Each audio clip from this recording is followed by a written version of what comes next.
So what kind of magic does it cast? Tanilla asked after they all decided it would be worth attempting the boss. No clue. The book just said it casts magic. Fowl snickered at Max's comment but said nothing. I'm assuming your skill is down till tomorrow. Yup. Unless you three want to camp here for a day and wait for it to come back up, it's on cooldown. Tanilla grunted and nodded. We can still change our mind. I don't want to risk this unless everyone is all in. Betrayal started to laugh, howling as her voice echoed off the walls. They turned and looked at her, watching her as she held up a hand and continued laughing.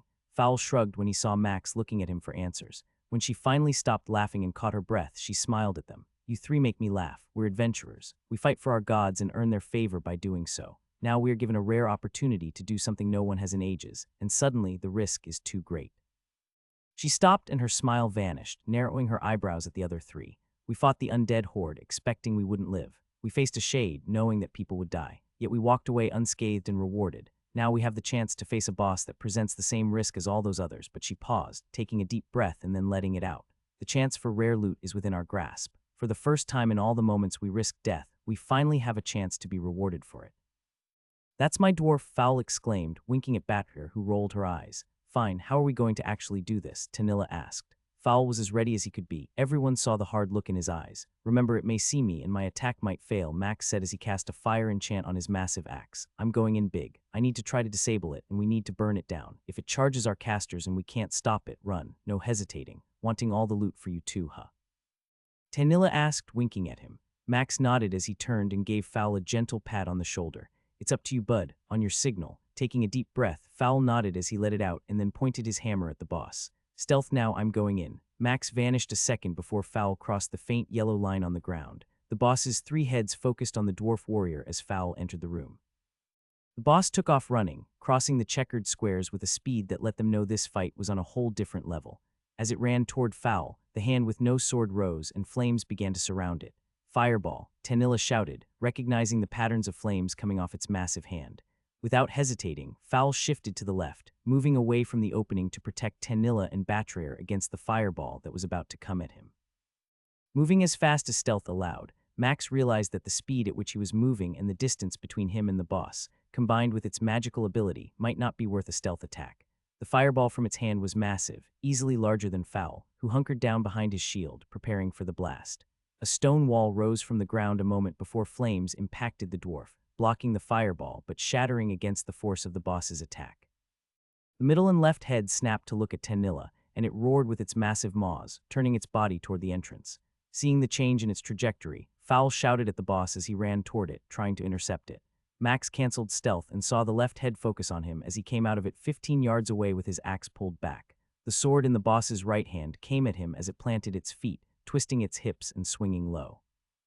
The blades connected, and the boss's sword bounced off with a clang, taking a chunk of Max's axe blade along with it. Fowl was still shouting, running at the boss with his shield and hammer and drawing the attention of its right head the entire time. As the boss began to move its sword down at Max in another attack, an ice spear impaled the head on the left, sending the body slightly off balance for a second. Using that shift, Max ran forward, swinging his axe and slicing into the boss's right ankle. The axe head dug into the ankle 5 inches and then stopped. The broken blade wouldn't cut all the way through. Its sword came down as Max let go of the axe shaft and dashed between its feet. Fowl arrived in time to see the tip of the boss's sword rake across the stone and crystal floor. Sparks flew up and away as he dodged the strike, reaching its right foot where a massive 6-foot axe was embedded from Max's attack. He slammed down on the boss's pinky toe with his hammer, popping it like a grape between his fingers. Chaos erupted while Max pulled out his swords. He cast the area of effect ice spell, hoping to give him and Fowl some breathing room. As the ice spell started to go off, his sphere of detection picked up the movement of the boss's foot as it lifted and tried to step on him. Dodging to its backside, he evaded the attack only to know what was about to happen. Fireball. The hand covered in flames wasn't pointed at him or Fowl, and even though he was under the boss, Max realized the only head not focused on Fowl or him was the middle one that hadn't taken its eyes off of Tanilla. A foot slammed to the ground next to him, and Max spun, using the momentum to slice its heel and score 2 massive slashes into its ankle. The middle head is the caster, he shouted, moving toward the right leg, which was struggling from the injury and the axe's weight. Fowl delivered another strike to a toe before bringing his shield up and dealing with the sword coming for him. The clang of metal on metal rang out as Max turned to see the fireball from the boss impact. An invisible wall he knew was made of air and sent fire cascading around the room. Even with his eyes on Tanilla, Max saw what happened when the boss's sword connected with Foul's shield. A massive gouge appeared in the shield, and their dwarven warrior's arm was crushed. He saw Foul pulling back, trying to free the shield wedged into his arm while trying to dodge the attack he knew was about to come. Driving both swords into the boss's right calf, Max pulled down and sliced the muscle and tendons. The boss stumbled, its ankle weakened, and its lower leg not working, causing the attack that was about to connect with Foul to miss, impacting the ground and making a horrible sound. The vibrations of the sword's impact with the ground echoed in Max's mind and made the world shift in his sphere for a moment. Staggering backward, he pulled his swords free from the boss's calf. The sphere returned in time to detect the left hand coming for him. A fist was flying at Max's face that he couldn't dodge, so he decided to trade damage with the boss. Holding his swords out, the boss impaled its fist on them as it punched Max, sending him tumbling across the floor for half a dozen yards. Not wasting the moment, Max stood up, hearing the boss roar as it opened its fists and sliced its palm apart, both swords still stuck through its knuckles. Spitting blood, Max felt the pain from the damage the impact did. He could see betrayal casting and knew the healing would happen in moments, but he didn't have time to waste. Every second counted. Pushing through the pain, he pulled his spear out of storage, casting a fire enchant and draining the last of his mana. He saw the boss holding its left hand to its mouth as it used the teeth in its left head to pull a sword free and spit it on the ground. His shield came out of storage 3 steps before he drove his spear into the left ankle, piercing the same area he had slashed earlier. The spear punctured the wound, penetrating all the way to the bone. The moment his spear impaled its ankle, the boss jerked its foot forward, sending it pitching to the right as its right leg gave out from its injuries. His spear jerked free as the boss fell, allowing him to thrust again, aiming for its hip and hitting a bone as the boss fell to the ground. Rolling backward, Max managed to dodge the arm coming for him, his spear still inside the boss's hip. It only took a moment to realize what was happening as he saw wounds begin to close. It's healing. Realizing time was limited, Max moved toward the left head, not wasting a second, and swung the axe, cleaving into the head and slicing off a third of its skull. 2 roars that almost hurt his ears came from the boss as it tried to roll onto its right side. Foul was at the edge of Max's sphere, and his backup shield was equipped. It was smaller, offering less protection, and that was why Foul was staying back. As the boss rose to its hands and knees, Max swung his axe again, catching the right head and almost severing it completely off. The middle head roared, flames coming from its left and right hands.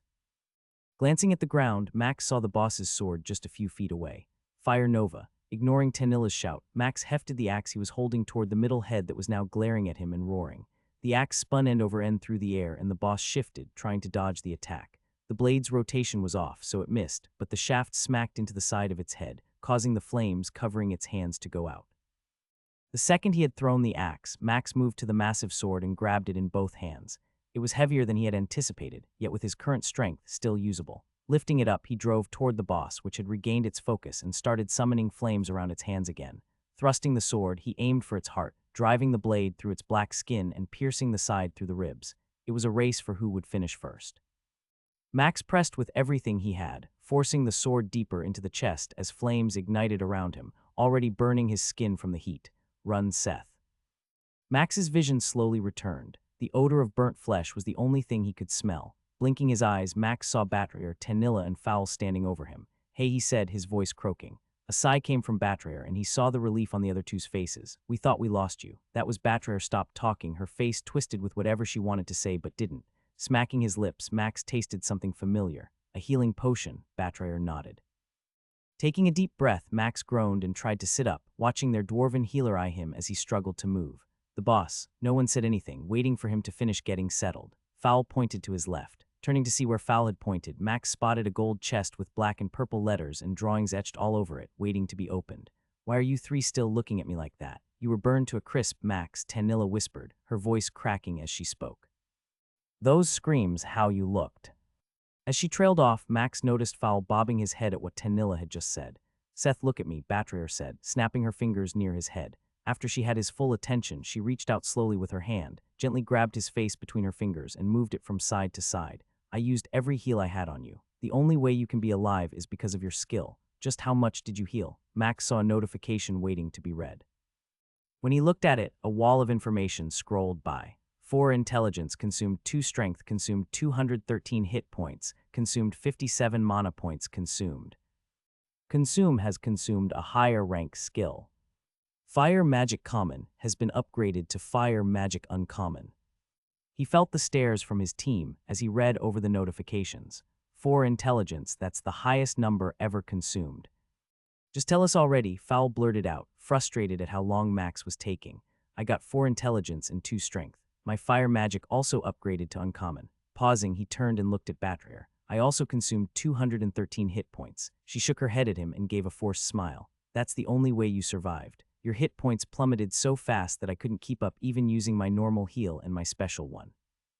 You healed more in that moment than I had with both heals. It was stupid and brave, Tanilla shouted, glaring at him momentarily before letting the tension in her face melt away. We couldn't have saved you no matter what, and I doubt you could have gotten away. Stopping the boss the first time it tried to cast its saved Fowl had you not then.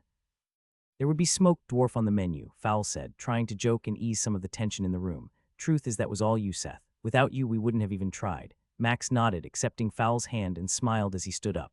Once upright, he spotted his weapons collected on the floor near him. Fowl smiled and nodded as Max picked up and stored his stuff. Are we going to stand here watching me, or do you 3 want to check out what is in the box? Hell yeah. Fowl bellowed, pushing Max from behind toward the chest. You get to open it since you are the one who defeated it. Letting Fowl push him, Max ended up next to the chest as the others gathered around him. This one feels different, like it's more powerful. Tanilla and Batrayer both nodded in agreement. Am I the only one that can't feel some special magical aura? Fowl asked, crossing his arms and frowning. Ignoring Fowl, Max put his hands on the lid and lifted it. Holy elf tits, they all said in unison. The swirling black and purple glowing dimensional storage area inside the gold chest had 5 items and 4 boss tokens. A massive black shield with a pair of crossed purple hammers, a black chain tunic, a purple robe with a design etched in black, a wooden staff with black and purple lines running the length of it, and a ring that kept changing color, waiting for a winner. That shield, Fowl mumbled as he reached in, pulling it out and stepping back. The massive shield appeared to protect 3/4 of his body. He moved it as if it was as light as a feather. Tanilla pulled her robe out, the purple matching the dark color of the sky from the previous zone. Max saw her face go white as she held it in her hands, and her mouth froze in the "Oh word, Tanilla, what is it?" The stats she fumbled for words, still in shock. I can see its stats, I don't have to get it identified. Fowl didn't waste a moment after he heard Tanilla's words. By Akram's beard, unable to wait, Batra pulled out the staff, the purple lines almost glowing in the room's light. Her hands began to shake as she gripped it. Max thought her eyes would pop out with how wide they became. Never could I imagine this, she whispered, slowly rotating the staff. Max reached into the chest and retrieved the black chain chest piece as the other 3 admired their new items, like mothers doting on their newborn babies. Holding it in his hand, he admired how light it felt, the black chain links almost shimmering. Inspect tunic. Ogre's black tunic plus 3 SDR con dex, 10 resistance to magical attacks, 10 increased melee attack damage. Bonded.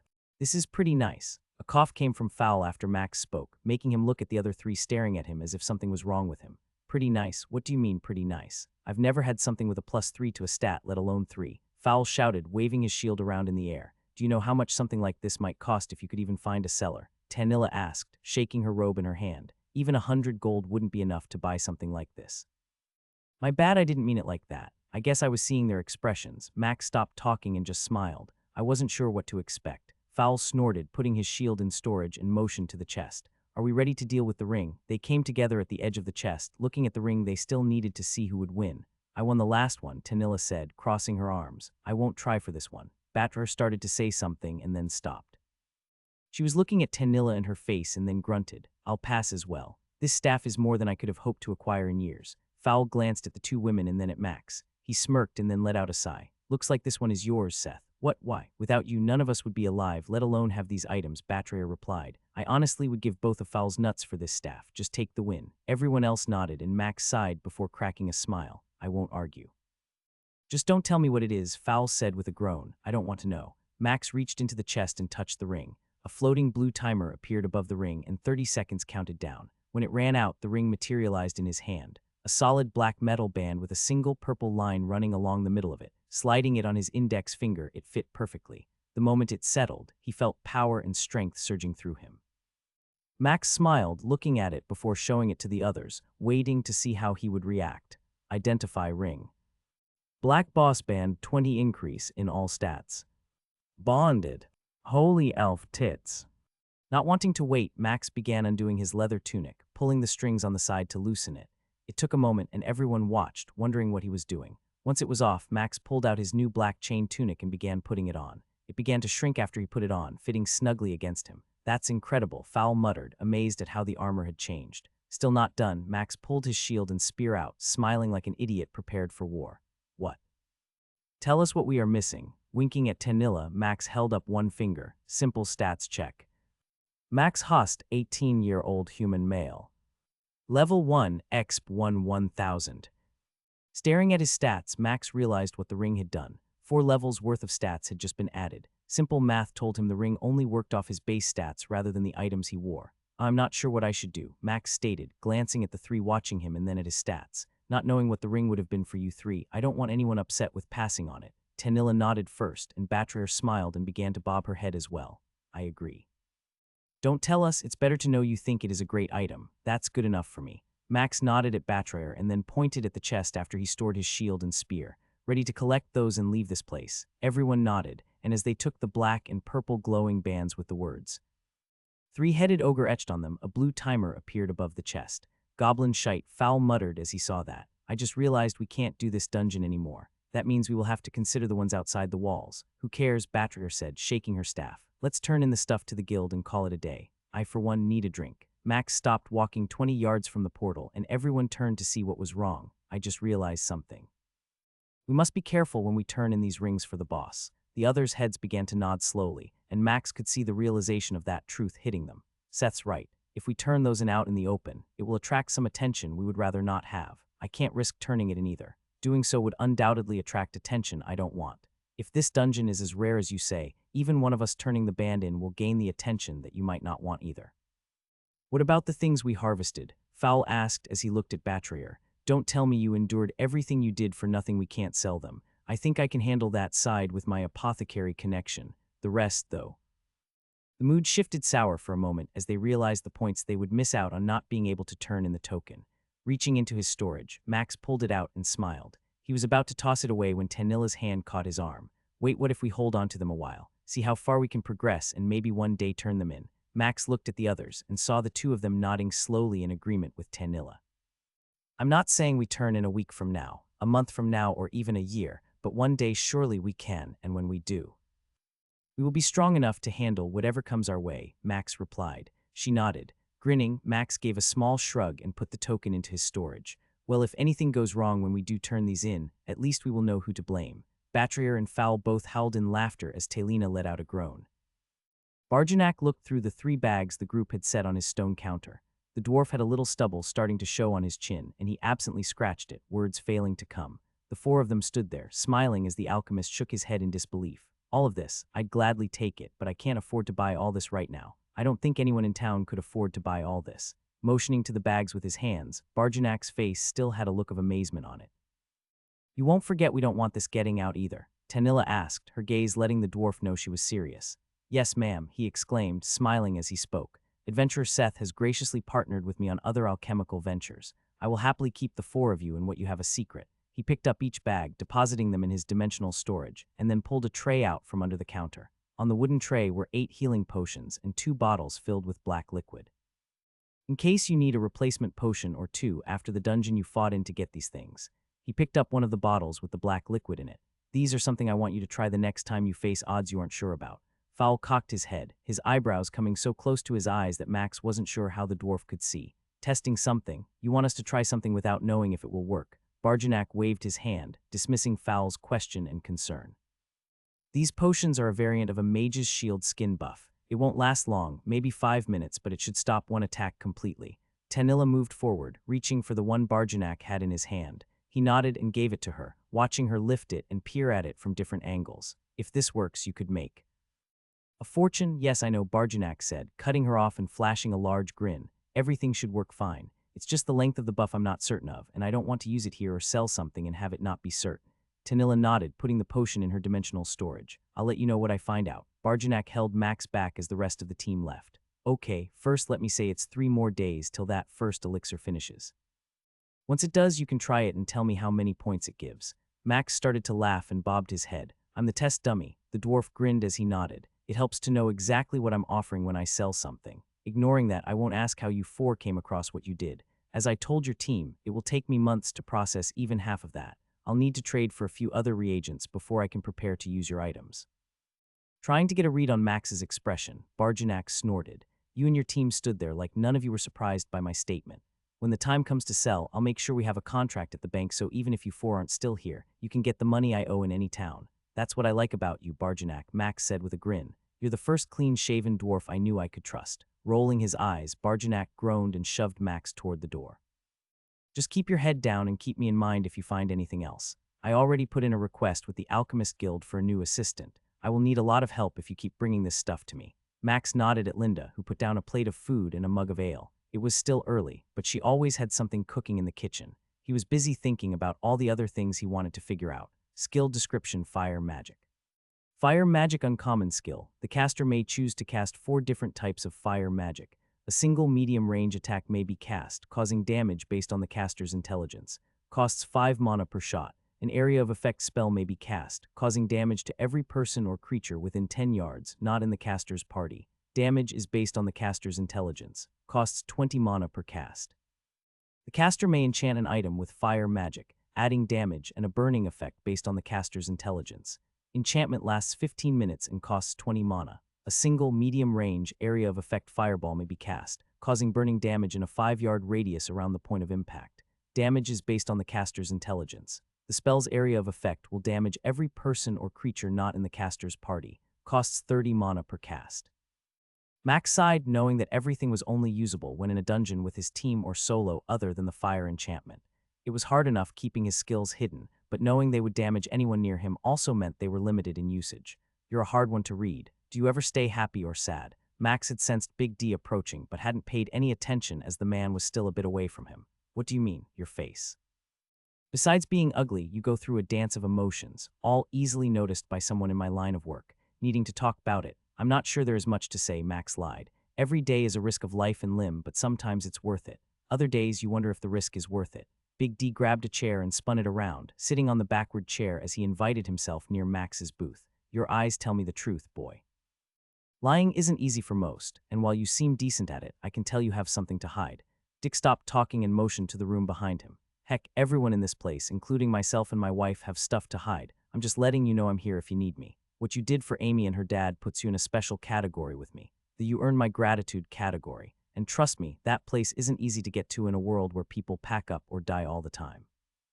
Max chuckled as he nodded his head in understanding. Do all innkeepers have that category? Because somehow I keep ending up in those inns. Big D slapped the table, letting out a roar of laughter. I can see that, boy. Something about you is different than most. You have a heart and actually care about others. Keep that. It's rare in this world and even more so in adventurers as they grow. Shifting in his seat, Max just smiled.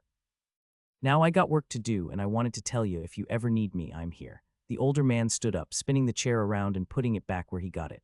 As he started to walk away, Dick paused and came back to Max. One last question. Did you and that other boy figure things out? Max slowly nodded, unable to hold back the wince he knew escaped from his surprise at that question. It wasn't how we both would have liked it, but if he returns and I'm not here, tell him I left the day after he came. It would be best for all parties involved. Say no more, Dick replied, turning and moving back toward the bar. As the older man walked away, Max let his mind dwell on Caleb and what might happen next. How long do I have before someone comes looking for that man I killed? It felt weird how his brain seemed to order everything now. He had felt smart back home, but sitting here, Max realized how many mistakes he had made back in Windsor Wheel that could have left him dead on multiple occasions. Glancing at his food, Max pushed it away. He needed to clear his head. There was one way to do that. You're sure this is okay? I mean, Darla doesn't have to come with us. Max nodded and smiled, seeing Amy's girlfriend watching them talk. She was just as attractive as Amy and had dyed her hair blue, the two standing out in a crowd of brown, blonde, and white hair. Yes, she could use a little help, and I'm sure the experience would be appreciated also. Letting out a squeal, Amy rushed forward, giving Max a quick hug before running to where Darla was and bringing her to Max. Darla, this is Seth, my friend I've told you about. The girl smiled, and Max saw how Amy was smitten with her.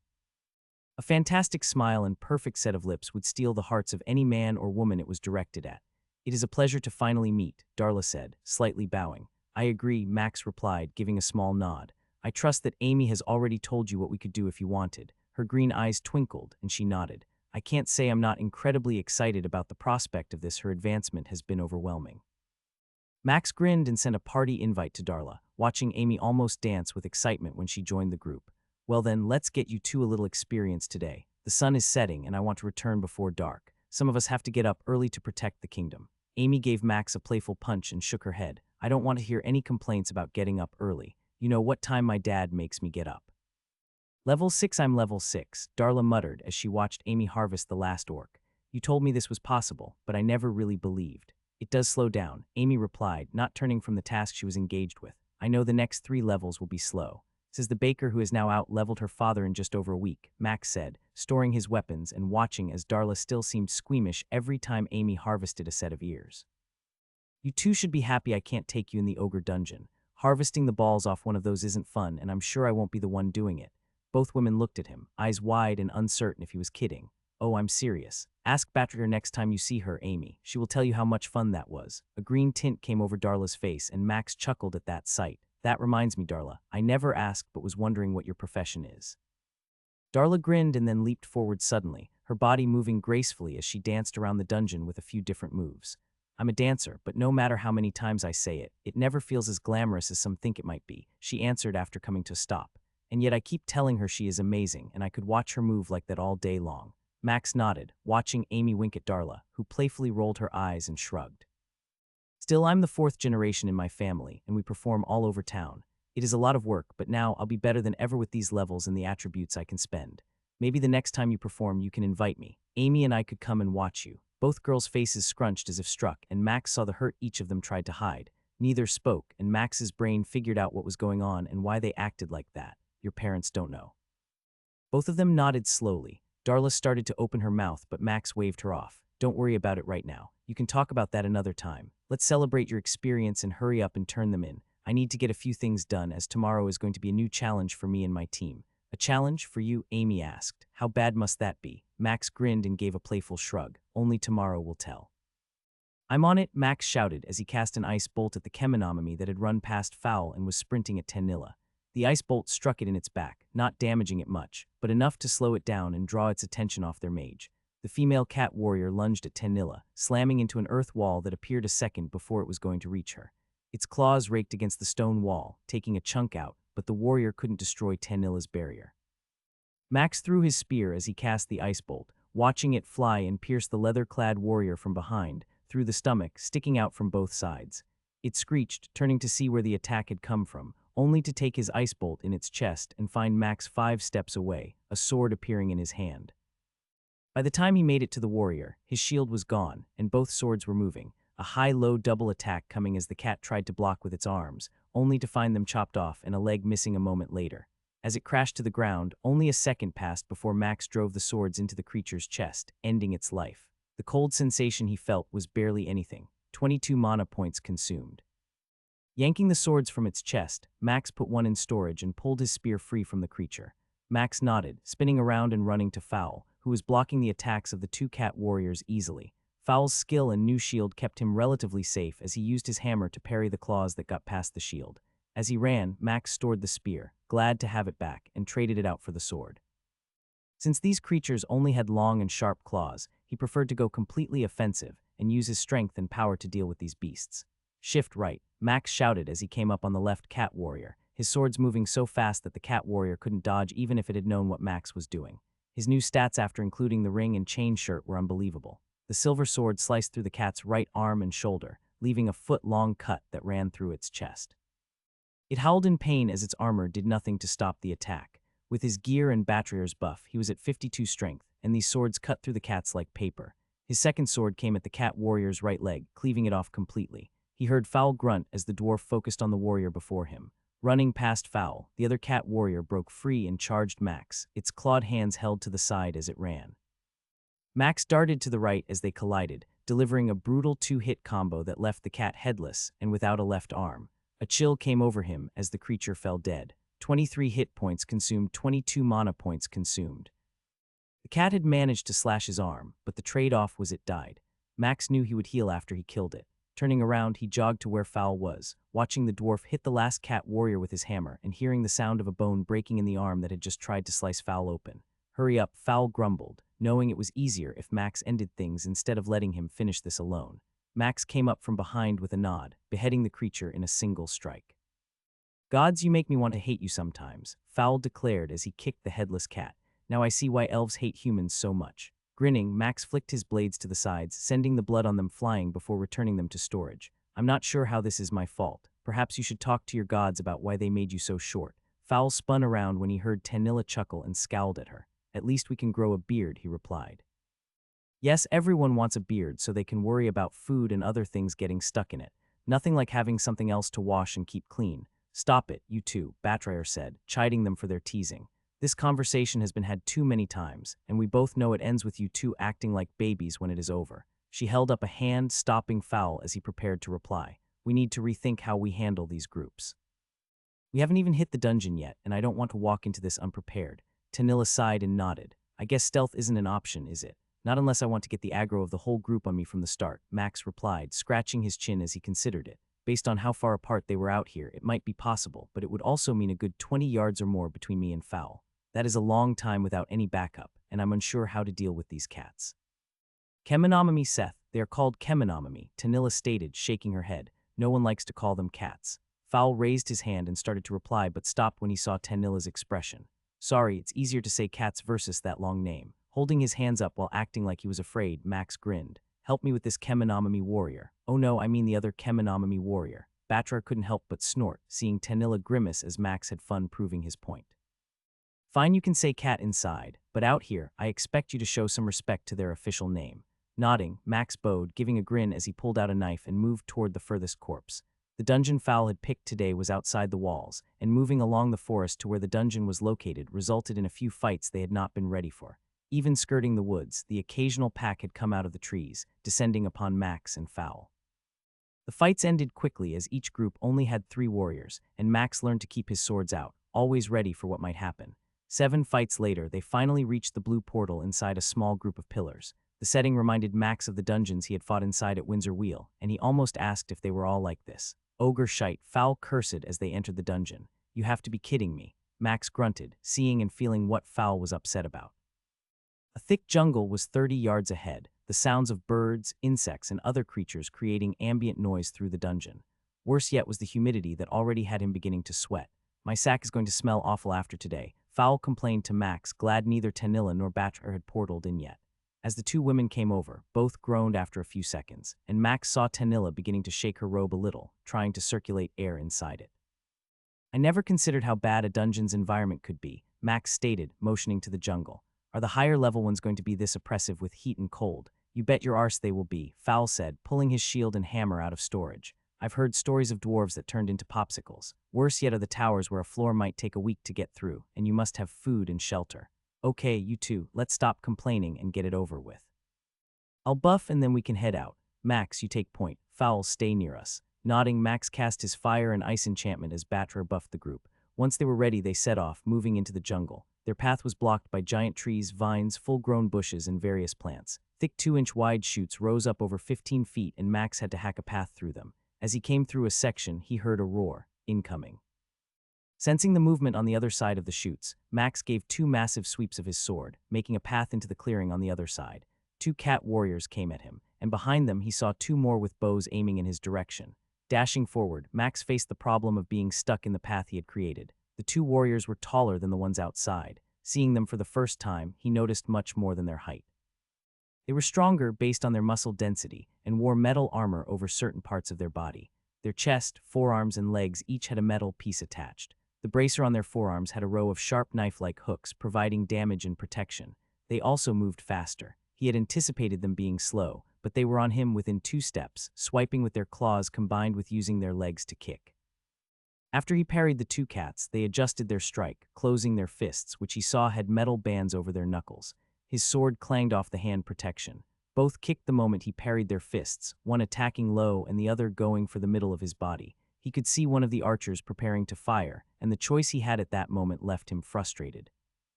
Dodging the low attack, Max moved into the kick toward his side, tightening his core and preparing for the impact he was about to take. The arrow he knew was coming flew by him, hitting the tall grass behind him and piercing one of the tall plant shoots. The impact of the kick hurt, but nothing was broken since he moved into it, lessening the blow because the warrior never got a full rotation. Now in close, Max used both swords, one striking toward the left warrior's neck and the other coming for its right side. The cat tried to move out of the way, but it was helpless against him, and the realization that it couldn't stop both attacks flashed across its face before its right arm came up, the metal bracer blocking his attack partially. It was strong, but it wasn't as formidable as he was, so Max's sword sliced down into its shoulder, breaking the collarbone. At the same time, the attack on its right side connected, his sword cleaving through half of its torso. It roared, sagging backward and falling as Max's sword slid from its waist. The warrior on his right came at Max, leaping toward him. Its mouth was snarling, sharp teeth bared as it came at him. His position was off, and he could not dodge or block the warrior. It slammed into him, making him take 2 steps back as it staggered him slightly, its teeth trying to get to his neck. Max pressed with his right arm, fighting to keep the snapping jaw from his throat, where his leather cap didn't provide enough protection along his neck. He sensed Fowl moving on his left, drawing the attention of the archers as he ran past Max. The pain of the bite to his shoulder wasn't terrible as the teeth didn't penetrate his chain, yet the bite strength of the warrior was terrifying.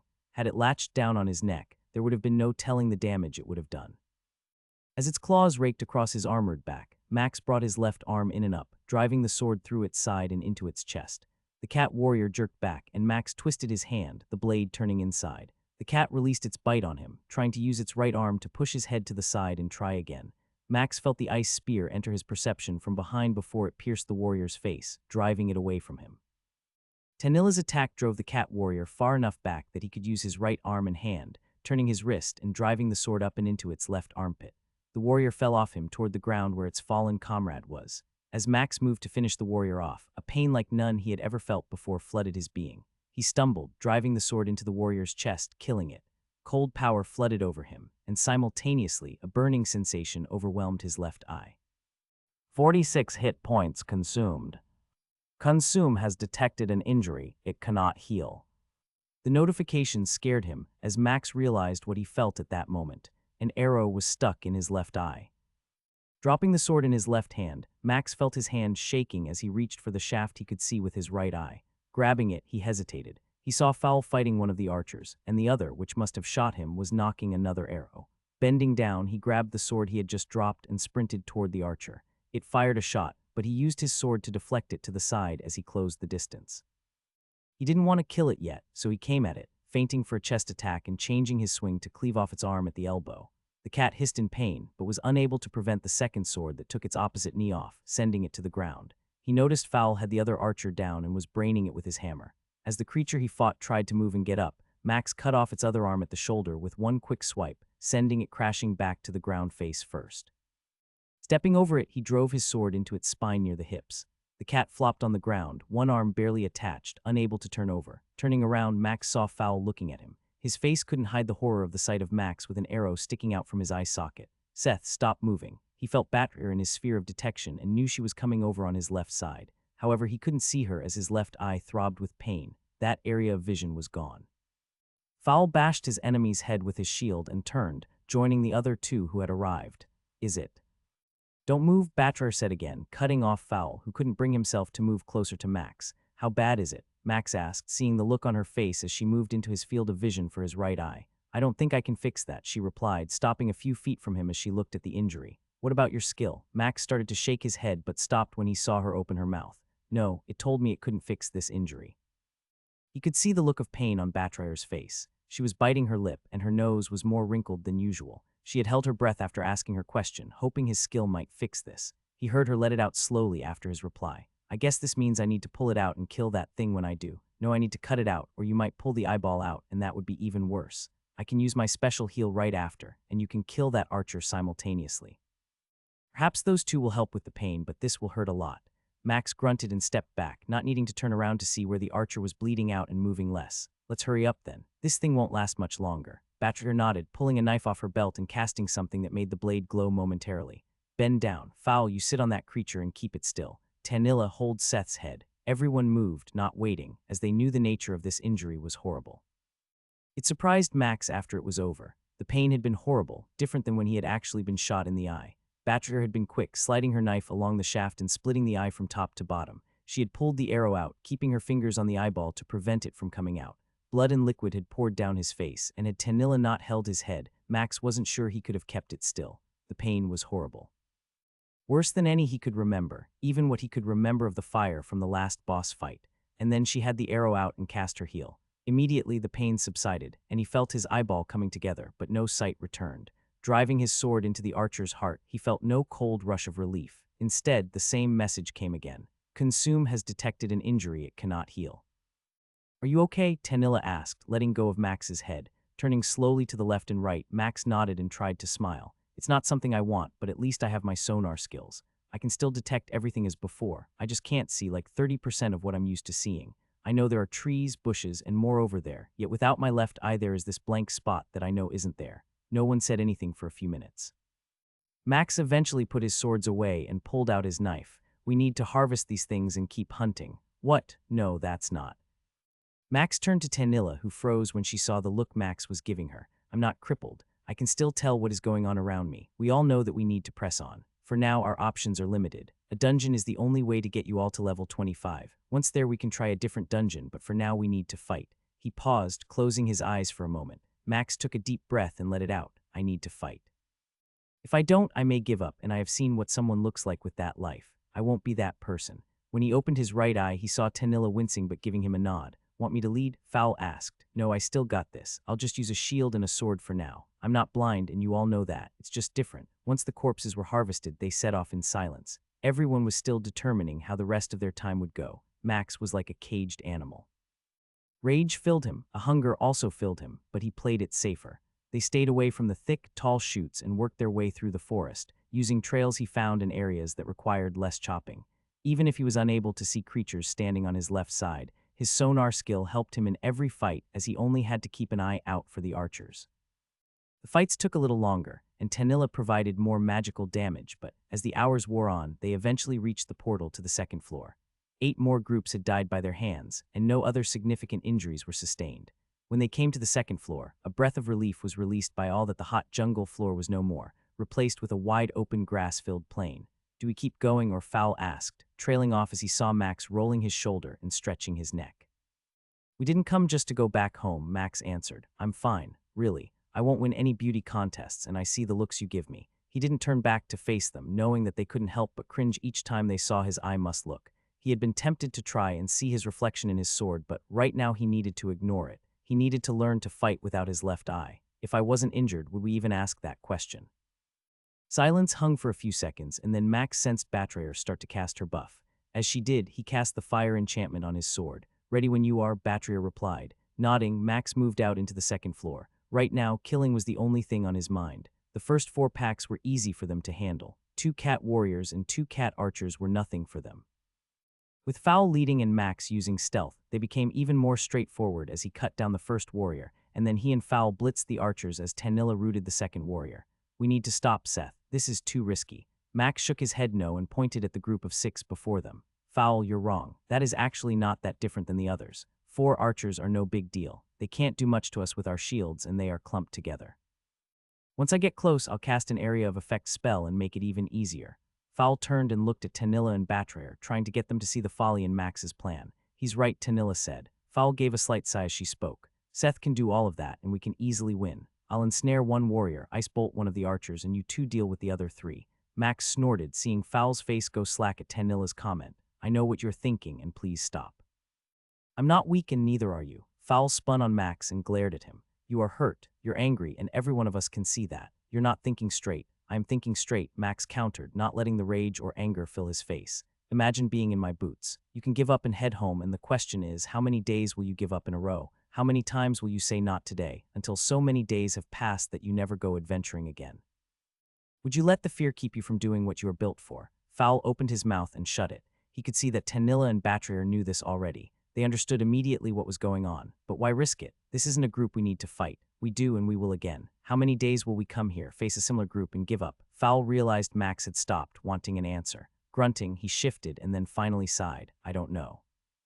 Can you promise me that you're not rushing in blind, I mean? It's okay, Fowl, I'm not blind. Everyone here knows it. My left eye can't see, yet I can still use my sonar in my right eye. Part of all this is learning to adapt. All I can think about is what would have happened if I suffered an injury like this before and we got to the last dungeon and I hadn't practiced. Imagine how badly that might have gone. Max moved over to where Fowl was, putting his sword in storage. He gripped his friend's shoulder and stared at him, smiling as softly as possible. I get it, you're angry. I know you don't want to admit it, but as warriors, we both know how it feels when someone in our group gets hurt. Trust me, though, I'm doing this for all of us.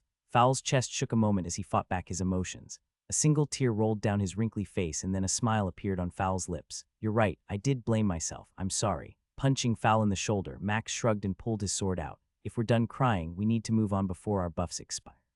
Besides, we got this. I know we can do it. Rotating his shoulders, Fowl chuckled and then nodded. You're right, we do. Laughter behind them made both turn and look at the two women standing there, arms crossed. We were wondering if you two would kiss and make up. Glad to see it finally happen, Tanilla said as she moved away from Betrayal. Now, if you're ready, let's finish this dungeon. I'm hungry and don't want to eat some jerky. Chucking, Fowl made some kissing noises as he puckered his lips.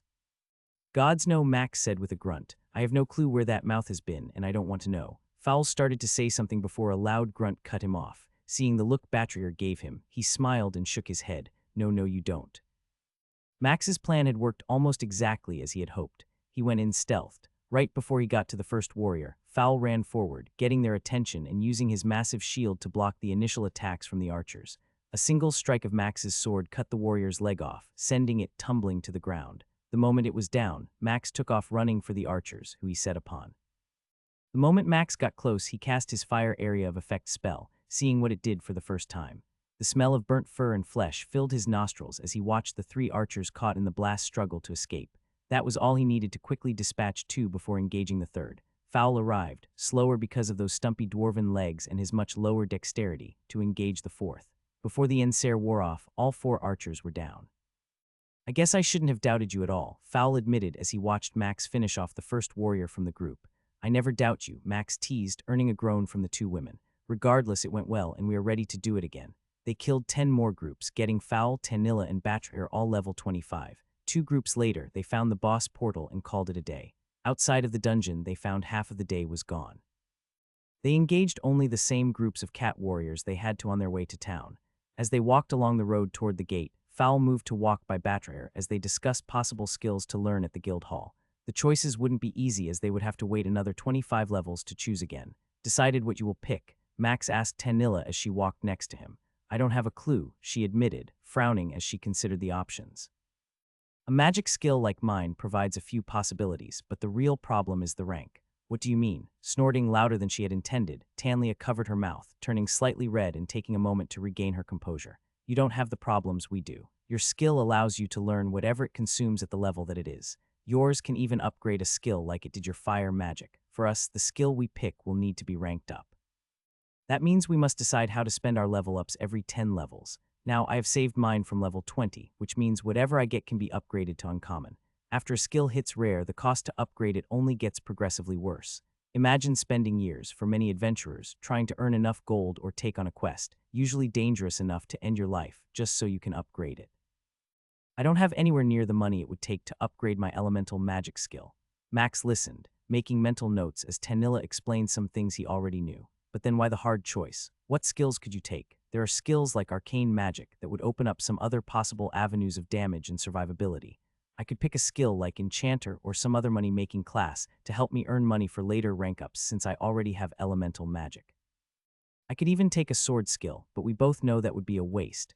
Tusking his teeth, Max nodded and considered what it must be like for most adventurers who had to carefully plan out their skills, usually long before they could actually get them. What were you going to take before I came along? Now, that is a wise question, Tanilla replied, nudging Max with her shoulder. Before, I would have taken arcane magic because of the mage armor it provides. Now, with a possible potion I still haven't tried, it doesn't hold as much of a need.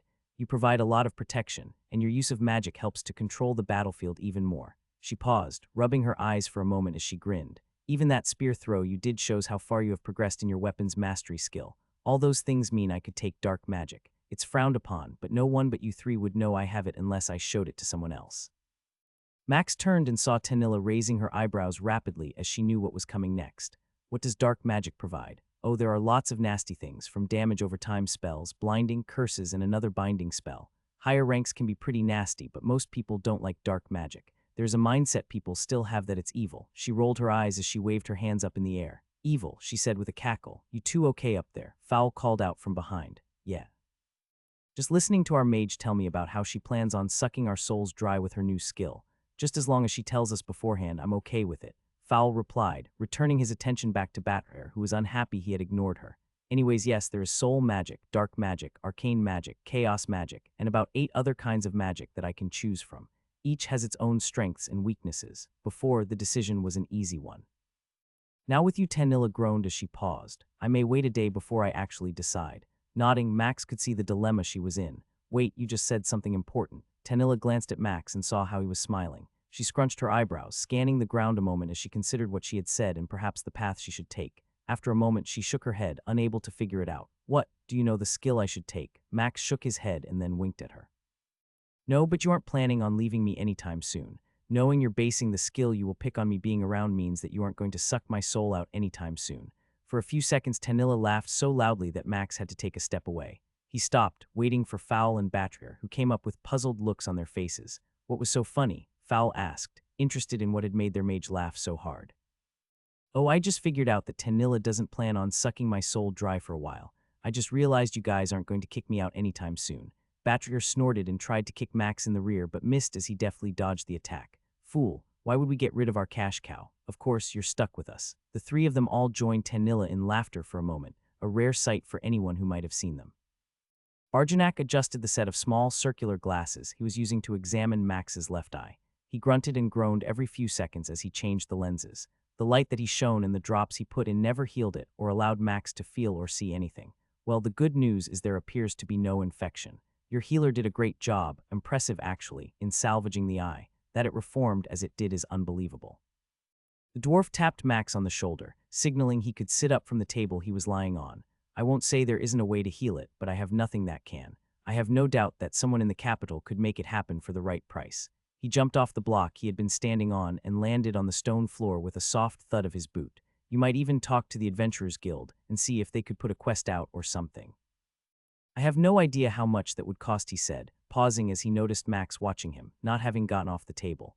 Sorry, I know it's not the news you're hoping for. It's fine, Max replied, swinging his legs over the edge of the table and dropping to the floor. I'll make do for now. I appreciate you taking a peek. Barjanak nodded, moving to the main room to check on his new assistant. Part of him was upset. The other part of him didn't know how to respond. Had it been any other warrior with this injury, adventuring would have been almost impossible. Still, he could see Barjanak and his assistant moving around the other room on the other side of the wall. I'm not blind, or at least not entirely. Moving to join the others who were waiting for him in the storefront area, Max put on his best smile. There was no reason to be upset. He had something he hadn't had in a long time, friends. I'm so sorry, Amy said again through tears that had turned her eyes red. Mr. Wright stood behind her, bobbing his head in agreement with her. It's okay, really. I'm fine, Max repeated once more. In fact, I'm here to take you through the dungeon real quick. You can't, Amy exclaimed, shaking her head as she wiped her forearm across her face again. How can you fight with only one eye? Max grinned and looked at her father, who was still trying to get a read on the young man, who didn't seem distraught by the lack of an eye. I'm okay, Amy. I could actually clear that dungeon with you blindfolded. Mr. Wright snorted, and Amy glared at Max. That's not a funny joke. Seriously, those monsters present no threat to me. My stats are way above theirs, and you know it. How many times have you stood there in shock, each sliced in half and knowing that none landed a hit on me? Biting her lip, Amy tried to catch her breath but finally gave a quick nod. Exactly. Now I'll give you a choice. You can come with me and hog all the experience, or you can bring your father too, and we can get you both a little bit. Mr. Wright coughed a few times, smacking his chest with his hand before finally catching his breath. You want to take me? Why not? Max asked with a smile. Why should your daughter get all the fun and experience? I have no doubt she has probably teased you more than once about being at a higher level than you. Amy's cheeks went bright red, and Max saw the grin on her father's face. Well, I'd be delighted to see the inside of a dungeon, he answered, putting a hand on his daughter's shoulder. Perhaps we could even schedule a turn with just me. Amy wheeled on her father, about to say something, when she saw his grin and shook her head. You know, sometimes you're as tough as the crust you cook. Feigning injury from her statement, her father clutched his chest and acted like he couldn't breathe. See what I have to put up with, Seth. A daughter who mocks my baking and my level. As the 3 of them laughed, Max felt the anger he had still been holding onto fading away. He could still do what he needed to. I'm level 9, Mr. Wright repeated for the 3rd time. 9, do you hear me? 9. Amy rolled her eyes at Max while she bent over and cut off the orc's ears. That's nice, Dad. Maybe one day you will catch up with me. Max couldn't help but laugh as her father groaned loudly. Max constantly had to convince everyone in the inn's main room that he was fine. It got so bad he finally took his food to his room to eat in peace and quiet. Tomorrow, he needed to run an errand after the dungeon, and right now, he wanted to research the boss for the one they were in. They hadn't planned on killing the boss yet. Instead, they were farming the dungeon and waiting for everyone to decide what skill they wanted to choose for level 25. The Kemonomy boss had 4 possible skills listed. The book recorded that the boss only had 3 skills, but Sam had handwritten a report of a 4th one in his book. The fact that the dwarf was letting him use his personal books meant something. Someday. He would have to give the dwarf something in return. That thought reminded him of what was buried deep in one of the backpacks. That book, but how would Sam handle that book? Putting the thought aside, Max read over the list of skills over again. The boss was believed to have a martial arts style of fighting, with a power kick or slash as well as 1 or 2 other skills. Each one was listed as delivering a blow that was twice its normal strength. It also had a skill that was rarer but more dangerous. The skill listed was Flurry and gave the boss 6 attacks over 2 seconds. The 2 rarest skills that were highly unlikely to be present were 10 Punch and Bestial Fury. Both were recorded as having been used by leveled-up versions of the boss centuries ago. The 10 Punch was a single move that sent 10 attacks at once, all spread out a little bit from each other. Bestial Fury's description stated the boss attacked twice as fast and hit harder. It sounded to Max like Berserker, but without mentioning the boss losing all control or attacking wildly. Putting the book back in storage, Max took a moment and dug out the book he had gotten from Surf Me. Looking at the language that made no sense to him, he knew Sam would be his best chance at figuring it out. You seem more focused, Fowl stated as he cut off a pair of ears from a corpse. Like maybe losing an eye was a good thing. Max shook his head, trying not to laugh but couldn't help from grinning. Perhaps you should lose one and we could pretend to be twins. I would offer to do so, but we both know 3 eyes are better than 2. Would you 2 shut your talking and just finish up? Tanilla shouted, tired of the constant back and forth Fowl and Max had been doing for the last 2 hours. Let them be. It's how they work this all out, Batter said, waving the elf off. Men, Tanilla replied, growling as she spoke. They cleared the dungeon to the boss portal again, shaving almost an hour off their run yesterday. Tanilla and Batter hung back, watching Max and Fowl act like 2 teen boys, working through the harsh words they had yelled at each other the day before. What is it about men and how that works? They beat the snot out of each other, blew up, and then it's like nothing happened the next day. With women, Tanilla glanced at Batter, who was smiling at her, waiting for her to finish. Well, you know, she nodded, not saying a word. Both of them knew. Sometimes a lifetime was spent making another person suffer if they felt the offender deserved it. God, Seth, Sam whispered as he glanced inside the book Max had given him. Do you have any idea what this is? Nodding, Max didn't bother looking around. He could tell that no one was around them who might hear or see the book he had given Sam. I do have an idea. I almost died because of the elf that had it. A frown formed on Sam's face. Damn zealots, he muttered under his breath. Well, since I have the book and you're standing there, I can imagine how that played out. But can you read it? Shaking his head from side to side, Sam had a partial frown as he looked at a few pages.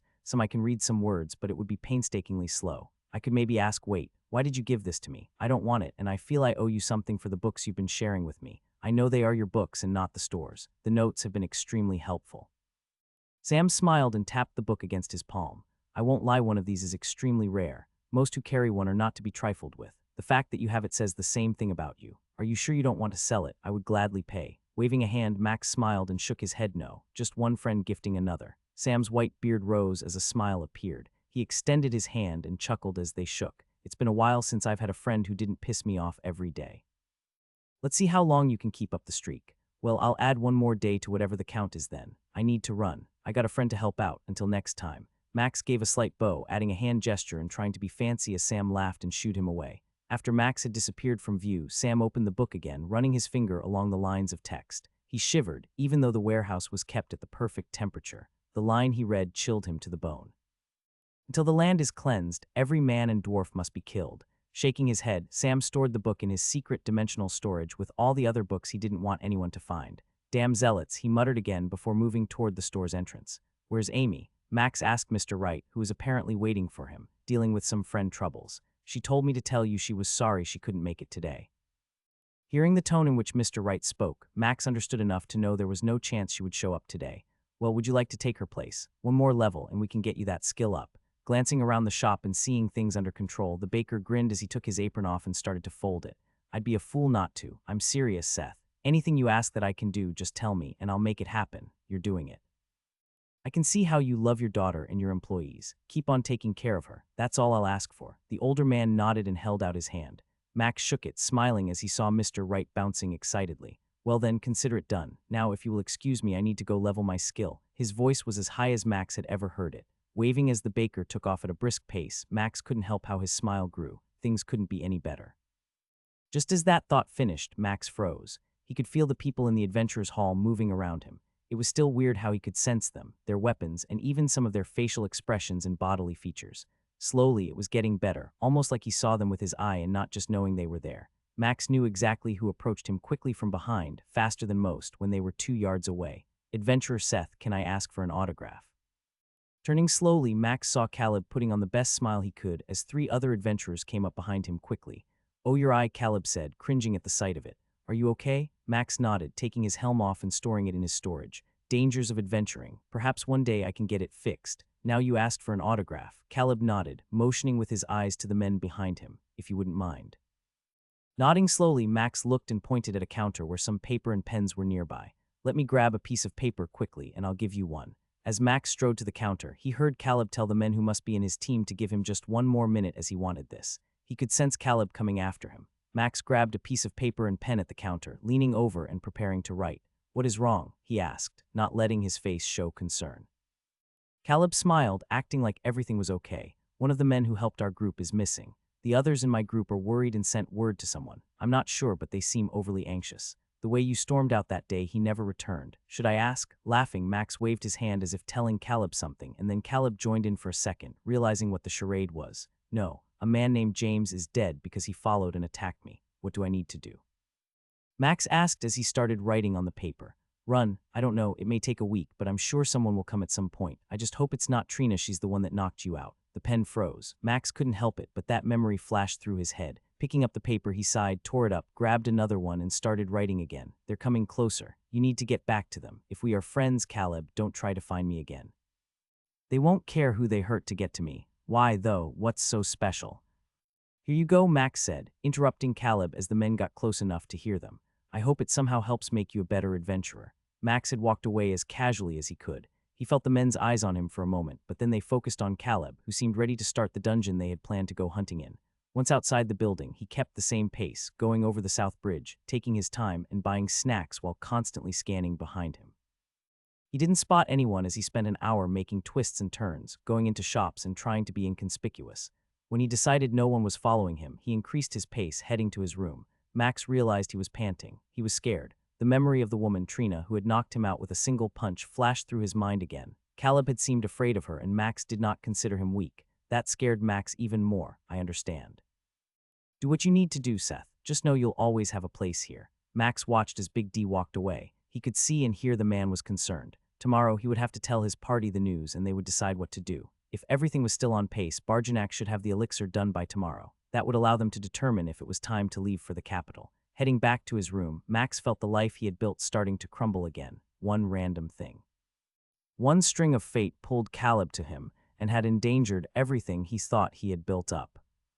Batrayer spat on the ground. She had already cursed for a solid minute, and Max almost pulled out a piece of paper to write down some of the ones she had said. "That doesn't leave us many choices, does it?" Fowl asked as he watched Tanilla tapping her chin. "Batrayer's right," Tanilla answered. "It does suck goblin nuts, but we really can't wait more than a day or two. We need to do the boss today if we are going to do it, and then leave by tomorrow or the day after. I'm sorry for dragging you all into this problem of mine. I never intended to force you to choose between me or this." "Seth, stop," Batrayer said as she glared at him, interrupting his poor attempt to apologize for what was happening. "This isn't your doing. You didn't choose your skill, and we accepted the consequences of partnering with you. She paused. A tear started forming, but she sniffed and blinked to prevent it. "We are a family. A weird, ugly arse family, but still the only one I have had since I left home with Fowl. If I have a say, no one is taking that away from me." Fowl started to sniff and hugged Batrayer, who groaned as the dwarf embraced her from the side. "A family," Tanilla said, her voice sounding as if she had to say it out loud for it to be real. "I like that." Max gave in. Everything he thought might change their minds or convince them they were safer without him was gone. The words Batrayer uttered broke the barrier he had kept up the last few weeks. Not getting too close, expecting he would have to leave by himself at some point, this was the reality he had believed in. To hear that they would stand by him no matter what and to be called family was too much. "I owe you family or not, I owe you," Max said, fighting against the emotions raging through him. "You bet your ogre's nuts you owe me. That next boss item we roll for is mine," Fowl said, trying to sound tough as he spoke. His attempt succeeded, causing everyone to laugh and take a deep breath, able to move past the potential emotional breakdown they were facing. Well, let's get our Arcees in gear then, Fowl said, pointing toward the direction they needed to go. Any tears that had been close to falling were wiped away as they blazed through the dungeon. Every fight flowed better than they could imagine. 2 days of practice had given them the ability to understand their foes and how they attacked. Warriors first, Tanilla said, grinning as she always did when she made that statement. I wouldn't want it any other way, Max replied, winking and moving to the orange portal that pulsed before them. Who comes up with these boss rooms? Max asked as Fowl let out a whistle. Is there a reason why they can't all be the same? Wouldn't always fighting on a flat floor in a certain size room get old? Max frowned and shook his head as he glanced around the room with his one good eye. 75-yard diameter circular room was made out of worked green bricks. An open sky appeared above the 30-yard tall pillars and walls. Every 5 yards were 3-yard wide stone pillars. Line of sight is going to be a pain, and then fighting that thing will be nasty. Fowl shook his head as he tusked his teeth with his tongue. I'm not sure. Those pillars will act as a solid defense against the boss, and with no weapons, its hands and feet aren't going to have the problems we will have when attacking. Besides, we can always fight side to side and hold off the boss. Maybe Max said, pausing as he bit his lip. Something just feels off and I can't put my finger on it. Why limit the boss's attacks? Why provide natural defenses against it? Seth's right, Tanilla said as she glanced around the room. Perhaps if Fowl had more points in intelligence, he would be able to see it. Scoffing, Fowl gave Tanilla a good view of his middle finger while trying to look around the room for more clues. I still don't see it. Those pillars will also limit your ability to get to us. If the boss chooses to target us, there is a good chance you might not make it in time. We also have to shift constantly and be closer to the fight in order to see the boss. Either you fight it over here, or we fight it in the middle. Max nodded at Tanilla's assessment. He had realized the line of sight would play a major role. Near the entrance where they stood in the 10-yard wide tunnel that went back to the exit portal was actually the best spot to engage. They could fight at the first 2 pillars, using them as protection against the boss while also helping to keep it contained. It would allow Batrier to heal them and Tanilla to cast when the moment came. Max nodded and then focused on the boss. That cat creature is over 10 feet tall, and all I see is a small chest piece and crotch area for armor. No weapons either. Fowl laughed and shook one of his armored gloves. You don't see those claws on it. Maybe you are blind. Groaning, Max shook his head and studied the boss for a few more seconds. I know it has claws, but everything about its appearance tells us it's going to move fast. Its fur is thicker as well. I mean, I never expected to see a walking cat or something that size. Tanilla tusked her tongue at Max. It's a cheminonomy, not a cat. Those are much worse. Fine, Max replied. I'm just saying there's something off about this boss, and knowing its possible skills really concerns me. Once the portal activated, Batra cast her buff as Max enchanted his spear with a fire enchantment. Once it was enchanted, he stored it and took out his sword, choosing to cast the ice enchantment this time. Max realized any possible delay that came from it would be better. Fowl looked at him for a moment and then snorted. Must be nice to have that in one's arsenal. I'm just using what the gods gifted me with, Max replied, shrugging his shoulders before motioning at the glowing yellow line a few yards before them. You all ready? Fowl asked. 2 grunts came from behind, and Fowl took a deep breath then let it out as he rotated his shoulders. A shriek came as the boss aggroed on Fowl the moment he darted across the line. Goblin shite, Tanilla shouted as Max and Fowl moved to get into position, but saw the boss jumping from pillar to pillar as it closed the distance. They realized the reason for the pillars wasn't to help adventurers, but to provide the 12-foot boss the ability to easily navigate the room. Max swapped his sword for his spear without hesitating, realizing they were already behind in this fight. Aggroing it, he shouted, even though Fowl was just a few yards ahead. As the boss came, bounding at them, Max stayed a few steps behind, betting he could stop what he thought might happen. Fowl planted himself between the 2 pillars, preparing for the boss to engage him when it leaped off a pillar jumping over him, coming toward the casters. Max had read the movement, expected it, and as it entered the air, flying above Fowl, Max tossed his spear, sending it at the boss and impaling its leg. The spear buried itself in the boss's right thigh, causing it to land awkwardly as it came down in front of Max. The moment he tossed his spear, Max had pulled his sword out and prepared to attack. 2 clawed hands swept toward him. Massive 9-inch claws appeared at its fingertips, streaking toward Max as he planted his feet and prepared to block the attack. The sound of its nails across his shield made him wince, almost not getting his sword up in time to deflect the left hand that was slashing toward him. Max angled his sword, using all of his strength to absorb the attack that almost sent him tumbling sideways. Another scratching attack came at him from the left, and Max managed to get his shield in place again, getting sent back to the right. Without looking, Max sensed Fowl coming up behind the boss and taking a swing at it with his hammer. His attack bounced off the right calf, not doing much damage, but it reminded the boss someone was behind it. It spun on its left leg, its right foot coming around and slamming into Fowl's shield. He stumbled back 2 steps from the attack, but returned to the boss a moment later. Max darted forward as it kicked at Fowl, slashing at the left leg that was the base of its balance on the floor. His sword cut a gash along its calf, earning him a backhanded swipe as the boss did a somersault and twist in the air, landing to face Max. As it came down, clawing at Max, the spear in its right leg caught behind its left leg for a moment, ripping it out and opening a massive hole in the thigh. Somehow the boss didn't fall, but the strike it hit Max with didn't have the intended force and bounced off his shield. Using that opportunity, Max swung again, nicking the hand as it came off his shield and almost getting a finger in the process. It jumped to the side the moment it got both feet on the ground, moving to Max's right. It ended 10 yards from Max, close to one of the outside pillars, then flashed red and rushed toward him. As it came, Max put his sword in his storage and used both hands to brace for the incoming strike. "Help him," Fowl shouted, aware that some attack was coming but no one knew what it would be. It planted its left leg, the right leg snapping toward Max, and the speed of it was almost impossible to catch. His sphere of detection from sonar allowed him to track it and put his shield where he needed it to be, and Max knew what to do. The kick hit him dead center of his shield, and Max flew back through the air. The moment before the kick connected, Max leapt backward, using his own momentum to lessen the impact of the kick. Max flew over 20 yards from the point of impact like a ball hit with a stick. He felt the ground coming close and twisted as he turned over and over in the air. He had closed his eyes, trusting in his sonar, and realizing it was better suited for what he was dealing with. As the ground came, he swung his legs wide, adjusting his turning to a controlled movement. He landed on his feet and rolled once along the ground before standing back up. Coming to his feet, he opened his eyes, seeing the boss charging at him. His sword came out again, and he rushed forward, ready to take the fight to the boss. Batrier cursed, her heel going off right as Max stood up, healing the fractures and injuries he had sustained from that blow. "I can help." Tanilla cried out, but no one told her to engage. If she aggroed the boss, there was no guarantee they could get it off of her. Max made the hard choice. Mana was limited, and his ability to keep casting was limited. Casting was something he couldn't do over and over. Right now, though, he needed to slow things down. He began casting his ice spell, creating an area of effect to give him the needed edge. "I can't get its attention," Fowl shouted as he sprinted after the boss. The spell went off right as the boss reached him. Its attacks went from blazingly fast to slow enough that blocking both claws would be no problem. For a brief moment, Max thought he saw the boss realize the attack had slowed, but there was no time to change its strike. One claw bounced off his shield, and the other was out of position, expecting Max to have been staggered like the first time.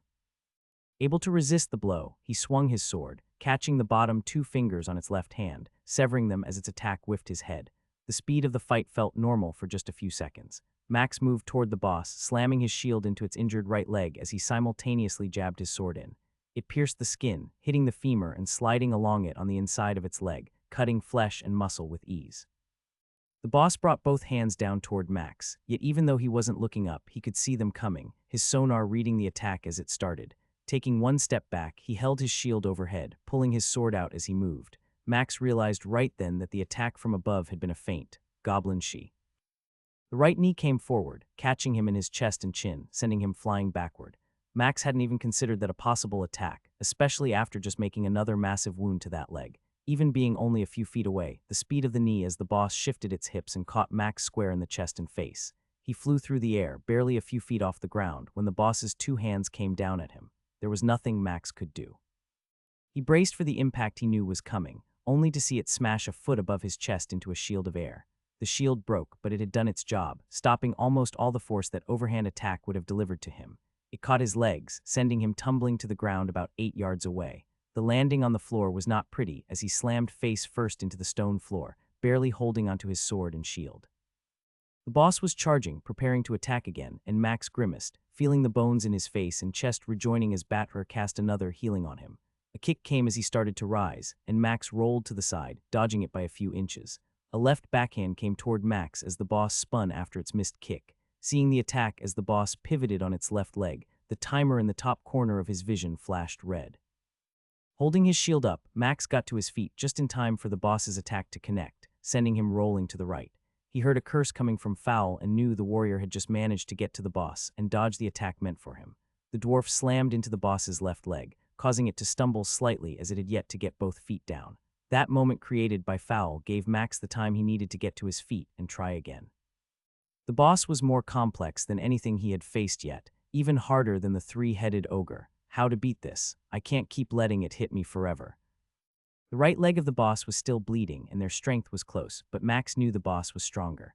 The longer the fight went on, the more chances the boss would have to use its skill again. Putting his sword and shield in storage, Max pulled out one of the large axes he had kept from the ogres. It was time to go on the offensive. The boss came running toward him, but there was a limp now as its right leg struggled to move as quickly as before.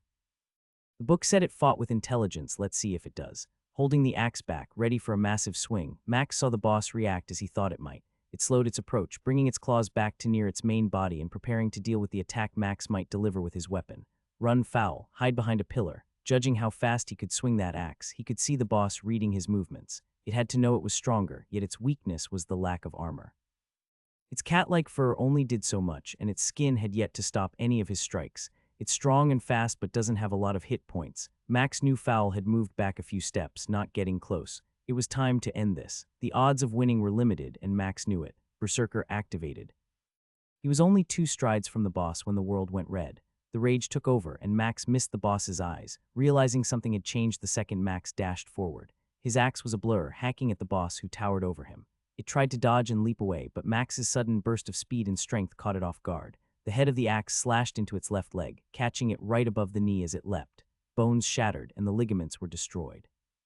The only reason it hadn't been cut clean off was its momentum to the right had mitigated it enough. It crashed to the ground, rolling to its side, seeing the axe coming for it again. The distance between them was gone in a second, and Max swung the axe, driving it down on the fallen boss. Rage drove him with no concern for where he attacked. All he felt was the cold need to end its life.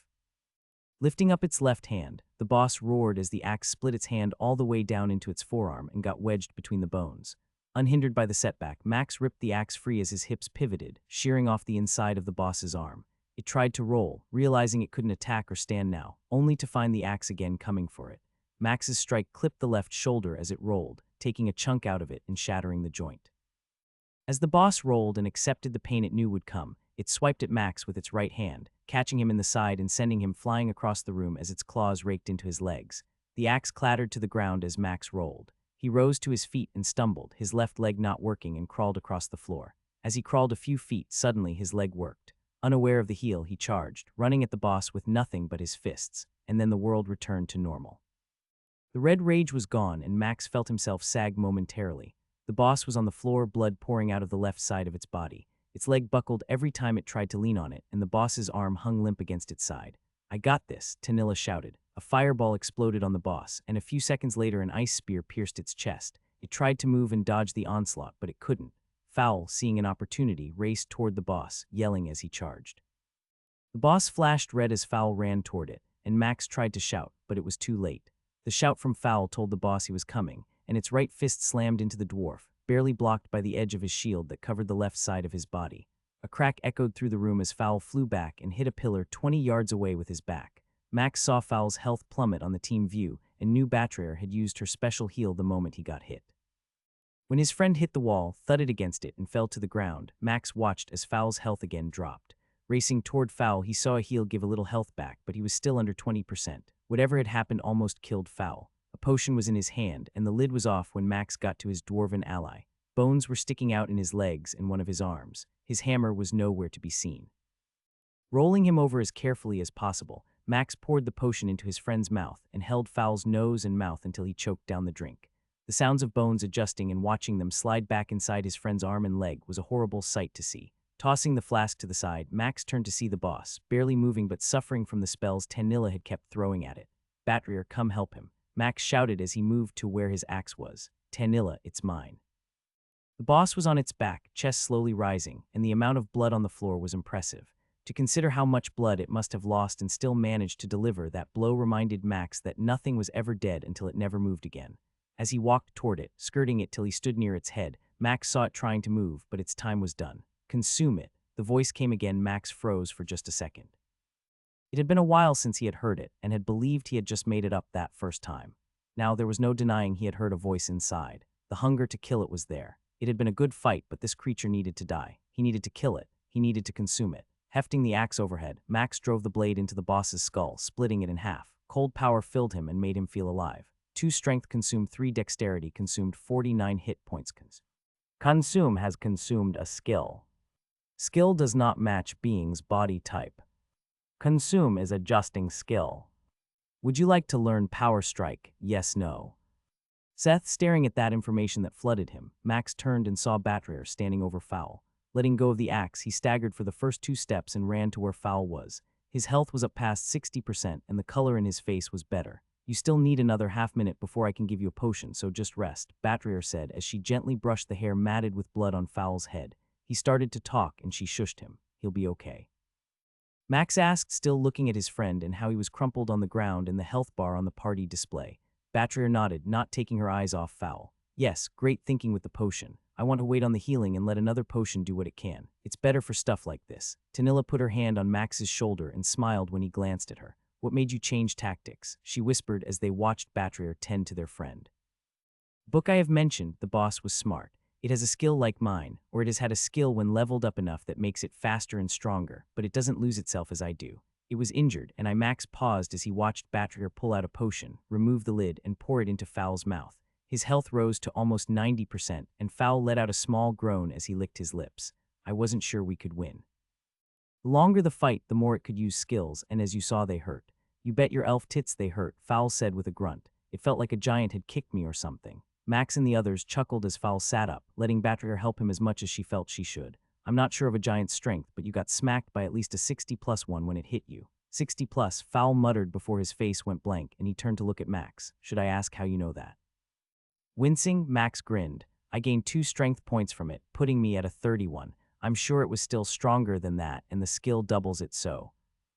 Everyone let out a small groan, considering the kind of power behind an attack. With Fowl back on his feet, he stretched slowly and slightly popped his neck. I guess I owe you another one, he stated with a slight laugh. I'm never going to get anything nice at this rate. Max laughed and then pointed to the glowing chest that could barely be seen through the room's pillars. Maybe we should go and find out what's inside. Go for it, it's your turn, Max repeated, nudging Fowl, who stood before the lid of the silver chest. Gold-etched carvings of the chemonomy decorated the sides. Grinning, Fowl didn't hesitate and lifted the lid, each of them glancing inside to see what was there. Well, I'll be a troll's uncle, Fowl muttered as he saw the items in the dimensional storage of the chest. A pair of black chain leggings, a crystal-looking ring, a gold armband, and a plate helmet with a red feather on it waited to be claimed. Next to those 4 items was a necklace, changing shape and color, with it yet to be decided by who won the role. 4 silver tokens with chemonomy prints etched on them brought a sigh from Tanilla, as they hadn't got to turn in the last boss token they had won. That is an interesting helm, Max muttered as Fowl pulled it out. A grin almost covered the dwarf's entire face as he took off his chain coif and stored it, putting the plate one on. It adjusted some, leaving slits for his eyes to see but covered his whole face otherwise. A massive, 1-foot-tall red feather moved every time Fowl shook his head. It's definitely better than your old helm, Tanilla said, trying not to grin. The good news is we can't see your face. Go hump an ogre, Fowl cursed as he flicked his head back. I think I look rather gallant. Batrayer nodded, rolling her eyes as she reached into the chest, claiming her band and slipping it onto her arm. Sucks we need to get these identified, she stated after checking to see if they were already identified. Tanilla took her ring and slipped it on while Max took his chain pants and put them in storage. No point trying these on till I know what they do. And the necklace? Fowl asked, his voice sounding weird from inside the helmet. I'll pass, Max replied, moving a few steps back from the chest. As will I, Tanilla stated. Guess it's just you and me, babe, Fowl said, his voice cheerful, and had his face not been covered, Max believed he'd see the dwarf grinning. No, you take it. If I win, I don't want to listen to you pout all night. Tanilla snorted, knowing Fowl was glaring at her, and ignored it. Well, I won't ask twice, he replied, activating the item.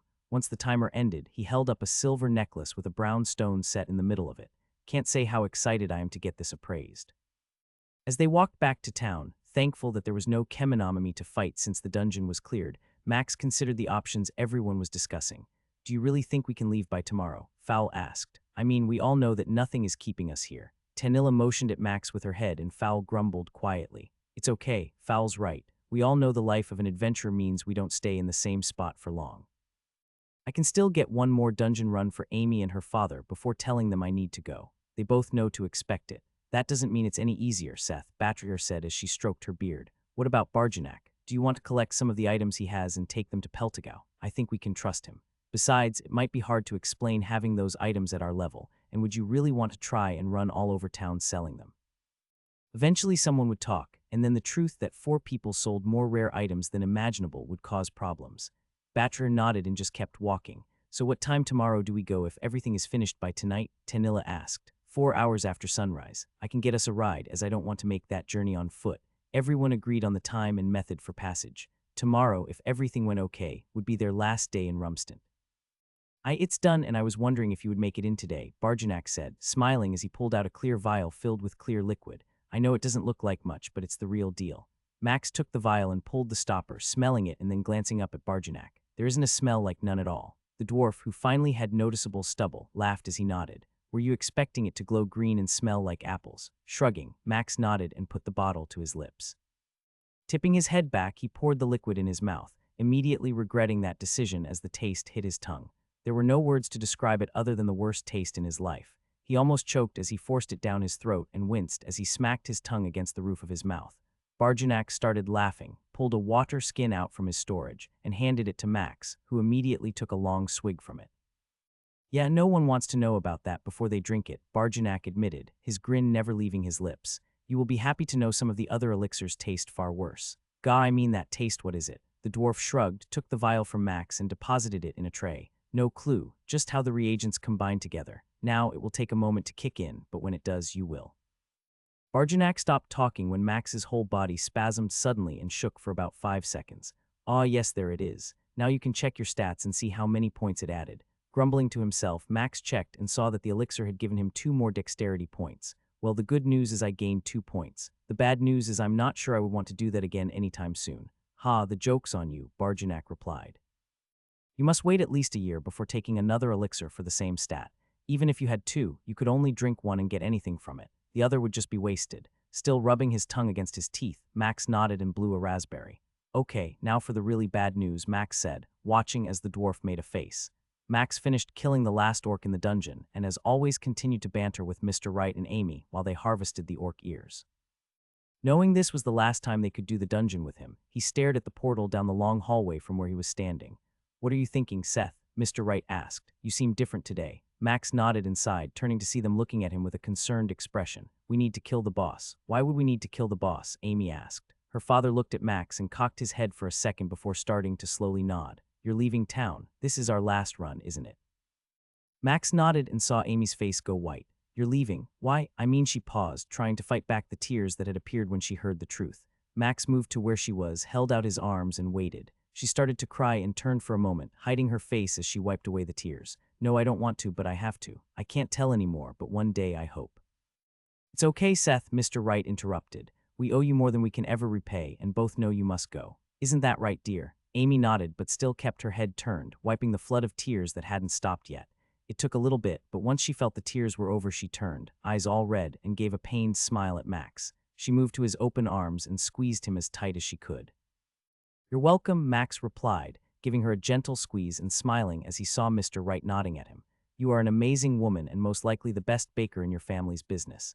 His statement brought some laughter from Amy as she kept her head against his shoulder. Just remember to follow your heart and be the kind person I know you are. She nodded and gave him another tight squeeze, secretly wondering if she could stop him from leaving if she didn't let go. He gave her another hug before gently prying her from him and looking at her eyes, ignoring the redness of them. She couldn't hold back the surprise at what he had said but nodded. I'll never forget this. Giving a playful grin, Max winked and then let out a laugh. Oh, I don't expect you to. In fact, if you ever have a child, just remember that Seth is a great name. She started to laugh and rolled her eyes as her father came over and embraced her. Now if we are all done crying, how about we kill a boss and you two get a magical item? The boss was a joke at his level, and Max understood now why the Adventurers Guild sent in higher-level people to clear them out. It had only taken one thrust of his spear to pierce the orc's head, killing it instantly. The treasure box was a fun moment as he let Amy open it and watched her eyes sparkle when she realized that inside it was a necklace for her. She pulled out the silver necklace with a green gem set in it and held it out for a while, staring at it in disbelief. Why a necklace? Her father asked as he reached in and pulled out a matching one. I have no clue, Max replied as he shrugged and pulled out a small knife. Sometimes I wonder if the dungeon knows the best item you could use or if it is random. The truth is neither of you needs a weapon or armor. A necklace or ring would be best, but since you work with dough, a ring might not be that great.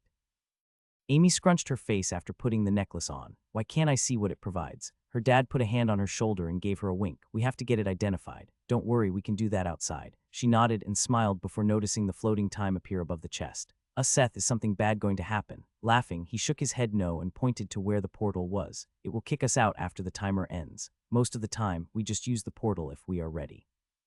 He nodded and didn't force her to let go. The three stood there, Amy and Max hugging as her father watched them, and the timer ticked away. Max waved as the two of them headed out of the adventurer's hall to find a magical shop to identify their items. He would have offered to have it done here, but the guild frowned upon using their resources for non-adventurers since they gave a discount to adventurers. Moving to the line where adventurers waited to get their items identified, Max couldn't help but smile. He didn't want to leave, but knowing he had done something right made it a little easier. Max had tipped the guild identifier a silver coin. The man had been appreciative as most tipped little or nothing. It had been funny, considering that he had given away the money without thought. He was rolling in money in comparison to a month ago. The idea of giving away that amount would have seemed impossible back then. Still, the dwarf had taken care of him quickly and made no comments or statements when he finished the process. The dagger was mostly worthless, only having a bonus of 1 dexterity to it, yet he kept it as a reminder of his time with Amy and her father. His pants had been a pleasant surprise. Identify pants. Quick black chain pants, plus 2 SDR dex 10 movement bonus. He had been surprised that the pants were not bound like so many of his other items.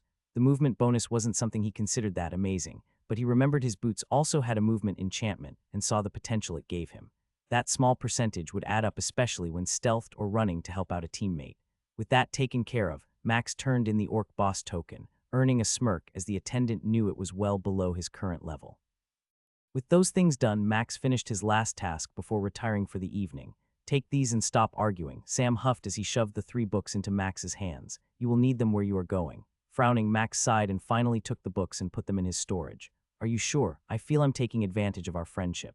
Bah, what kind of friend leaves so soon? Sam declared, pretending to be upset before grinning and extending his hand. Just be safe and remember to send me any updates on skills you might experience. I'll just address the letter to. Grumpy old white-haired dwarf. I'm sure everyone in town would know who I was talking about. Sam nodded and glanced around the room before leaning in. I've been reading some of that book you gave me. You need to know they don't play around. If someone tells them you killed one of their own, Sam paused and then made a throat-slicing motion with his stubby finger. I understand. I didn't plan to go to their capital and announce what I did. Bah, it's smartasses like you that made me choose to not have children. Both stood staring at the other before Max broke and lost the contest, blinking first and seeing Sam grin. It's not fair only having one eye. Sam's face got serious and he nodded and tapped right below his eye. When you get to the capital, ask around. Someone can help with that. It won't be cheap, but if you plan on continuing this adventure stuff, you won't want to be without it.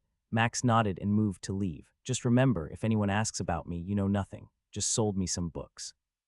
Remember who? Sam asked, feigning ignorance. Sam nodded and watched as Max walked toward the exit. Akram, watch over that one. Please, something tells me that boy is special. Big D and Linda had already heard about his plans from Amy, and both had handled the news better than Max had expected. It happens all the time, Linda stated, wearing the same smile she always had. We can't say we like it, but it's part of the job. Trust me when I say we'll miss you more than many, Big D added, winking at Max.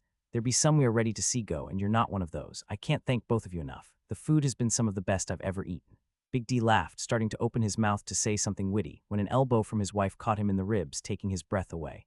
I know. I hear that compliment all the time, Linda replied, glaring at Big D, who was wheezing a little from the blow she had delivered. Still want breakfast in the morning, though. Max nodded. Good, I'll have it at your usual time. Anything else? She nodded and moved back toward the kitchen, having taken enough time saying goodbye while the inn had gotten full of hungry patrons. I better get to work, Dick said as he nursed his ribs. I wouldn't want to get beat up again for not doing my job.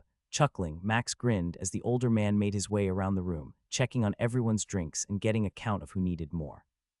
Sitting back down in his booth, Max picked at the plate of food.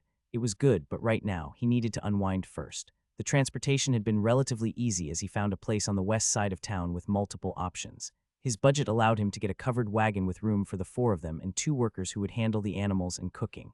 They would set out with 3 other carts, all bound for the capital. What bothered him was the unknown. He knew the capital was at least 3 times the size of this rumstint.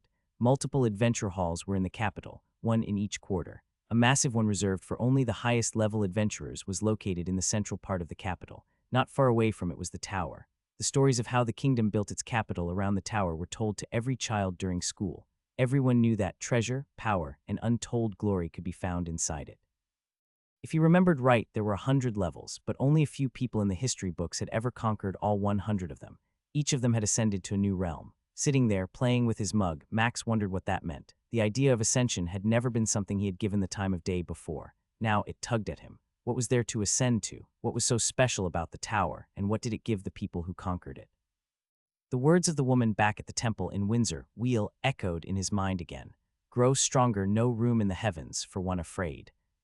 It seemed like a challenge, one he felt he would one day need to attempt. Waving goodbye again to Big D, Max glanced at the Big Bun's shop and paused. He wanted to go in but knew it wouldn't be the right move. There was no point causing Amy any more pain after last night. It's better to end on a happy note. Barjanak had a few pieces of paper for him to sign, and after taking care of that, they parted ways. A tray of healing potions was stored in his dimensional space in case of emergencies. He had promised that in a month or two, money should start flowing into the account they had set up, and that Max was welcome to send a letter anytime if he had questions or needed something specific. Leaving the shop, Max wondered if he should have shown Barjanak the 2 heads that Fowl had collected from the 3-headed ogre. While he was out and Batrayer had taken care of him, the dwarf occupied his concerned mind by acquiring the 2 heads and failing to get the caster one before the body faded away. A chuckle escaped as he also considered the massive sack of testicles he still had in storage. What would the market think if a massive sack of ogre balls suddenly appeared for sale? Everyone agreed that it would be hard to trust someone with those kinds of qualities. Maybe in a year, Barjanak would prove himself worthy of that. I was beginning to wonder if you were going to show, Fowl said as he held out a hand. Please, it would take an army of dwarves to keep me from leaving town with you all. Max felt something different when he shook Fowl's hand. Looking him up and down, Max tried to figure out what it was. Something's different, and thankfully it's not that damn helm of yours. Fowl grunted and gave a twirl, smiling like a kid who found out they got a whole cake to themselves. What am I missing? He picked his skill, Batrayer said, earning a snarl and glare from Fowl before he turned back to Max and smiled. Yes, I plan to tell you later, but someone ruined my surprise. Well, what is it? Max asked. I upgraded the bulwark skill to uncommon last night, and then Fowl paused, pulling out an empty coin purse. I spent all my money on armor. Max tapped his chin and tried to remember anything he could about that skill. I know it has to do with defending, but I don't know the details. As you shouldn't, mister, I'm a damage-based warrior who tanks everything, Fowl replied, rolling his eyes as he made up that title. It requires plate armor and improves my defenses while wearing it, makes me resistant to being knocked around by those with a higher strength than me, and has an active ability I can use once daily. Nodding, Max could see the value in everything Fowl had just said. What does the ability do? Grinning and displaying every one of his teeth, Fowl rubbed his hands together. For 5 seconds, I deflect or parry up to 5 incoming attacks that I can see. At higher levels, the time and number will increase. That's utter goblin shite, Max exclaimed. Every attack, with a weapon or fist, it's not a magical spell, sadly. But if I ever get the skill to legendary, I'll reflect a percentage of the damage back to the attacker. Legendary, he says, scoffed Batrayer. Like he's getting that anytime soon. He'll be white in the short hairs before that happens. Fowl's cheeks turned red, and Tanilla laughed uncontrollably at Batrayer's comment. No talking about my short hair, or I'll. Max waited to hear what Fowl would say, but he noticed the look Batrayer had given him and understood why the dwarf stopped talking. Do either of you want to share what you picked? We can later, Tanilla said. We need to get to our transportation and ensure everything is set. Once we are on the road, it will be easier to relax and talk about what to expect in 5 days when we get to Peltigo. Everyone nodded and headed in the direction of the west gate. 5 days was going to be a long trip. Now listen, you have this entire cart, and all you bring is the 4 of you. Max nodded and saw the owner of the service he had procured transportation from Grimace. We don't need to carry anything else. If you want to put a few extra items in the cart, I think it would be okay if you don't cramp the cart up. Mr. Reed glanced at the 4 of them again, then at the massive cart he had hitched up for them and shook his head. You could have gotten a carriage if you weren't going to take supplies with you. That is true, Max replied, flashing his best smile, but if you remember, the price you quoted on a carriage was way more than the cart. Scratching his head with a finger, the older man nodded and finally sighed. No point changing it now. I ain't got the time to add more stuff, so it looks like the 4 of you could have a party in the back of that thing with all the room. Waving Max off, Mr. Reed turned and moved to one of the other 3 wagons that would be part of the trip. Each of them was packed to the limits, and Max understood the man's frustration. He had expected Max to be transporting goods. Having a cart paid to go to the capital meant it could come back here with things to sell. It had been a good deal for Max. Looks like we will travel in style, Max said as he motioned to the back of the cart and offered a hand to Batrayer and Tanilla. Once they were in, he turned to Fowl and smiled. Would you like some assistance, sir? He gave a slight bow after asking his question. Well, I would be delighted, Fowl replied, returning the bow. Without waiting, Max darted forward, slid his hands into the dwarf's armpits and lifted him up, setting him in the cart. What do you think you're doing? Fowl howled, ignoring the laughter of the 2 women behind him. Don't you know you're not supposed to pick up a dwarf like that? Max nodded and shrugged. I did ask. Gods and elf tits, Fowl cursed as he moved deeper into the cart. I swear I'm going to stab him while he sleeps tonight." They had been riding in the cart for most of the day, except for those few times they had stopped. Tanilla and Max watched Betrayer and Fowl sleeping against each other. The two of them were snoring loud enough to scare off any wildlife for miles. "They do make an interesting couple," Max said, trying not to laugh as he stared at them. "It's weird for me, seeing dwarves like them. My town only had a few, and I can't say any of them were very friendly." Tanilla nodded and stretched, ignoring the bumps in the road and thankful for the blankets Max had taken out of his storage. They have always been two peas in a pod: fire and ice, oil and water, clean and stinky. Max turned and saw Tanilla looking at him. He realized this was one of the first times he had seen her hair unbraided. "Your hair looks nice like that. Is there a reason you don't always wear it down?" Cheeks going red, Tanilla bit her lip and nodded slowly. "You don't know much about elves, do you?" Max shook his head. "I didn't get to spend any time with the elves in our town. Most were either in hired jobs or paths I could never reach. A few were trainers for those wanting to be mages. Other than that, no, I don't have a clue about elves except for the 4 who tried to kill me." Frowning, Tanilla nodded as she pulled a brush out of her pack and started combing her brown hair. Even in the setting sun that streamed in through the opening behind them, it shone with each stroke. "It bothers me that you experienced that. There are some just like them in every elf village or town, those who preach and proclaim the destruction of all the races. The rulers keep them and their message suppressed, but there are always young ones who join, lured by the power they promise and the blessing of our God." She paused as she worked a spot in her hair with something in it. "Elves are proud, and many would call us grouchy." "I of course am not like that," she stated, chuckling when Max snickered at that statement. "The hair is a symbol of many things. Some never cut their hair. Others may keep it short. For women, their hair is almost always braided whenever they are in public. If they are married, they might not have it braided when out with their spouse. To see an elf like me with her hair down could mean a lot of things." Max sat there, not saying a word, keeping a small smile on his lips. She grinned, impressed that Max hadn't spoken, and continued brushing her hair. "Some say it means they were flirting with a man by having her hair down, or it might mean they felt safe or considered them family.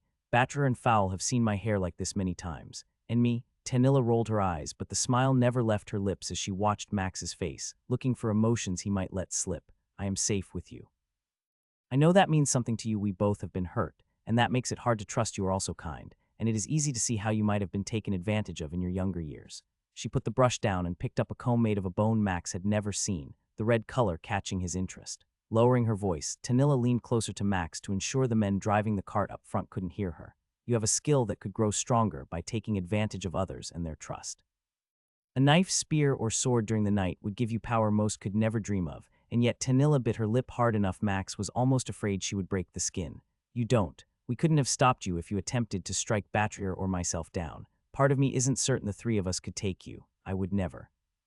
She held up her hand, stopping his defense of himself. "I know. We all know," Tanilla said as she motioned to the 2 dwarves sleeping soundly. "That is why they can sleep like that. They trust you and know you would protect them if something were to attack." She sighed and ran the comb through her hair a few times, getting out the last of the knots she had found. "Seth, I will follow you wherever you ask because I believe the 4 of us are meant to be together. I believe someone is pushing us down this path." Taking her comb and shaking it at Max, she smiled before returning it to her pouch, pulling the brush out again and working over the spot she had just untangled. "Elves believe the gods do that. I believe the gods do that." Max just nodded and said nothing. He leaned his head against the cart's edge and held back the sigh he wanted to let out. He couldn't see Tanilla with his left eye, but he could sense everything about her as she sat beside him, watching him again. "You're welcome. Now find out how much longer till we stop for the night. Unlike those 2 hairy dwarfs, I prefer to sleep without bouncing around all the time." Max had taken the first watch when they stopped, assuring the men that he wanted to do it. It had brought only a few complaints when they realized he was serious. No one asked questions after he went to their wagon and came out a few minutes later with his armor and spear. A gentle breeze blew, and the fire in the center of camp crackled and popped as it burnt the logs he had added a little while ago. The moon hung in the sky, one half hidden, the other a brilliant white. He wasn't ready to sleep just yet. The words Tanilla had said nagged at him. The idea that someone was directing his path frustrated him more than he imagined it could. How can a god make me do something I don't want to do? Dwelling on that thought, the dungeon with the ogres came to his mind. He had been forced to fight, unable to leave the 2nd floor. If a god had made that happen, there was a reason. His head hurt trying to figure out all the little things that might be one large connected web. Some spider out there forced him to retreat and move until he was stuck, unable to escape before they consumed him. Then his heart stopped momentarily, and Max felt a new fear come over him. What if they want me to grow stronger so they can one day kill and consume me? The next few hours were filled with more frustrating thoughts. When the time came to wake up the 2nd watch, Max wasn't sure he could fall asleep. His mind was taking him down a dark hole. Did you get any sleep last night at all? Fowl asked as they waited for the men to finish cooking their lunch. You have been dragging all day. Shaking his head, Max frowned and glanced around the area. Where a Batrier and Tanilla, they needed to answer the call of nature. Why? Max saw a look of concern appearing on Fowl's face. I didn't see them go. I guess I really am tired. Take a nap in the wagon. Just a few hours, mind you, but I'm sure you need it. Yawning, Max covered his mouth and nodded. I may just do that. After a good lunch, I will probably pass right out. Glancing around, Fowl saw that none of the caravan workers were present and grimaced. Based on that smell, I doubt it will be a good lunch. Max chuckled and without looking around knew he was safe to do what he did next. Pulling a box out of storage, Max popped off the lid and reached in. When his hand came out of the box, a strawberry muffin with frosting was in it. Max saw Fowl's tongue moving against his lips and waited to give it to the dwarf, was certain he was about to drool. Oh, dis is good, Fowl moaned as he shoved the whole treat in his mouth in one bite. SHHHH, Max chided him, pulling a cupcake out for himself and then quickly returning the box to his storage. Big D and Linda had a treat for me when I left. I figured we might as well eat our dessert first. Fowl nodded, licking his fingers and grinning as he did. You going to give the girls any? Shaking his head from side to side, Max smiled. You know I will, but if I can make them squirm a little beforehand, I won't pass that up. Laughing, Fowl stood up and slapped Max on the shoulder. That's one of the things I like about you, Seth. Finding ways to piss off a woman and not worrying about how they will get you back. Fowl was right, and Max was asleep the moment he laid down after lunch. Fowl woke him up a few hours later as they continued their journey toward the capital. Max would read Sam's books, letting Batrier and Tanilla enjoy them, but Fowl was content to sleep for hours on end. Tanilla and Max sat by the fire, laughing at stories each shared, trying to keep the noise down as they kept the first watch. She had decided Max needed someone to help stay awake, and Max was happy to have her company.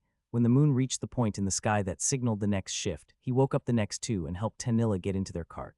You're not coming, she whispered, watching him walk away from the camp. No, I need to go and use the restroom. She shook her head and ducked inside the tarp, giving Max the privacy he needed. Ignoring her, Max headed toward the tree line. It had been ages since he had to piss this bad and thought his bladder was going to burst. Max realized as he stood by the trees, his chain mail armor pulled down past his thighs, that no one ever talked about how hard it was to use the bathroom when prepared for battle. None of the stories he had ever heard mentioned warriors in full plate having to pee or dropping a load. It would take forever to get that equipment off and on. Glad no one was able to see him in the moonlight, bare-arsed cheeks feeling the wind, he let out a groan and heard the heavenly sound of water splashing against the bark of a tree. Doing his best not to moan, Max stared at the tree before him, and then he froze. To the left and right, he felt two people coming toward him slowly through his sonar skill. They were crouching and moving at a pace he knew far too well. Two people stealthed. He tried not to panic, but his bladder kept going as they kept inching forward. Realizing he was going to be caught with his chain pants down, Max started to chuckle, spinning around and sending a spray off in a circle around him. Both forms paused as he turned around. The seconds ticked, and Max knew he was running out of time, as were they. Their stealth would end soon. With no other options left, Max did the only thing he could think of. You two going to stare at my manhood all night, or are we going to dance? Max couldn't help but smile as neither of the men moved. Unsure if it was from being called out from stealth, his lack of concern at knowing they were there, or the steady stream still flowing, Max lowered his hands and finished up, quickly pulling his chain pants up. Behind him, Max sensed another person coming toward him. Feeling a grin appear, he put his spear up and pulled out his two swords. It had only dawned on him a few days ago that things put in the dimensional pocket did not experience time as usual. He could enchant his weapons and store them, and after checking a timer, the enchantment would last over a week before it was even halfway gone. The two he had initially spotted dropped out of stealth, a dwarf and a man, each holding a dagger. The moon provided enough light to see they were in black leather, but he didn't need it. He could see the shape of their faces, the frown each wore, and the way their hands trembled slightly.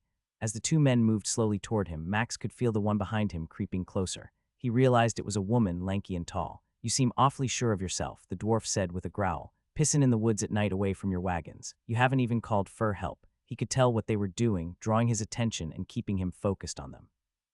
The woman was only 5 yards away, moving quickly to be in position for a three-person attack.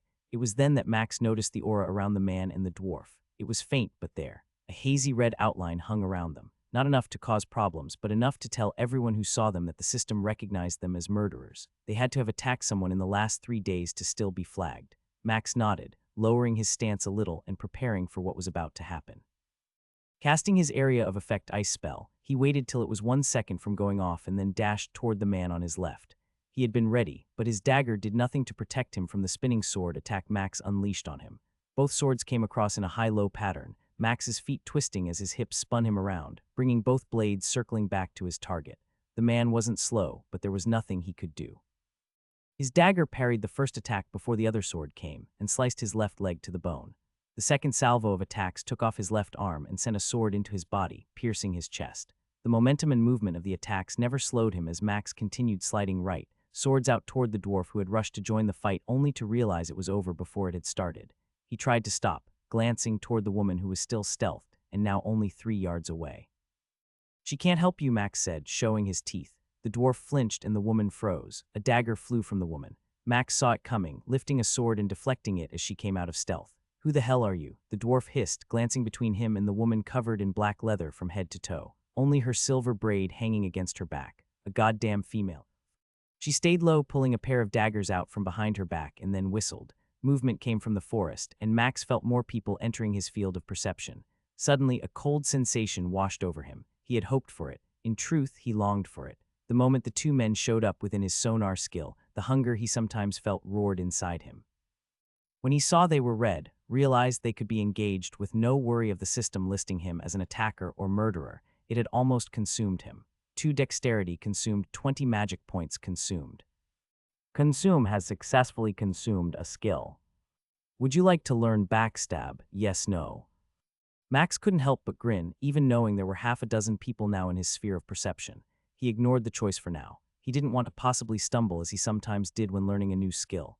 His body already felt alive from growth in dexterity. "Kill them all. Take their power. We need it." The voice was back, and Max knew what it wanted. The same thing he wanted. They continued to surround him, each staying on the outer edges of his detection area, but now Max counted 8. Each of them had that same red glow, permission to take what they had. "This feels like a fair fight," Max declared, cracking his neck and focusing on the female elf. He could see she was different. How she moved and flowed, everything about her screamed danger. She laughed. Her soft voice carried across the open field. "You sure are full of yourself. I'm impressed that you knew we were here, and that attack on poor Mizar shows you have some skill with swords." "But let's be honest," she paused, her voice turning hard and gaining an edge. "Do you really expect to walk away from here alive?" Motioning with his sword at the others around him, Max gave a slight shrug. "The real question you should ask yourself is how many, including you, will die." He felt the change on her face. She frowned, put off by his lack of concern for the situation and the fact he had not tried yelling for help yet. Bravery and stupidity were common enough, and there was no way someone strong enough to deal with all of them could be here. As the woman paused, Max realized there was one with a bow. An arrow knocked but not pointed at him. 3 of them had swords, and another 2 had axes. That just left the woman and the dwarf with daggers. She was the closest, and Max believed he needed to take her out first. Even if she had offered to let him walk away, he would have said no. He needed this. Casting his ice spell again, he waited, knowing when it would go off and the shimmer around his feet would appear. Once more, he darted forward, racing toward the elf as his spell activated and played his trump card. There was no time to play games. Berserker activated. The color shift at night would have reminded him of that battle against the wolves if he could have remembered the way it had looked. He would have noticed the woman's expression as he reached her before she could react. His swords were a blur as his ice spell extended around him, slowing her movements and reactions. She flickered green for a moment, and the strikes he swung at her crashed against her 2 daggers that blocked them. Her knees gave out, and she was crushed to the ground under the strength of his attacks. The only reason she could still hold her arms and daggers up was the skill she had activated. The flurry of blows he sent was blocked for 2 seconds, then she flickered green again. The following 2 strikes shattered her arms, the strength behind his attacks too much for her to handle. Without the ability to defend herself and unable to move in time, she could do nothing as Max swung again, one blade slicing her left arm off at the shoulder and the other cleaving her body diagonally. He felt a pain in his back but ignored it. Pressure increased for him for the briefest moment, and with the light in the woman's eyes fading he spun, blades whirling around like a tornado, catching the dwarf who was not expecting the speed or power of that strike in the face. His face was gone in less than a half-second, making the second sword that came at him moot, even though it almost cut him in 2. A man with a sword was charging him, unable to believe what he had just seen. 2 of them were struck down so quickly. Max's eyes locked on the attacker lunging at him, as he pulled his sword free of the dwarf, releasing a spray of blood as the blade came free. His attacker tried to block and dodge, but it was futile as the one-eyed man came at him with a fury and aura that froze him to the bone. Max ran past him, his combination strike having decapitated the attacker. Spinning, he found the archer 10 yards away, having just fired an arrow. Max didn't notice it in his rage. All he could see was the archer. 4 strides carried him to the man, cleaving his bow in half as he tried to protect himself and ending his life a moment later. Screams were coming from all around him, screams that Max couldn't hear or recognize. His mind wouldn't allow it. 2 more men fell before the last 2 turned to run. The sounds of their feet sprinting in different directions didn't matter as Max turned on the one closest to him. Running after the man, he chased him down. He had only taken 8 seconds to find and kill that target. Max scanned the area, spinning around, wanting and needing something to hunt. He couldn't sense anything in his skill range, and the vision in his right eye was blurry. Blood had run down his face and into it, but Max couldn't figure that out. Shouts came from the south of him, beyond the trees he was in. Running as quickly as he could, he saw a few torches and a light. He saw a man he should have recognized, a dwarf running toward him. 4 steps later, Max stumbled over his own feet. A massive shock hit his system as awareness of his surroundings sank in. There was a look of terror behind Foul's eyes as the dwarf held his shield and hammer ready, Tanilla holding her hands out at him, a spell waiting to be cast. Fear in Batrayer's eyes as she took in the blood-soaked figure of a man they called a friend. Seth, it's us," Foul shouted. Shaking his head and realizing his situation, Max held up both hands and dropped his swords. "Sorry," Max paused, seeing the men from the wagons coming toward them. They stopped further behind his allies. "Bandits, they tried to attack me, but I..."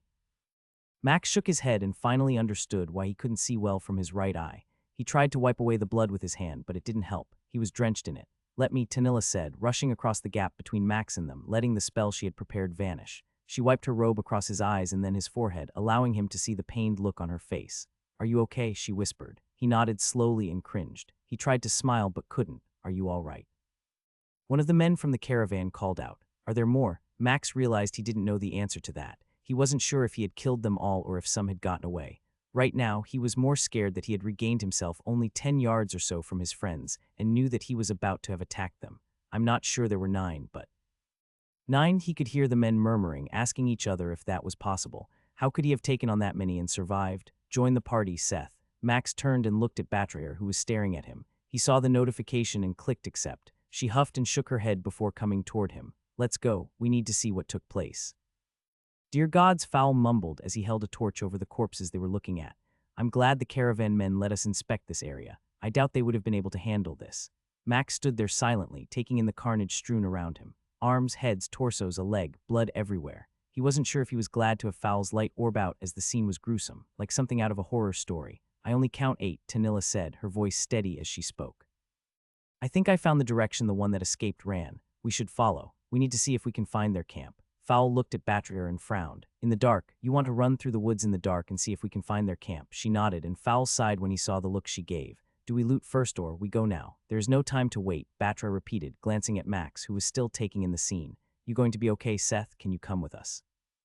Nodding slowly, Max pulled out his sword and shield and then sighed. "Sorry, I didn't realize it would look like this." "Don't apologize," Tanilla snapped, shaking her head at him. "These men and women were content to attack you and most likely us. The fact that you aren't marked as an attacker tells us each was guilty of an offense. Now let's go. We need to try and find them." Nodding, Max moved to where Tanilla had said the trail went, taking the lead as she came behind.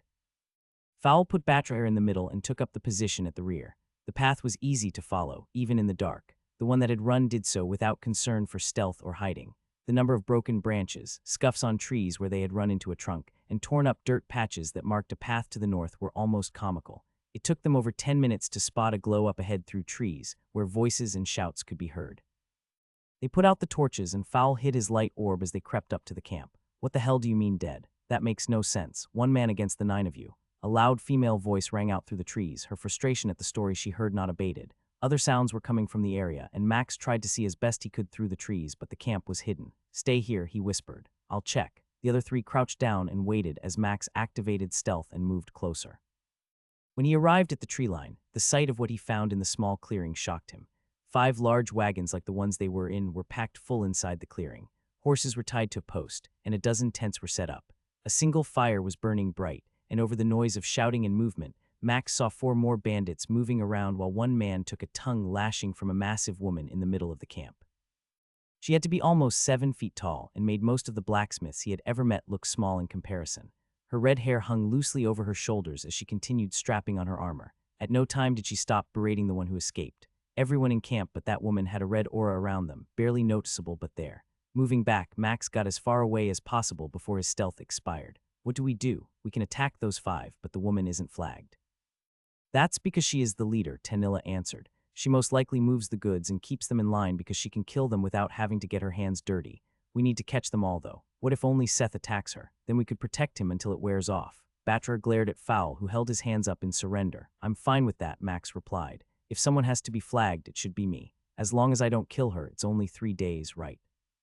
Tanilla nodded and motioned to the camp. We don't have a lot of time before we lose the element of surprise. Are you sure you're okay with this, Seth? Smiling at Batrier, Max nodded. Family protects each other. I trust you with my secret and my life. She smiled and then nodded at Tanilla. Let's go. As the group got closer, Max pulled out his swords. If they had to take the woman captive, he didn't want everyone to know all the skills that he had. Casting his enchantments again, he moved toward the clearing, finally paying attention to the notifications waiting to be read. 3 dexterity consumed 2 wisdom, consumed 1 dexterity, consumed 1 dexterity, consumed 1 dexterity, consumed 1 dexterity, consumed. Consume has successfully consumed a skill. Would you like to learn backstab? Yes, no. Consume has successfully consumed a skill. Would you like to learn evasion? Yes, no. Consume has successfully consumed a skill. Would you like to learn archery? Yes, no. His mind struggled to acknowledge all those notifications. All the points in dexterity were impossible to even believe. 3 skills. I gained 3 skills. He wanted to click yes on all of them, but he couldn't. The fear of how his mind had responded when he learned weapon expertise held him back. The hunger he had felt earlier was gone, as if satisfied for now. He noticed Tanilla waving at him, turned and gave a thumbs up, activating his stealth and moving through the bushes. The camp was still in chaos as the bandits ran around, throwing items into a cart, and another started to get horses hitched up. Moving quickly, Max dashed to the cart they were loading and waited for one of the bandits to come close. The stealth timer was red, but Max still had time and waited. As the bandit arrived and prepared to throw a chest into the open back end, Max thrust his sword into the man's throat, cutting off the gurgling noise. The chest started to drop, but Max grabbed it, put it into the cart, and let the man slide off his sword and into the dirt. No cold sensation came, and Max resigned himself to the idea that it most likely wouldn't since he had already gained 9 dexterity points tonight. Glancing at the tents, Max snuck over towards another bandit. He could sense 2 people near him. Both were throwing things in a trunk. A large tent in the middle stood out, and he assumed the leader must be there. Quickly moving to one of the tents, Max didn't worry much about noise with the hustle and bustle around him. The dwarf inside was grumbling, cursing about the idiot and her attitude, and how she could chew on a few ogre nuts. Max moved into the tent. The second the flap opened, the man stiffened and went quiet. Max grinned as he slid his sword into the dwarf's back and covered his mouth. Undoubtedly, he had been concerned that the woman had come in behind him. Only a tiny grunt came as the dwarf died. Max could sense no change in the man a few tents over and dropped the dwarf to the ground. As he started to leave the tent, the massive woman's presence entered his detection area and he froze. You fools need to hurry this up. And where the hell is Jenkins? The woman stayed where she had stopped and the man nearest to him came out of the tent.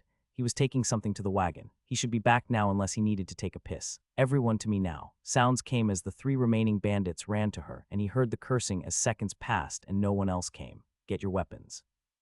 He's in the camp, his heart was pounding, and Max knew it was time to act. This would be an exciting fight if that woman decided to join. He could sense how she stood, and it was different from the others. A whistle came, and Max knew it was foul. The bandits turned to see where the whistle was coming from. Activating stealth, Max moved out of the tent, slipping slowly past the flap. You said it was one man who killed everyone. There are 3 of them out there, and that is a dwarf.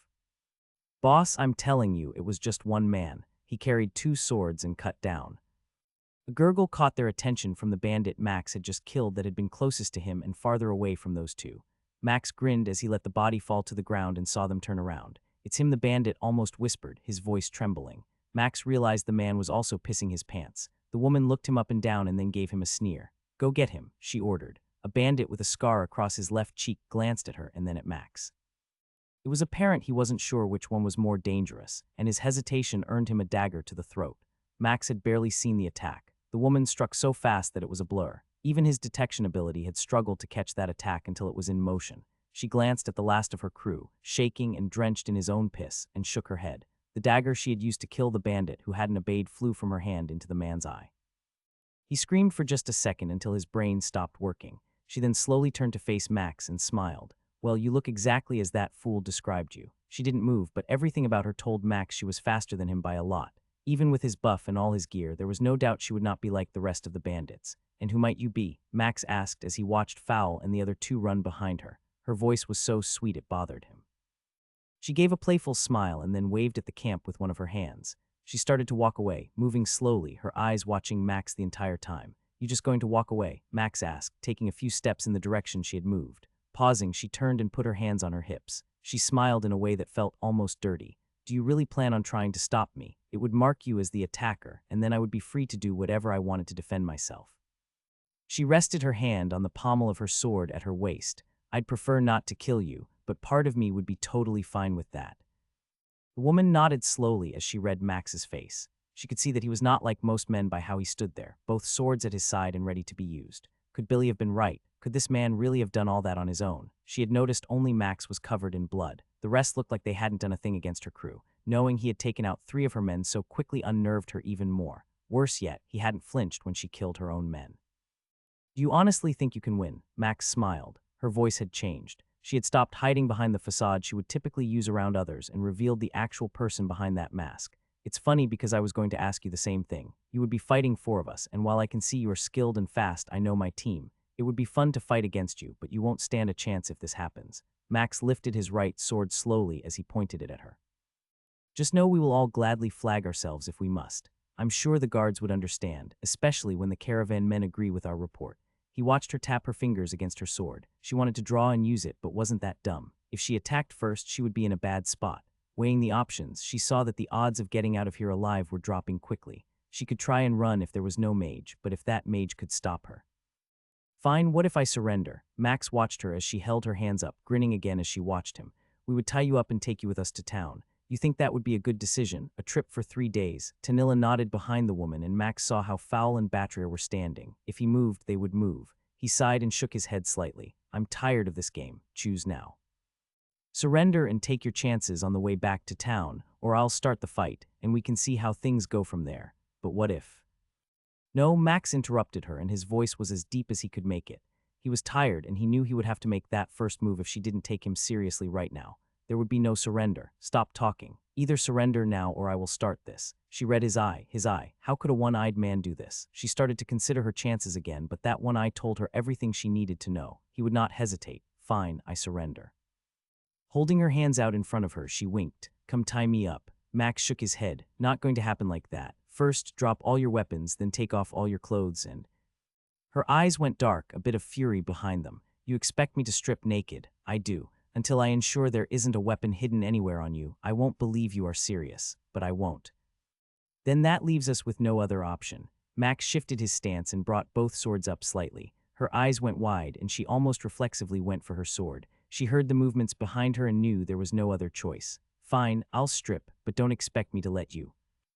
"I won't," Max growled. "I'm not the type to take advantage of others." His insult hit home as she frowned, but her choices were gone. She hadn't lived this long to pick a fight and die like this. There would be other chances to survive and get revenge. Of that she was sure of. Her weapons began to fall from her like rain. Her sword and 4 daggers were on her belt, 2 more in her boots, 1 under her armor, and a small one in her hair. Max almost smiled as the impressive collection grew, amazed that so many weapons could be hidden like that. Once the weapons were gone, she started to take her armor off, attempting to be seductive as she did it, but the way Max looked at her shut that down.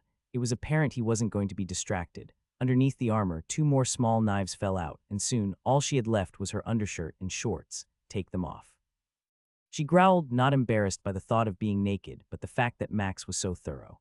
Grimacing, she took off the top, exposing herself and plucking a dagger that was tied to a small string from between her breasts. From there, her bottoms came off, and she smiled when she heard the dwarf behind her cough. "And now, Battery, go get me some rope, please." The dwarf nodded and moved to search through some of the items in the camp. It took a few minutes, and finally, she held up a long coil of rope. "Take off the rings and your earrings, too." She started to protest, but knew it wasn't going to change anything. Cursing to herself, she pulled them off, carefully setting them down on the ground next to her pile of weapons. She half considered trying to make a run for it, but that moment was gone. "I want those back," she growled as she stood up. Max nodded and then pointed to an area a few yards from where she was. "Move there." Pulling a backpack out from his storage, he stuffed all her items in it and then stored it with his weapons. "Let's go, I'm tired and it's late." Fowl and the others nodded as Max held onto a small piece of rope tied around the woman's neck. "You still haven't told me your name," the woman said as she followed Fowl and Battery. "I haven't because you haven't told me yours either." She huffed and shook her head. "My mother calls me Lydia." Max grinned as he didn't believe that name for a moment.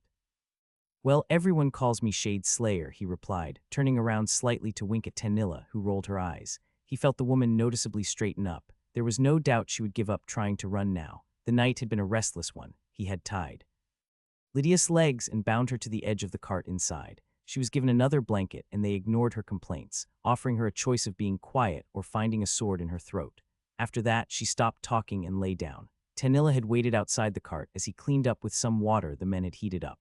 All of the men from the caravan were in shock at the sight of the bound, naked woman and him covered in blood. After being told to stay away from her, they all nodded, not wanting to have any part of what they were not involved with. "Are you okay? I mean really okay?" Tanilla asked, making sure no one heard her. Max nodded, continuing to wipe himself clean and occasionally dipping the rag in the pot of warm water. "It was not what I wanted to do, but I had to do it." He felt her watching him and tried to ignore it. Blood kept coming off with every wipe of the cloth. It had been wrung out so many times and it seemed like there would be no end. "I'm serious. We saw how you looked when you came rushing at Fowl. It was terrifying." Max nodded, trying not to look at her but acknowledging the truth of that statement. "I'm sorry. There weren't a lot of choices. There were 9 of them and I got caught with my pants down." Tanilla couldn't hold back the chuckle and she shook her head, glad to see him smile a little. "Should I ask what you got?" Max whispered, aware no one was nearby. 9 dexterity and 3 skills. I need to accept them, but I haven't had a moment yet since I wasn't sure how I would react when I did. He turned his head slightly and saw the look on her face. "Oh, and 2 wisdom. I almost forgot about those. That's I am. Impossible, I mean, it's not, but..." Max just nodded and then stood straight, wiping his face and smiling. "Can you watch over me while I accept them, in case something bad happens?" The worry disappeared from her face and she smiled. "Always." Max pulled up the notifications, still waiting for an answer, and selected yes on the first one. He winced a little as knowledge flooded his brain. The art of striking from behind seemed like second nature, and now he could see how to properly apply the most damage. Nodding, he smiled at her and held up one finger. Choosing yes on the next, his body and mind felt a rush of power. He understood how to dodge better and how to slip away from attacks. His mind was alive with knowledge, and he also knew an ability was waiting to be used with this knowledge. Snorting, he chuckled, not nearly as affected this time around. Holding a second finger, he focused on the last notification and chose yes. An understanding of how to use a bow seemed so simple now. He had never been good with one as a kid and didn't like to admit how many animals he had missed while hunting. For some reason, this skill barely impacted him. All done, he stated, sitting on a log near the fire. Tanilla moved, sat next to him, and leaned over. "So tell me what you got." "Backstab, evasion, and archery." Her mouth hung open as she stared at him. "Those are strong, like really strong." Max nodded. "Give me a minute. I want to see the descriptions." Skill description: backstab. Backstab, uncommon skill. This skill provides bonus damage to attacks from behind. A max of 200 bonus damage may be applied if the user is hidden and strikes with a piercing weapon. The maximum bonus damage is 50 if the user is not hidden. Target type may affect damage done. Skill description: evasion. Evasion, uncommon skill. The skill provides an increased understanding of evading all forms of attacks. This only applies to attacks that the skill owner is aware of. It may not be used against hidden attacks. Skill grants a usable ability: parry. Parry will deflect all frontal and side attacks for 2 seconds. Attacks will be stopped, but the power behind the attack cannot be fully mitigated. Some magical spells can be blocked. This ability has a 24-hour cooldown. Skill description: archery. Archery, common skill. This skill provides mastery with bows and crossbows, increased ability to load both weapons, and have a greater chance of hitting the intended target. Tanilla shook her head and just smiled as Max told her what each skill did. After a moment, she looked around once more and couldn't resist. "Seth, just how strong are you now?" Chuckling, Max grinned. "Let me see." It had taken a while to calm Tanilla down after he shared that information with her, but eventually they joined the others in their wagon and slept soundly. Fowl had stayed up all night, keeping watch over the woman whose only covering was the blankets put on her and the ropes wrapped around her. The following morning had gone about as well as Max could hope for. Lydia had wanted to protest. She needed to use the restroom and a few other issues, but after Max's simple statement that, again, she could choose death or obedience, she bent under his gaze. Max stayed with the carts and 2 of the caravan men as the others went into the woods and collected the loot and whatever supplies they could find. The men drove 2 wagons full of goods and other supplies through a twisting forest road and reached the camp well after midday. The horses had all been brought with them, and Fowl seemed excited upon their return. Lydia, on the other hand, looked as if she had sucked a lemon. A few other caravans had passed them as they didn't move from their spot. None stopped after learning they were fine, and some bandits had been killed.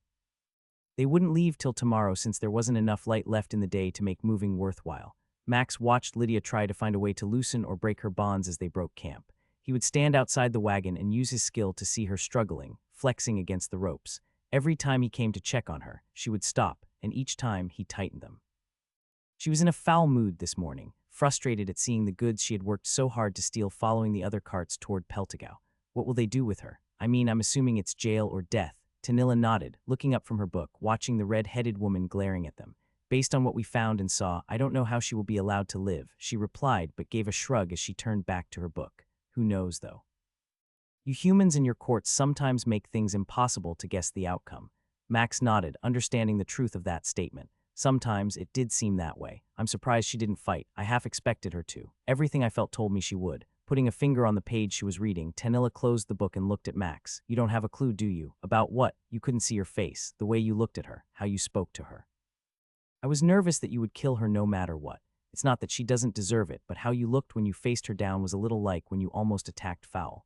But Max tried to defend himself, but he couldn't. The truth was he had wished she would have fought back, knowing how strong she was. The desire and hunger he felt yearned for that. Was I that bad? Tanilla chuckled as she nodded. I doubt many would have fought against you. It was a scary sight seeing you covered in blood like that. Grimacing, he nodded. It took a good part of the morning to get clean. Chainmail was fantastic against weapons, but blood flowed right through it.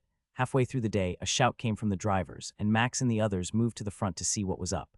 A patrol Lincoln, their driver, informed them. Capitol Guards to keep the roads safe.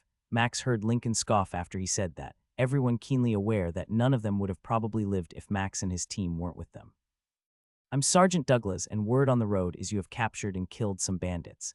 Max nodded as he watched the group of 5 soldiers studying them. We did. There were 13 bandits we killed and captured their leader. She is in the cart behind us. I will warn you, she is a bit of a handful. A couple of chortles came from the men behind their commander, who ignored them and nodded. I'm going to assume you are willing to give a report. Do you wish for us to take the prisoner off your hands? While I do wish that, I am not sure how easy that would be for all of you, Max replied, grinning as he spoke. Perhaps it would be better if you saw for yourself. 20 minutes later, Sergeant Douglas was on his horse, leaving one of his privates with Max in the caravan. I appreciate your willingness to keep her with you longer. I can't imagine that she has been easy to deal with. We had reports of bandits moving around in this area and to the south, but trying to find a group is not always easy. Max nodded and shrugged. What's 2 more days with her? Having your man with us to help keep watch at night is about as much as I can hope for. The sergeant turned and gave a few last instructions before he and the other 4 men hurried back toward the capital. Well, Private Felix, I am sorry you got roped into this, but hopefully we can tie these loose ends up soon. Everyone groaned at Fowl's joke as they climbed back into their wagon. As the sergeant said, I'm glad to be able to assist. Nodding, Max moved to his spot in the wagon as the private got on his horse and followed along the side of the cart. What have we gotten ourselves into? Max asked as the cart started moving again. Tanilla laughed and picked her book up from where she had left it. Only the gods know, but it sure seems like they enjoy giving us a hard time. One never knows how much they enjoy sleeping until they don't get enough. Fowl had helped watch Lydia during the night as he could fall asleep without problems during the day. Max had tossed and turned, worried about his friend, but that first morning he woke up after not having to watch Lydia or worry about her was amazing. Private Felix had stayed up all night, keeping her outside and tied to one of the logs. She had complained at first, declaring the indecency of it and more, but one look from Max had ended her complaints while he was around. As they rode, Felix slept in the wagon, getting some rest for the shift he would endure that night.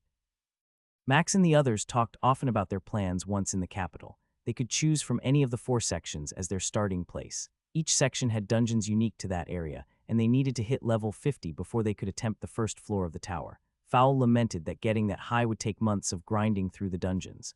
Boredom was the worst part of the trip. Eventually, Max ran out of things he wanted to talk about with others.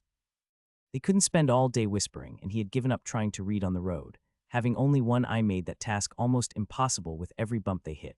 A little over 1 more day, he stated as they laid down for the night. I'm ready for a real bathroom, a bed with a mattress, and some good bread. Fowl laughed and rubbed his belly. I'll agree with you there. Every day those biscuits are as hard as a rock. Max bolted up as a shout rang out from camp.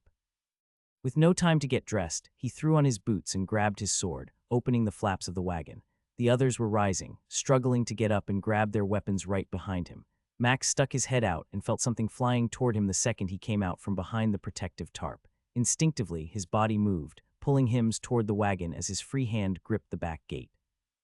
His head turned sideways as he yanked himself down, and a dagger rotated past his cheek, catching it slightly and cutting it open. Goblin shite, it was Lydia's voice, and he saw her cutting off the last rope as Private Felix held his throat, blood seeping between his fingers. She's free. Max shouted as he jumped out of the cart, pulled out his other sword, and ran toward the woman who took off out of the circle of wagons. She carried Felix's sword as she ran, weaving and darting through the opening between the wagons as she headed south. I got her. Stay back, she was fast, and Max struggled to keep her in his sphere of detection. His eye allowed him to see her white skin in the moonlight, but once they reached the forest, keeping sight of her would be challenging. Once outside of the wagons, he cast an ice bolt, sending it streaking across the grassy area the capital kept clear of trees to prevent caravans from having to camp alongside the woods. It slammed into her leg, causing her to stumble and almost pitch forward, but only slowing her down slightly. The red aura around her radiated brightly, as she had just killed Felix. He fired 2 more shots, each of them hitting the same leg and bringing a cry from her lips as the edge of the forest loomed so close. She was slowing down and desperate for the safety she thought the trees would provide. Sending one more ice bolt at her, Max knew this was about to turn into a melee fight. He didn't have any armor, but neither did she. The ice bolt hit the same spot on her right leg again, this time sending her to the ground, where she rolled before standing, breathing hard as she faced him. "I'm not going to the capital," she growled, sneering at Max and shaking her head. "I don't know who you are or how you can do all that, but none of it will save you." Max grinned. Maybe she could see the whiteness of his teeth, but he didn't care. Lydia had picked the wrong person to fight, and the voice was calling inside him. It had been calling for 3 days as she lay there bound and unable to defend herself. It wanted him to take what was hers for himself. She crouched low with a slight limp as blood flowed down the back of her leg. Her skin glistened in the moonlight from the sweat forming after their small run. "I'm going to kill you," she hissed, spinning the sword in her hand for a moment as she watched and waited for Max to approach. "Then come at me," Max replied with a grin. "If this takes too long, my friends will be here, and we both know how that will end." She lunged and thrust with the sword, and Max used his blade, deflecting it as he read her movement. The attack had been a feint as she swung her fist, trying to hit him in the face, but with his new evasion skill, these attacks almost felt telegraphed. Over and over, she attacked, swinging, chopping, and thrusting while occasionally adding a kick or a punch, and each time Max danced with her, blocking, parrying, or barely evading the attack by a few inches. He could see the look of frustration and fear on her face as Max appeared to be toying with her. She grunted, flustered by the lack of success she was having. "Do something," she yelled as she moved back a step, positioning herself for another attack. With no hesitation, Max moved toward her, his sword coming at her head-on. She moved her sword to parry, and as she prepared to attack, her eyes went wide, seeing a second sword appear in Max's hand. Jumping backward, she felt the sword slice her leg, a gash appearing on her quad. Max's swords became a flurry of strikes and slashes, nicking her and drawing blood all over her body. Over 30 cuts had appeared in half a minute, each 1 inch deep. As Max pressed the attack, Lydia stumbled, unable to withstand the salvo, and then she felt pain come from her wrist. Sparing a glance as Max seemed to give her a moment of rest, she saw her hand was gone, cut off at the joint. She saw the flash of metal and then felt the same pain again, her other hand falling toward the ground. "Who are you?" she cried as blood gushed from both wrists. She saw Max smiling at her, and for the first time in her life, a chill like never before ran down her spine. Max heard himself laugh at that question. It was as if for a moment the fight he hadn't been himself. The thought of toying with someone like this felt foreign. It felt evil. "Forgive me," he whispered, his arms moving almost on their own as his swords came together at her neck. A rush of cold came over him. He felt alive as the power flowed through him. 3 dexterity consumed. Consume has consumed a skill. Skill consumed cannot be merged rank is equal. Skill consumed cannot be merged rank is equal. Dagger mastery was discarded. Sword mastery was discarded. Max felt satisfied and frustrated at the same time. He had hoped for more, wanted more. "Why isn't this enough? Just how much do you need?" No reply came, but Max knew whatever it was that had spoken before was still there. This skill he was given was more than just a regular skill. It craved power. His chest was heaving and he didn't know why. He wasn't tired or hurt. Lydia hadn't landed a single hit on him. "I'm losing my mind." The fear was overwhelming when he considered how he had felt a few nights ago. All the power and skills he had gained had awoken a thirst. Seth, Fowl was behind him, shield at the ready. Max had sensed him coming up. "I'm okay, you're safe." Fowl lowered his shield and put it away. "You sure?" That looked Fowl couldn't bring himself to say what that scene he had watched looked like. His friend had changed these last few days and he could see it. "It's the skill, isn't it?" Max nodded slowly. He took a deep breath and then put both swords in his storage. Turning around, he saw the look on Fowl's face in the moonlight. "I'm okay now, a moment ago I wasn't. My skill is it toyed with her. I mean." Fowl watched Max trying to finish his thought.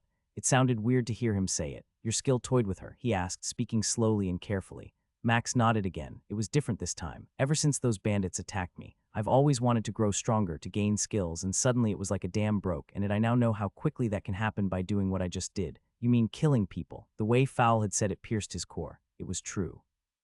Creatures, animals, monsters, they all provided growth, but nothing like people had. Elves, dwarves, and humans all made him stronger at a faster pace. Yes, I just gained 3 dexterity. That is 12 points in 2 days, Fowl. 12 points. How long does that take to happen in a dungeon at our level? And the skills, 3 skills, and just now it tried to consume another, but it couldn't, or I mean it. Max raised his hands in frustration as he tried to explain it. Gazing at his friend, Max saw the dwarf not judging him. His face was soft, lips smashed together like when one hears bad news. Fowl was concerned for him, and Max knew it. I don't want to be a threat to you 3 or anyone else. I didn't want to be like this ever, and now I don't have a choice. Glancing over his shoulder, Fowl saw that no one was behind him. It was just the 2 of them in a clearing in the moonlight. Listen, Seth, no matter what, I will always be here, your family. You have done more for Batrier and myself than you can imagine. When our time to stop adventuring comes, you have shown us how we can help our family and friends. You gave us hope and belief that our God gave us the skills we have so the 4 of us could travel together. Fowl took a few steps and moved till he was 2 feet away from Max. Don't give up and always keep fighting. What you did, any adventurer would have done. That woman killed a guard. We can only assume she ordered the killing of many others. You gave her the death she deserved. Max grunted but nodded at Fowl's words. She had deserved death. The death he had given her was probably kinder than what she really was owed. Fowl laughed and gave a playful punch to Max's stomach. Come on, I'll grab her head and leave the rest for the animals. She doesn't deserve a burial. Tanilla leaned against the cart edge and massaged Max's bald head as he slept. Fowl had told them how it had gone, and Batrier had offered to watch him, but she had declined. Her mind raced as she tried to recall anything about a skill like Max's. None of it made sense. Having a red skill starting off was rare, and her race made sure to influence those individuals as much as possible. To know there was something even more powerful like Max's skill was challenging to comprehend, and yet he was lying next to her. His growth had been incredible in these last few weeks. The skills he now possessed would make him a formidable opponent. Thija helped me to guide this one. I know you have a reason for us all coming together. Having prayed, she closed her eyes and let the exhaustion she felt overtake her, what she wouldn't give for a real bath. The following morning, there was a somber mood in the caravan. The men felt guilty about not being able to help Private Felix and blamed his death on their own actions. Max and the others tried to convince them that Lydia had been a powerful warrior, and the odds were they would have died, too. A sense of urgency had them pushing the horses, trying to get to Peltigo sooner. The landscape began to change drastically as they got within a day of the capital. The woods disappeared, and massive sections of farmland appeared. Houses were seen regularly, and a steady stream of carts, wagons, and travelers were on the widened road. Occasionally, a cart would be on the side of the road, selling food and other items to those who might need something they had. Every time they passed one, Max saw the hopeful look of the person manning it that they might stop and purchase something. This is insane, Max muttered, trying to count the number of buildings and homes in the distance. So many people, and everyone is doing something. Fowl scoffed and shook his head. You might be surprised how many people do nothing.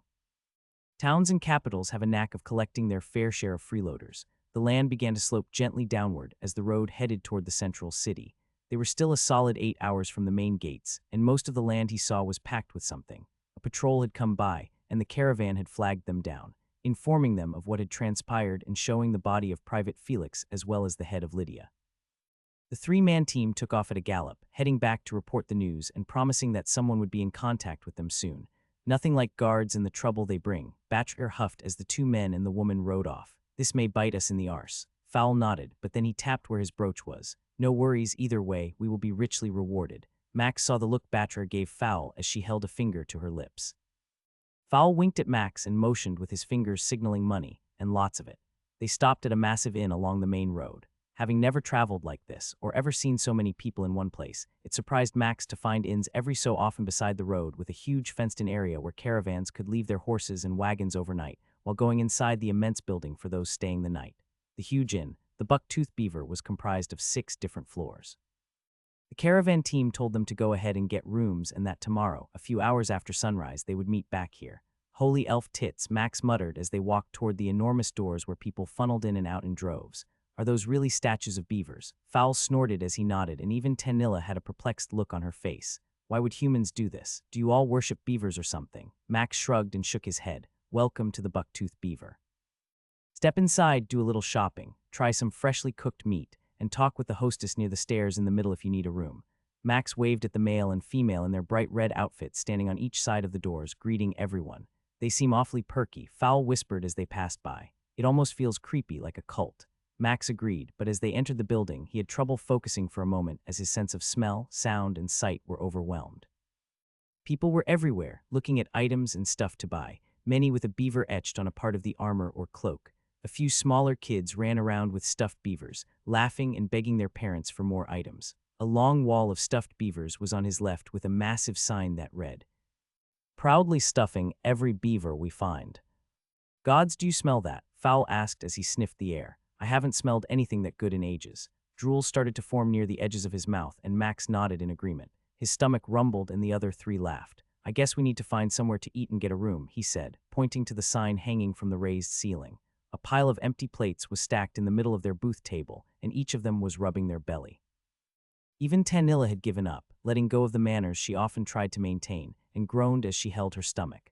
"That was so good, but I overate." Fowl nodded as he reached over, plucked a beaver nugget from a bowl, and popped it in his mouth.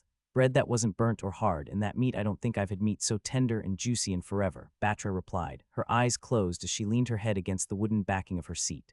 "I'm going to be sick," Max groaned. "I should not have eaten all of that. The only good news is that the bathrooms they have are the cleanest I have ever seen." A murmur of agreement came from the others. Each of them had been excited at not just getting to use a real toilet, but one that almost sparkled. It was so clean. Dinner had been more expensive than Max had expected, but Fowl had graciously paid, explaining that later, he would share some of the newfound wealth he had acquired. The inn gave them 3 rooms right next to each other, and Max ignored how the hostess tried to verify they didn't need just 2 rooms. Everyone went to their rooms except Max, who had one more stop to make. Each floor had a drawing of the massive inn's structure, and on the 6th floor was something he had only heard of as a kid, a casino. Taking the stairs, Max was impressed by the presence of security on each floor and how clean everything was. Even with the amount of traffic present, someone was constantly sweeping or cleaning any dirt or trash the patrons left behind. As he made his way up the stairs from the 5th to the 6th floor, a large amount of noise came from above. Laughter, shouting, and more that never seemed to stop. As he reached the landing and found a set of glass doors that spun around, Max was stopped by a pair of dwarf guards that had eyed him the moment he had come into view. "Evening, sir," the blonde-haired dwarf on his right said. "Planning on testing your luck tonight or simply looking?" Trying not to glance past the 2 men, Max smiled, patted his shirt, and smiled. "I'm actually wanting to try my luck tonight. We are glad to have you here then. Let me say welcome to the Beaver Casino and give you a quick rundown of the rules. First, no fighting. You draw steel or cast a spell, we won't hesitate to put you down. If someone else attacks you, we ask you not to attempt to fight back. Trust me," the dwarf leaned forward, and his gaze felt slightly overwhelming. "We will handle it swiftly. We employ a few rank adventurers to help keep you and everyone else safe." Max nodded, trying not to look surprised at such a high-level adventurer being here. An A rank would be someone who was easily able to progress through early levels of the tower. Secondly, no cheating. "I'll assume by the look on your face and how you're acting this is your first time. Don't give in. We have ways of catching cheaters, which never works out well for them." Bobbing his head again, Max waited for the dwarf to continue. Seeing that Max wasn't talking, the blonde-haired dwarf smiled and moved off to the side while extending his right hand toward the glass door. "Lastly, go have fun. Remember to limit your gambling." Nodding his head, Max grinned, moved toward the door, and stepped through the spinning glass, stopping a few feet after walking in. Like a kid in a candy shop with a silver coin, Max didn't know what to try first. The noise of the room took a few minutes to acclimate to. Max's sonar skill had struggled at first to handle it, but after slowly moving around and steady breathing, the headache he had felt at first disappeared. All over the massive room, with what must be 15-foot ceilings, were signs hanging above the different games one could play. Huge wheels were scattered around the room, spinning with various colors and symbols on them, earning groans or cheers depending on where they stopped. Many tables had dice, and people gathered around them, blocking what was happening at them from Max's view. Some tables had cards, where the workers from the inn stood in their red outfits, handing out cards and keeping the game moving. Everywhere was chaos. It was organized chaos, but still chaos. Amidst the men and women of every race were servers bringing mugs of ale and colored drinks in fancy glasses. "Need help?" Max had felt someone coming near him, but it was hard to tell where they were headed in the mass of people. "Do I look that overwhelmed?" Max asked as he turned and saw a female elf with a rare shade of red hair tied back in a braid. Her red outfit had a silver fringe along the collar and sleeves that differed from many other employees. She smiled and nodded before waving her hand around the room. "My name is Adharza, and I am one of the casino managers.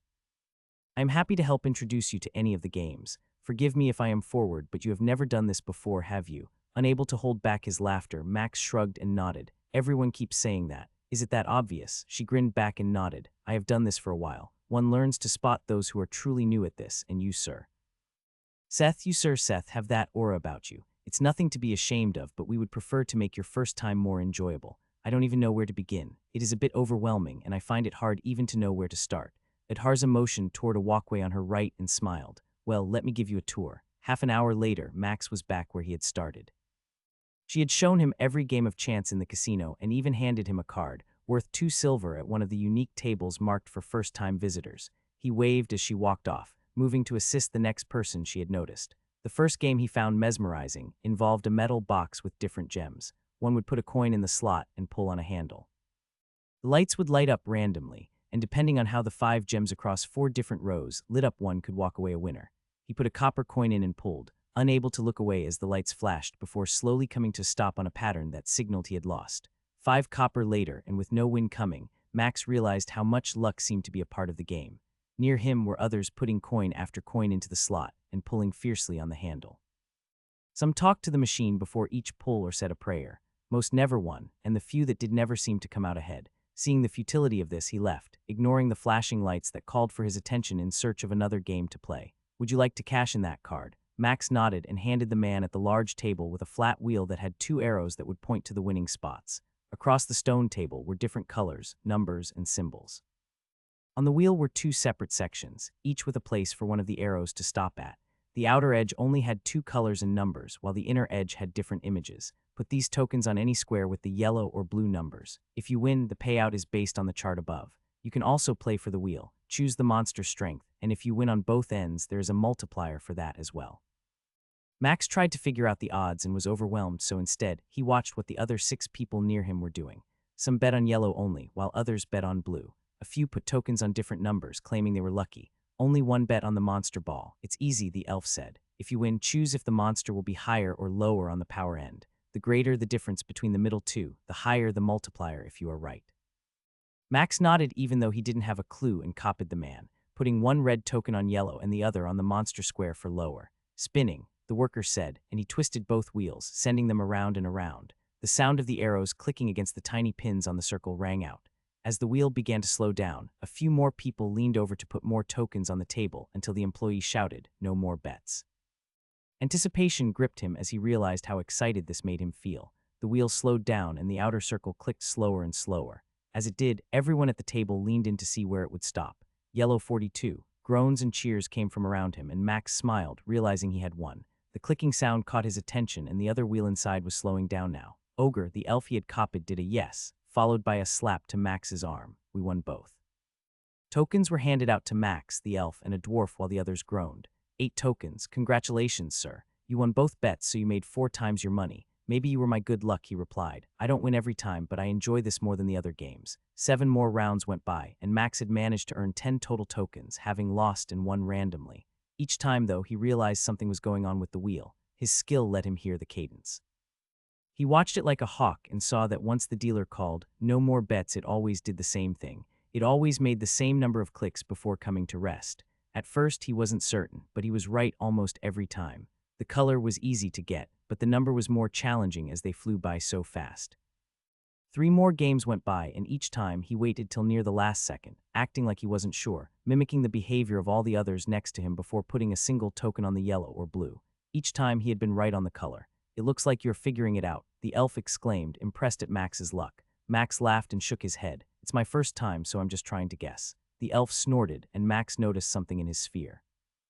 A person had moved in and was watching him. He lost the following 2 on purpose, picking the wrong color even though he did everything the same, and the person left. Guess I'm not as lucky as I hoped, Max complained, watching his tokens get retaken. Max continued this pattern for 30 minutes, figuring out the rhythm even more, winning, losing, and always staying near the same amount of tokens in the long run. In the last 5 attempts in his head, he picked the 3 numbers he guessed might win, and twice he would have won. The odds weren't as good, but still they were better than nothing. He had tried to figure out the monster wheel, but there was no pattern. It had its own movement, so he started to play with both. When he felt ready to try big, Max was up 20 tokens. Yawning, Max looked around the room. What time is it? The worker smiled and pointed at a set of lights along the top. 2 hours after sunset, sir. Shaking his head, Max realized he had been here far longer than he had thought. They don't use windows. Keeps us in here longer and we lose more when tired. Max saw the elf man sipping on some drink after talking. Does anyone ever really play the numbers? I mean, I see a few, but why not? Max asked the man as the employee started the wheel again. Fool's bets, the elf hissed. Only a fool bets on those. Sure, the odds look amazing, but the chance of winning is slim. Max nodded, his skill keeping track of the wheel as he pointed at the numbers. But you can play more than one right. The elf choked on his drink as he took a sip and smacked his chest. As he cleared his throat, Max threw a bet on blue, knowing it would lose but acting like he had almost forgotten to bet. Sure you can. You could put a token on every number but lose even more. In all my time, I've seen only 2 people win on a number, and both times it was with just a silver or 2, never enough to earn what they had lost. What about the numbers in the monster square? The man groaned, shaking his head as he wiped his tired face. A few other groans came as the wheel stopped, and Max knew his token had been taken away. You have to play an equal value on the monster and the highest bet on the board. You break even if the board is right on the color and the monster wrong. Get the color wrong and the monster right and you get nothing. Max nodded but grinned, pointing to the odds listed above. But bet on both and win both and that would be a fortune. Scoffing, the elf shook his head from side to side. Trust me, it's a fool's bet. There is a reason the house always wins. The fact you're up at all is a sign you should probably walk away and count this day a success. Max shrugged as he pointed to the elf's stack of chips. You're up though. I mean, why don't you quit? He started to laugh and then the elf's laughter turned into a roar as he bent over and gave Max a playful tap on the arm. Because I'm up. This is all I do now. Drink, watch people, and try to have more wins than losses. Like I said earlier, you seem to be my lucky charm. I haven't had this great of a day in a while. The wheel spun and Max focused on it again. If someone up there likes me, maybe they can help me win here. The dwarf beside him muttered a prayer to Akram, and Max tried not to sigh. He wasn't desperate enough just yet to start praying to the gods. Yellow 28, blue 39, yellow 72, blue 13. No more bets, you forgot to bet, the elf said as Max stared at the numbers. Goblin shite, I did, Max replied, knowing full well he had chosen not to for a reason. Blue 13. Max kept his face straight but knew it was time to go big. Sir, do I need to change coins into tokens? Max asked as the employee and his partner collected losses and handed out the winnings.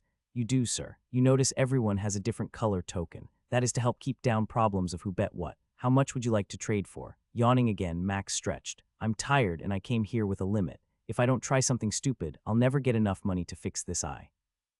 Everyone around him chuckled at his statement, words spoken by many fools before they lost everything. How many coins would you like to exchange? Max reached into his storage and pulled out a coin purse. He brought out 5 coins and set them on the table. Whispers and murmurs came from everyone around him as both workers glanced at him and the coins. 5 tokens, please, 1 for each. Are you sure, sir? Max nodded, ignoring the expressions from both employees and the patrons he could sense facing him. The man nodded, took the coins, deposited them in a box, and handed Max the same red-colored token he had stacked before him, but each was marked with gold etching. Are you sure about this? The elf asked, leaning in close. Bobbing his head, Max put one on yellow and smiled. I got nothing left if I ever want to get my eye fixed. Besides, it's been a long week and I'm ready to turn in. The wheel started turning and the elf stared at Max. He hadn't bet yet and Max could see him struggling to decide what to do.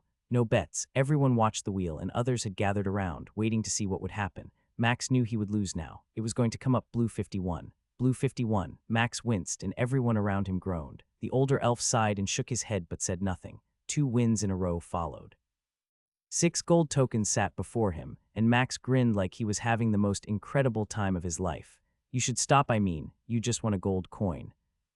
Would you stop? Max asked the elf and watched as the man grimaced, shaking his head from side to side. That's a good point, he finally stated and laughed. No, I wouldn't. The wheel started and Max glanced up at the clock. Oh man, I need to head to bed. I can barely keep my eyes open. Picking up a token, he held it out over the board of all the numbers and watched the wheel. Everyone watched him, and Max heard the older elf begin to say something before stopping himself. He counted the numbers, knew where it would come, and then bet wrong. No more bets, the dealer cried out, his voice shaky at the sight of a gold token on the numbers. Time stretched as people gathered around to see the fool betting gold coins. Yellow 22, the man cried out happily. Groans erupted around Max, and people muttered about the idiot losing a fortune. Damn, that was not what I had hoped for, Max said, playing the role as best he could. He looked at the elf who just sat there, his mouth moving and no words coming. The wheel started again, and Max felt the crowd still around him. He placed another loser and heard them groan again. The wheel was his. Every time he knew the correct number. Every time he intentionally chose wrong. Son, stop, please, you're killing me. If you want to lose money this bad, just throw it in the street, or better yet, use it to have some fun with some women or men, but... Max saw the older elf falling apart. Max was down to 2 gold coins. He had thrown away a fortune by any standards. The wheel started and Max sighed. Go big or go home, my dad always said. Saying that, he slid a gold coin on the high monster spot. No one at the table said a word. Silence in the small area around him replaced the din. The wheel clicked, the sound of it and its movement in Max's mind. He saw the number, knew the number. Putting the gold token on the blue 43 spot, Max pulled his hand back. The employee coughed and then realized he needed to speak. No more bets, he shouted, his voice breaking from the pressure of what he was witnessing. People flocked over. No one expected him to win. It was a fool's bet and everyone came ready to see another patron sent home broke. Max bit his nails, watching the wheel. It clicked, slowing down more and more, and then it stopped.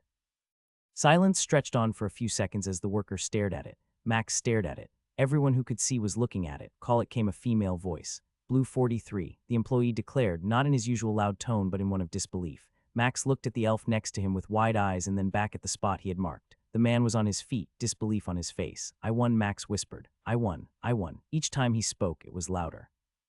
Wait, the elf man said, pointing at the spinning monster wheel. Every eye that was able to get here was focused on it. Images passed, each getting their turn to be chosen for just a moment until it finally stopped. And then the crowd erupted in cheers. Sir, I need to remind you that for your safety, we will post a guard outside of your new room for the night. I also have to ask you to abstain from any more gambling in our facility for the foreseeable future.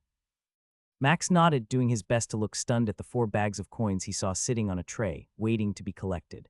I actually won. Adharza nodded, her face emotionless. A tight smile was forced there as she watched Max. You did, sir. You won. Congratulations on that feat. Are you sure you want to collect your winnings, or would you prefer to keep them in our safe until you decide to leave tomorrow? I'll take them if you don't mind. She nodded and Max reached over, taking each pouch and storing it in his dimensional storage before grabbing the next. She gave a slight bow and motioned to the 2 men who were with her. If that is all, I wish you and your party a good night. She turned and left, and Max moved to the door and clicked the multiple locks in place as he had been instructed. Turning around, he saw Betrayer, Fowl, and Tanilla staring at him. Each of them had been asleep when the workers had gone to their room and awoken them, summoning them to come up here and join Max. What the hell did you do? Tanilla hissed as he approached them. They mentioned you won in the casino, but what happened? I won a game, Max replied, taking one of the pouches out of storage and tossing it to Fowl. The dwarf caught it and was surprised by the weight.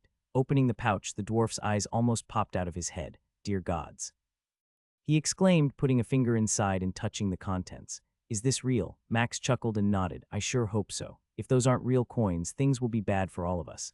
Fowl had passed the bag to Betrayer, who had the same look of shock and disbelief on her face. How many coins? How much did you win? Fowl asked, still shaking his head. 200 gold coins. They had a contest to see who coughed hardest and fastest when he announced that number.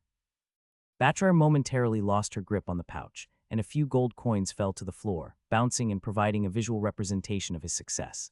How? Fowl gasped, still trying to catch his breath. I prayed to the gods, and they must have heard my prayer, he replied as he tapped his ear and used his eye to look around the room. The good news is I can hopefully now afford a healer to fix my eye. Tanilla snorted and shook her head. For this much, they might be able to give you a new pair.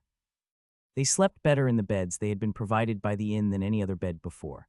Blissful sleep came, and Max felt refreshed as the light orb woke him. The others came out of their rooms, all looking well rested. Can we take that bed with us in the cart? Perhaps the inn will sell it to you, Betrayer said as she took a piece of fruit off the table. I don't think they want to ever see me again, Max replied.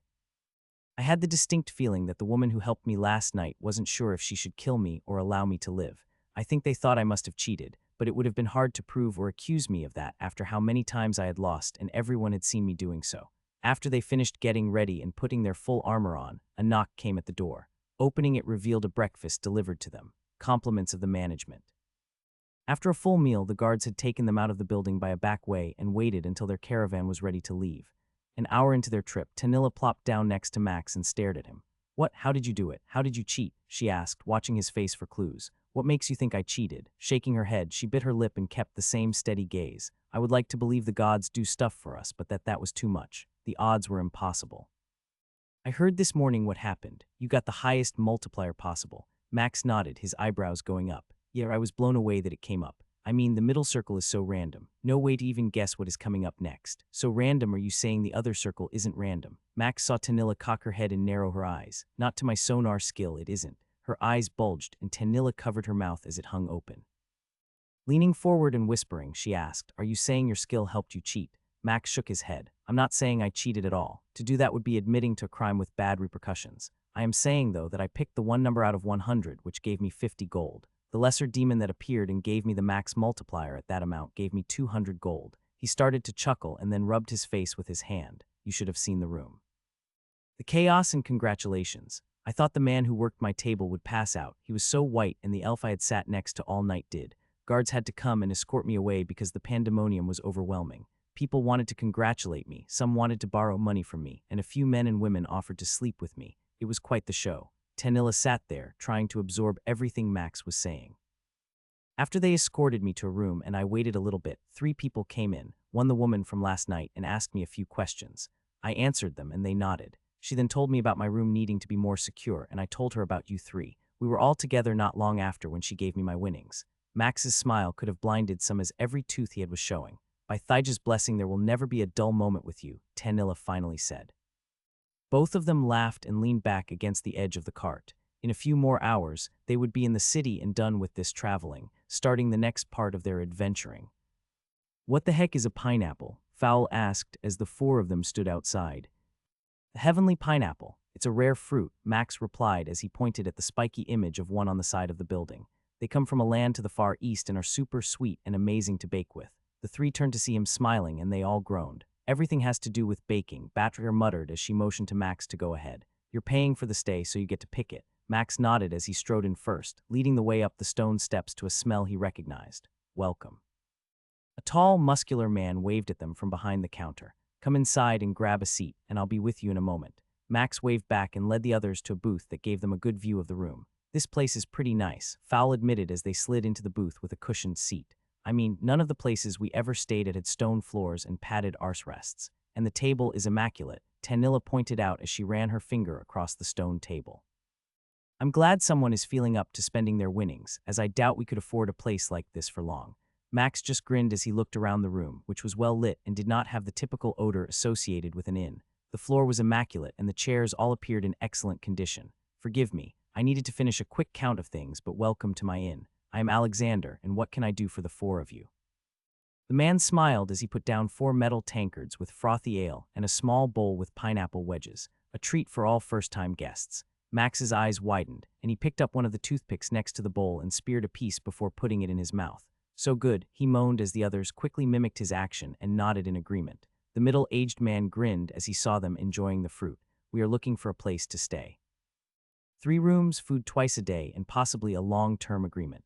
Alexander's grin grew as he bobbed his head. I can do all of those things. I'm assuming you 2 are together, he asked, gesturing at Fowl and Batrier. They nodded, each trying to spear the last piece of pineapple with their toothpick. How long are you thinking? I would say a month for now. It might go longer, but we feel that length would give us a good understanding of whether we need to stay or go elsewhere. The innkeeper nodded as his fingers tapped together, and he did the math in his head.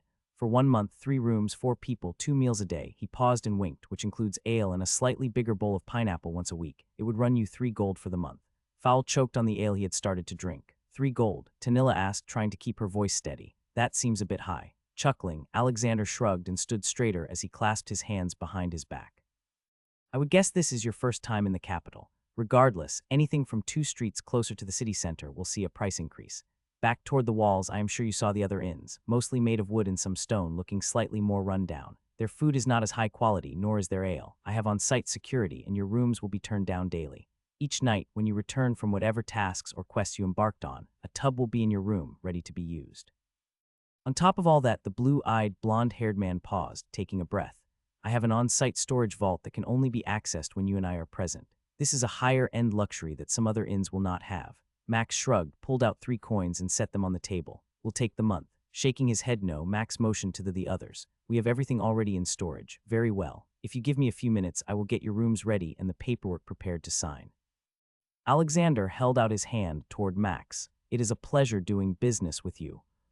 Seth, and this is Tanilla, Batrier, and Fowl. The man nodded, shaking Max and the others' hands before bowing slightly. Enjoy your drink, and I'll be back in a few minutes to show you 4 up to your rooms. 3 gold, Fowl muttered before taking another drink. Who would have thought a month could cost that much? Relax, Max replied. We have the money, and the Adventurers Guild is not that far of a walk from here. Besides, we all know how much Tanilla needs a bath.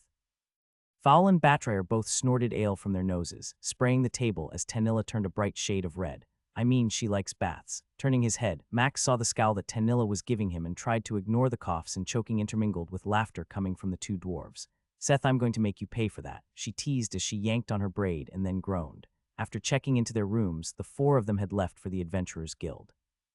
It was a difficult choice for all as they saw the beds and layout of their room.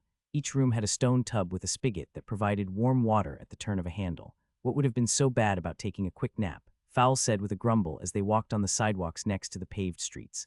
I have gotten used to taking 1 or 2 a day. Sleeping your life away won't help us get a higher level, Batria replied as she glanced inside a shop's window they were walking by. Besides, there is much to see and shopping to do, Fowl muttered to himself as he dragged Batria along, not letting her stop and enter the clothing shop she was keenly interested in. This makes Rumstant look so small and backwater, Max said as he pointed at a shop. Every building here is made from nothing but stone. I think Alexander was right when he mentioned how it transitioned this way. Even the sidewalks and streets are an impressive thing to behold. Magic, Tanilla stated as she pointed to the bricks they were walking on. They use magic to cut these and enchant them. Helps them to last longer and not need to be replaced. Nodding as if he knew that, Max watched the guards who stood at the corners of the streets, directing the flow of carts, buggies, wagons, and horses. People were everywhere, with vendors trying to entice travelers into their shops. Some handed out snacks or drinks, offering more inside. Everything from clothing, food, armor, weapons, magical supplies, and more was for sale. He had heard about how large and prosperous the capital was, but had never expected to see it with his own eyes. Stop looking at everything with googly fish eyes or someone will think you are an easy mark, Tanilla whispered as she took his arm in hers. This is just like Rumstant was, think of it like that. Taking a deep breath and letting it out, Max forced himself to think that way. Block later, he started to feel that she was right. This was just like Rumstant. That was until he saw the Adventure Guild as it came into view. The Adventure Guild they would use was in the middle of the southwestern quarter of Peltigo. It made the one from Rumstant look like the red-headed stepchild. The walls surrounding it were taller, easily 40 feet high, and decorated with statues on top. Along the walls were stone murals of battles etched into the entire length. Behind the walls lay a massive 1-mile square campus that housed the Adventure Guild and pristinely kept grass and other public areas. The gate they entered was guarded by 4 people in plate armor, each holding a massive halberd and a sword on their hip. Your mouth is open, Tanilla teased, causing Max to check and realize she was joking. It's huge, I mean even more so than I had believed. Like what will the main one? Max realized he had forgotten something. Stopping where he was, he ignored that he jolted Tanilla to a stop and turned, looking to the northeast. Where is it? The tower? Tanilla asked. Yes, why can't I see it? Why is there? Max paused, moving his head, and then his one eye went wide. Magic, Tanilla nodded and gave him a playful smile. The tower is covered by magic. The one in the elven capital is just like it. You cannot see it until you get close enough. She took her hand, placed the elbow of her other on it, and moved it around slightly. Imagine this was the tower, which took up your view daily. It might seem great, but after a while something happens. I don't know what exactly, but it drove men and women mad. They felt compelled to attempt it. Even though they didn't have a skill that would allow them to survive, men and women and even some children rushed off into the tower. She paused, wringing her hands together. It took a few years to solve that problem, but now you cannot see it until you enter that section of town. It is also why they have guards at the tower entrance, to keep people out who shouldn't attempt it. Letting himself be pulled toward the adventure hall, Max couldn't help but glance back at where he knew the tower had to be. Soon, we will be there soon. The 4 of them met with the attendant that the guards had told them to find. The dwarf was going over their documents and double-checking everything written on the paper they had received when they turned in Private Felix along with Lydia's head. Their report was short, and after it was verified, they were given a small payment of coins and told that the items the caravan had returned with would be gone through. Eventually, someone would contact them about their percentage earned by its recovery. I will be back in a moment. The 4 nodded as the attendant left, taking their tokens and paperwork. This place is huge, Max whispered, even though the chance of being heard over the buzz of noise was minimal. There are twice as many counters and attendants as in Rumstant. Where does all this money come from to pay for all this? Tanilla and Batria turned and gave him a questioning look. You don't know. Max glanced between the 2 of them and shook his head. Batria bit her lip and then motioned to Tanilla. All this is from the gods, every bit of this. The quests we do, the points we earn, the coins we are given. Everything we do is for them. Max's blank look never changed. He gave a slight shoulder shrug and shook his head. What in a dwarf's arse does that mean? Batria sighed and shook her head. Wait till we get back to the inn. This is going to take a bit. Max should have been excited that they were all D-rank adventurers now. The guild had verified that they were now the next rank after the assistance they gave the guards with the bandits. So tell me what I am missing, Max pleaded as Fowl ignored him, sipping on his second ale and listening to the music played in the main dining room. Batrier motioned for Tanilla to take the lead. Every time we complete a task, kill a monster, turn in a trophy, or clear a dungeon, those acts give our gods power, she explained. As she spoke, she took a handful of silver coins and set them on the table in a pile. Imagine this stack of coins is energy from our world. When we do something in the name of our god, energy gets moved to them. Tanilla took 3 coins from her larger pile and placed them apart. Your god is Phaeus, so every time you do something for him, she paused, taking another silver coin off the large pile and putting it by the single coin she had just placed, he gets stronger. When I do something, Thaija gets the energy. Slowly, Tanilla took the coins and spread them out from her big pile into the 3 groups. Now I cannot tell you where the energy that produces the towers, the dungeons, and everything else comes from. Only a few probably know that, and it's something they aren't willing to share. What if my god isn't Phaeus? Max asked in a quiet voice. Batrier scowled, reached over, and plucked a few coins from the stack Tanilla had mentioned was his. She moved them off to the side and placed them away from the main 3 stacks. That's a dangerous statement, but if that was true, that god would get something for your efforts. Tanilla shook her head and returned the coins to the stack Batrier had taken them from. That isn't possible, she stated, her voice taking on a disapproving tone. We both know that kind of talk cannot be had in the open. Max glanced around the room and saw the number of people enjoying their food and drink. The noise was loud enough that none of their conversation could be overheard. Then his skill began picking up other tables' conversations as he concentrated. She's right, Max said, tapping his ears. I was foolish to forget that. Grunting, Batrier shrugged and leaned against the booth. Now the tower is different. Tanilla took all the coins and put them into one pile again. Slowly, she began to split them into 2 piles, sometimes 1 to 1 and sometimes 2 to 1. The tower is where you earn power for yourself. Your god still gets some. It is also a chance for you to become something greater. The higher up you make it, she paused, using her hand to sweep the remaining original pile into the stack meant for a person. It all goes to you. Max sat there looking at the pile she had created and felt the hunger inside him beginning to grow. Knowing that the tower would provide him with even more strength ignited a flame he had not realized was there. Are you okay? Max took his eye off the pile of coins and looked at Tanilla. He saw a concerned expression and knew something must be different. Yeah, hearing what you said made me want to get to the tower as quickly as possible. He tapped his chest slowly. It's like something inside me wants to get there sooner rather than later. Tanilla nodded, glancing at Batrier, who frowned. We have a long way to go before that. Besides, we still have to look for a healer for your eye and start considering which faction we might want to join when we hit level 35. Seeing the confused look on Max's face, she couldn't help but groan. Do they not teach you humans anything? Max shrugged and leaned over the table. Some of us missed the training class, remember. Scowling, Tanilla picked up her tankard and took a long drink. She's right, Batrier interjected. You're like a babe who just got off its mother's teat. Still, so much you don't know about. The sound of Tanilla's tankard hitting on the table brought his attention back to her. Forget that for now. We can worry about that later. Just know that the 4 of us will need to join the same faction if we want to group together. Being that we are a party of 3 different races, it will automatically prevent us from joining 6 of the 12. Some don't intermix, she nodded and shrugged. Just like you ran into some of my kind who don't like you, there are dwarves and humans with the same mindset. That's because each race is full of idiots, Fowl said, breaking his silence. I've seen it all, and by no means are any of them right. That's what I like about you, Seth. You don't care about any of that stuff. Both women nodded and Max smiled. Okay, so plans for tomorrow. Find a healer for my eye and pick a dungeon we want to explore. You expect me to believe you don't have a dungeon picked out already? Max grinned at Fowl and then elbowed him. Well, I was doing some studying as we rode here. I would like to try fighting a few creatures and monsters. Pulling a notebook out of his storage, Max laid it on the table and opened it up to the pages he had been writing on. Here is my small list.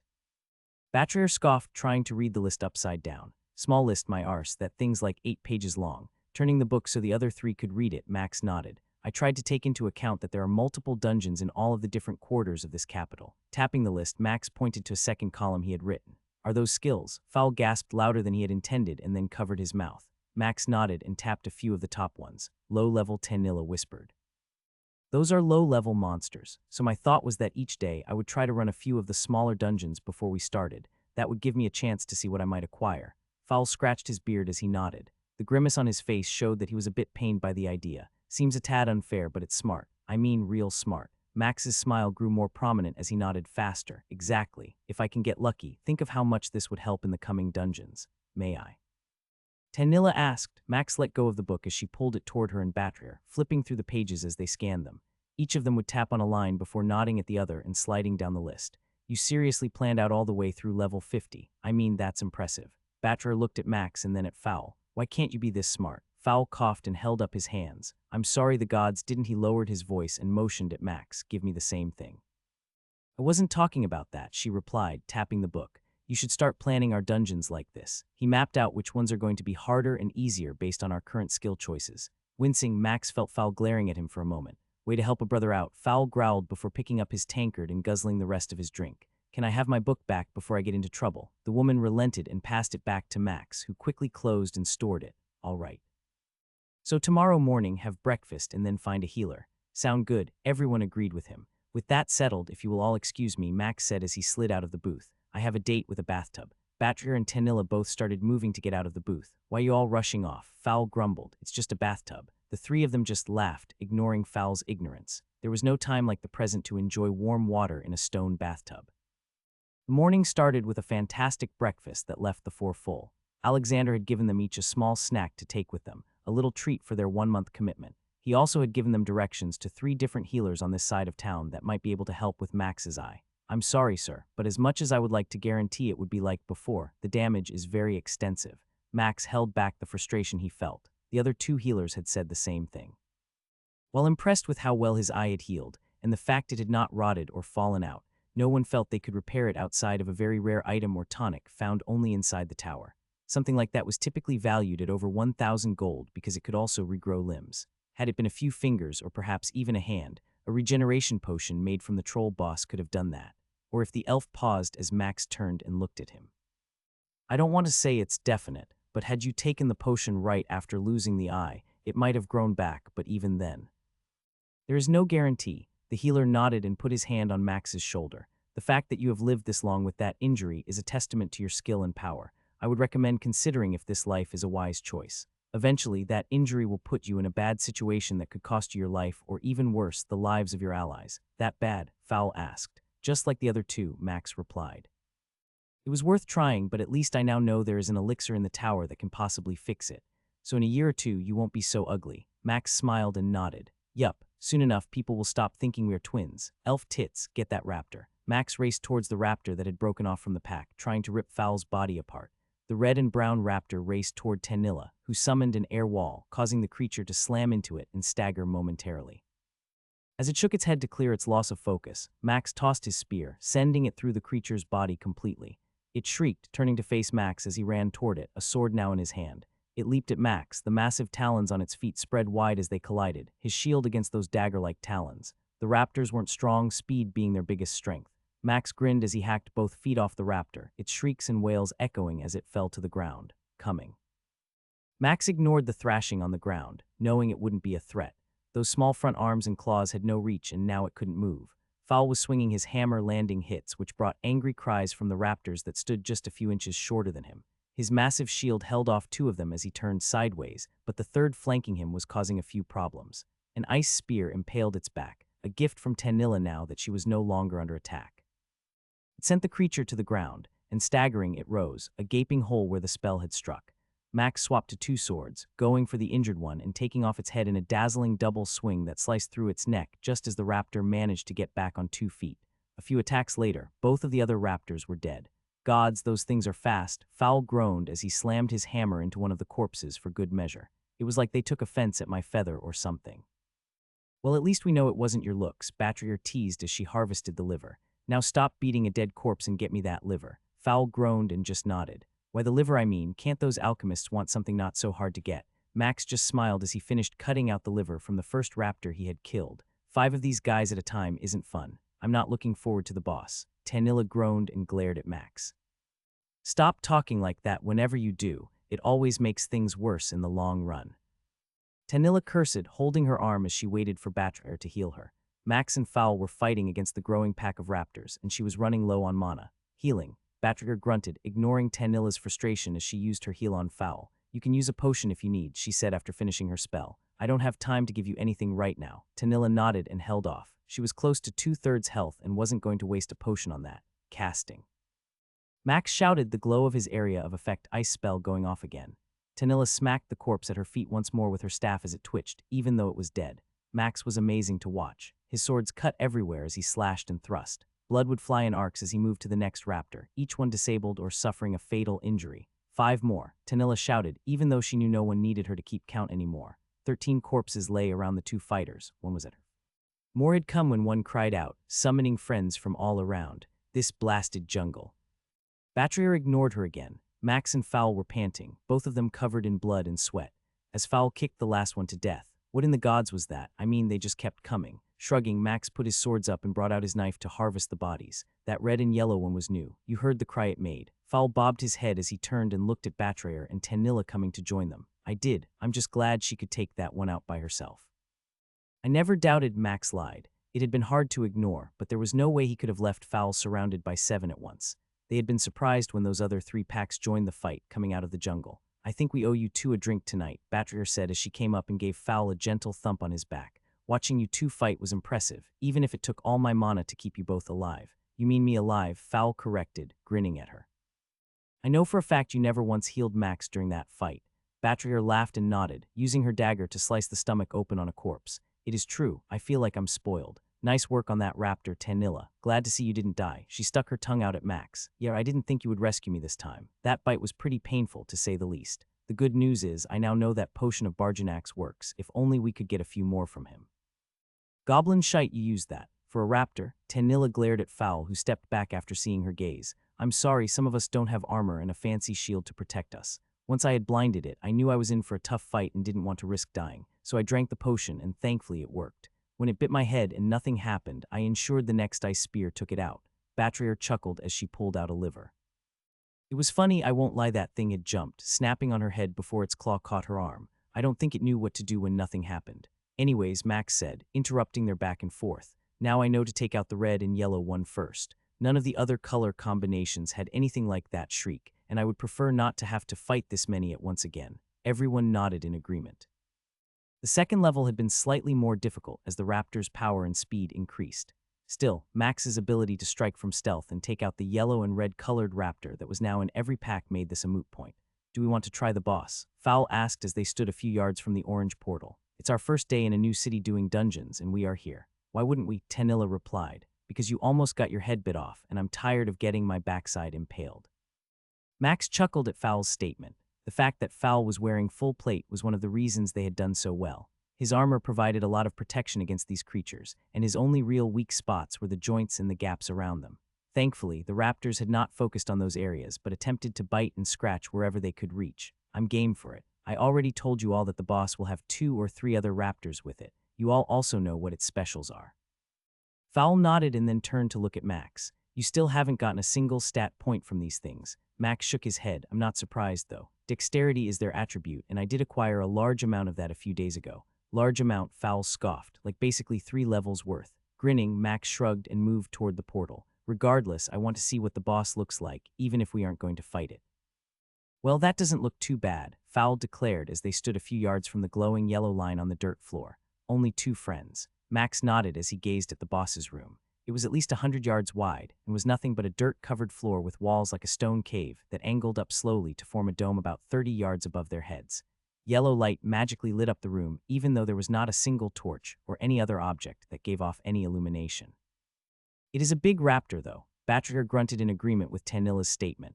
Those talons looked pretty scary, too. The boss was 10 feet tall, and on each of its feet and claws were black talons almost like metal. If we fight this, remember to cut off the feet quickly and secure a few of them, Max said. They are worth a decent amount to the right weaponsmith. Fowl chuckled. My dad would like you. Then again, he would probably like anyone who brings stuff for him to work with.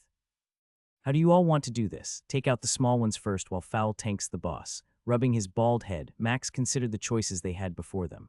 The boss had 3 skills at least. 2 were a powered bite and a powered leap. Each of them would increase the damage it did when attacking. The problem was that if it got past him or Fowl and made it to Tanilla or Betrayer, they would most likely die from that attack. The third skill was a speed ability, allowing it to quickly dash for a few seconds, providing it a chance to get away from both of them. We need to focus on the boss. I have to hit it from stealth. Fowl turned and looked at Max, who had switched out his shield and sword and was holding his spear. You sure that's the best idea? I am. If it gets past us, we can't protect them, Max said as he motioned with his head at the 2 women.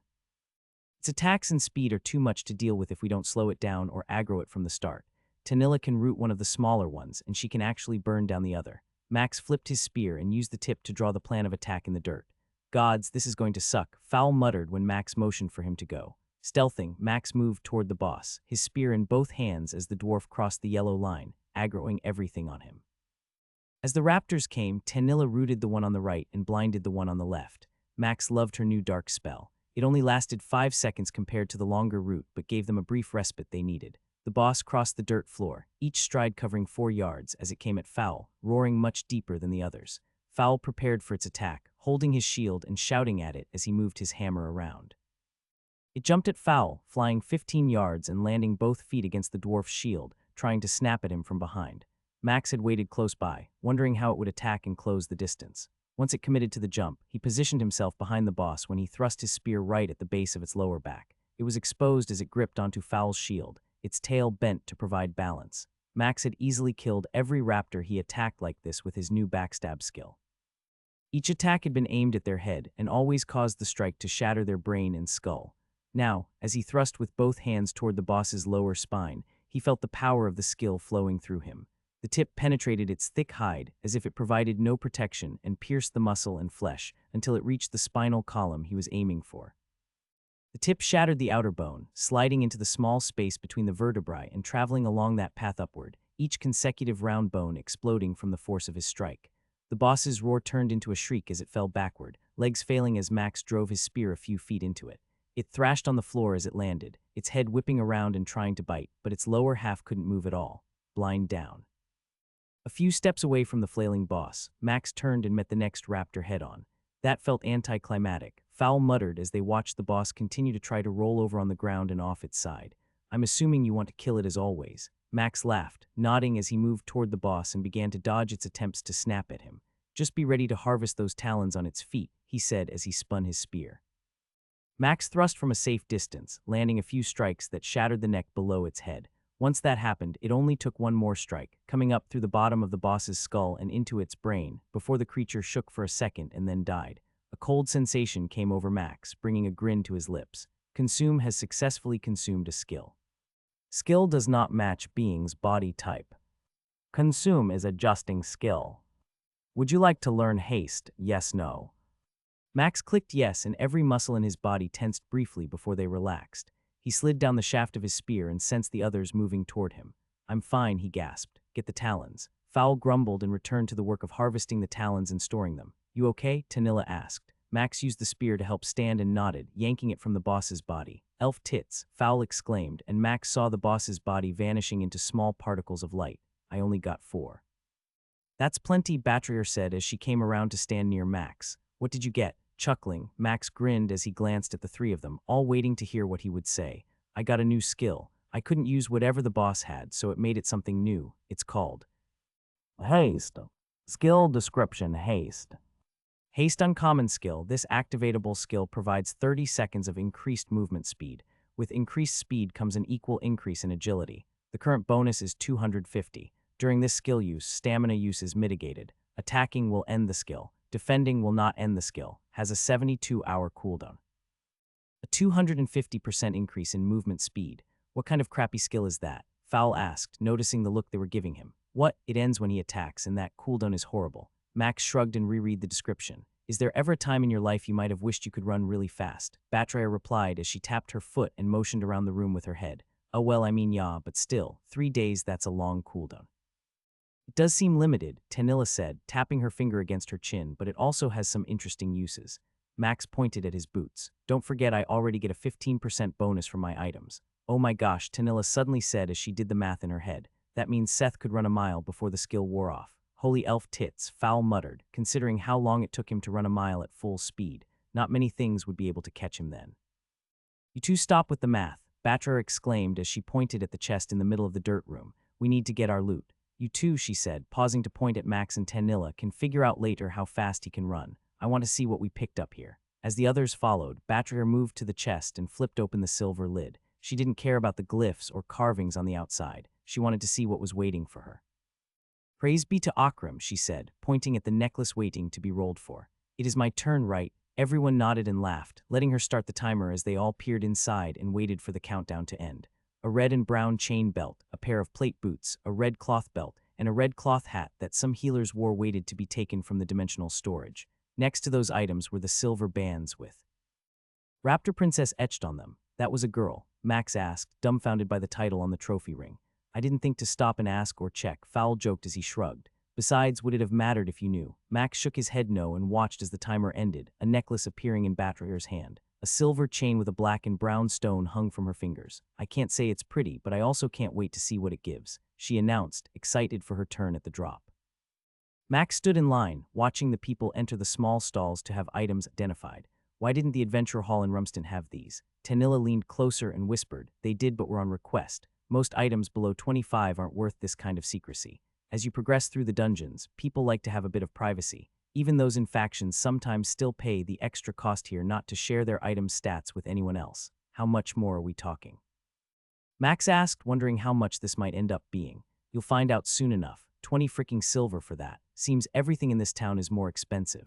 Fowl nodded, ignoring Max and his complaint as they waited for the other two to finish getting their equipment identified. You complain like you're broke. Don't forget you're richer than us by a long shot. Grunting, Max nodded. Speaking of which, how far away from 30 are you? Fowl paused a moment and then answered after checking his status. It will be at least 2 or 3 more runs like the last. These bosses give a major boost. And how much is it to upgrade a skill from uncommon to rare? Glancing around them, Fowl narrowed his eyes. He was aware Max had lowered his voice but was still surprised at that question being asked in public. That would run 20 to 40 gold usually. Lots of variables. Why? Tapping his tiny coin purse on his belt, Max grinned and gave a wink. Because when you 3 hit 30, we are going to make sure that you all get your skill to that if you want it. Fowl's eyes went wide and then he smiled. Gods, I hate when you do that, Seth. It makes me feel bad living off your coin already, but I won't say no to that help. Shaking his head, Max put a hand on his friend's shoulder and gave it a gentle shove. Don't get too sappy. I want you 3 to be as skilled as possible. I can't have my life ruined because your skills suck. Roaring with laughter, Fowl punched Max back. Yeah, because I know you'll never be the limiting factor. Max grunted after the boss died. 3 dead bosses and no skill yet. What the hell is up with this? Putting his spear into storage, Max pulled out his notebook and looked down the list. Kobold, Goblin, Orc. Those 3 had skills he could gain, but not once did Consume do anything.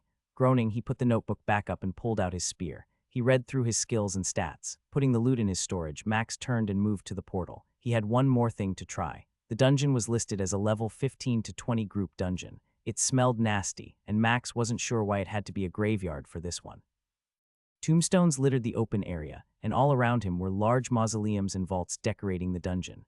The zombies he faced were like the ones he had fought during that dungeon break. Slow, stupid, and dead before they knew it. His massive axe was the best weapon for this. Only fighting when he had to, Max saw the boss portal off in the distance, waiting to be entered. A group of skeleton archers rose from the ground as he got within 50 yards of the portal.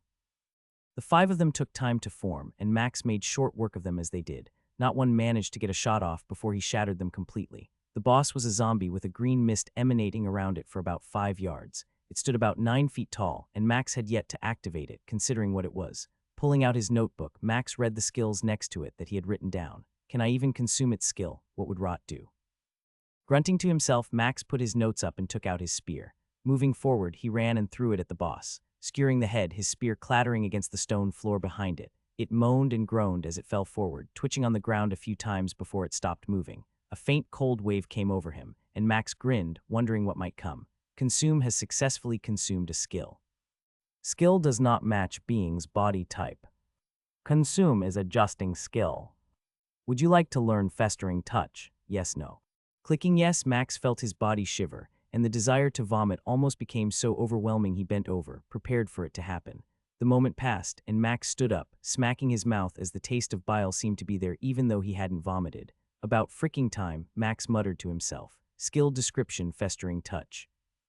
Festering Touch common skill. This activatable skill requires the user to be touching the target with their bare hands. The skill will inflict a disease-based debuff that will prohibit natural healing and cut all magical healing by 50. The cooldown on skill is 24 hours. Well, at least I know it works on undead even. Moving around the corpse that had yet to disappear, Max found his spear and put it into storage. By the time that was done, the chest had appeared and he collected his trophy and magical item. Stretching and groaning, Max called it a day and moved toward the portal. So only one skill, Tanilla whispered as Max stuffed his face with the food Alexander had brought him.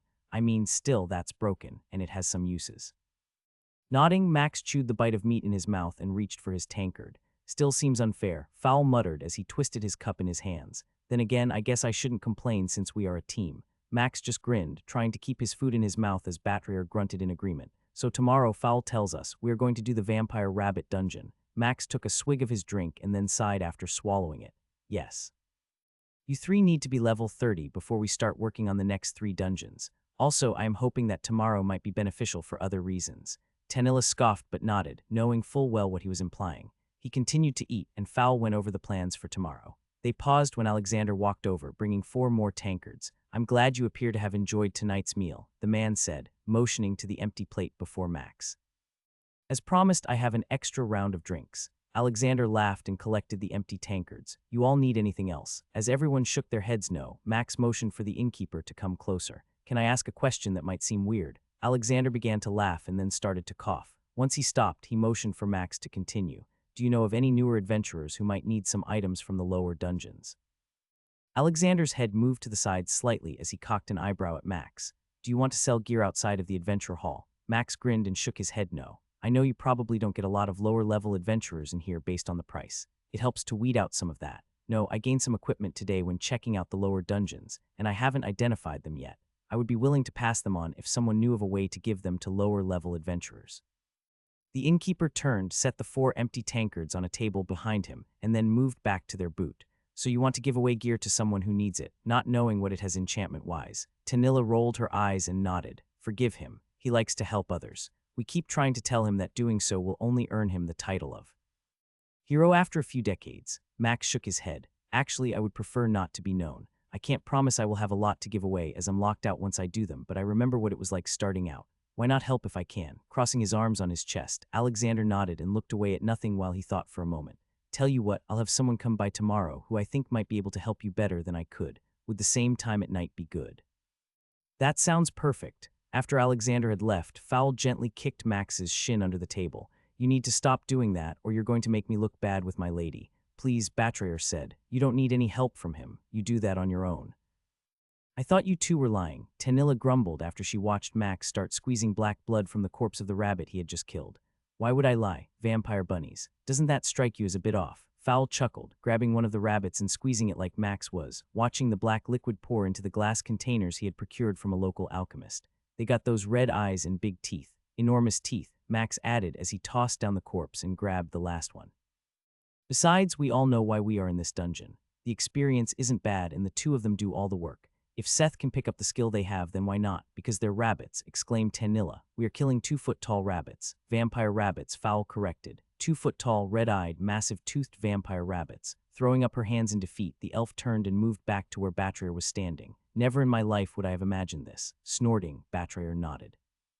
Never in my life would I have imagined you so frustrated by a human. Tanilla's face went red, and she turned away her face to keep it from being seen by Max or Fowl. I really feel like I've been slacking in this dungeon, Fowl complained as Max killed the last rabbit in a pack of 5. You go in stealth, slaughter one, and then proceed to turn them into chopped pieces of fluff. Even when one manages to land a bite on you, it doesn't slow you down. Max nodded and put his sword up as he traded to fill up the last jar in his storage. What really sucks, Max said with a grin that made Fowl laugh, is that I still haven't gotten the skill I was hoping for from them. Any idea why? Max shook his head as he started to wring out the rabbit's headless body over the jar. Part of me has been trying to figure my skill out. I killed 3 bosses and nothing yesterday. I'm not sure if some skills can't be consumed. Do you want to keep trying this dungeon and save the boss for another day, or what? Fowl asked as he brought another corpse to Max. After we clear it, I say kill the boss and move on. I've killed over 50 of these bunnies and not once have I gained a single thing. Well, let's finish so we can hop towards the boss. Max groaned and Fowl had a look of hurt on his face. Hey, I laugh at your jokes. Nodding, Max put the jar in his storage and looked at Fowl. Yes, but your joke actually sucked. So what's the plan? Tanilla asked as they stared at an 8-foot-tall black rabbit with eyes so red they made rubies look dull. Max tanks it and kills it while I take a nap by you two, Fowl answered. I doubt that's going to be possible and you know it. Just look at those claws and teeth. Fowl had noticed them, so he wanted to sit out of this fight. And after we kill it, we need to collect its feet, right? Yup. Supposedly they have some luck factor in them, Max replied, pulling his spear out and storing his shield.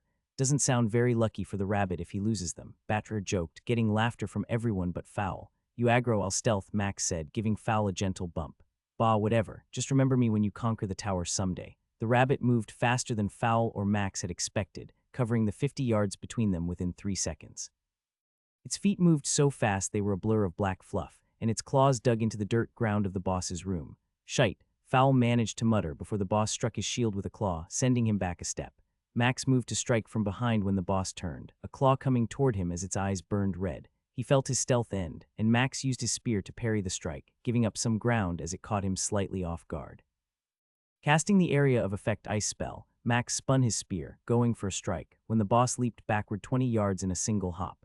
The ice spell went off, and Max moved to get near the boss, who kept hopping back, staying out of range of him and his spell. "Stop!" Max froze as Tanilla shouted and slowly began to retreat, pulling out his shield as he did and watching the boss move toward him at a slower pace, keeping its distance for a few more seconds.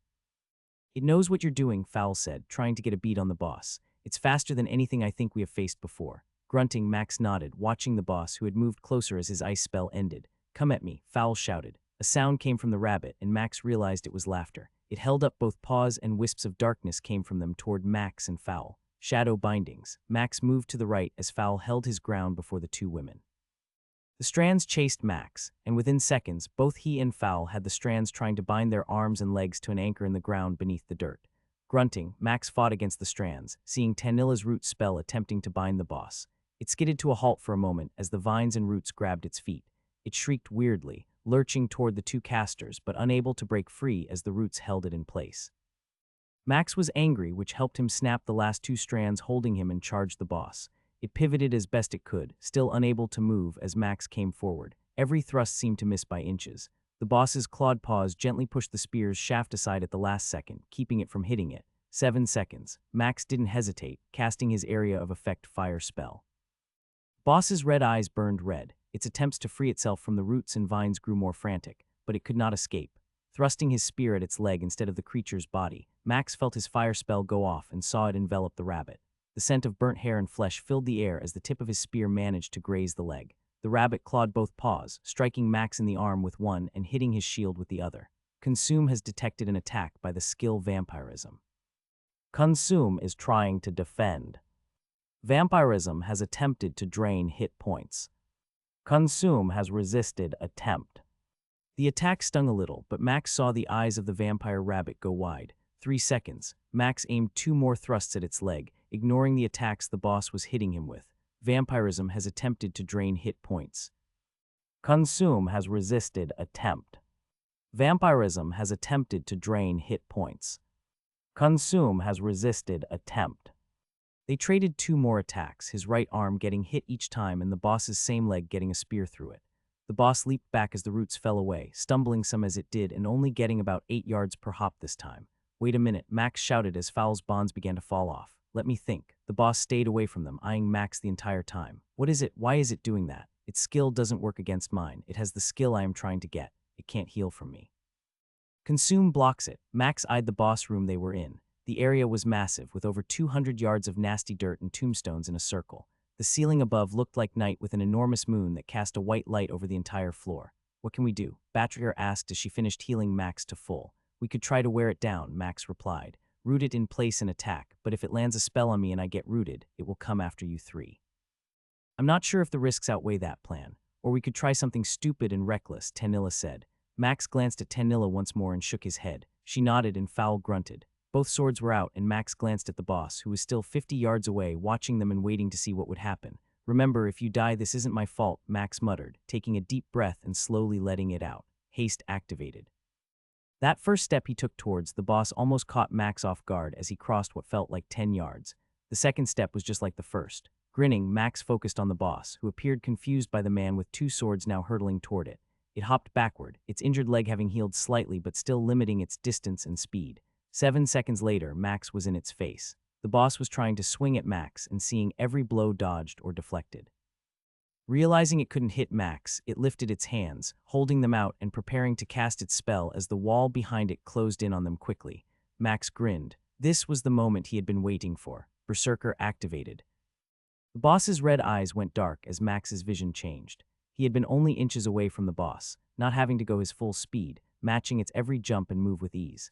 Now, with its hands held out, trying to cast a spell and create space between Max and itself, the 2 swords that flashed toward it were unhindered by its ability to deflect them.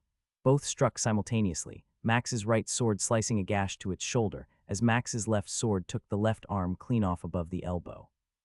It roared, trying to adjust and attack, but the onslaught was more than it had believed possible. Max swiped up and down, left and right, carving tufts of black fur and flesh from the boss as it stumbled backward, holding up its right arm and left stub to try and deflect the attacks.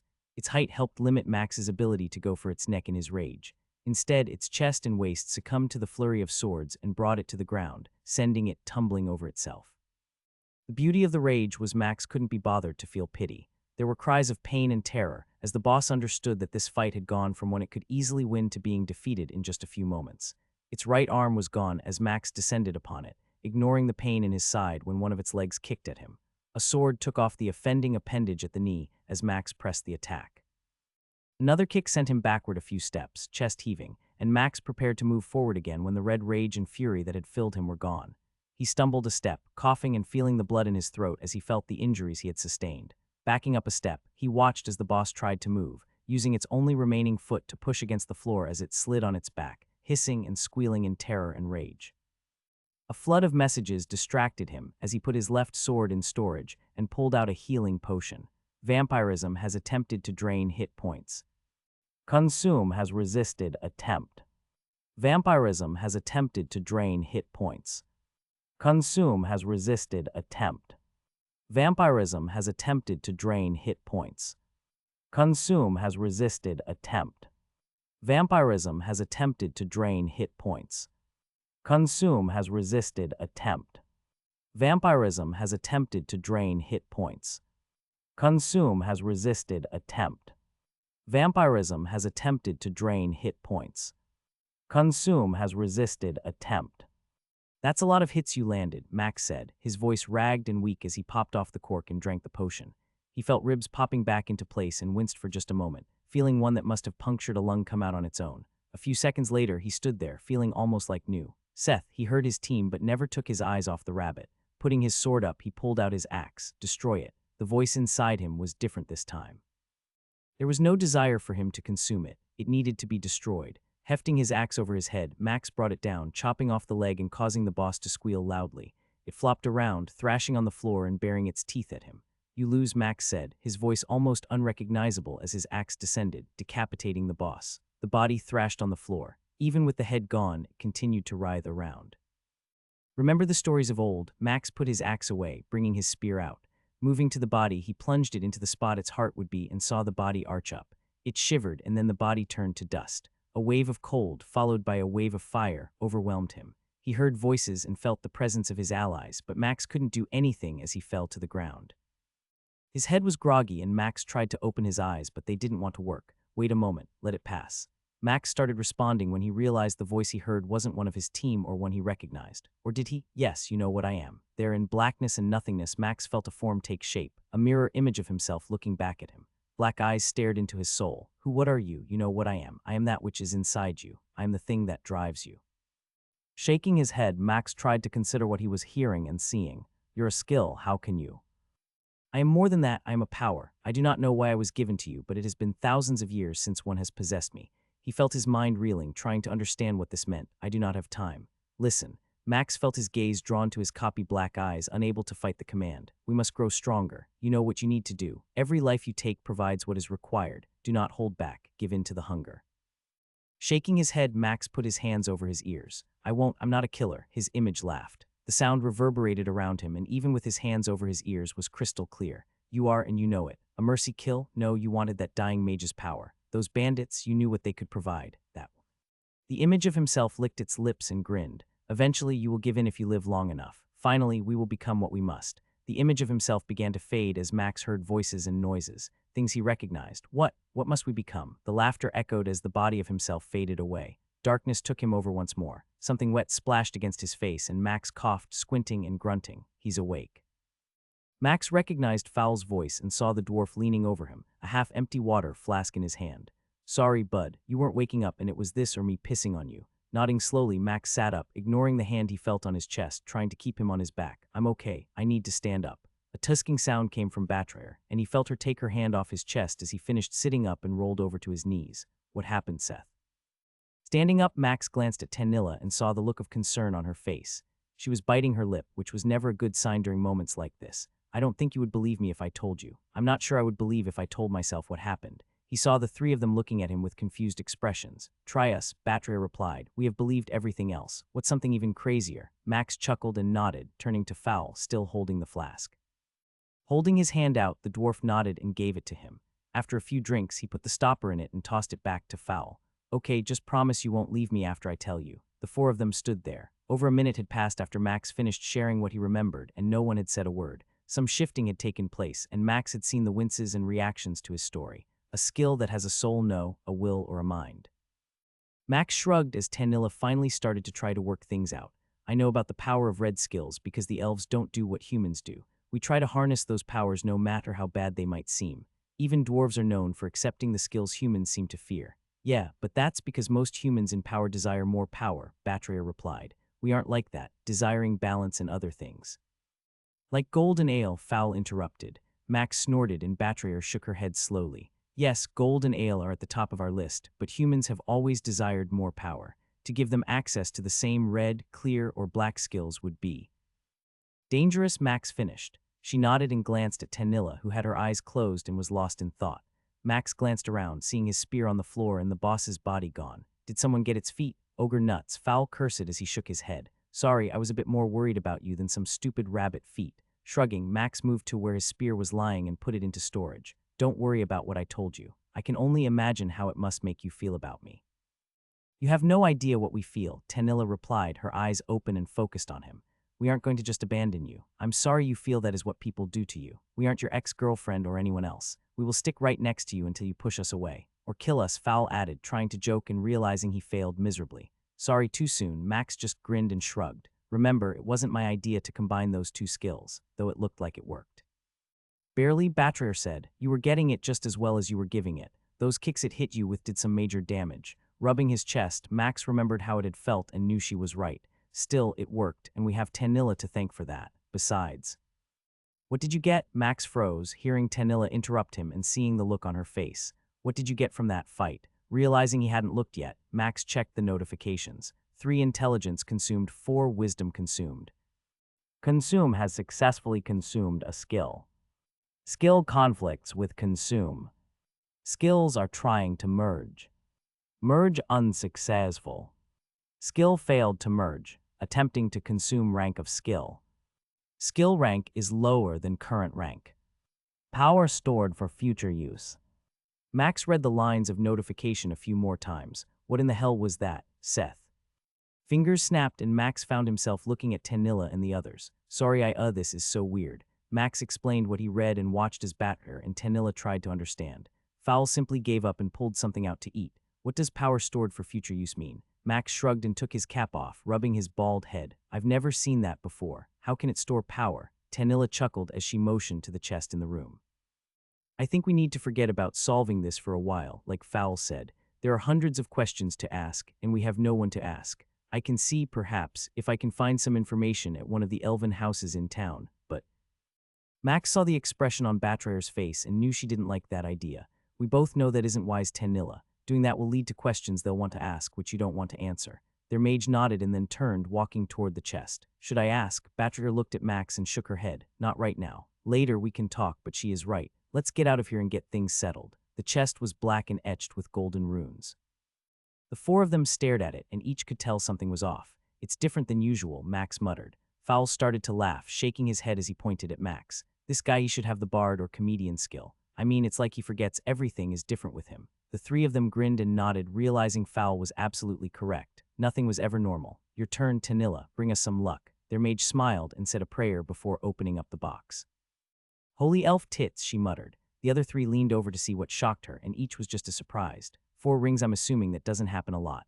Gods no, Fowl replied, thumping Max on the shoulder. Like I said, you are never disappointed with the weird stuff. What about the weapon? Tanilla asked. Each of them saw the weapon shifting between 4 images. The desire for what it could be was there, but so was the knowledge that sometimes it was better to pass it off to someone who needed it more.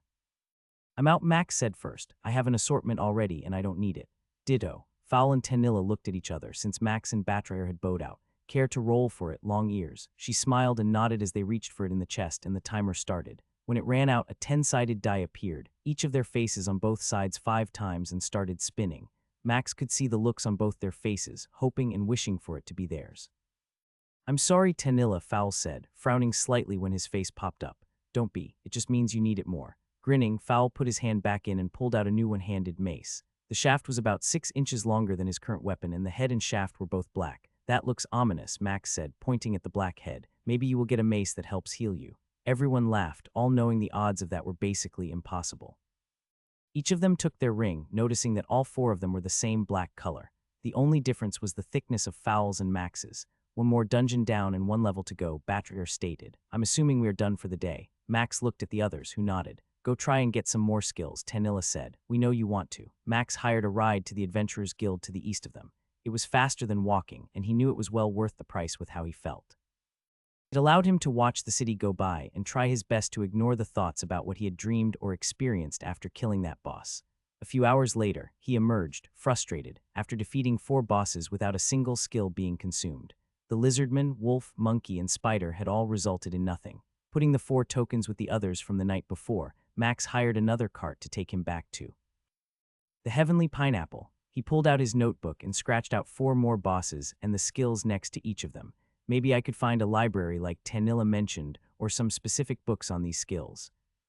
Realizing he had time until he got to the inn, Max began making a few more lists. There were still a lot of possible skills out there he hoped to acquire. "Seth, this is Nicholas. I told him about the interest you had in helping new adventurers." Max shook hands with the bald man, who looked like he might enjoy too many meals. "Love your haircut," the older man said. "You must tell me the name of your barber." Max chuckled and rubbed the top of his head. "I lost a bet and fell in love with it." "What can I say?" Nicholas rubbed his own bald head and found a rare hair, plucking it before holding it out. "I wish I could say I shaved mine, but the gods decided I looked better without it by the time I turned 20. Max motioned to a booth, and the rounded man slid in. "So you want to give away gear, I hear." Nodding, Max settled in the booth and pulled out a small bag he had prepared from storage. Sliding it across the table, he smiled. "I wish someone might have helped me when I started, so I figured, why not try?" The man pulled the bag toward him and undid the string at the top, opening it a little bit and glancing inside the bag, then back at Max a few times. "Are you serious? This much? None of it would be useful for me. I got that from lower-level bosses. For a new adventurer, it could mean the difference between life and death." Nicholas tusked his tongue against his teeth a few times as he shifted the bag around, gazing at the contents inside. "You surprised me tonight when Alexander told me he had a patron who wanted to give some gear to new adventurers. I hadn't expected it to amount to anything other than a few dungeon drops." The man pulled out a pouch and started to withdraw some coins. "Stop, please," Max said, holding his palm out toward Nicholas.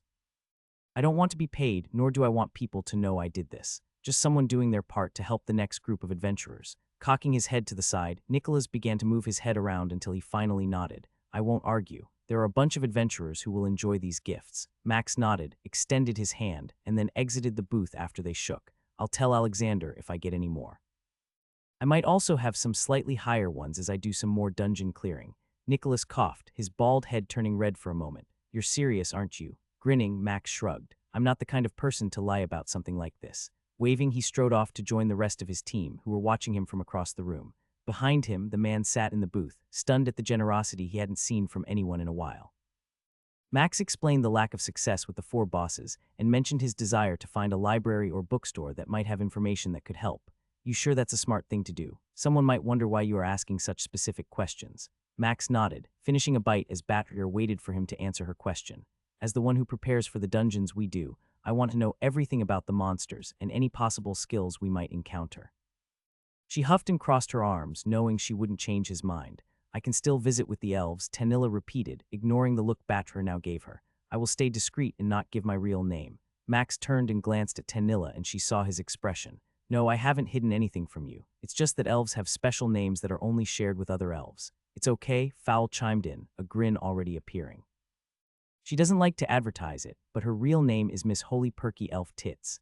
"Ow," Fowl shouted, having got elbowed and kicked under the table at the same time. Chuckling, Max kept his mouth shut. "I'm not sure what specifically you are looking for. You mentioned books on monsters and creatures skills, but what about them?" Max didn't let the smile on his lips fade even though the librarian had frustrated him multiple times. "I know some bosses have various skills, and some have up to 4. As we journey through the dungeons, I'm trying to keep track of everything we encounter so that when I can join a faction, I can provide them with a record of everything I find that might be useful down the road."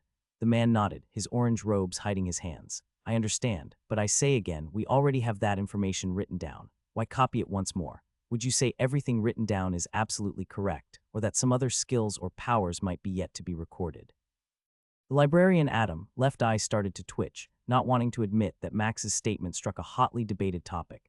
There are times that we learn of a new skill, but it takes research and review before we can add any of that to the academic books. What if I could give you the name of a book lover who has evidence and verification of something not officially confirmed? Adam's eyes stopped twitching, and his face scrunched as he tried to read Max's facial expressions. You must know of something, or you wouldn't simultaneously be so specific, yet vague at the same time. I do, and I promise you that what I will tell you can be verified and will be worth you helping me. The part of his robe that covered his hands moved a little, alerting Max that the man was considering his offer. And what must I do for such knowledge? Max laughed and pulled a page with notes on it out of his storage. At first, Adam balked at the number of books Max wanted to borrow, but after he mentioned the red-scaled lizard in the dungeon in Rumstant and its skill, Adam quickly gave in.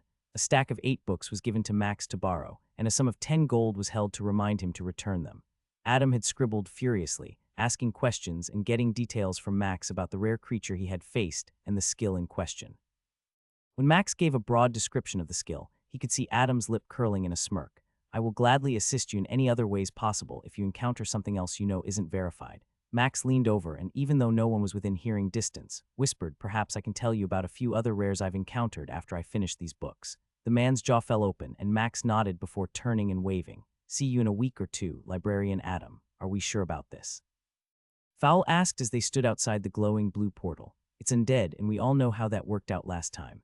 Max nodded, tapping his head. Grumbling, Fowl moved forward, the feather on his plate helm swishing as he walked. He whines a lot, doesn't he? Max asked after Fowl had portaled over. Every day, Betrayer muttered as she pushed Max toward the portal from behind. Now go, warriors first. Max couldn't believe his eye when he saw what the dungeon looked like. Bright sky, beautiful homes with manicured yards, and a town waiting to be explored. Good gods, this is going to be awful, Fowl told him. Why couldn't it be some open graveyard or something? A groan came behind them as the women arrived, and Max turned to see both of them grimacing. This is going to be a cluster, I'm not sure this is worth it, Seth. Max nodded slowly, raised his eyebrows, and grinned. There is a shade at the end of this dungeon, and I want to pay it back for what the last one did. That's a lie, stated Fowl as he equipped his shield and new mace. You want to try and consume its skill. Well, yes, that too. Max ran at the last skeleton archer, his axe prepared to swing. 2 arrows had already struck him, but both had done nothing more than a few slight scratches. His armor could resist the attacks, and his constitution also prevented the most damage they did. Max swung his axe and obliterated the skeleton, sending chips of bone flying everywhere. Come back. Fowl shouted between swings of his hammer. Max turned and was running back when he saw a bolt of green magic come out of a window on the house's second floor near Fowl. Spell. The shout had been too late, and the bolt of green magic struck Fowl in his side, dropping the dwarf to a knee and causing massive damage to his health. 2 swords swung at him, the 2 skeletons he had been fighting seizing the opportunity before them. Clanging sound came as the swords bounced off his armor, doing no damage but keeping Fowl pinned to the ground. Tanilla sent a fireball toward the window where the spell had come from, and Max saw the house erupt in flames as it exploded inside the room.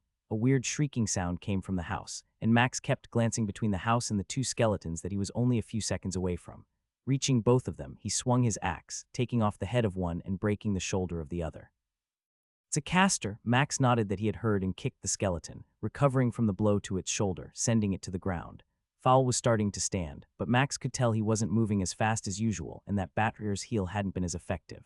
Another fireball from Tanilla flew into the already burning building, and Max finished off the skeleton with a final chop of his axe. You okay? Fowl grunted and used his shield to help get himself to his feet, feeling weak.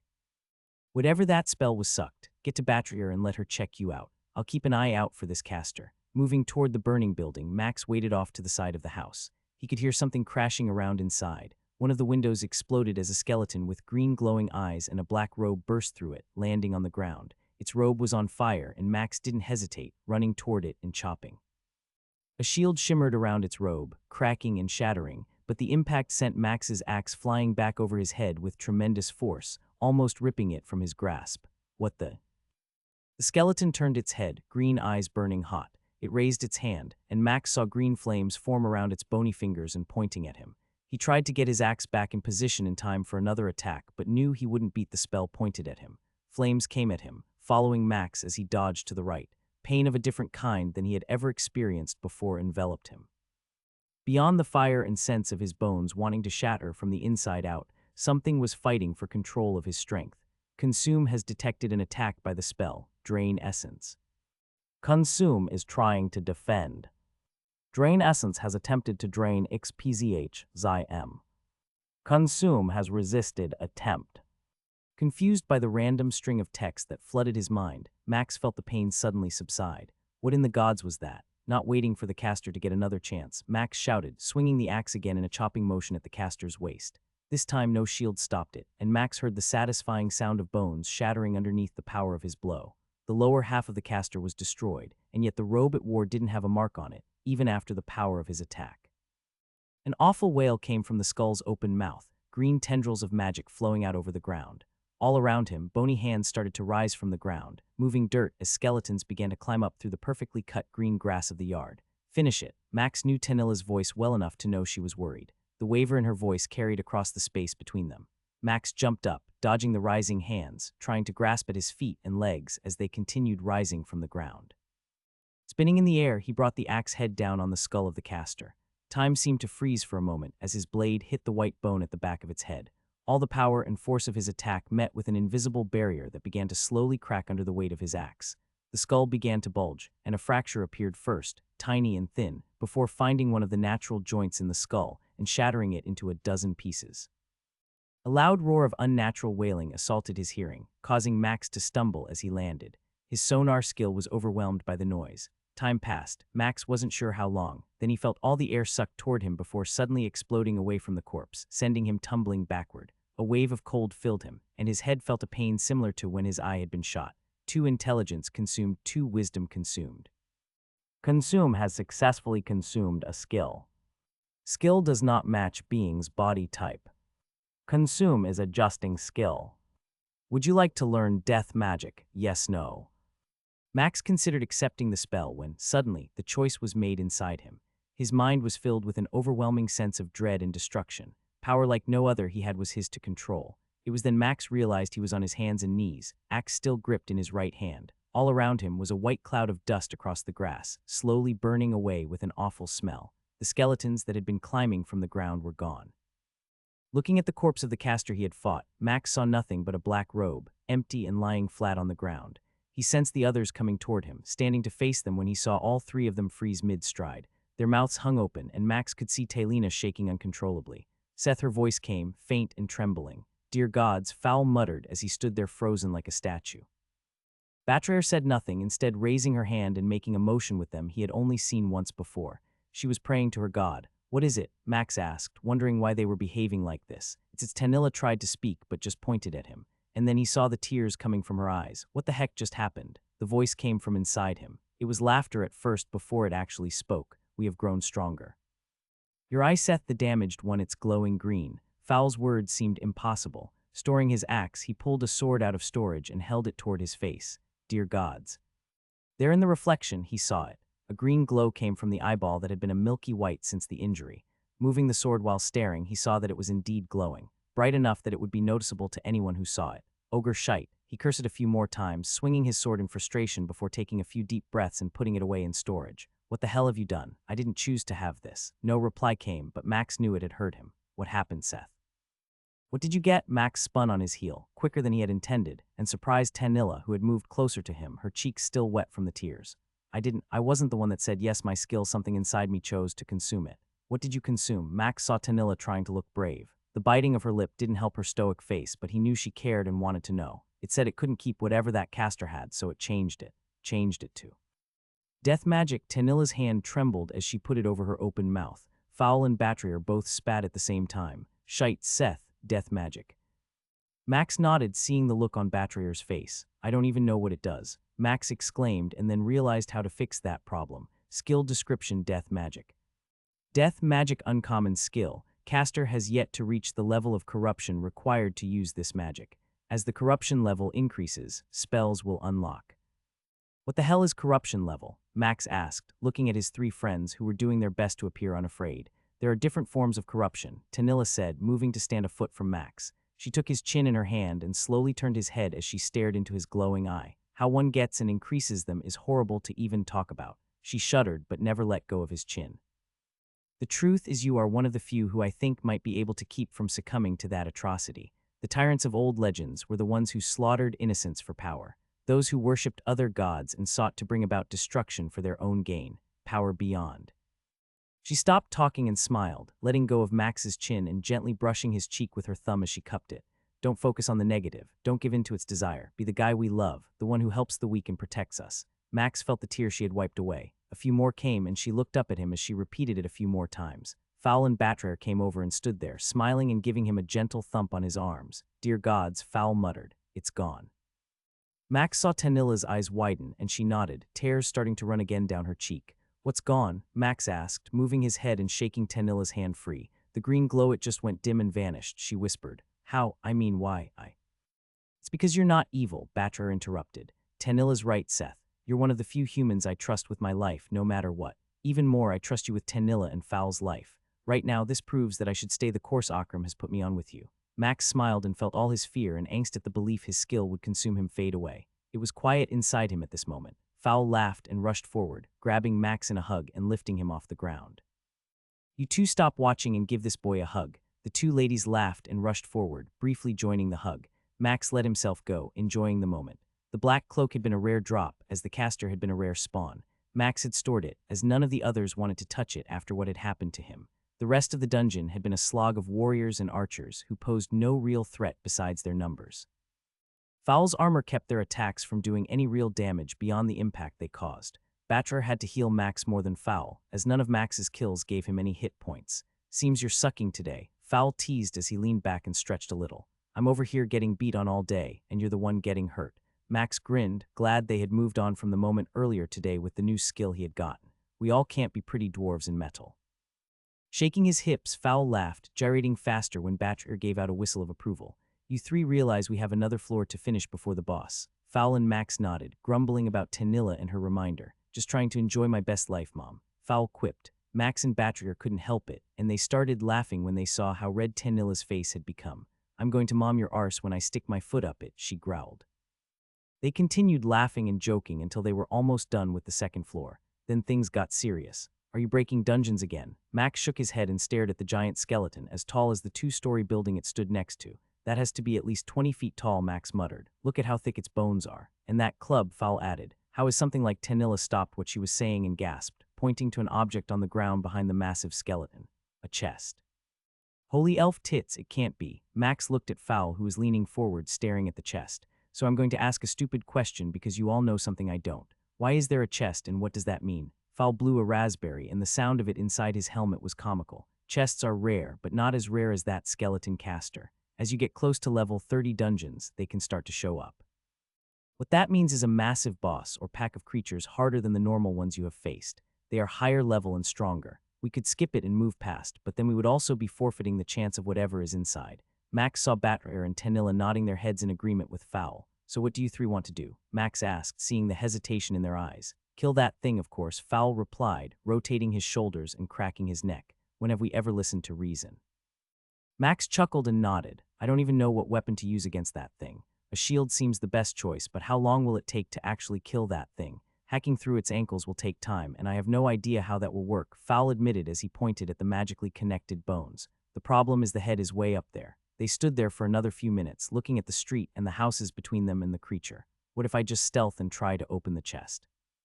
Fowl chuckled and shook his head. They are locked. Need a key from the Guardians. Grunting, Max stared at the skeleton for a while longer, taking in the massive bones that made up its body. The head we need to take off the head. Fowl snorted at Max's words. Of course, you fool, that's how all the skeletons work. No, listen, Max said, pointing at the nearby houses. That thing is as tall as these houses. Its head looks to be just a few feet above the rooftops.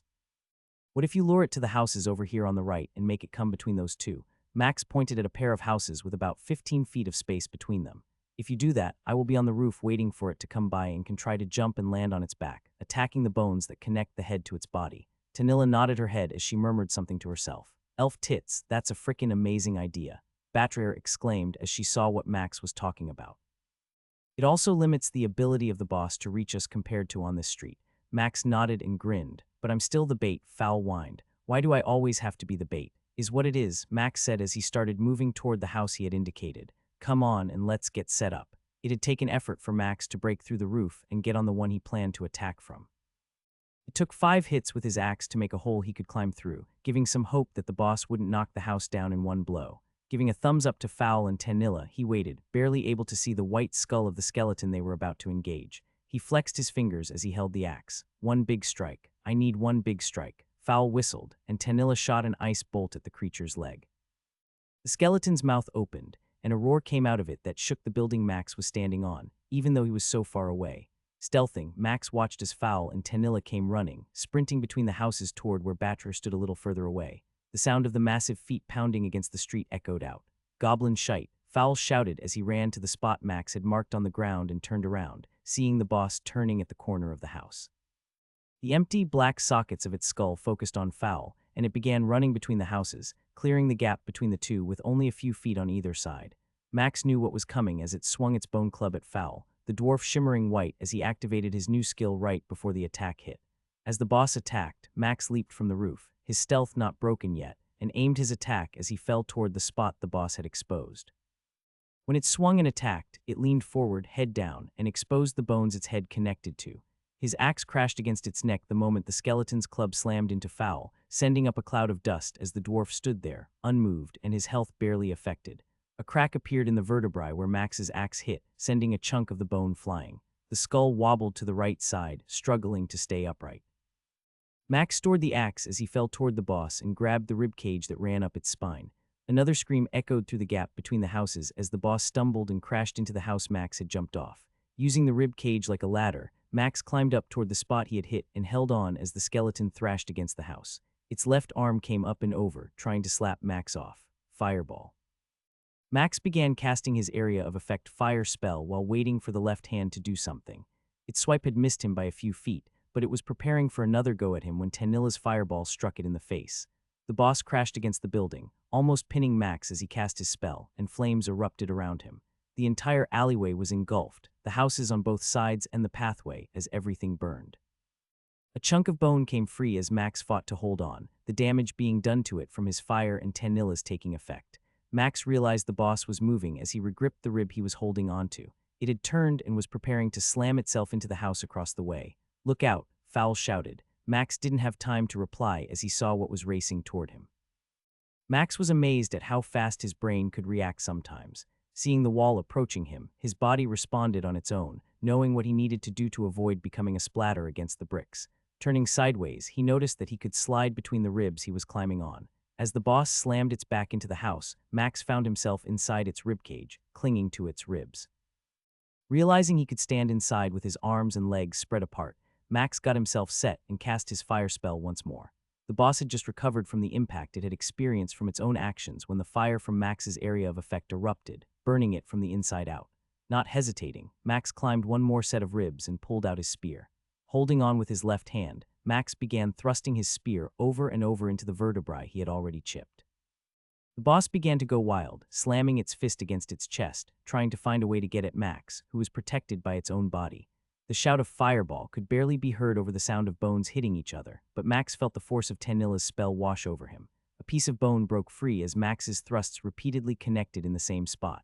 Half a dozen thrusts later, the vertebrae shattered, the skull falling off and rolling toward his allies. As the head fell, so did the body, crashing against a house and sliding down the bricks and onto the ground. Max stored his spear as the body fell, bracing himself as best as possible. When the body lay still, dust drifting up through the ribcage, Max scrambled out, looking to see what was happening with the skull and his team. "God, Seth," Fowl shouted as Max ran over, watching the skull bounce around, its mouth snapping as it tried to attack. That was some fancy thinking. Max nodded, pulled out his massive axe, and prepared to swing at the skull. "You sure you should do this?" Tanilla cried out before he attacked. Frowning, Max turned and looked at her. He could see the hesitation in her eyes. Taking a deep breath, he blew it out and then smiled at her. "I'll be okay. I have you all." She nodded, smiling, and Max turned, using every ounce of strength as he swung. The massive crack of metal on bone rang out through the alley. The skull tried to move again, working its jaw against the ground. "I got it," Fowl shouted, pressing his shield against the skull and keeping it in place. 2 swings later, the skull split in half and a dark cloud rushed out of the opening into the sunny sky. He stood there, expecting the rush of power after something like this, and nothing came. You okay? Tanilla called out, seeing Max standing as if frozen. Yeah, I was expecting to gain something, but nothing happened. Moving closer, Max stared inside the hole he had made, watching Fowl do the same. Shite, that's not scary at all, Fowl cursed as he quickly took a step back while speaking. A glow came from inside the skull, and Max put his axe away as he got a few steps closer. Wait, Tanilla and Batria were jogging to join him, their healer calling for him to hold up. Is this a trap? Max asked, confused for a moment. Gods no, Batria replied. You don't realize how rare something like this is. I want to see it firsthand. Max waited, and when the four of them stood together, he climbed up on the skull and reached inside, pulling out a bone key that was a foot long and had an aura that seemed to suck in the light from around it. As I said, that seems eerie, Fowl muttered, keeping back from the key in Max's hand. It feels dark, like pausing. Max turned to glance at the massive skull next to them on the ground. Whatever is in that chest could be just as dark. The others grimaced at that thought. Ready to go find out? Tanilla asked, motioning toward the small gap between the skeleton's body and the house. The chest was made of bone with gold and silver etching. Sitting on a pedestal of white bone, it gave off an unnatural aura. Around it, in a 10-yard radius, the ground was shimmering. Is it supposed to do this? Max asked. None of us knows, Tanilla replied, moving her head to look at everything from a slightly different angle. We know about these existing, but that is it. Frowning, Max sighed.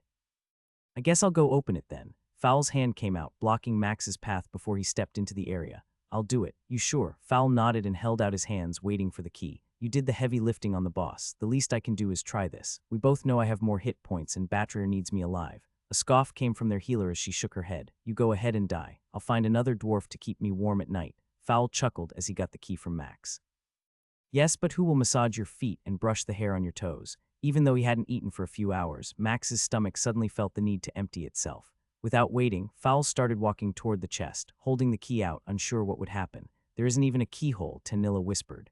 Batria nodded and had her heel ready. Nothing happened as Fowl reached the pillar and held the key near the chest. It lifted from his hands and spun around quickly before resting on top of the bone lid. A popping sound rang out, the key vanished, and the chest lid opened on its own. Laughing, Fowl turned around and grinned. I call dibs. They started to laugh, but the sound caught in their throats as the chest behind Fowl suddenly grew to the size of the dwarf, and massive teeth appeared along the open edge where the lid usually rested. A black tongue darted out, wrapped itself around Fowl, and yanked the dwarf toward its open maw. Mim. Max rushed past Batria, cutting off her words, and drew both swords as he dashed across the ground. Fowl tried to curse and shout, but he was already wrapped from his knees to his face, with the black tongue moving like a snake constricting its prey. The tongue lifted Fowl off the ground and lowered him toward its snapping teeth. Two black eyes appeared on top of the lid, watching its incoming treat with anticipation. Max lunged toward the chest, both swords moving like a blur, and slashed into the tongue almost at its open mouth. A shriek came from the chest as its tongue spasmed and straightened out, tossing Fowl like a toy to land a dozen yards from where he had been. Max's swords came around as he twisted, preparing to slash at the tongue again when a second one appeared, lashing out toward him so fast he could barely get out of the way. Only Max's left sword landed a hit, cutting into the first tongue again as it retracted into the chest. To Max's surprise, the chest hopped toward him, the lid clanging open and close, a small space forming so the tongues wouldn't get pinched off as it tried to take a bite out of him. Rolling backward, Max gained a little space between himself and the chest, which had grown to be about 5 feet tall and 8 feet wide. A black forked tongue joined the second, replacing the original one, and both of them whipped about, snapping and coming toward him with incredible speed. It took every ounce of concentration, with his sphere of detection and evasion skill helping to parry or slash each strike. An ice spear flew toward the chest, and it closed its mouth, the spear shattering against the bone structure outside of it. Mimics are immune to most magic, Batria shouted. Max could sense the two of them backing up, trying to keep Max between them and the mimic. Movement in his right eye caught Fowl coming from behind at the chest. Seeing the chance to let Fowl get a hit or two in, Max pressed toward the tongues, slashing and twisting as he attacked, landing hit after hit against the thick tongues that continued trying to strike him. Clang. The sound didn't fit what Max had expected to hear when Fowl slammed his mace into the side of the mimic. It sounded like metal on metal instead of a mace on bone. The outer bone appearance wavered, shimmering momentarily before turning into a dull gold shell. Another clang rang out as Fowl hit it again. The mimic made some yipping sounds and hopped, turning to face Fowl and sending a tongue after him. The black tongue smacked into Fowl's shield, bouncing off without effect. Fowl swung his mace repeatedly, and each time the sound of his mace against metal rang out. Max wasn't sure if the mimic was tired of getting its tongue sliced by his sword or its body hit by Fowl, but it hopped again, ignoring Max as it turned both tongues on Fowl. The dwarf began to back up, realizing the danger he was now in. "Keep its attention," Max shouted as he put both swords up and pulled out his axe. With the back of the mimic toward him, Max aimed his strike at the hinge, using his hips to generate all the power he could muster into the attack. His attack struck, shattering the axe but also taking out a massive chunk in the backside of the mimic. It screamed, howling in a high-pitched noise, and began to hop, turning to face Max. Dropping the broken axe, Max pulled out his swords again, moving to keep the mimic's backside before him. Every second, Max slashed that same spot, carving bigger and bigger chunks out of the creature as it tried to hop, shift, or move in some way that would allow it to reach the person, injuring its backside. Max started to swing again when he noticed the chest rise a foot into the air. Sensing something, he pulled back as the chest suddenly spun like a top, its tongues flailing at him like a whip. Unable to dodge, Max tried to deflect them as best he could, but one slammed into his right shin, taking his foot out from under him and sending him to the ground. As he fell, preparing to roll, Max noticed the mimic had grown tiny legs and feet as well as a sharp metal tip in the middle of its body underneath it. Impressed by the creature's fast thinking, Max tried to roll away as he sensed the tongues coming for him, but his right leg didn't work as it should have. The attack he had sustained had broken his leg. Unable to move in time, both tongues descended upon him, one trying to wrap and constrict his leg while the other struck at his chest and face. Lying on his back, trying to swing his sword while his leg was being pulled on, Max finally experienced why this tactic had been so successful against all those monsters. He was screwed because he couldn't move. The mimic pulled Max closer, dragging him across the dirt inch by inch. Max's ability to parry or do anything else, as the mimic attacked each time he attempted to slash at the tongue holding his leg, was overwhelming. Batraker had healed him, but the grip was too firm to break free from. Fowl appeared next to the tongue that held his leg and began hammering at it with his mace. It bounced off, not doing any real damage. Frantic, Max replaced his right sword and pulled out his spear. This worsened his position in some ways, but he had a plan and needed to at least try. Tanilla, stone wall its mouth. A few seconds later, a stone wall rose between the two tongues, pushing them slightly apart and blocking the mimic's vision briefly. As the tongue flailed around, not able to press the advantage it had, Max moved toward it, using the force of its pulling him to stand up and drive the spear into it. His idea worked as it pierced the tongue completely, and he continued to press down, thrusting the spear and driving it into the dirt. The other tongue thrashed, pounding at the stone wall and breaking it after a few strikes. The tongue that had a hold of Max's leg let go, squirming like a worm on a hook, trying to get itself free. "Hit it," Max shouted, knowing Fowl wouldn't stop his attack. Chopping down with his sword, Max cleaved a massive gash into the tongue near where he had speared it. The mimic shrieked and chirped, making noises as it tried to hop and move, but Max didn't pause, ignoring the other tongue coming at him, slashing again. His sphere of detection told him he needed to move, and so he leaned backward, watching the loose tongue whip through where his head had been, making a snapping noise from the force. Knowing that if that attack had connected with his head, he would most likely be dead, Max gave one more swing with his sword, slicing all the way through the tongue that was pinned. The mimic lunged forward, jumping off the ground, coming at Max and his spear. Rolling to the right, Max avoided the chomp. Backing up a few more steps, Max watched as the mimic grunted and made noises. "It's on your spear," Fowl shouted, and Max nodded. Storing his sword, Max pulled out his last axe from the ogres and tried not to sigh. "Are we actually doing anything to this?" Ignoring the thought that kept coming up, Max moved toward the chest and slammed the axe's blade into one of the mimic's eyes, black blood squirting and erupting as it screamed and fell over onto its side. Thankful the axe hadn't broken, Max prepared to swing again and realized that his spear was gone. Fowl had yet to notice as he unleashed a barrage of attacks with his mace, filling the air with the sounds of mace on metal. Moving forward to attack again, Max froze as he saw the mimic's tongue appear from its mouth, holding a halberd. "Look out," Batcher shouted as the mimic spun on Fowl. The halberd swung through the air with the speed of the tongue, slamming into Fowl's shield and sending the dwarf staggering a few steps. Max saw the axe he had dropped when it broke was also gone. Shelving that knowledge for now, Max dashed toward the mimic. Taking a chance, he shifted to the right and swung from above, connecting with the left eye and causing it to pop under the force of his attack. The mimic's tongue thrashed like a tree in a windstorm, the halberd it had created waving frantically in the air with no real direction. "It's blind," Fowl shouted. A clang of metal on metal rang out. Max assumed it was the monster's weapon hitting Fowl's shield. Should I risk it? Max wanted to attack but knew what it meant if he failed. "Do I use Berserker?" he shouted, waiting to attack and unsure what the others wanted him to do. The seconds stretched on and two more sounds of metal on metal rang out. "Use it." Putting his axe away, Max withdrew his two swords and cleared his mind. Max gritted his teeth, moving in till he was barely a sword length away from the mimic's back. Berserker activated. The rush of red filled him, and his eyes locked onto the metal behemoth before him. His swords moved so fast that Tanilla and Batrier couldn't follow them. Every swing hit with a force that tore chunks of flesh from the creature before him. The mimic tried to turn, but it only exposed itself to the fury of Max's blades. As the mimic attempted to face the attacker behind it, the back right edge of its body was sliced away, like it was pressed against a grinding wheel, with flesh falling to the ground in chunks. Halfway through turning, it realized the damage it was taking and withdrew into itself, snapping its tongue in and closing the lid, hoping to endure the salvo. Fowl ran toward the women as Max shredded the mimic with everything he had in him. "Dear gods," Batrier muttered to Tanilla as they watched the horror unfold for 10 seconds. Max felt the world return to him when the skill wore off and saw the creature whimpering before him. He had cut through almost half of its body in that short amount of time. Its attempt to shield itself couldn't withstand his strength and speed. There was nothing to do but finish it, and Max felt no remorse. The flesh inside was soft and squishy. Its exterior, which had been a protective shell, was gone. Swapping out his swords for his axe, Max set his feet and delivered a blow into the middle of the gooey mass. 5 attacks later, the creature was cut in two, and a rush of cold knocked Max to his knees. 1 strength consumed, 3 constitution consumed. Consume has successfully consumed a skill. Skill does not match being's body type. Consume is adjusting skill. Would you like to learn Conceal Self? Yes, no.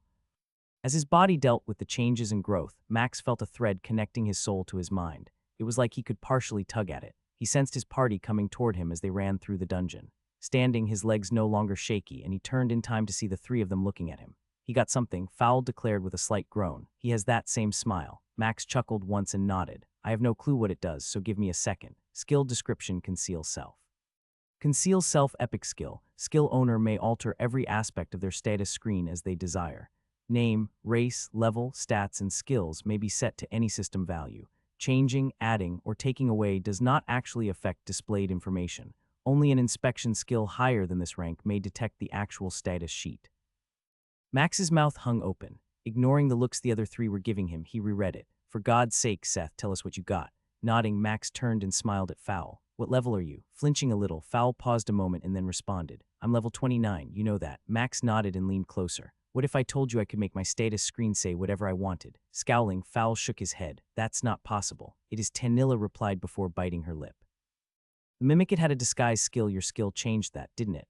Groaning, Max nodded and shrugged. "You are a bit too smart for me, Madam Mage." "It did. I also think I understand something about my time trying to farm skills. The low-level creatures and bosses give nothing. The one I got from the zombie was higher than the others. Perhaps they have to be at least a level 15 difficulty or higher. If we cleared the level 20 and 25 dungeons, I might be able to gain more." Fowl groaned and shook his head. "Gods know I can't stand grinding like that for no reason. Don't get me wrong, but we need to get to the tower as quickly as possible. That is where you will really shine." A tusking sound came from Batrier as she stroked her beard. Max looked at her quizzically and waited. "Fowl's right, I hate to admit it, but he is right. We could farm those dungeons and possibly get you a skill or not. Doing so would handicap our experience and growth.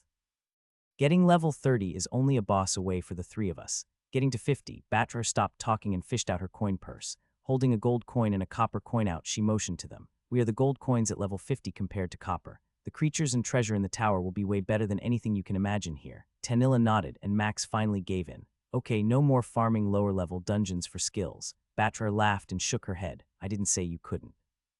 I'm just saying we shouldn't. Besides, I think a bald-headed man is expecting more items from you." Max nodded and chuckled. "Now that we're done smelling each other's arses, let's see what's in that chest," Fowl said as he pointed at the chest that had appeared once the mimic's corpse vanished. "Have at it, O slayer of everything." Max nodded, moved to the chest, and opened it. Inside were 2 items. One was a halberd that Max knew was his.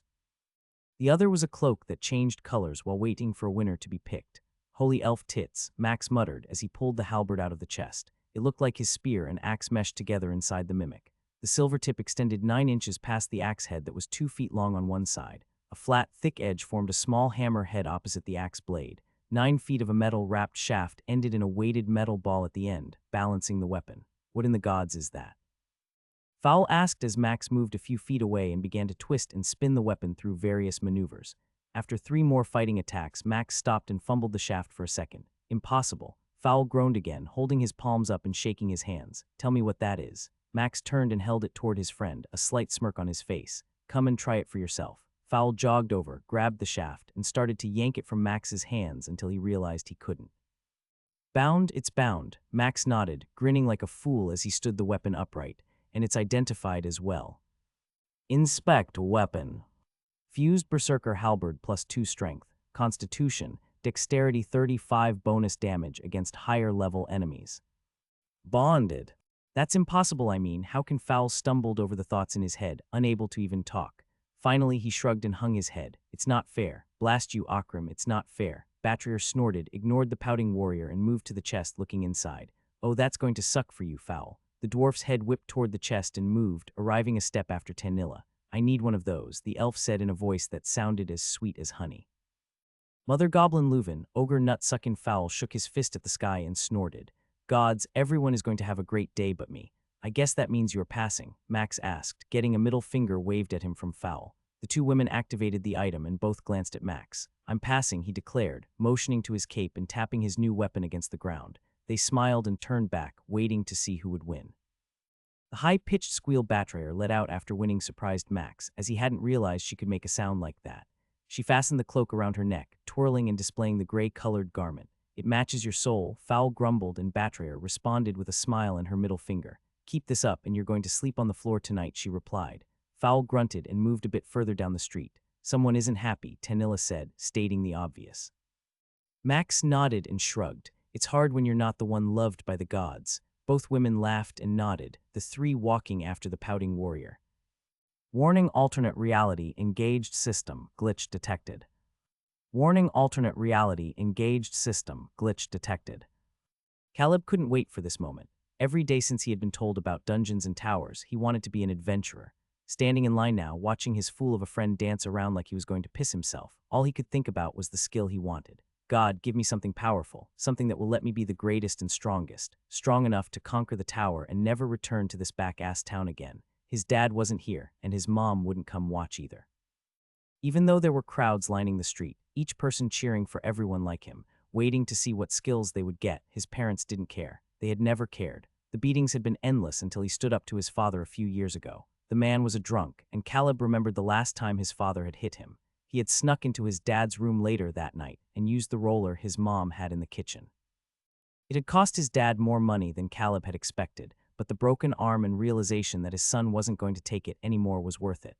Every night he blocked his room so his dad couldn't get in. Today was the day he got free from that bondage. Today he would be free to travel the kingdom. He would be an adventurer. I'll do whatever you want if you give me the swordsmanship skill or even the archery skill. Please, gods, hear my prayer.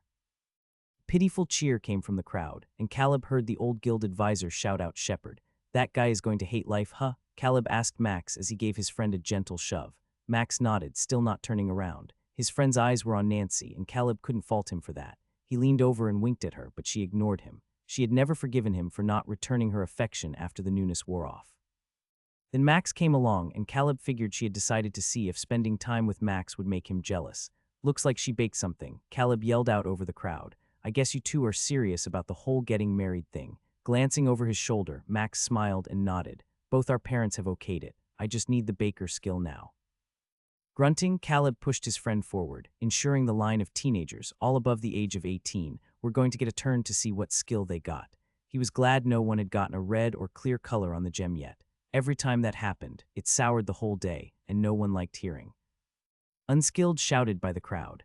It was always ugly, watching them drag that person away to the cart they always brought at the end of the courtyard.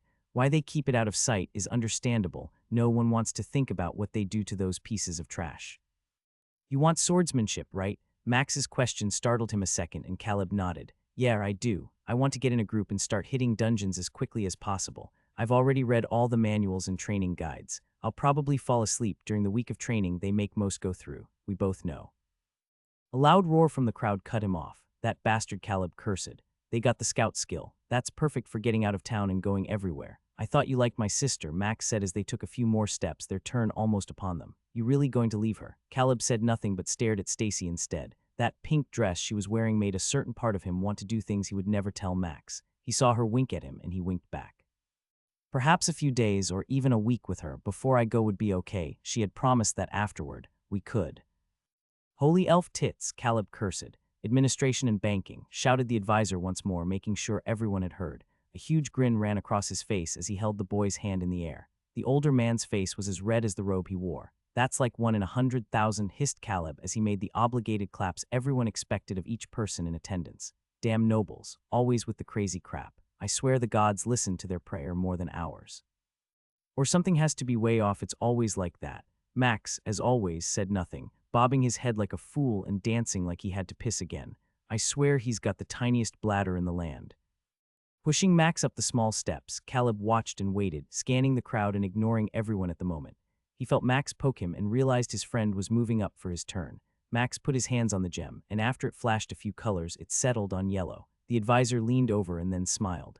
Baker, Caleb clapped, glad that his friend had got something he wanted. He watched as Max's whole family celebrated, cheering for him. It must be nice to have a family that cares. Someone tapped him on his back, and Caleb glanced back to see a random teen from the village motioning to the skill shard. Sorry, Caleb muttered and strode up quickly to the shard. Glancing at it for a moment, he didn't hesitate. He put both hands on it as he watched the older man with only a handful of gray hair on his bald head and more wrinkles than hair watch the shard. It looked like the man had seen some things based on how old he was and the light in the man's eyes.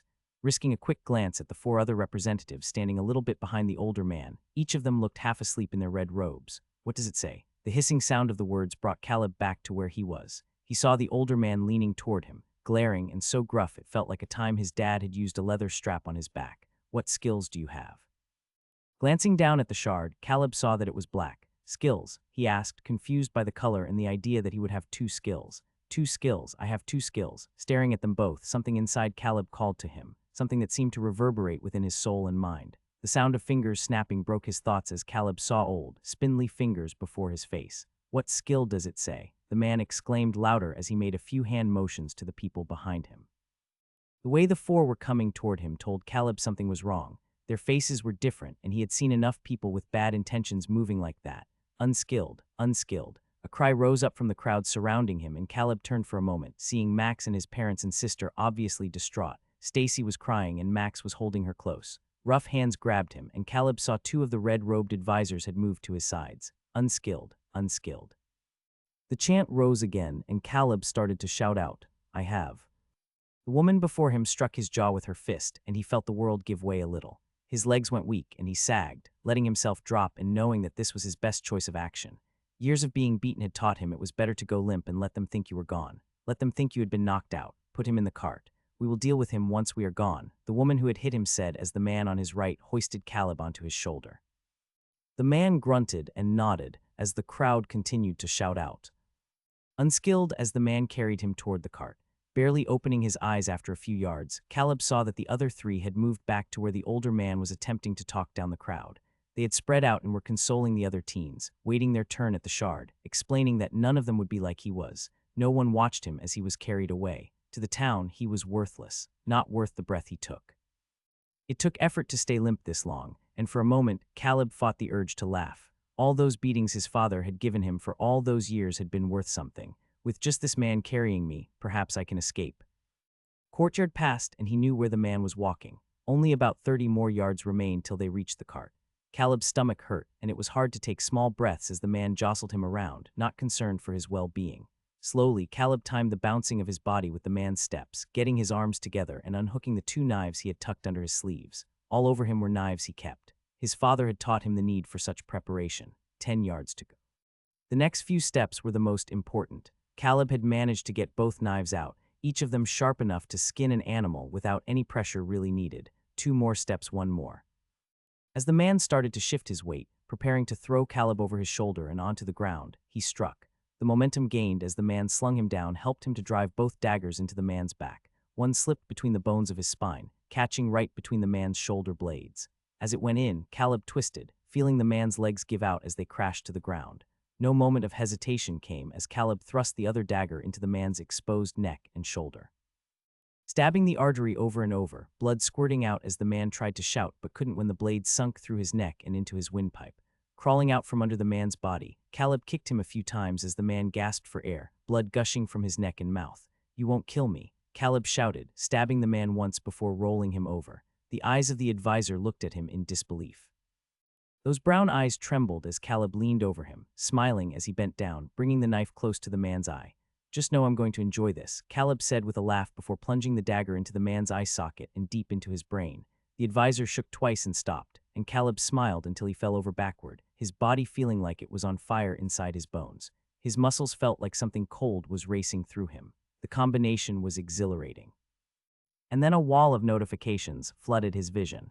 4 strength consumed, 4 constitution consumed. Consume has successfully consumed 2 skills. Choose which skill to consume. Would you like to learn power strike or dual wielding? Caleb's eyes went wider than he could ever remember. What in the gods is this? Fowl had finally stopped his pouting. He complimented Batrier's new cloak and took off his helm to give her a quick peck. 2 more small fights brought them to a courtyard with a fountain in the town. In front of it was the orange portal they had been expecting. Warriors first, Tanilla teased as she pushed Max gently from behind. Level 50, we're going to make you get a warrior skill, Max replied as he shouted over his shoulder. About time you did some of the heavy lifting. Are we sure about this? Batrier asked, stroking her beard harder than usual. I know we are closer to its level now, but still it's a shade.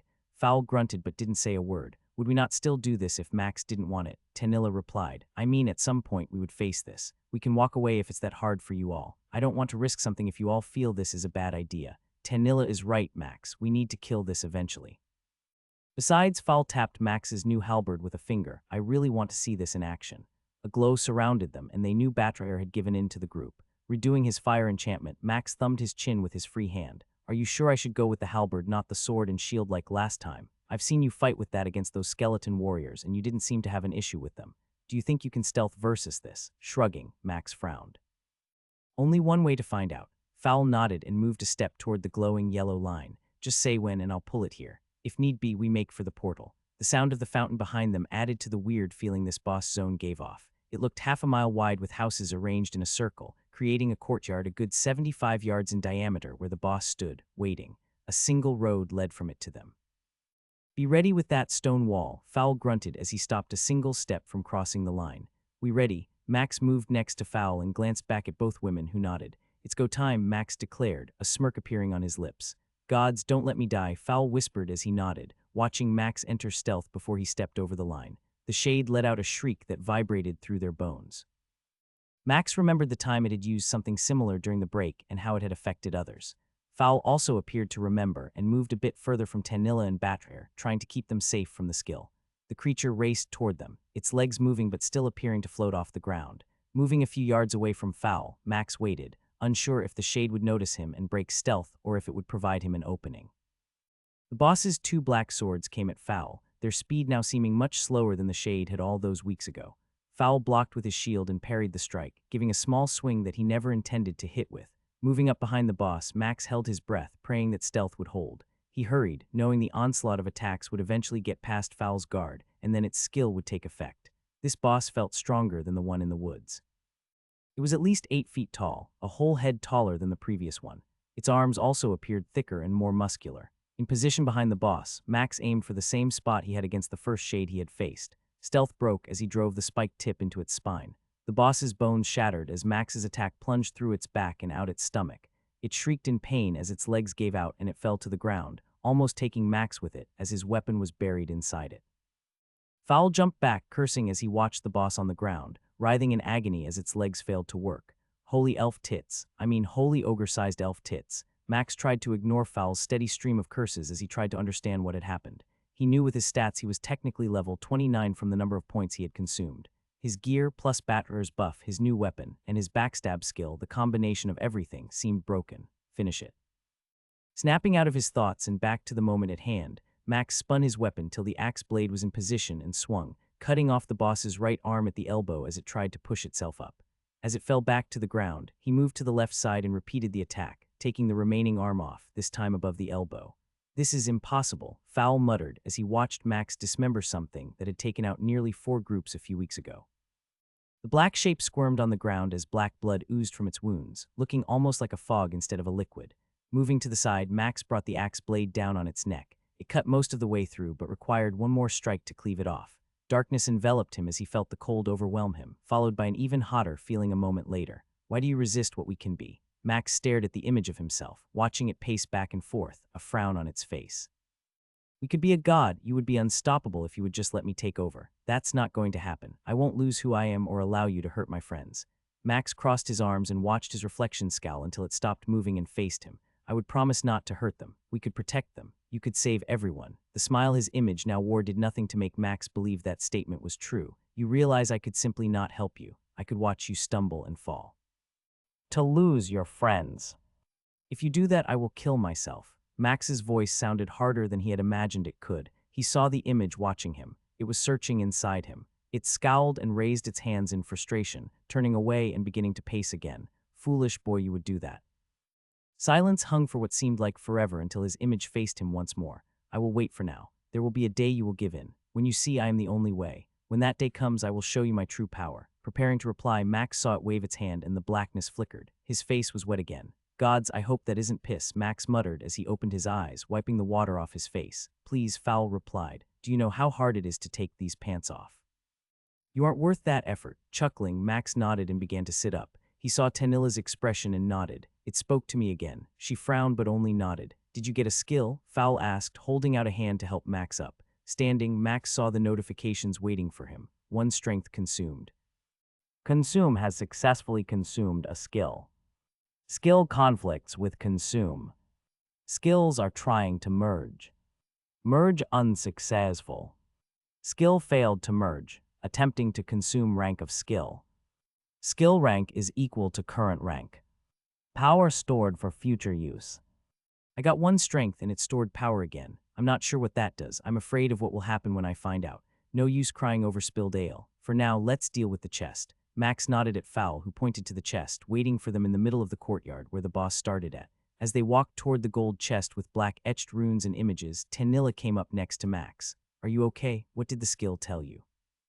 Looking at her face, Max knew she wouldn't give up or drop this line of questioning and let out a sigh. It wants me to let myself go, to consume everyone and everything. Leaning toward her, Max whispered, it even promised to not harm you all and protect you three if I did. Her eyes widened as she heard that news and she shook her head. When I said no, it threatened to not help me and let you all die. What? Tanilla exclaimed, grabbing Max's shoulder and spinning him toward her.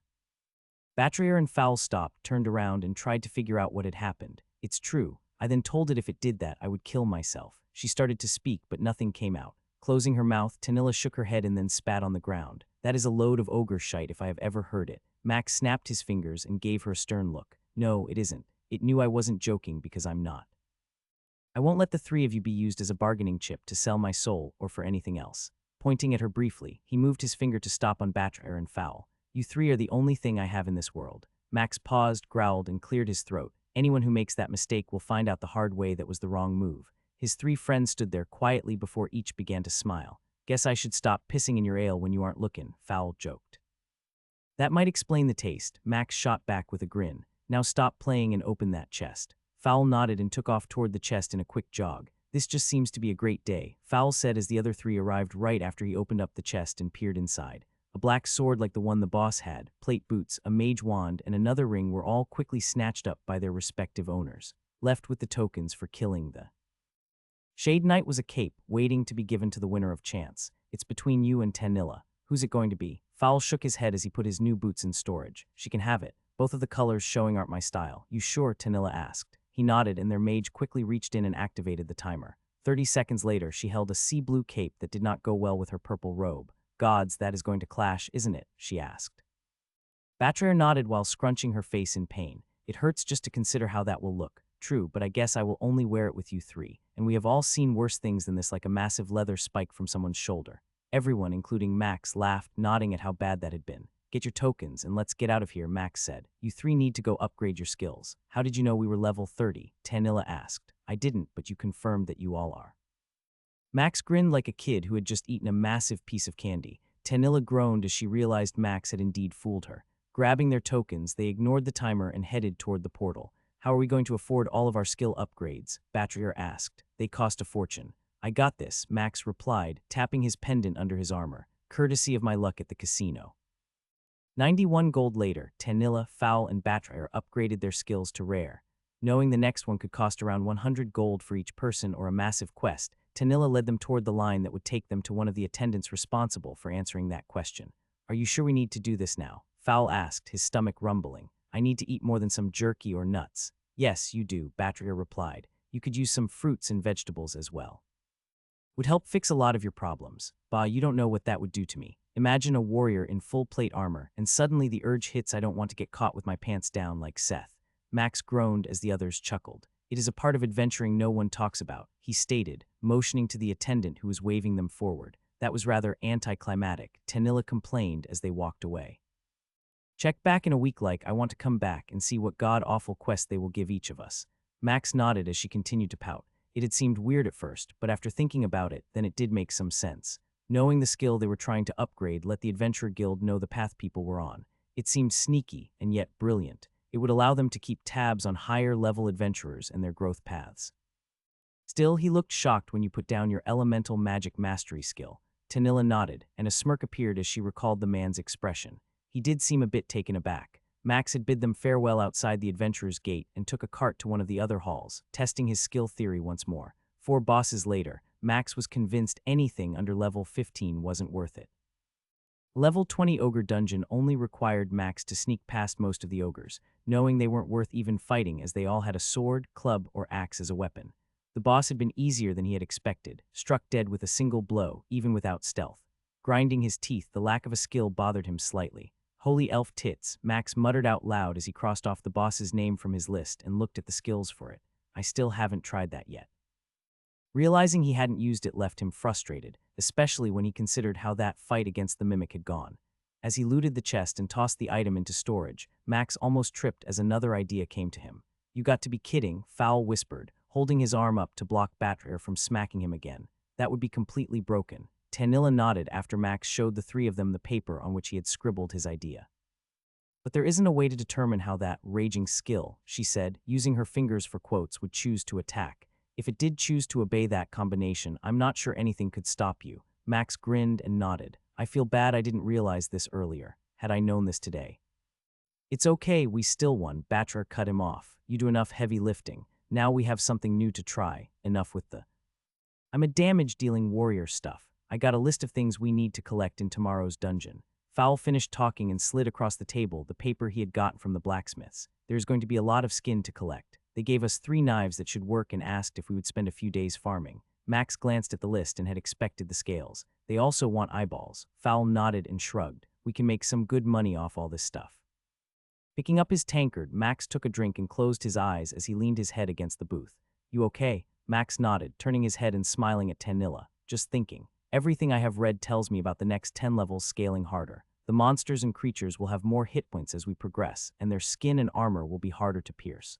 And this worries you because you lack strength. Max noticed the change in her voice and shook his head. You just upgraded your magic skill. This means you have access to a lot more attacks. The problem is defending against the creatures when they focus on you. Now, I didn't miss the fact the system makes you stronger at level 30 while also upgrading the strength of what we face. Knowing it would be easier to show, he pulled out his notebook and set it on the table. Glancing at Fowl and Batrair, who were both whispering things he would rather not have heard, he focused on the page he turned to. Level 30 dungeons feature creatures that almost demand you to upgrade your skill. The dragonkin we will face tomorrow is very resilient to weapons. Their magic resistance is on par with normal sub-30 monsters. This means warriors should be planning on how they specialize to fight them. We don't have a true damage-dealing class. If we did, that would also demand them to build in a way to not fall off against specific monsters, like you were against undead, Tanilla asked. Nodding, Max pointed at where he had multiple lines of text written. Scorpions are a new addition to the monster pool. Tell me, why is it there are very few poisonous creatures until this point? Because I can't cure poison until now, Batrair answered, obviously paying more attention than Max initially thought. Exactly. Now, if you don't have access to improved skills, you spend a lot of time grinding those dungeons we just cleared. Gold is required, and we both know it would have been months of grinding to earn enough gold for 4 people to rank up their main skill. Running his finger down his list, Max grimaced as he tapped a few level 35 or higher monsters. Everything I have read, and you all know I have read a lot lately, points to this next tier being rough. We will face tactics and creatures who don't fight how we are used to. They stop running at you and run away from you. Possibly gaining friends or seeking a better spot to attack from. Turning the page, Max pointed at a whole new list. Wincing, Talina gave a slight grunt. The level 40 and above dungeons. Max nodded. These are another massive jump in difficulty, and we need to prepare for it. Turning 2 more pages, Max ignored the whistle from Fowl as the dwarf saw some of his monsters and their information. And then here we have the tower, everything you just learned, but on a whole new level. As Tanilla mentioned a while back, some levels take a week or longer to complete, which is where factions come in, Tanilla added. getting help from others who know the floors and what to expect. Max nodded. Tapping his tankard on the table, Fowl leaned over to spit and saw Alexander staring at him. Flashing a grin, the dwarf sat up and swallowed. After clearing his throat, Fowl tapped the book. You are thinking too far ahead. Doing that will overwhelm you and cause problems. We need to focus on tomorrow, and maybe a few days down the. You're wrong, Max said, cutting him off. Imagine this is a normal 4 or 5 person team. You have to plan ahead, the skills that are picked, the monsters you choose to fight and when. He holds his hand up and displays the 2 rings, even the bosses you get to finally try and defeat. So no, we need to start planning and saving. Tough choices are coming that will determine how well we do in the tower when we finally get there. And we still have to start looking at factions. Don't forget that. Max nodded and smiled at Betrayer, who was stroking her beard while looking away in thought. A sigh came from Tanilla and Max saw her frowning. Something wrong? She shook her head and tapped a finger against the table. Tomorrow is going to be bad, isn't it? Max shrugged and pointed at Fowl. Depends on how good our warrior is. Ogre nuts, we're screwed, Betrayer teased, only to get a tug on her beard from Fowl. If you two will excuse us, Fowl said as he gave a wink. I need to take this woman to her room and explain how to talk about me. Laughing, Betrayer pushed Fowl out of the booth, grabbed him by the beard, and dragged him behind her toward the stairs. Gods, I'm thankful for noise-canceling walls, Tanilla said after the dwarves had disappeared from sight. Nodding, Max picked up his drink and finished it. I'd offer to keep chatting, but I know you are tired even though you try to hide those yawns. Get some rest. I'll see you in the morning. Tanilla nodded and accepted his hand as he helped her out of the booth. Sleep good, Seth. Try to keep us alive tomorrow. Ice prison. Max was about to curse until he saw the shards of ice rise up and surround a dragonkin. His stealth had failed, and the pack of 4 had changed targets from Fowl to him since he was closer. Spinning his halberd, he kept them at bay as 3 started to surround him, each with a shield and a sword. Fowl was a few steps away, and as he got close, the one furthest left engaged the dwarf, who smacked his black mace against its side. The other 2 were strong, slow, but strong. Their attacks caused his weapon to vibrate each time he parried an attack, and the dragonkin absorbed the strikes from his weapon on their shields with no problem. Ensnaring. Backing up again, Max watched the one on his left become snared by the roots and vines, hissing loudly. Max engaged the single dragonkin and watched his new weapon's performance, creating some distance between them. Thrusts, slashes, and slams rained down on the creature as each part of the weapon was used to injure it. After suffering a nasty cut to its leg when it tried to attack, it went on the defensive, shattering soon. Cursing under his breath, Max realized he wasn't doing enough damage to this foe. Ice Spirit. Turning slightly to its right, Max left its backside slightly exposed as he waited for Tanilla's spell. Once the ice spear, now larger and faster, hit the creature and stumbled for a second, he took the opening, hacking off a leg. The lizard fell, its sword clattering to the side. Breaking, seeing the ice shards that had imprisoned the 4th dragonkin cracking, Max ran toward it. Before the spell freed it, Max delivered a massive overhead chop that shattered the ice and drove the axe blade deep into its neck and chest. Yanking his weapon free, Max backed away, watching the creature stumble and fall as blood rushed from the gash. 5 seconds. Cursing under his breath, Max turned and raced toward the dragonkin focused on Tanilla, its back exposed. Unable to move and twist, Max swung, his axe coming down on the monster's spine, and a loud crack sounded, but only the slightest amount of blood flowed from the creature's back. Goblin shite, their back scales are thicker. The roots broke and the lizard spun toward him, its eyes burning with rage. This is going to be a long day. The first fight had turned into a massive slogfest. Fowl was able to keep the attention of the warrior he fought, and Max eventually wore down the third one as Tanilla assisted with spells. When the last dragonkin was dead, everyone breathed a little easier. Gods, that was a lot harder than you told me it would be, Fowl teased, stretching after enduring all those attacks. Putting his weapon away, Max got out the knife the blacksmith had given them and started cutting up the corpses. Only 3 constitution points. Those 2 are going to want some reward for all that work, Betrayer muttered to Fowl as she watched him start to harvest a corpse. Max and Tanilla were doing a lot. What? Fowl exclaimed, snapping straight up and looking at Betrayer, who was smiling from ear to ear. Don't make me reprimand you again. She leaned forward, grabbed a few beard hairs escaping from inside his plate armor and gave a tug. We'll see how you do today for that honor. The second group was slightly better as Tanilla and Max figured out the best system. Fowl would pull the group toward them, and as they got close she would freeze one at the back. A moment later she would root the next one. Max stood off to the side slightly, still stealthed, and waited till the remaining 2 were engaged with Fowl before breaking stealth and running to the frozen one. 2 attacks later, it was dead. Max had enough time to run to the rooted one and take it out from behind, hacking off a leg where it couldn't block and leaving it to bleed out.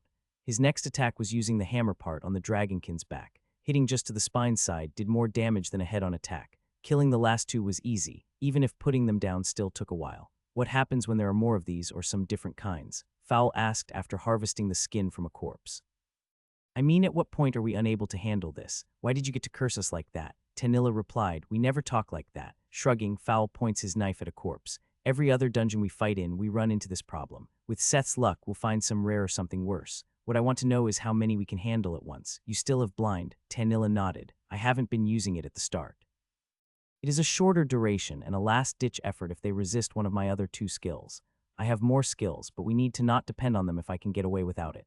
She turned to Max and asked, and you still haven't gained a single point since the first group, have you? Shaking his head, Max shrugged. Part of that, I believe, is because these are the easiest of the new rank creatures. Maybe the next level will have a few more to collect. Besides, I'm at 35 stat-wise.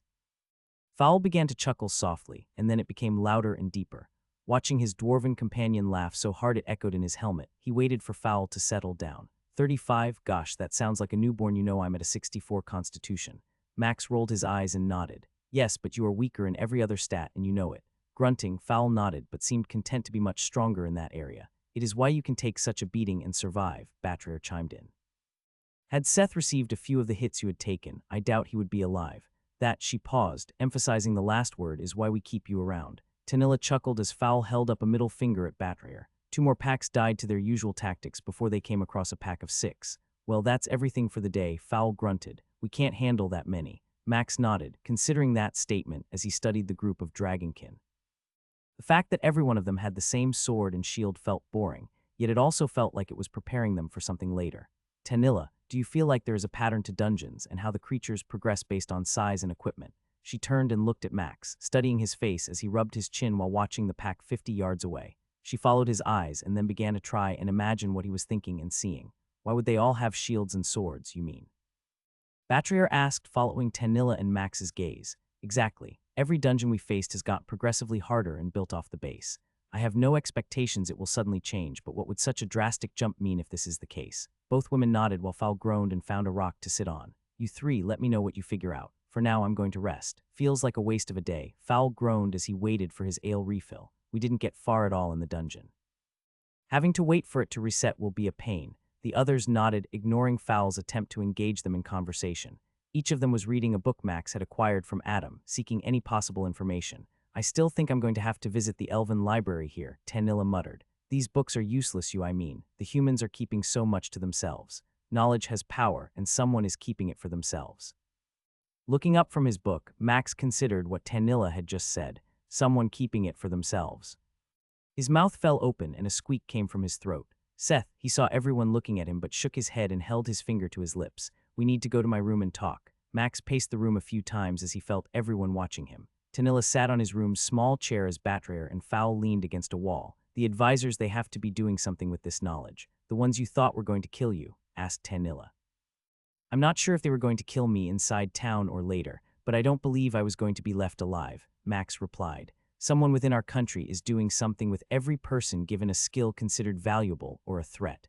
The question is what and who. Do you think the dwarves or elves know? Max looked at Betrayer and shook his head. I doubt my people would share that kind of information. As Tanilla pointed out a few times, we can be greedy, and I have no doubt now that someone is pulling strings. What are you hoping to do about it? Betrayer asked as she straightened up. We all know we're not strong enough to go against those people yet. Max nodded.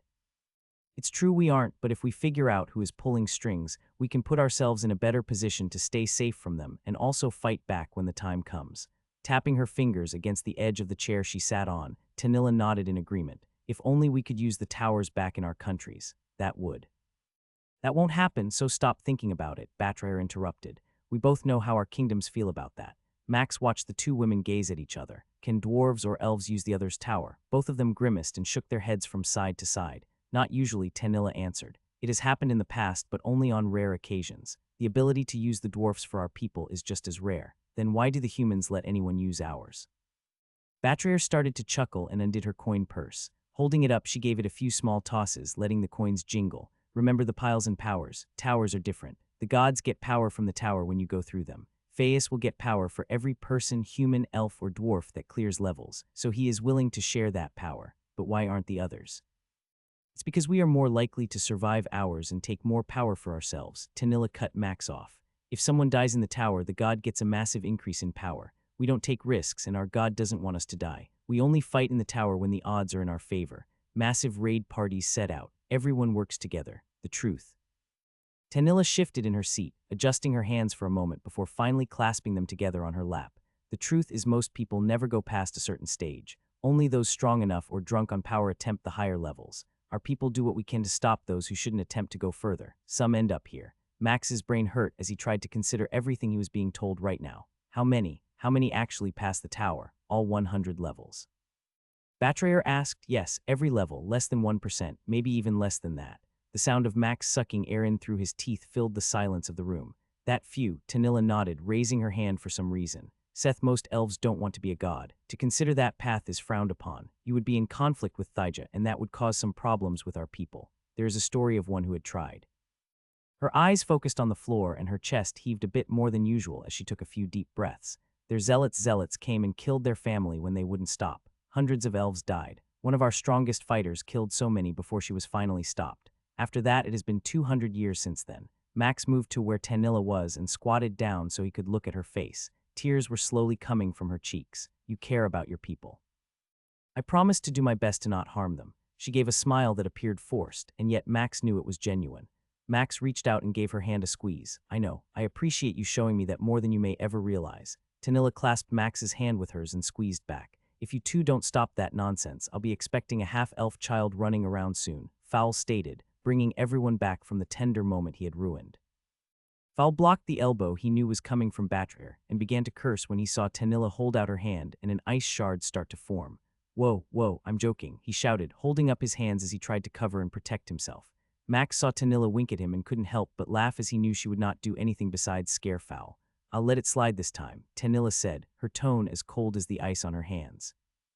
Next time I'll suffer 3 days of sitting in a room, flagged for injuring you. Clapping his hands, Max let the noise bring everyone's attention back to him. All right, now that we understand things better, let's deal with what we can. I need to hit some dungeon to collect items for the lower-level adventurers. Tanilla, are you still okay with going to the Elven Library? Tanilla rose, the ice gone from her fingers, and brushed the tears from her face, a small frost appearing for just a moment on her cheeks. I am, Max nodded, ignoring Batrayer's scowl. You two going to turn in the items we collected today to the blacksmith or just take turns pulling each other's beards? Max saw her blush for the first since meeting Batrayer. Her face was redder than his cloak, and he saw her eyes go right to the floor. Seth, that's really not appropriate to say to a dwarven woman in mixed company, Fowl muttered, his voice conveying shock at what he heard. What? I mean, I see you two pulling. Just stop, Fowl held up a hand, holding back the coughs and laughter that Max saw him fighting against. No more talk about beard tugging or pulling, okay? Max nodded, noticing Tanilla almost wheezing from chuckling to herself. On that note, why don't you two leave first? When Max's words finished, Batrayer was out the door and Fowl just grinned, obviously enjoying whatever had just occurred. What did I do? Max asked after they were both gone. Unable to hold it back, Tanilla roared with laughter, her face flushed and tears running down her cheeks again. It took her a solid minute of slow and steady breathing before she could answer. Each time she tried, more laughter erupted. Taking one last deep breath, Tanilla let it out slowly. Beard pulling or tugging is slang for she paused, taking one more breath to be able to continue. The beard between the legs. Max's eyes went wide and he felt his cheeks become hot. Poisoned, Max winced as he felt his body burn from the scorpion attack. His sword and shield were doing everything he could to keep their stingers from impaling him, but one had used a skill, its stinger moving twice the speed as usual and hitting him in his right shoulder. The chainmail had prevented most of the damage, but the sharp tip had still penetrated. A green liquid dripped from its stinger as it pulled it back. His vision blurred for a moment as he experienced it. Frustrated, Max backed up, feeling the two scorpions half his size press the attack, claws coming at him as their stingers readied for another strike. Their carapace was more challenging than the dragonkin scales yesterday, and his attack was doing almost nothing. Each strike that hit only created a small crack or flaked off pieces of it. The healing magic of Batrayer flooded him, cleansing the poison and allowing him to move without being slowed. 10 seconds. The fourth scorpion was about to be free, and Max knew he had to end this. Power strike.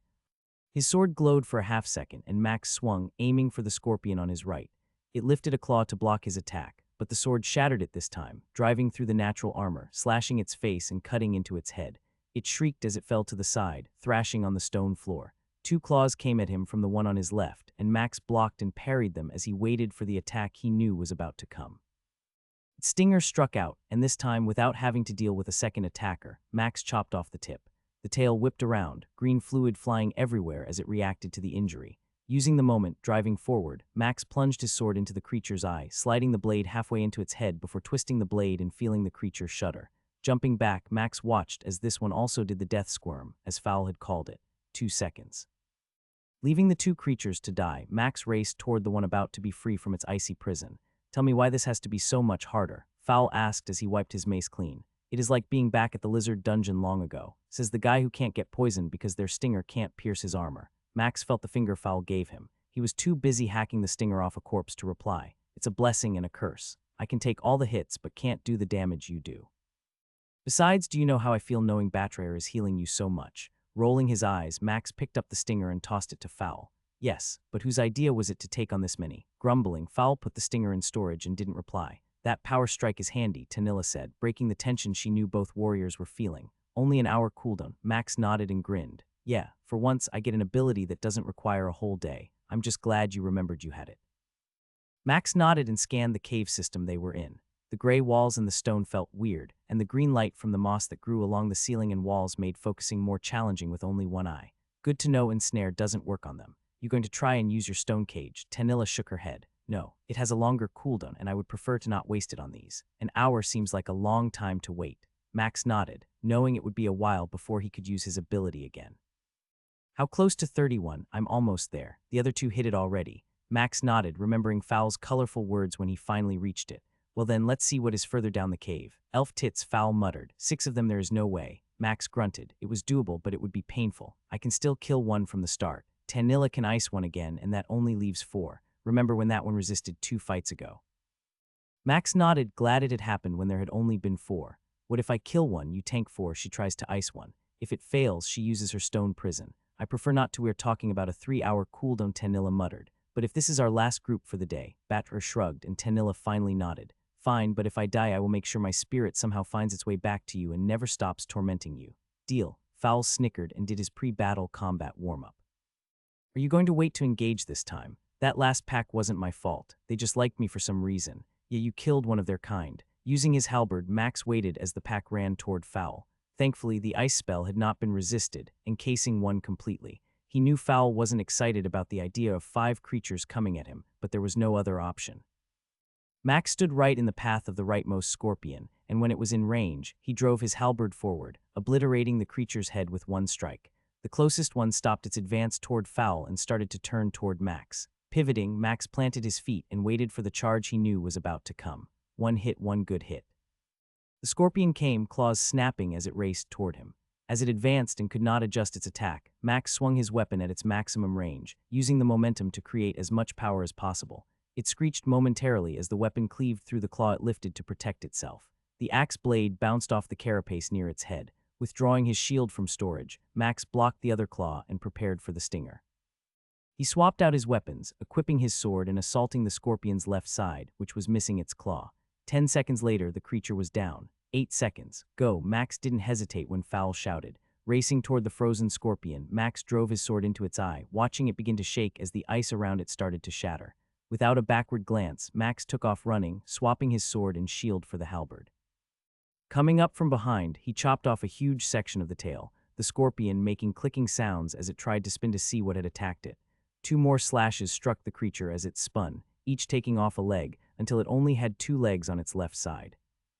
It began to turn slower, having to work harder, and Max used that time to slam the hammer side of his halberd into the same spot multiple times, weakening the carapace, before turning the halberd and coming down with the axe blade to cleave a massive hole in it. Guts and goo began to ooze out of the opening, and the creature began to back away, trying to find safety from Max. Another swing of his weapon took off the 3rd leg on the left side, causing it to fall against the ground. It tried to use its claw and only the remaining leg on that side. Poisoned, Max spun, hearing Fowl call out. One of the remaining 2 scorpions found an opening in Fowl's armor and managed to pierce him through it. 3 steps later, Max cleaved off the tail on another one. It began to turn, and Max repeated the same process as before, hacking off legs and weakening the creature as it turned. Gods, that burns, Fowl muttered as they stared at the carnage before them. I mean, it felt like I couldn't breathe. Max nodded, sighing as he began swapping out his weapon for a tool to harvest the scorpion's tails. I'm okay with being done today. How about you? That would be almost as nice as a beard washing. Max turned and looked at Fowl, who nodded and flashed a grin. He pulled his beard out of his armor and stroked it a few times. You don't have hair on your head or chin, so you can't know how good it feels to have someone scrub your beard. Why, there aren't many things better than his voice faded away as he turned and saw Batrier giving him a look. Anyways, let's finish this and call it a day. Max had watched the three of them leave, waving goodbye after telling them he wanted to do a few more things. Now he stood outside a portal. He had been here for about 15 minutes and couldn't shake the feeling that had been eating at him for a while. You seem lost, a voice called out from down the hallway that led to the portal. Max turned and saw a group of 4 adventurers standing at the end of it, outside his range to detect people. Sorry, I'm just considering something stupid. He saw the 3 dwarves in the group laugh and watched the human female smirk. So tell me, what stupid thing are you considering? She said as she walked toward him, the rest of the group following her. I was considering going in and scouting out the dungeon. My group is a bit too low for now, but I wanted to see what it might be like. I might have even considered seeing if I could damage one of the trolls. Now all 4 of the group laughed, and Max couldn't help but shrug and smirk. Seriously, what kind of fool are you? One of the dwarves asked. It's a troll dungeon. You need fire to kill them, the other dwarf in a robe added. I know, Max replied. I just wanted to see if I could damage them. We have a mage, it was.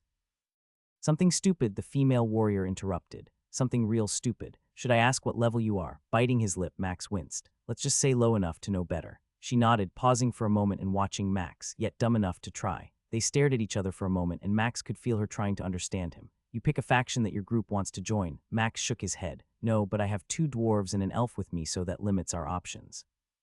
The woman nodded and ignored the snickers of the dwarves behind her. So that tells me you aren't level 35 yet, she said, groaning.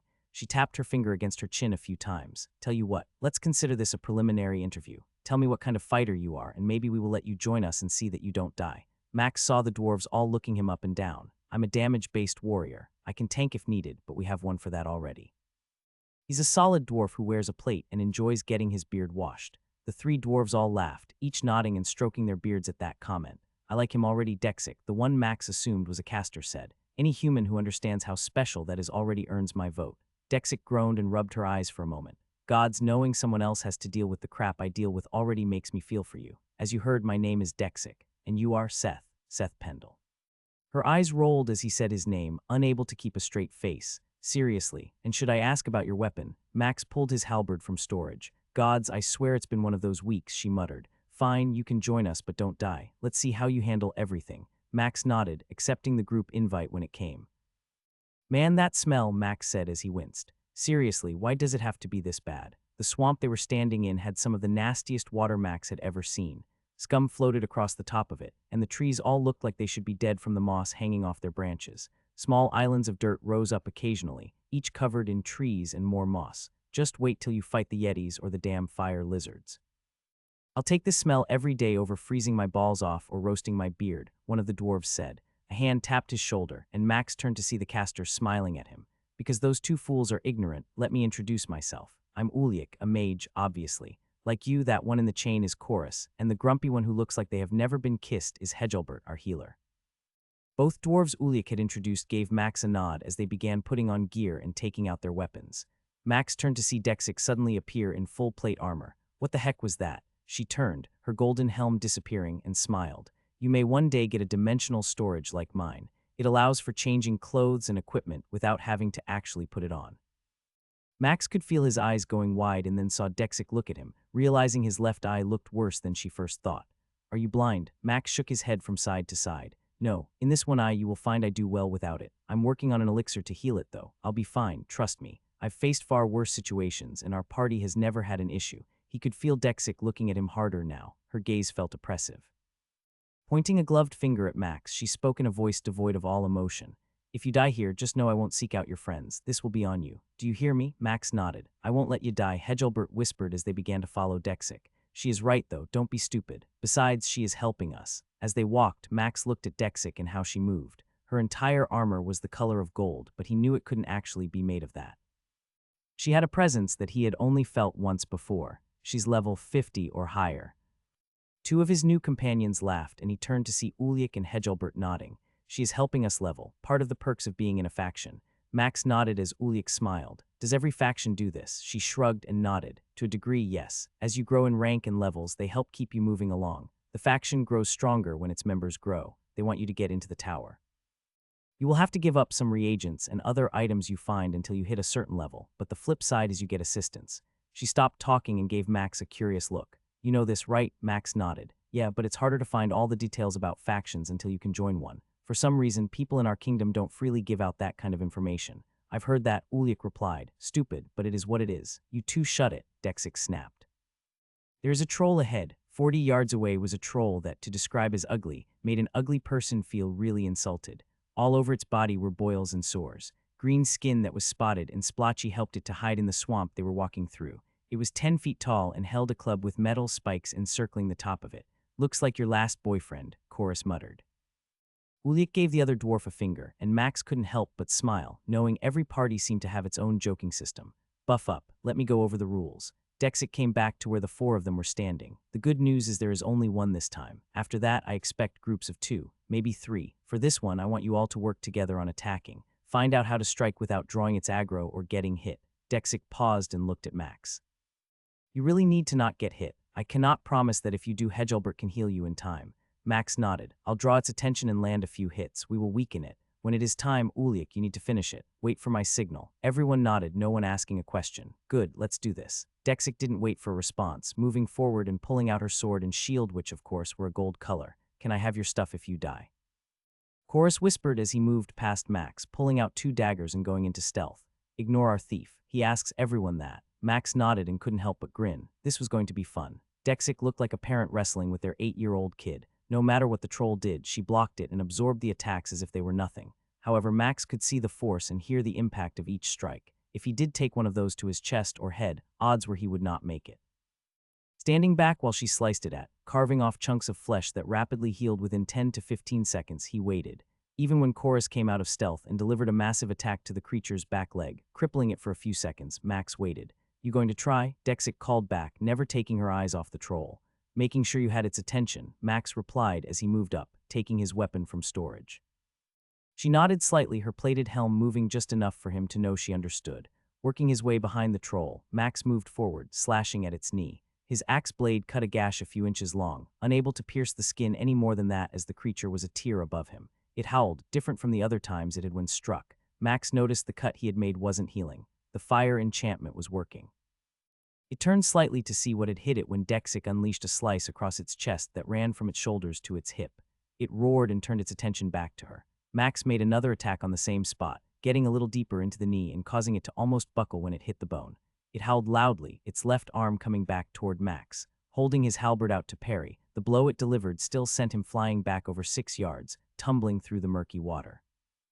Rising to his feet and dripping wet, Max heard Dexik shouting at him. What the hell is that weapon? Fire enchanted. He replied, returning to where he had been. Gods, why didn't you tell me? That will piss it off way more than you realize. She changed her attack, hitting the weakened knee with her sword, causing the troll to howl in anger from her abuse of that spot. I'll strike, you hit right after. We can take off this leg. Max prepared himself, waiting for her attack. He saw her sword streak through the air, slashing deep into the leg and then going all the way through. He followed up behind it the moment it had, driving his blade against the part that she had just cut off as it began to fall. The troll's skin bubbled and hissed where he cut it as it crashed into the ground, roaring at them. Everyone backed up, watching the creature flail. Dexik drove her heel into the troll's back, sending it face first into the water. On this arm, now. Blade came down, cutting off the elbow, and Max moved in, repeating the process.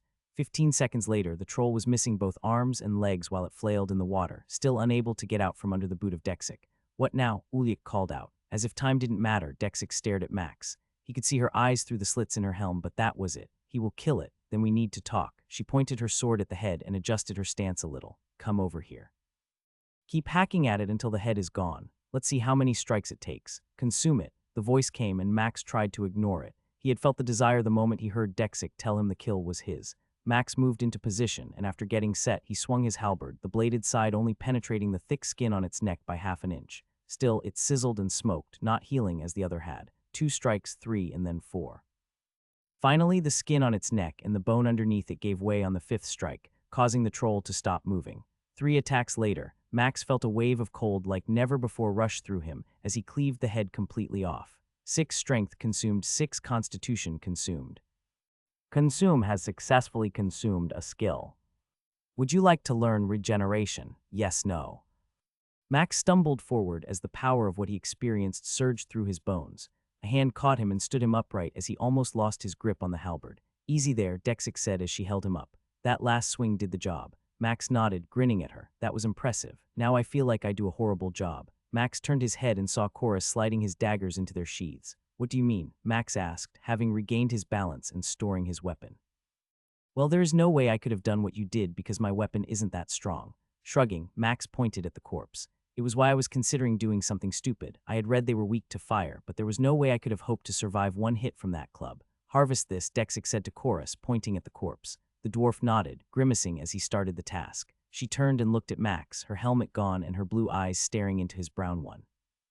"You come with me for a moment." "No kissing," Chorus called out as Dexic just walked off, not even giving the dwarf any indication she heard. Max hustled after her as she moved 20 yards from the others. She was waiting for him as he arrived. "I will only ask once. Do not lie, or you can consider any chance of joining our faction over." Max nodded, waiting for whatever question she had for him.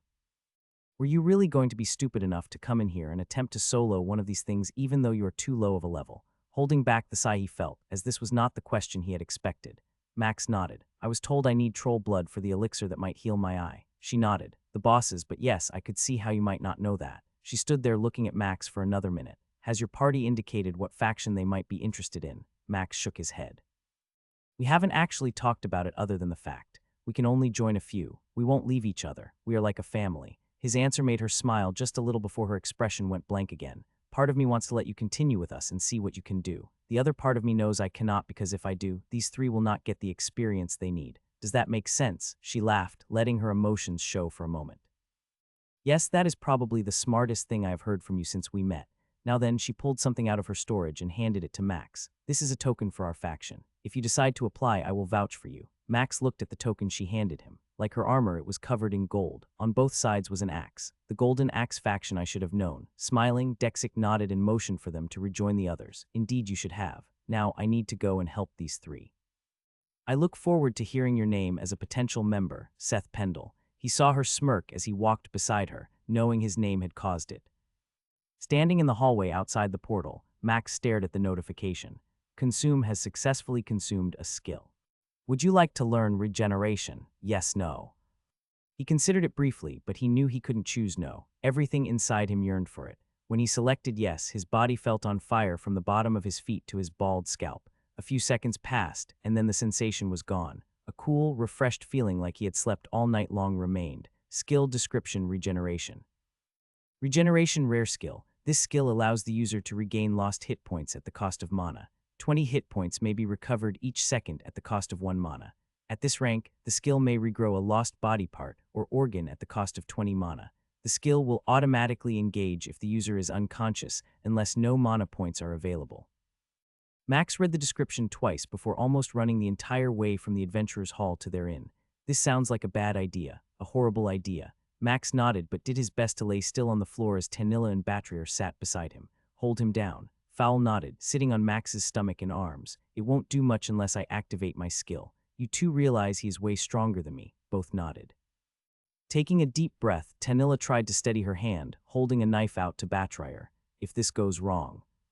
"I wear a patch, we will call me Pirate Seth Pendle." Fowl snorted. "Stop that please," Tanilla said, handing the knife to Batrier, who began leaning over. "Don't joke about this." "Stop talking," their healer snapped. "Hold his head." Tanilla moved forward, holding Max's head tightly between her knees. He resisted the urge to joke, seeing her expression as she looked down at him. "This is going to hurt, I know." Batrier shook her head. "No, you don't. You have no idea, but forget it." She was right. Max had no idea how right she was. He had only vaguely remembered the pain when his eye had been shot. The pain he felt when Batrier pulled it out was worse than anything he had ever experienced. Even the pain of being burnt alive did not seem so bad, mainly because he couldn't remember that too. This time, it took everything he had not to react, to not move his head or throw Fowl off his chest. Batrier had worked quickly as she plucked his useless eye from his socket and then found the part of his body that was connected to it. A nerve, she had told him. It sent daggers of light and pain into his brain that almost knocked him out. He had prayed for a moment it would. Once she was done, he activated the skill and felt mana draining from him. The pain he had expected to end was not finished. It continued as a new eye constructed itself, forming within the socket as it grew from the cord inside it. When it finally ended, he realized he could see with both eyes. "Well, that was incredibly unexpected," Batrier said as she began to stand up. Max smiled and then felt chills run down his body. He realized that Tanilla was gently stroking his bald head with her fingers. "You okay?" she asked, peering down at him. He nodded, clearing his throat, afraid it would squeak if he spoke. She smiled and then moved back, allowing him to finally get up on his own. "Should we tell him?" Tanilla asked. "Tell me what?" Max said, finally standing and seeing them peering at him. "Go look in the mirror." Max moved across the room and stared into the reflective glass. "Two colors. I have a green and brown eye. I guess that will help disguise you from those chasing you," Tanilla replied. "Surely that would be an obvious thing. How is this possible?" Max asked as he turned and looked at Betrayer. "Why are you asking me? I don't deal with this kind of healing. I'm sure you could read something and find out, but does it really matter?" Opening his mouth to speak, Max closed it and nodded. "We could always try and pluck out the other one to see if they match," Fowl joked. Groaning, Max shook his head and held a fist as he smiled. "How about I punch you and see if I can help you get a black eye?" Fowl held up his hands and waved them. "Okay, let's stop talking about this and focus on something else," Tanilla said, rolling her eyes at the two joking around as usual. "You said you got 6 points in both stats. How is that possible?" "I have no idea, Tanilla," Max joked as he tapped near his new eye. "It is the most I have ever gotten at once in one stat, and the fact I got it in both tells me those things are way stronger than we are now, which means that warrior you talked about is completely out of our league. I'm just glad she came along before your stupid arse went in there and died." Ignoring Tanilla's scolding, Max motioned to his stomach. "I'm a bit hungry. Like using that skill actually made me hungrier." "It would make sense," Betrayer said as she approached the door. "You did regrow a body part." Fowl started to smile as he held the door closed. "Hey, if you cut off another body part, does it get bigger?" "Sir Fowl, what happened to your eye? Bad time in the dungeons." Muttering under his breath, Fowl shook his head and said nothing as Alexander set down the tankards. "Sometimes people say stupid things," Betrayer replied. "Even a healer can't heal all wounds." A slight smirk appeared and their host nodded. "Well, let me hope dinner will cheer you up. I have a guest cook and baker this week. Tonight will be a roasted pig they have been cooking for over a day, basting it every 30 minutes. On top of that, we will have some of the freshest vegetables in the kingdom. There are bacon-wrapped quail bites, and for dessert, we have a new take on the pineapple I treat you all with. It will be frozen and tantalize your taste buds." Max's stomach rumbled at the sound of all the food, and Alexander looked at him and smiled. "Perhaps you would like an extra portion tonight." Max nodded and smiled. "I would. Could you tell your friend Nicholas I have a few more gifts for him?" Nodding, Alexander extended his hand to Max. "I will tell him, and I know that he has had great success finding worthy men and women for the other items you provided. Word has spread, with many wishing they could thank the benefactor, but he has kept your secret." Max smiled and nodded, all I could hope for. Unsure if dinner tasted better tonight because it was just that good or if he was just that hungry, Max barely found himself full after 2 servings. "Let's get down to business," Tanilla said when Max finished stuffing his face. "Sorry, I was famished." She nodded and pulled out a book along with some notes she had written. "I got this from my people and wanted to share it with you 3. Needless to say, I need to get this back within a day or 2. Glancing through Tanilla's notes, Max took the book and began turning to the pages she had marked in it. "I can't read this language." Tanilla laughed and nodded. "I would have been impressed had you been able to. I can translate more later, but those are the highlights." Max groaned and nodded, offering the book to Betrayer, who waved it away. "I can't read that chicken scratch either," she muttered, winking at Talina, who rolled her eyes. "This is crazy," Max said, tapping one of the lines on the page. "The elves actually mention a reason why they prefer people to not climb their tower but climb others instead. Can a person really challenge the god of the tower they defeat?" Tanilla shrugged. "No one knows what happens after a person ascends." The Keeper of Lore laughed at my questions and wanted to wave most of them off, until I shared with her how my party was comprised and that someday I would want to help the 3 of you with that task. Grimacing, Tanilla tapped at a note further down on the paper. She was unhappy about my request but pointed me to this part here. Max read it and knew his eyes had grown to the size of plates. "Rumors of past survivors showing up in our world for a moment." She nodded. "Though these were thousands of years ago, long before the massive conflict that created the division between our 3 races. The one where she paused, lowering her voice. Humans got less adventuring classes after." Max considered what she said and continued reading her notes. His hand froze as he reached the middle of the 2nd page. Is. "Yes, don't say it out loud, but yes." Max nodded, rereading it before handing the sheet to Fowl and Betrayer, who waited to see what had him worked up. "Dear gods," Fowl muttered. "That can't be right." Talina nodded. Max read through the notes on the 3rd page and found the list of skills Tanilla had written. Just how many red skills do the elves have knowledge of? Tapping her finger on the table, Tanilla momentarily considered the question. "I guess the real question would be how many have actually been recorded. There are hundreds of variations of red skills. Then you have the clear skills that dwarves often get more of." "Gods, don't get me started on those," Betrayer muttered. "Those damn skills draw the attention of the nobles and the king, and that is never good. Why not? When we go to prove we can enter the tower, how do you feel about knowing someone will have all the information they need about you at level 50? Grimacing, Max nodded. Well, without my help, yeah, that would be bad. Batterer nodded. Exactly. Imagine what that is like for a new dwarf on the cusp of their choosing day and suddenly having the entire kingdom expecting certain things from you. Your family becomes thrust into the spotlight because of all this, and if you fail, she glanced at Fowl, who had a sour look on his face. Dwarves are very family-oriented. To not bring honor to them is a complicated thing. To bring dishonor is even worse. Clans have cut off an entire family because of the actions of one dwarf. To imagine that is. How I was before you three accepted me, Max interrupted. Cut off and alone. Max nodded, knowing exactly how that felt. Turning back to the notes, Max froze at the last page. Holy elf tits, you could have warned me, Max muttered, unable to look up from the paper. Tanilla winced, but she knew exactly what Max was looking at. There are 3 known black skills. You don't have them listed. Does that mean no one knows? Tanilla shook her head and opened the book to the page she knew contained the information Max was asking about. They aren't listed here, and I doubt anyone would openly write them down or share them if they knew. Max nodded, ignoring the text written in Elvish. Are you there? Do you know what the other black skills are? Max waited, hoping an answer would come, but he shook his head after a moment. That's enough to worry about for now. The good news is we can try the Dragonkin again tomorrow, and I'm interested to see how much of a difference my increase makes. Feels like cheating, Fowl grumbled, but I know it's not.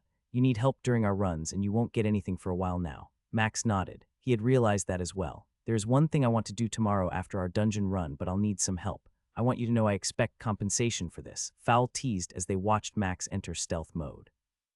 Sneaking toward a tree, Max waited for Fowl, who held a rock in his hand, to throw it at the tree. 4 dryads hovered near it, each scanning the woods. Fowl tossed his rock, hitting the 15-foot tree, its dark eyes fixed on the dwarf as it roared. The dryads all began to cast their spells, 2 with their hands surrounded by flames, another with ice, and the last with rocks. The 2 with fire spells forming had red hair, and Max saw the one with spinning rocks around its hand had brown hair. Their hair represents their element.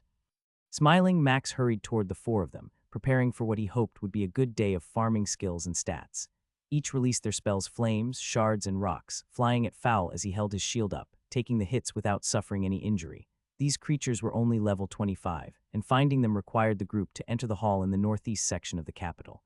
Getting close to the casters, Max saw one turn their head toward him and let out a yell.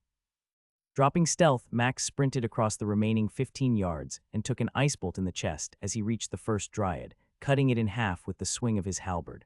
1 intelligence consumed, 1 wisdom consumed. 2 more spells struck him, and Max could smell the fire burning his skin. Pushing through the pain, he reached the second one and cut it down. 37 hit points consumed, 1 wisdom consumed. The third one held its hands up, rocks rotating faster. Give me what I want. Max lifted up his left arm, absorbing the blow that struck him. The spell did barely anything, deflected by his bracers and chainmail, and the dryad shouted, her hand starting a spell Max recognized. The roots he knew were coming never appeared as he swung his weapon, taking her head off in 1 strike. 11 hit points consumed, 1 wisdom consumed. Consume has successfully consumed a skill. Would you like to learn earth magic? Yes, no. Resisting the urge to shout for joy, Max took down the last dryad and turned to see the tree burnt to ashes from Tanilla's magic. Holding his thumb up, Max jogged back toward the party. Seriously, Max nodded at Fowl. I got it, earth magic. It's only. Max paused a moment, knowing what was going to come next. Yes, it's only common, and yes, I know it's broken. Fowl chuckled and nodded. You bet Akram's arse it's broke, but I'm not complaining. This doesn't seem like a hard fight, Max said, pointing at the 2 treants and the 8-foot-tall dryad boss. I'll take out 1 tree before focusing on the boss. Fowl grunted, rotating his shoulders. What are the skills this thing has again? Maybe air magic, maybe lightning magic, and perhaps a heal spell. Cracking his neck, Fowl stepped up next to the yellow line. Okay, well, Tanilla will burn down the tree that's on me so we can help with the boss. Hopefully you get lucky. 53 hit points consumed, 1 intelligence, consumed 1 wisdom, consumed. Consume has successfully consumed a skill. Would you like to learn lighting magic? Yes, no. Staring at the boss's empty black eyes, Max felt the rush of power from the stats he had consumed. The desire to accept the new skill was almost impossible to hold back. Choosing yes, his body felt alive as his mind exploded with magical knowledge. Skill knowledge requirement met. Processing possible upgrade. 4 elemental magical skills acquired. Combining skills into new skill. Elemental magic mastery acquired. Skill level upgraded to uncommon. Leaning against his weapon, Max groaned as the knowledge he had just learned changed again. His thoughts swirled. Mysteries he had never imagined knowing or understanding felt like basic things now. Holy elf tits, you got it. Max winced and nodded at Tanilla, who had come up near him. You seriously got it. What rank? It's uncommon. Ogre nuts, she muttered, shaking her head. Do you know you fumbling with her words? Tanilla knew how Fowl felt all those times. It's so unfair, isn't it? She asked, looking at Fowl, who had taken his helm off and was smiling at her.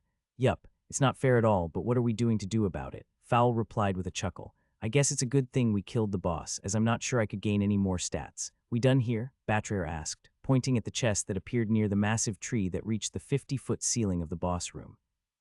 We got a lot of stuff to do, and now that Seth has what he came for, we need to focus on getting back to real dungeons. On your right, Max blocked the sword from the first ogre and parried the second ogre's strike. He was using the new lightning enchantment he had learned an hour ago, and the damage was nice, but the slight stun made the enchantment shine. Fowl handled the two ogres that were working together, hammering at him like a pair of blacksmiths taking turns pounding on a piece of metal. They alternated blows, barely giving Fowl enough time to block each attack. Tanilla was doing her best, magic spells raining down on Max's right opponent. It had already taken an ice spear to its face and had erupted in flames when the fireball had struck it. Max had used his area of effect fire spell to keep the two ogres focused on him. Another ice spear came, causing the ogre to stagger and create another hole in its chest. Max used that moment, sliding past the ogre on his left, thrusting his sword into its stomach, swiping to the right and slicing it open, then moving back as entrails and more spilled out. 10 seconds. Max immediately shifted his attention to the remaining ogre, now able to face one-on-one, and was able to take off a leg, making it crash to the ground before driving his sword into its neck. 39 hit points consumed. Max saw the fifth ogre break free from its ice prison. It roared and began to charge in Talina's direction, only to find itself rooted. Grinning, Max was surprised his root had actually held. That's cheating, Tanilla shouted out, but he could hear the amusement in her voice. Engaging the ogre that was preparing for his approach, Max found himself smiling. God, I'm a genius for choosing this path. 32 Max high-fived Fowl, celebrating his new level, while the other two groaned behind him. The experience is definitely better since we don't share any of it with you. I can see how we might not want to fight this boss yet. Max nodded, cutting eyes out of the corpses and depositing them in a jar. I was going to say we need to hold off on any of these bosses until we are ready for that next set of dungeons. That means we are done for the day. You want to keep hunting? Fowl asked, turning to look at Betrayer, who had been pushing them hard today for some reason. We have 4 more hours before we really need to consider the day done. We are here in this hall. Why waste 2 hours when we can attempt another one of these dungeons? I agree, Tanilla chimed in. Max pointed out our need to improve, and after all these fights, we saw how much his new skill set is helping. We are wasting time, but I wanted to watch the fights, whined Fowl. Max groaned.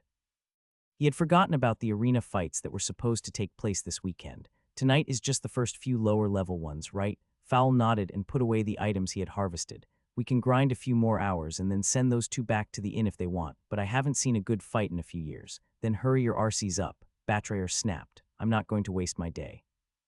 Unprepared for the dungeon they had picked, Max found himself missing half his health, making Betrayer use her special heal. Special down. Max felt better as his broken shoulder repaired itself. He had turned on his regeneration skill, but that salvo of hits he suffered from the sling using gnolls had surprised him. Prison. Max watched the ground rise up in stone bars that surrounded one of the gnolls that was twirling its sling above its head. Fowl was struggling with the 2 spear-wielding gnolls, who were easily finding the gaps in his plate armor. Another spear came for Max, and he used his shield to block the thrust, then his halberd to poke back. His sonar skill informed him of the metal-spiked balls hurtling toward him, and he barely got his shield up in time to block the first one, but was unable to stop the second one that struck his right leg, burning it. Max cast his area of effect flame spell, letting his regeneration keep him topped off. They had thought these 6 gnolls would be easy to take out after their success against the ogres, but they had yet to appreciate the damage their ranged users could cause. It had forced Max out of stealth early, taking one of the spear warriors from Fowl. A storm formed above the 2 gnolls, and from the clouds above them, lightning bolts began to rain down, slamming into the ground, and the gnolls with such force the sound almost hurt Max's ears. The slight reprieve gave him enough time to land a solid attack on the gnoll he was fighting. It deflected his first attack, but Max used that opportunity to close the distance, slamming his shield into the gnoll's body and sending it stumbling. With a quick thrust, Max put the pointed part of his halberd into the creature's chest and drove it to the ground. His strength provided enough force to overwhelm the gnoll's ability to stay standing. Driving his foot into the creature's crotch, it whined, wincing from the impact. Max yanked his weapon back, thrusting the tip into its neck and pushing till the knoll stopped moving. 61 hit points consumed. Two spells flew past Max in rapid succession, a fireball followed by an ice spear. Turning his attention to the two sling users, Max saw both of them smoking from the fire and lightning spells. One was on its knees, a piece of ice piercing its torso. Running toward them, Max roared, getting the attention of the one that was trying to reload its sling and attack. Seconds later, it was dead on the ground, and a moment after that, its wounded ally joined it. Max stared at the stone prison, amazed at how well it held where the third ranged knoll was boxed in. The walls had shrunk down, keeping it pinned and unable to move. Thrusting his halberd inside the holes, Max felt a small tinge of guilt as he slaughtered the helpless creature. It yelped, unable to fight back, and then a rush of cold flooded Max. Consume has successfully consumed a skill. Would you like to learn sling weapons? Yes, no. Ignoring the skill he had not expected to acquire, Max turned to find one of the two gnolls targeting Fowl encased in ice. Seeing Tanilla's opening, he ran forward, helping Fowl dispatch the one he was still facing. Once it was dead, Fowl made the killing blow on the last one, bashing in the head of the gnoll that had drawn blood from him multiple times. Okay, that was my fault, Batcher stated as they all took a breath and glanced at the carnage around them. I shouldn't have forced us to do this unprepared. Max waved off her statement. I've drawn us into even worse situations. How often have I made us go down a path we weren't ready for? Frowning, Batcher nodded and then let out a sigh. Still, my special is down, and I would prefer not to risk anything like this again. Fowl laughed suddenly, popping off his helm and storing it. I guess this means we can head to the arena. Rolling her eyes, Batcher nodded. You're buying the first round, though. The crowds had moved steadily toward the massive coliseum inside the center of the capital. Max knew he wasn't the only one in his group surprised at how large the building was. It was at least 100 yards tall and 5 times as wide. The circular structure was made entirely of stone and had entrances all around it. Guards stood outside each entrance, reminding the citizens and guests that no fighting was permitted inside and that breaking the rules wasn't worth the consequences. The entry fee was 1 copper for the highest level and increased in price as one got closer to the arena floor. We are going to level 3, Fowl shouted as they weaved their way through the crowd. It will take us a bit to get there. Max held onto Tanilla's hand as they fought against the steady flow of spectators, each trying to find a place to sit. A loud bell rang out across the area 20 minutes ago, letting everyone know that the first fight would occur in 30 minutes. 1 gold later, the 4 of them were seated in a better row than Fowl had expected, the closest set of seats in the 3rd section. This is going to be amazing, exclaimed Fowl. We should be in for a treat. I saw the roster for tonight's matches earlier this week. Max had seen Fowl stopping at the posted information inside the guild hall multiple times the last few days, but hadn't given it much thought. Watching other people fight had never been something he had enjoyed before. Now, though, he understood why it would be good to see such things. Someday, I'll have to fight others if I want to live. A group of performers entertained the audience as the last few minutes wound down, and soon the bells pealed again, ringing out 5 times, as the crowd roared with excitement before a man dressed in a multicolored suit with a massive hat moved to a platform near the box where the 2 queens sat. Max could barely distinguish the twin sisters sitting on their thrones, waving and smiling at the audience. He had heard about how their family had reigned over this kingdom for generations. The stories of their kind but firm hand had kept many from ever considering causing problems within their lands. In school, he had learned of a town leveled, with no stone left standing. They had tried rebelling, complaining about taxes, and some other things no one talked about. Both queens had arrived along with their armies, and whatever had occurred wasn't recorded beyond the utter destruction of the town of 10,000 people. You okay, Seth? Max realized Tanilla was looking at him as he stared off at the women. Yeah, sorry, just remembering what I know about both the queens, Queens Macy and Molly. Tanilla nodded and glanced at them. They are an interesting pair for sure. I cannot say the elves find them to be the best to work with, but they are quite powerful. Ladies and gentlemen, the man's voice carried across the entire coliseum, silencing the crowds momentarily. Tonight, our queens have prepared a set of fights to entertain and delight.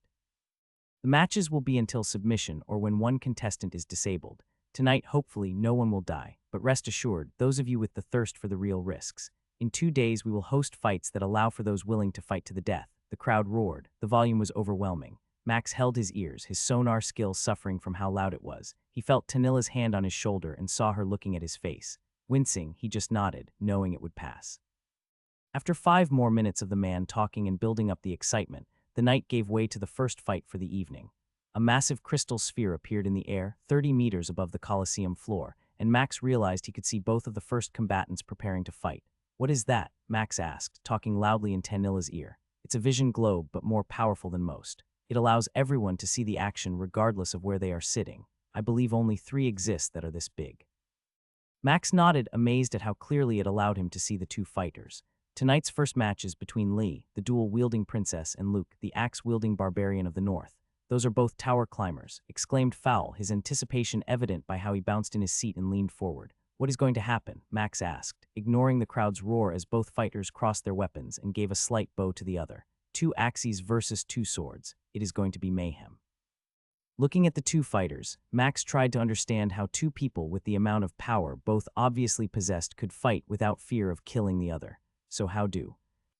SHH Fowl cut Max off and pointed at the orb. Just watch. A bell rang and the fighters closed the 20 yards between them in a blink of an eye. The speed at which they moved was almost beyond what Max considered humanly possible. Their weapons collided and the sound reached where he sat, audible even over the crowd's roar. Both were hacking, slicing, stabbing, kicking, and maneuvering against the other. They were a blur, moving so fast it felt impossible to watch.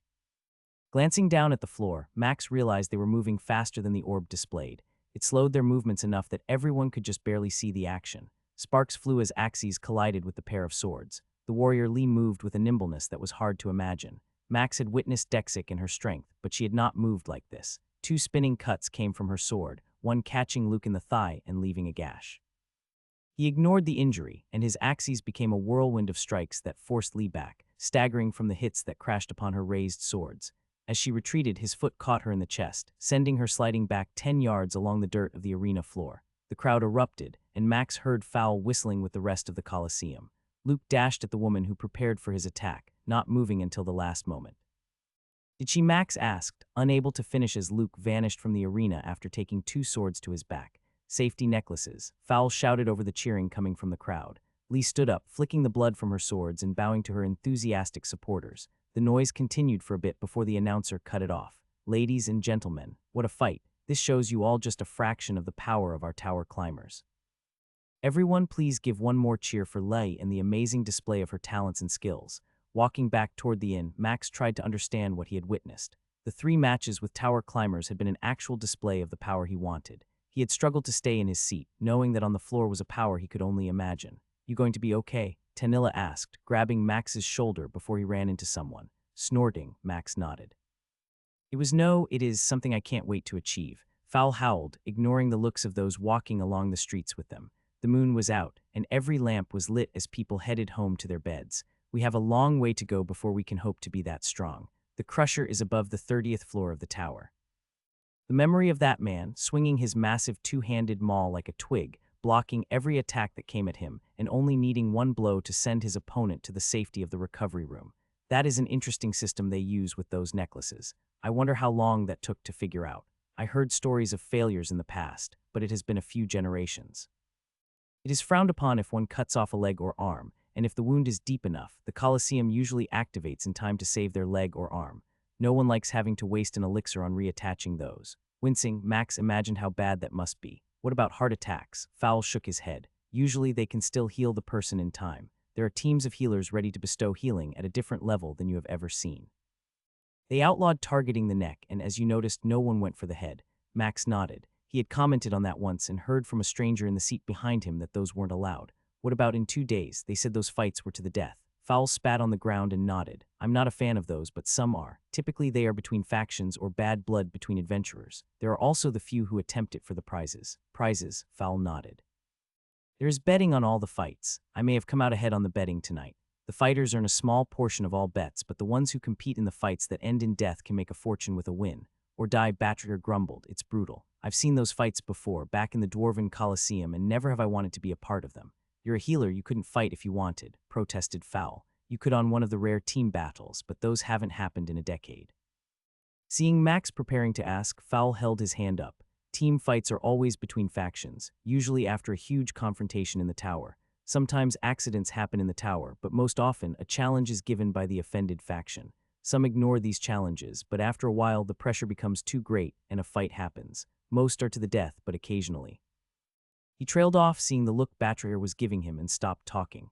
That bad. Turning on her heel, Batrier stopped and looked at Max, who had halted. Dying is bad. Killing is bad. Seeing both because someone got upset over a monster kill or an item is foolish. Grown men and women fighting over something like that make no sense. Having finished her short tirade, she spun and began walking quickly in the direction of their inn.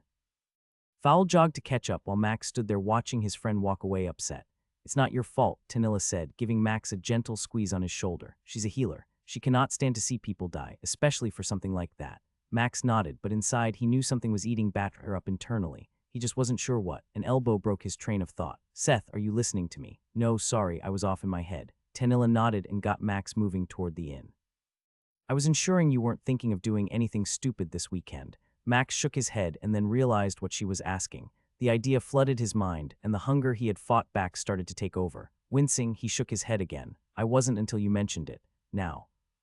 "Don't," she said, her voice louder than usual. "Don't go down that path." Max nodded and smiled. "I won't." As they walked in silence, Max heard the voice over and over. "This is our chance. Who knows what we could gain?" Alexander had food ready for the four of them and a few other patrons who had gone to the bouts. They took place every month, and the majority of the population attended if they could. "What are your thoughts about tomorrow?" Max finished chewing the smoked beef that was so tender you could pull it apart with a fork. "We go back to the Dragonkin and see what we can do. I think we will have a lot more success than last time." Fowl nodded as he chewed, agreeing with Max's answer to Batrayer's question. "Well then, I'm going to bed," Batrayer said. Max watched as Fowl saw the look Batrayer gave him and slid out of the booth, taking one more bite before following her toward their room. "You going to tell me what is going on?" Max asked, looking at Tanilla, who sat there trying to ignore what had transpired. "She's dealing with something right now. It's raw and I doubt she wants to talk about it, so I wouldn't ask her or Fowl. For now, just give her room." Max nodded, choosing to let it go. Glancing down at his plate, his exhaustion outweighed his hunger. "I'm going to bed. You staying or coming?" Tanilla nodded, hiding a yawn behind her hand. "Lead the way." 7 seconds. Max smiled as he slammed his weapon into the head of the dragonkin he had just sent to the ground. A crack of bones and scales told him the creature wouldn't get back up. Running toward the frozen dragonkin, Max drove his halberd spiked tip into the creature's eye, piercing its brain and killing it before it was freed from its prison. Fowl was fighting the last one. His mace had almost broken its right knee and it stumbled, trying to fight against the combination of Tanilla's spells and the dwarf's steady blows on the same spot on its leg. Coming up from behind, Max leveled the beast with a blow to the back of its head. After it landed on the ground, Fowl took the chance to finish it off, ensuring it was dead. 7, we did a pack of 7, Fowl said, panting after all the exertion. "I was a bit hesitant at first, but..." "Hesitant? You were completely against it," Batrer declared, interrupting Fowl's attempt at lying. "You're the one who wanted to turn back." "Let's focus on what we know," Max said, wanting to stop the fighting that had been going on all day between the dwarves. "We can keep going and still have time to move to the Scorpion Dungeon if you want." Fowl grunted, knowing what was about to come from Batrayer's mouth. "I say we do it." Tanilla nodded, keeping quiet, as she had most of the day when not in combat. "Let's do it," Max replied. "What the hell is that?" Max shrugged. "I have no record of that in any of the books I have ever read." "Are you serious?" Tanilla asked as she pointed at the monster. "No books had a record of that." Max shook his head. "Nowhere did a 3-tailed, purple scorpion twice the size of any other scorpions appear in any books I read. What do you think it is, a boss like the skeleton?" Pulling a backpack from his storage, Max ignored Fowl's question and dug through it till he found the book he wanted. Flipping through a few pages, he kept shaking his head, unable to locate anything about this creature. If it was listed, it would be here. This has to be a rare spawn, or possibly a chest is back there, but the way the canyon walls box it in, we can't see behind it. And we don't want to stealth check it, do we? Max laughed and put his book back into the backpack before storing it. "No, I don't want a stealth check that just in case it can see through stealth." Chuckling, Fowl started his warm-up routine and nodded. "So we are doing this either way." "Right, I think we should," Batter replied, talking for the first time in a bit. Obviously, this showed up because of Seth, and we would be stupid not to attempt it. Wincing, Max struggled to agree with Batrayer's recommendation. The 3 tails each had their own stinger and were easily twice the length of the usual scorpions. The carapace on the thing looked twice as thick, and its claws had edges that appeared far sharper than normal. "I'm guessing this thing is at least level 35, if not higher," Max said. "I'm not sure how bad this fight might go, but you know I'll do whatever you want." "You're scared?" Tanilla asked. Tusking his tongue against his teeth, Max slowly nodded. "Can't you see how different it is from the others?" "Seriously," Batrayer replied, her tone expressing her displeasure with Seth. "You of all people suddenly want to play it safe." Max turned and looked at his friend and healer and saw something in her eyes that he couldn't read. Tired of the day and the constant fighting between her and Fowl, he spoke out. "Listen, I'm unsure what is happening with you, Batrayer, but you have been on edge for the last 2 days. You and Fowl have been fighting nonstop and pushing us to run into situations you normally would caution us about." Even now, Max held up his hand as she started to open hers. "Even now you're telling us to rush in against something we do not know its skills, abilities, or strength." Tell me I'm wrong. Tell me what I'm missing. Grunting, she tugged on her beard and glanced at Fowl, who stood there, not moving or flinching from her gaze. Turning to look at Tenilla, she saw her friend nodding just slightly. You wouldn't understand, she exclaimed, snorting as she turned away. I can't understand if you don't tell me. I shared everything about me. I haven't held anything back from you all, even when what I share scares me because of my skill. Now you suddenly think I'm not worthy of the secret you have or the pain you feel. Max's statement cut her to the core, and she winced when Max came up behind her and put a hand on her shoulder. I'm not saying I need to know everything, but I need you to know I don't want to risk you three if everyone doesn't think it's a good idea. Her head began to bob, and Max realized she was sobbing quietly. Moving around her, he saw the tears in her eyes running down her wrinkled cheeks and into her beard. Wrapping his arms around her, Max pulled in the stocky dwarf and felt her embrace him. After a minute of her letting out whatever was inside, she patted his back 3 times and then broke the embrace. Gods, I'm such a pansy, she muttered, wiping her face with her thick fingers. It's because of this time of year and because we lost a friend to the arena, and that is why we left our land and came to your land. It is why we moved to Rumstant. He was the one who taught me how to fight, Fowl said, having moved beside the two of them. A prize was offered, and he wouldn't listen to reason. He wouldn't listen to us, it cost him his life and… He was my brother, Batra said quietly. I tried to warn him and pleaded with him not to, and she had to take a deep breath and then, after letting it out, wiped the other tears that had appeared. He said he couldn't pass it up. He was closing in on level 40 and needed the money to raise his skills rank, the way he… She shook her head, unable to talk, and Max could only imagine what she had witnessed. It's okay, you don't have to tell me, Max said, touching her shoulder again. Tell me again, is this the right move? Max whispered to Fowl as they prepared for the boss. Fowl nodded slightly. She won't back down and we can fight her, but it won't go well. Just do what you need to. I'll protect them. Grunting, Max moved to the side to prepare for whatever might come. Holding his halberd in his hand, Max took a deep breath, knowing he had one chance to do any real damage before this went bad. Fowl moved ahead and threw a rock like usual to get the creature's attention. It shrieked in a loud wail that overwhelmed his sonar detection for 5 seconds while it raced toward Fowl. Max saw its middle tail pull back, then thrust forward as it ran. It launched a massive glob of green poison at Fowl from 30 yards away. Ranged, Fowl shouted. The glob hit Fowl's shield and splattered everywhere, the sounds of hissing and burning acid coming from where it landed on the ground in his armor. Poisoned, Max began moving toward the boss, thankful it was still racing toward Fowl, who was moving out of the circle of green liquid on the ground around him as quickly as possible. When it was 10 yards from Fowl, the tail on the boss's right side surged forward, and a black stream of liquid raced at Max's dwarven friend. Fowl raised his shield, blocking the solid stream of black ooze that splattered around him. Max moved as quickly as he could, wanting to do some damage and try to salvage a fight he knew was turning against them. A scream unlike any Max had ever heard from Fowl filled his ears. Risking a brief glance at Fowl's health bar in the party display, he saw it dropping past the 3/4 mark, and the boss had yet to reach him. Big heal, crap 30 seconds.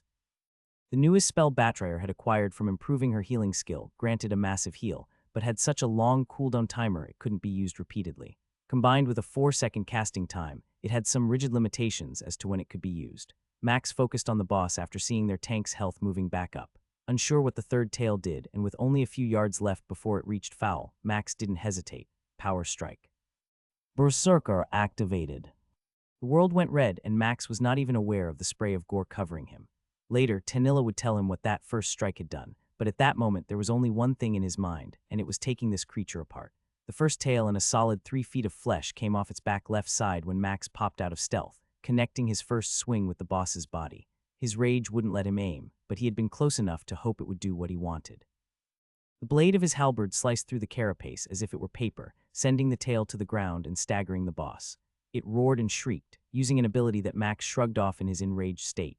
Fowl ran away, unable to resist the fear caused by the scream from the boss. Max continued his attacks, getting 3 more in before the boss realized its ability had no effect on the person, cutting off swaths of its natural armor.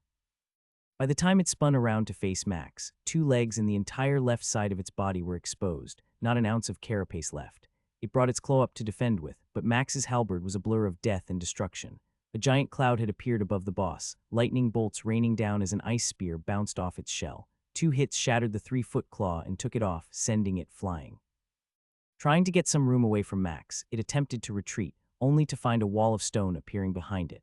Shifting directions, it moved again and this time was blocked by a wall of air. The boss's beady eyes locked with Max's, and had it been able to demonstrate fear, the darkness in them as they glowed red would have made its heart stop. Max made a frontal attack at the boss, and it was put on the defensive while the halberd was thrusting and slicing with pure power. The fact that Max's strength was currently over 100 with Berserker had turned him into a force well beyond this creature's power and ability. Its other claw was gone seconds later, and massive gashes appeared along the left and right sides of its face as it tried to protect itself. Gore was leaking everywhere from the wounds Max had inflicted upon the boss, and Tanilla was sending every spell she could to keep it pinned in place and add damage to it. Each strike of Max's halberd sent a jolt through the boss, small stuns causing it to be unable to react in time. The world shifted, and Max's vision returned to normal. He stumbled slightly as the power and speed of his skill vanished. The boss was pushing itself against Tanilla's walls that still held it in place, legs not working. Only one remained on its left side, and the front one on its right was gone. Then Max heard the voices of his team. "Finish it, Batterer is poisoned." Max drove forward, his mind focused, and saw the chance to attack. He put the halberd where he wanted with each strike. Max drove the pointed tip into the boss's eyes. With no claws to deflect his blows and unable to retreat, Max finished the boss off, driving the halberd's tip into the same eye multiple times until he eventually reached the brain, causing it to shudder and crash to the ground. The cold wave of power hit him, and Max felt the knowledge of something massive filling his body in a way he had never felt before. 73 hit points consumed, 4 strength, consumed 3 constitution, consumed. Consume has. Max ignored the flood of messages filling his mind and turned to see Batterer on the ground. She was unable to stand, and Max saw that her health bar was below 50%. "She can't cure herself of poison," Tanilla shouted. "It's something about the spell." Max nodded, seeing everyone gathering around her. "Potion up, I'll take her," he shouted as he ran toward her, storing his weapon. Batterer's eyes went wide for a second, and then she nodded. Tanilla pulled a potion out and pulled off the lid, helping Batterer to drink it. Her health rose to 2/3, but Max could tell that the poison was limiting her ability to heal. "Loot it and harvest and meet us outside," Max shouted as he grabbed Batterer and slung her over his shoulder. She yelped a second, and Fowl started to protest when Tanilla grabbed his shoulder. "Do it," Max shouted as he activated his skill. Haste activated. The canyon they had been fighting in was a blur. He knew Batterer was being jostled around, but there was no other option. If Max remembered correctly, the portal was a mile away, and with every step he could see her health bar ticking lower and lower. "Hold on," he shouted, unsure if she could hear him as he felt her body going limp against him. The timer on the haste spell was ticking away, and he knew it would be close. He still had to get from the dungeon entrance to somewhere in the hall where he could find a healer. The blue portal came into view, and Max willed his legs to pump. Batterer's health was now below 1/4 and quickly dropping. "I swear to whoever you are, keep her alive, and I will do what you ask." Max prayed, unsure who he was praying to, but making the plea anyway. Max ran through the portal without slowing down, unsure what would happen if one ran into it this fast. The hallway flooded his senses. His eyes hadn't adjusted, but his sonar told him everything he needed to know. Running toward the hall, Max began shouting at the top of his lungs, "Healer, I need a healer." Over and over, he shouted it as he covered 200 yards in seconds, his haste buff wearing off a few yards before he came out of the hallway into the bustling room. "I need a healer now. Poisoned, almost dead." His voice carried across the room, and every person who heard stopped what they were doing and turned to see his frantic face, gore covering him, and the slumped body of his healer over his shoulder. Dozens of people rushed him as he gently set Batterer down on the stone floor. 5%, 4%, 3%, 2%. Time stopped as Max saw the light of his friend's life start to leave her. Only then did he realize there were tears on his face. 1%. The bar blipped. Max felt a hand on his shoulder as he sobbed. A rush of glowing light flooded around Batterer, which was so bright it almost blinded Max as he stared at his dwarven friend. In the party view, he saw the slightest sliver of red hanging on. For what felt like an eternity, it didn't move. The hand still rested on his shoulder, and Max glanced up, seeing an older female elf, old enough, her face actually having wrinkles on it. "She will be fine," she said as she smiled at him. "But her health, it's not. I know I was able to get my stasis spell on her in time. She was lucky. You saved her. Now help me get her to another room and we will take care of her." Max realized he was kneeling next to Batterer, but could not remember dropping to them and slowly stood up. "My team, they will be coming." Max paused, realizing there was a crowd of other adventurers surrounding him. Many had tears in their eyes, and he saw them all looking at him with a look he couldn't place on their faces. "We will find them and bring them to you," the woman replied. "Which dungeon?" "The Scorpion one." She nodded, and 2 men in attendant suits repeated the gesture and raced off toward that hallway. "Do you want to carry her, or shall I have someone else do it?" Her voice calmed him even though Max couldn't bring himself to believe Batterer would be okay. Her health bar still sat there on the cusp of death. One wrong move could send her to the grave. I'll carry her." The woman nodded and watched as Max bent down and gently scooped her up in his arms, realizing he had slathered all of the gore from himself onto Batrayer's outfit. She's going to kill me when she sees this mess, Max mumbled to himself. Some laughter came from those who heard him, and Max glanced around, seeing the gathered people start to smile, and then a few began to clap. Tears never stopped flowing from his eyes as Max bowed his head. He couldn't look at them. He didn't feel like he earned this praise. Lift your head, the elven woman spoke as she stood beside him and put a hand in the middle of his back. They see how you care about your friend, and we all know you gave everything you had to save her. There is no greater honor than that. Max nodded, trying to blink away the tears and acknowledging the applause and words of encouragement with a nod and a smile. He let the woman lead him with her hand, slowly moving through a gap that appeared in the crowd. What were you fighting? Max looked up from the bed where Batrayer was lying, breathing slowly but now clean and appearing safe from harm. She had been taken out of his party and somehow forced into another with a few guild specialists who were treating her. It was something in none of the books, Max admitted, looking at the older woman watching him with gray eyes. It had 3 tails and... He saw the woman gasp. He tried to remember her name. She had told it to him as they walked. 3 tails, are you of course you're certain? And this is what poisoned her. Max nodded. I hate to ask this, but did you defeat it? Bobbing his head again, Max glanced at Batrayer before responding. It was a tough fight. I wasn't certain we should try, but Batrayer wanted to and... The door crashed open and Fowl and Tanilla rushed in, ignoring the hallway attendant trying to stop them. Is she okay? Fowl shouted, rushing toward the bed and seeing Batrayer with her eyes closed. Max moved quickly, stopping his friend who tried to push past him. She is, but stop Fowl. She needs to not be touched. Fowl glared at Max and then looked at Batrayer, and then he fell to his knees, pulling on his beard. Why did I let her make us do this? Why didn't I listen to you and say no?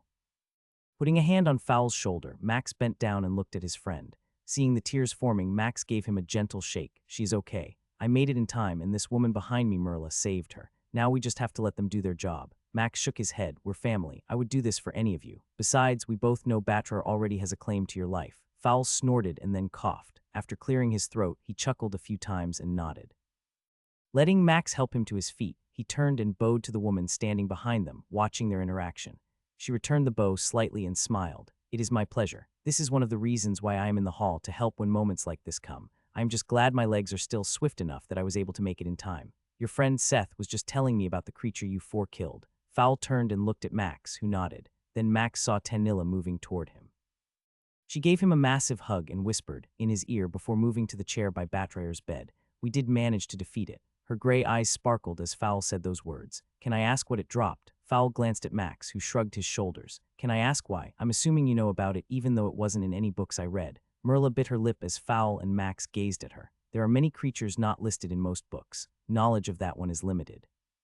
There have only been 3 sightings or encounters recorded. Perhaps there have been other occasions when it appeared, but those groups never returned. To know you 4 defeated it and all survived, she paused, her eyes going to Batrayer, leads me to a few questions I would like to have an answer to. Are the drops more important or the skills and abilities? Max asked. I honestly don't know what it had, but you might understand if the other 2 are a bit reserved about sharing those details. Merla nodded. Yes, I think I would prefer to know about its abilities. Just tell me if you would. Was it a chest boss? Max glanced at Fowl and shrugged. Fowl looked at Tanilla, who nodded after motioning to Batrayer on the bed beside her. There was a chest, ma'am. It had a key we acquired after we Fowl grimaced, wondering if he had said too much. After we harvested everything we could think of. Max had never seen an elf's expression change as fast as Merla's did now. Her eyes and mouth competed to see which one was wider. You harvested it. Can I? She stopped, shaking her head. No, it is for you 4 to decide what to do with those parts, but know that I can help you find the right person to handle them discreetly.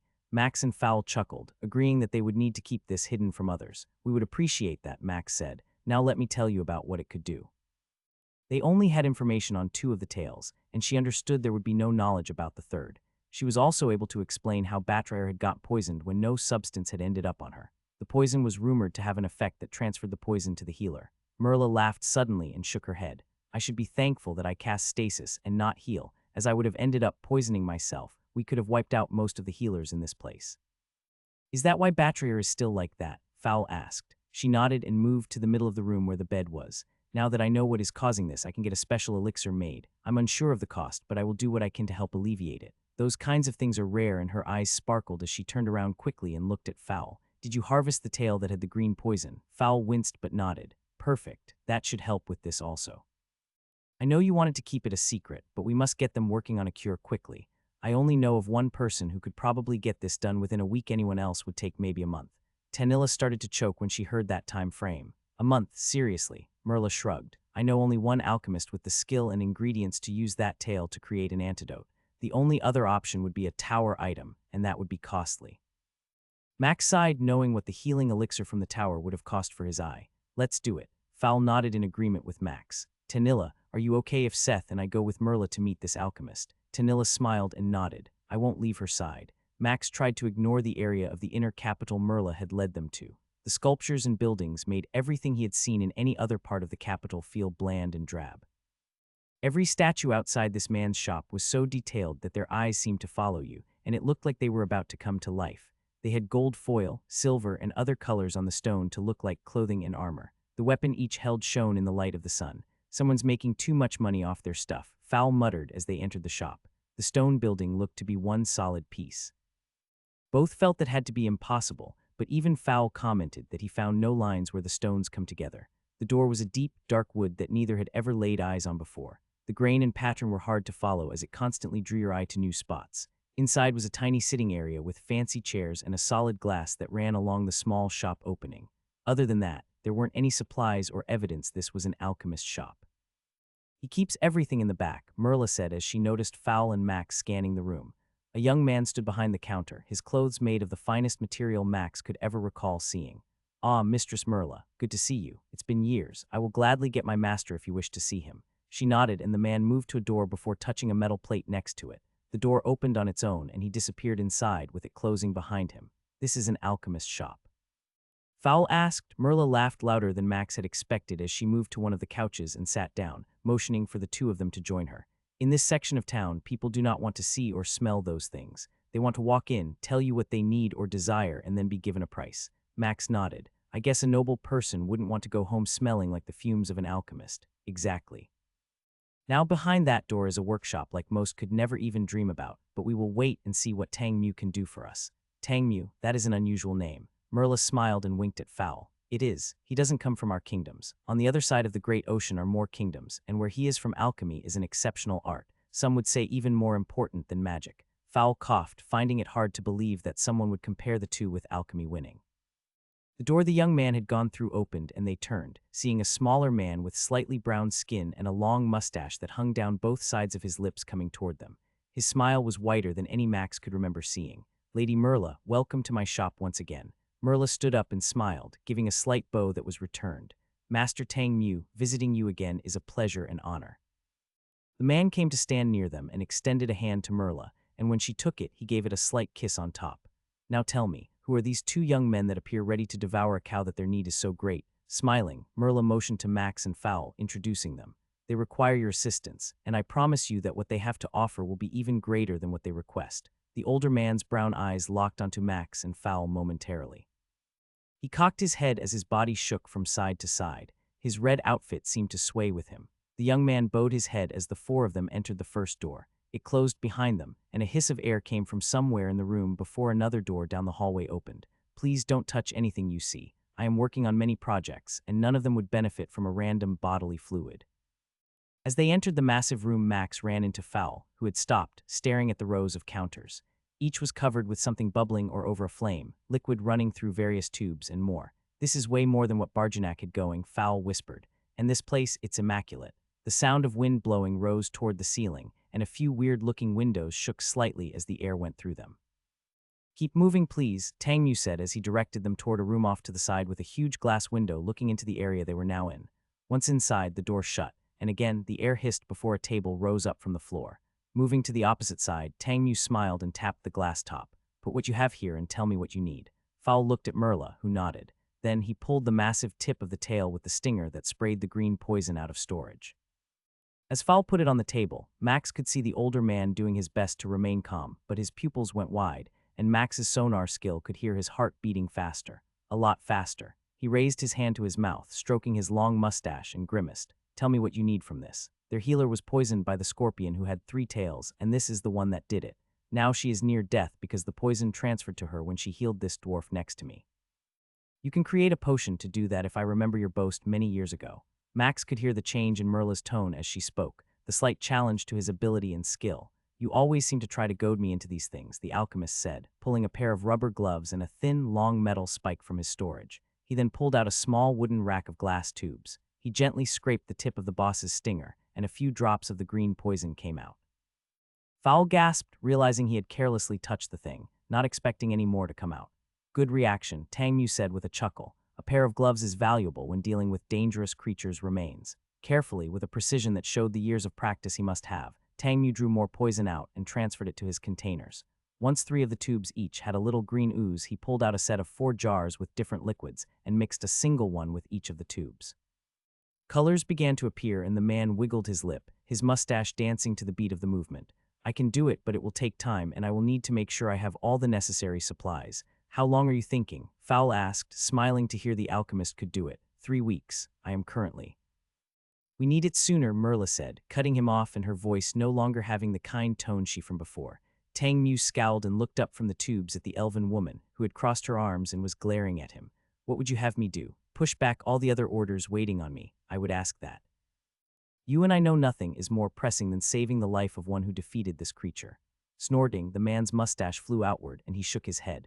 Do you understand how much this will cost? How much? Max asked, moving to stand by Merla and mimicking her posture. Putting the items back into storage, Tang Mu rolled his eyes. Provided I already have everything I need and don't need to go shopping, at least 250 gold. Merla shook her head and frowned. He grimaced and shook his head. Fine, 200, but that is the lowest I can go. Even if I kept this entire piece of the beast as payment, you would still owe me at least 150 gold. And what would be the time frame on this? Tang Mu scowled, moving from the table to peer into his lab through the window. He remained silent a moment, saying nothing. A minute passed as everyone remained quiet, waiting for the man's response. Fine, 10 days. I can have it ready in 10 days. 5. Tang Mu spun on his heel and shook his head. 8, it will take 8 days. Leaning on the edge of the table while making sure to stay clear of the scorpion's tail, Merla shook her head no. 6 days. A healer's life is in danger and you know how I feel about healers. Growling for at least 10 seconds, the man appeared ready to stomp his feet. He pointed a finger at Merla and wagged it. 7, and that is the best I can do, and I will need 100 gold now. Merla turned and looked at Max. Max nodded, doing the math in his head. He knew they would be over 30 gold short of the 50 required, but they would have a week to figure that out. Moving toward the empty end of the glass table, Max began to pull out bags of gold coins, placing 4 of them on the table. Gods, did he really just pull out all those coins? What is he, a walking bank? Merla chuckled as she shrugged. I haven't carried that kind of money on me ever. Damn adventurers, Tang Mu muttered as he moved over and opened each of the bags before putting them in his storage. Ever heard of a banknote? Max shrugged and smiled. Perhaps I don't trust banks. The man laughed and nodded. Smarter than most, I see. I can have it ready in 7 days. I will have it delivered to where Merla tells me and my assistant will administer it. Anything else? Merla moved close to where Tang Mu was, gave his top knot a gentle tug, and smiled before bending over and kissing the smaller man's balding head. I have nothing. I will remember this and count it towards one of the favors you owe. The man turned red, grimacing and scowling. He cursed in a language Max wasn't familiar with as Merla laughed. You 3 need to go before I change my mind, he said playfully. I'm going to have to send some letters and upset a few other clients. Fowl pointed at the piece of the scorpion on the table. Want me to leave it there? Furrowing his eyebrows, the man nodded. I don't want you touching it again. Yes, you 3 can go. Merla knows the way out. Merla led them out of the room and back toward the door they had entered. You 3 going to be able to come up with the rest? Max glanced at Fowl, who shrugged and nodded. We will figure out a way. She nodded, appearing to want to say more but deciding not to. Good. I will update you as I know more. Now go get your other friend and you 3 get some rest. You can visit if you want, but it won't do you 3 any good to sit around for a week worrying. Sitting in their booth, the absence of betrayal made it hard to find things to talk about. Alexander asked what had happened, well aware that something was wrong. When he heard the news, he offered his condolences and gave a gold coin to Fowl. They had protested, but Alexander wouldn't listen. A friend is more important than money. Besides, I have no doubt you 4 will stay with me for a long time, and I can eventually earn that back. They had laughed as he winked at them, each knowing he wasn't actually worried about that. Max sat there trying to figure out how they would make money. Merla said we could sell all of the stuff you harvested and would probably be fine, but something tells me those items would be worth more than selling for the price we would get. Fowl nodded, and even Tanilla agreed with that statement. I'm still holding on to both remaining stingers, the claws, and a bunch of the armor carapace. Fowl's eyes went wide as he stopped talking.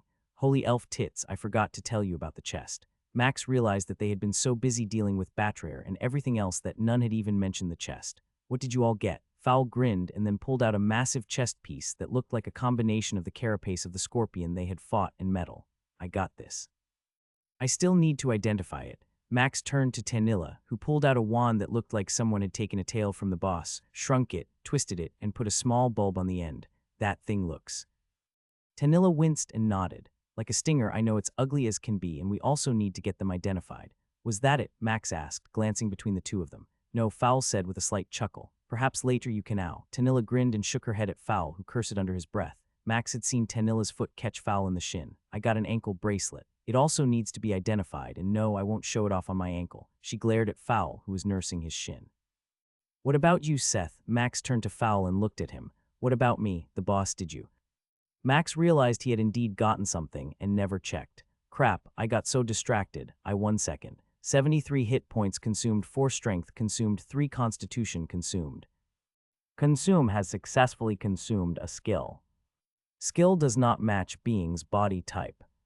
Consume is adjusting skill. Consume has successfully consumed 2 skills. Choose which skill to consume. Would you like to learn Resist Poison or Armored Warrior? Max stared at the 2 options, unsure what they would give. Max pulled out a piece of paper and wrote down the 2 skill choices. Fowl and Tanilla scrunched their faces and shook their heads, neither knowing what the Armored Warrior offered. I know this will give you something, Tanilla whispered as she pointed at the words Poison Resist. Glancing around the room, she leaned closer. At the final rank, you're basically immune to any of that. The other is nothing I have heard of, Fowl added. I know what I have, and there are lists of things available at later levels once in the tower, but that I'm not sure. Max nodded, looking at both options and trying to decide which might be best. Not having to worry about poison as much would be a blessing, especially when they entered dungeons and towers where more monsters relied upon it. The other seemed helpful, but the use might be limited if it was a skill, like his evasion, that had a cooldown. Which do you bet on?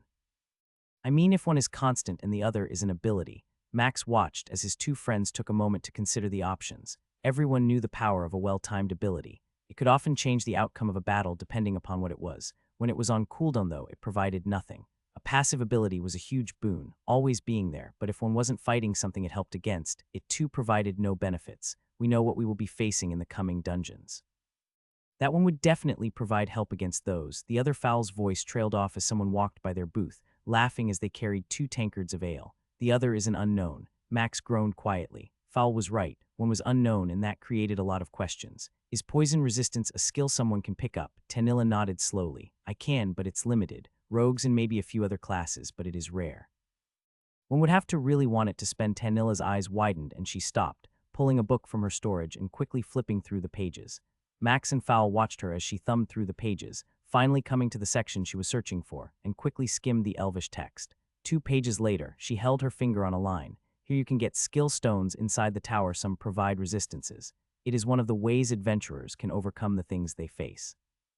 That means the other is what was changed for me. Tanilla nodded, closing the book and putting it up. I think it makes the choice an easy one, Fowl asked. Max nodded. If getting a resistance skill was possible in the tower, then the other was something special from that rare boss, and not taking it seemed foolish. Do you have an opinion on this? Max waited, not sure if he wanted an answer or not. Nothing came, so he made the choice.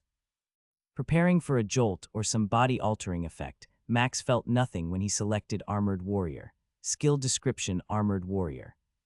Armored Warrior rare skill. When activated, the user's body will be covered in magical armor twice as strong as their current equipment for 10 seconds. Resistances provided by equipment will also be doubled. Constitution is doubled for durability, and bonus hit points are consumed first. The ability cooldown is 72 hours. Max smiled, realizing he had been right in picking this one. Taking the same piece of paper, he quickly jotted down what it provided, and when Fowl whistled slowly, he knew it had been the right choice. Imagine if you're wearing plate armor, Fowl said. That kind of bonus would be beyond anything I can imagine. That isn't counting the hit point gain either. She took the paper from Max and read it momentarily before lighting it on fire with a flick of her finger. Max almost protested, but realized it wasn't needed and just smiled since he could have done the same. You probably should consider getting some plate armor, Tanilla pointed out. There will be times when your protection would be better suited. How would that impact everything else? I mean, wouldn't it limit mobility? Fowl shook his head as he laughed. Not if you get the good stuff. Magical equipment isn't like that crappy gear most people start off with. It isn't limited like that. You need to go shoppy.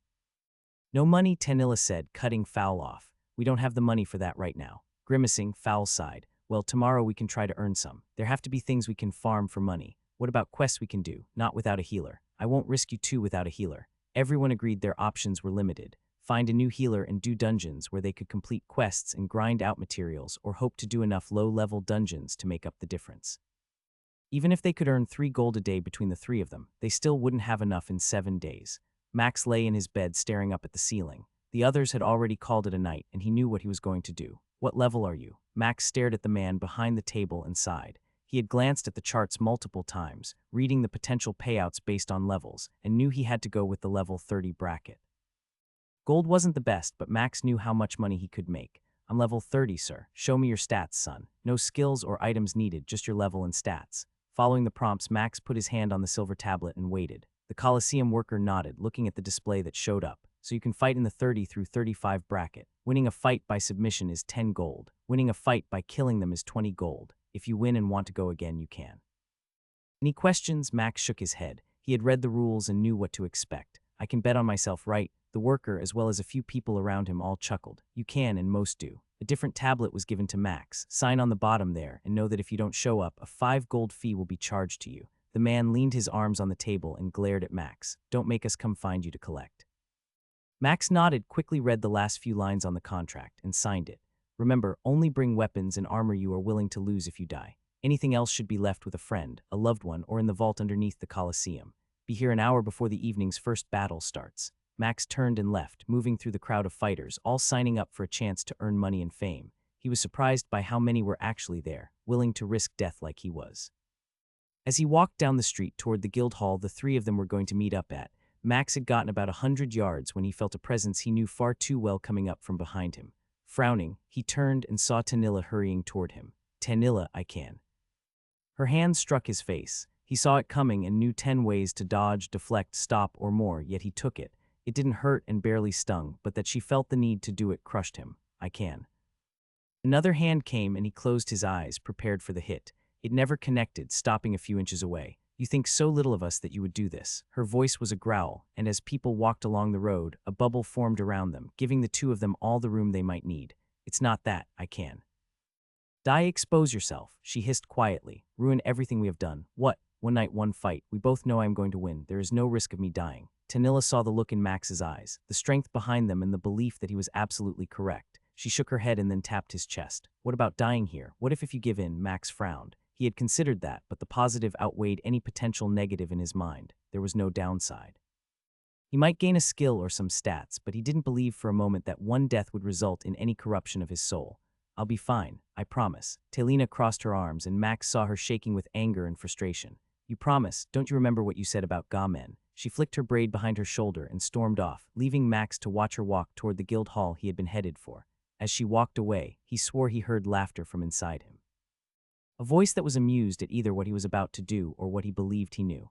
Unable to stop himself, Max shuddered. He had just signed up for something he couldn't back out of. Fowl hadn't said a word. When Tanilla told him what Max had done, Fowl nodded once and then moved toward the ogre dungeon. Max couldn't take the suspense as they prepared to fight these creatures. It was killing him. Aren't you going to say something? Max asked before Fowl went to aggro the first group of ogres. Pausing, the dwarf turned, his eyes peering out through the slits of his helm.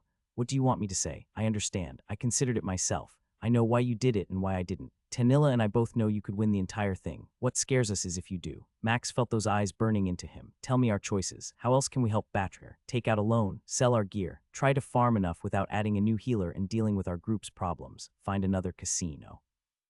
Fowl shrugged. I don't have an answer, Seth. All I know is that Batrer wouldn't like it. She lost her brother, and if you go through with this, if you lose yourself to save her, she may not want to be saved. Fowl glanced back at the ogres and then turned to look at Max. He shook his head, put his weapon and shield into storage, and then put his helm away. I'll be there tonight to watch you. I'll cheer for you. I just cannot be happy about this. You do what you must, and I don't think I can waste time here. If you win, none of this matters. Fowl turned and moved back toward the glowing blue portal. A few yards from it, he turned and looked at Max. I'm headed to Akram's temple. It's been too long since I've prayed to him. Max watched as Fowl left the dungeon and then turned to see Talina staring at him. Her face showed every bit of her displeasure. How she stood with her shoulders cocked, hip jutting out. Her frown and the way her eyes looked down at him. I don't say this often enough and for many reasons, but I need you to listen to me. Tanilla moved to Max, stood just a foot from him and touched his cheek. Max, you are our family. I care for you in ways I can't explain and am afraid to consider. Do not lose the man we love. A small, pained smile appeared before she turned and left him alone in the dungeon. Angry and upset, Max did the only thing he could think of at that moment.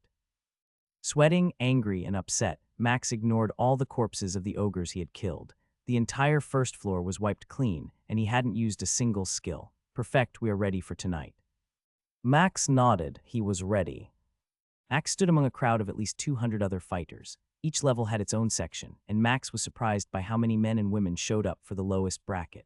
The level 20s had at least 50 fighters, all ready to die for a chance of money they could never expect to make elsewhere. The roars of the crowd above shook the room he was in. He watched the other fighters that were in his section. Some wore their armor, while others were like him, waiting to put it on until the last minute. Few talked and some walked around like they were the biggest, baddest person there, but no one fought down here. The rules had been simple. Doing that and wasting a bracket or a slot would have far worse consequences than death on the coliseum floor. His mind was racing. He didn't know if Tanilla was there, but knowing Fowl was provided some relief. When his level bracket was up, they were led off to an area where they could watch the fights. Winning provided a chance to go again. It also allowed you to see what your competition could do. 30 fighters for his bracket. He had counted twice and was doing the math in his head. Even if he didn't kill anyone, there was still much money to make. Once he won, he could bet on himself from that point on. Surrendering was allowed, but there was no guarantee the other fighter would accept it. Max let his sonar do the job his eyes couldn't. He could feel how people moved. He sensed their hesitation and excitement. Some of them had hearts he swore were about to explode from how fast they beat. Others were whispering prayers for protection or strength. 3 others were as calm as he was. Max was seated in the third fight, so he stood near the windows that showed the fight. The competition was far away, and he couldn't see the screen above, so the information he gained was not as useful as he hoped. One was a mage, and the other was a warrior with a massive 2-handed hammer. 30 yards separated them, and as soon as the bell rang out, the mage led with a root spell. The warrior roared as his feet became entwined, and then fire leapt from the mage multiple times. In his head, Max counted the seconds. A typical ensnare spell would hold 15 to 20 seconds. Potions weren't allowed, and the warrior had suffered 3 massive spells, his flesh badly burnt, and it appeared he was barely standing when the roots broke. One more fireball came from the mage, knocking the warrior, trying to move toward him to his knees. The crowd was roaring, shouts of "kill him" coming from all around. The other fighters stared, watching and waiting to see what would happen. Using his hammer to stand up, the warrior moved toward the mage. A fire bolt came this time, giving the telltale clue that he was running out of mana if the mage was not still using the fireball spell. It hit the warrior, and Max saw flesh burning. His hair was almost all gone from his head. His chain armor looked like it was burning the warrior's flesh from the multiple spells he had endured. His steps were heavy, and Max saw the panic on the mage's face as the warrior drew near. They were trapped in a 50-foot invisible sphere. He could run, but only so far. "That mage is dead," one of the fighters near him muttered. "He is going to reach him." "I'd bet money he won't," said another, eliciting more comments from others until a loud grunt from the guards in the room silenced them. Max watched, knowing how classes were typically spexed. The warrior most likely had at least a 50 in his constitution. He was low on health, but he could still survive another spell. Maybe 2. His dex was probably lower, and that just meant while he wasn't fast, he was still faster than the mage. 1 or 2 hits from his weapon were all it would take.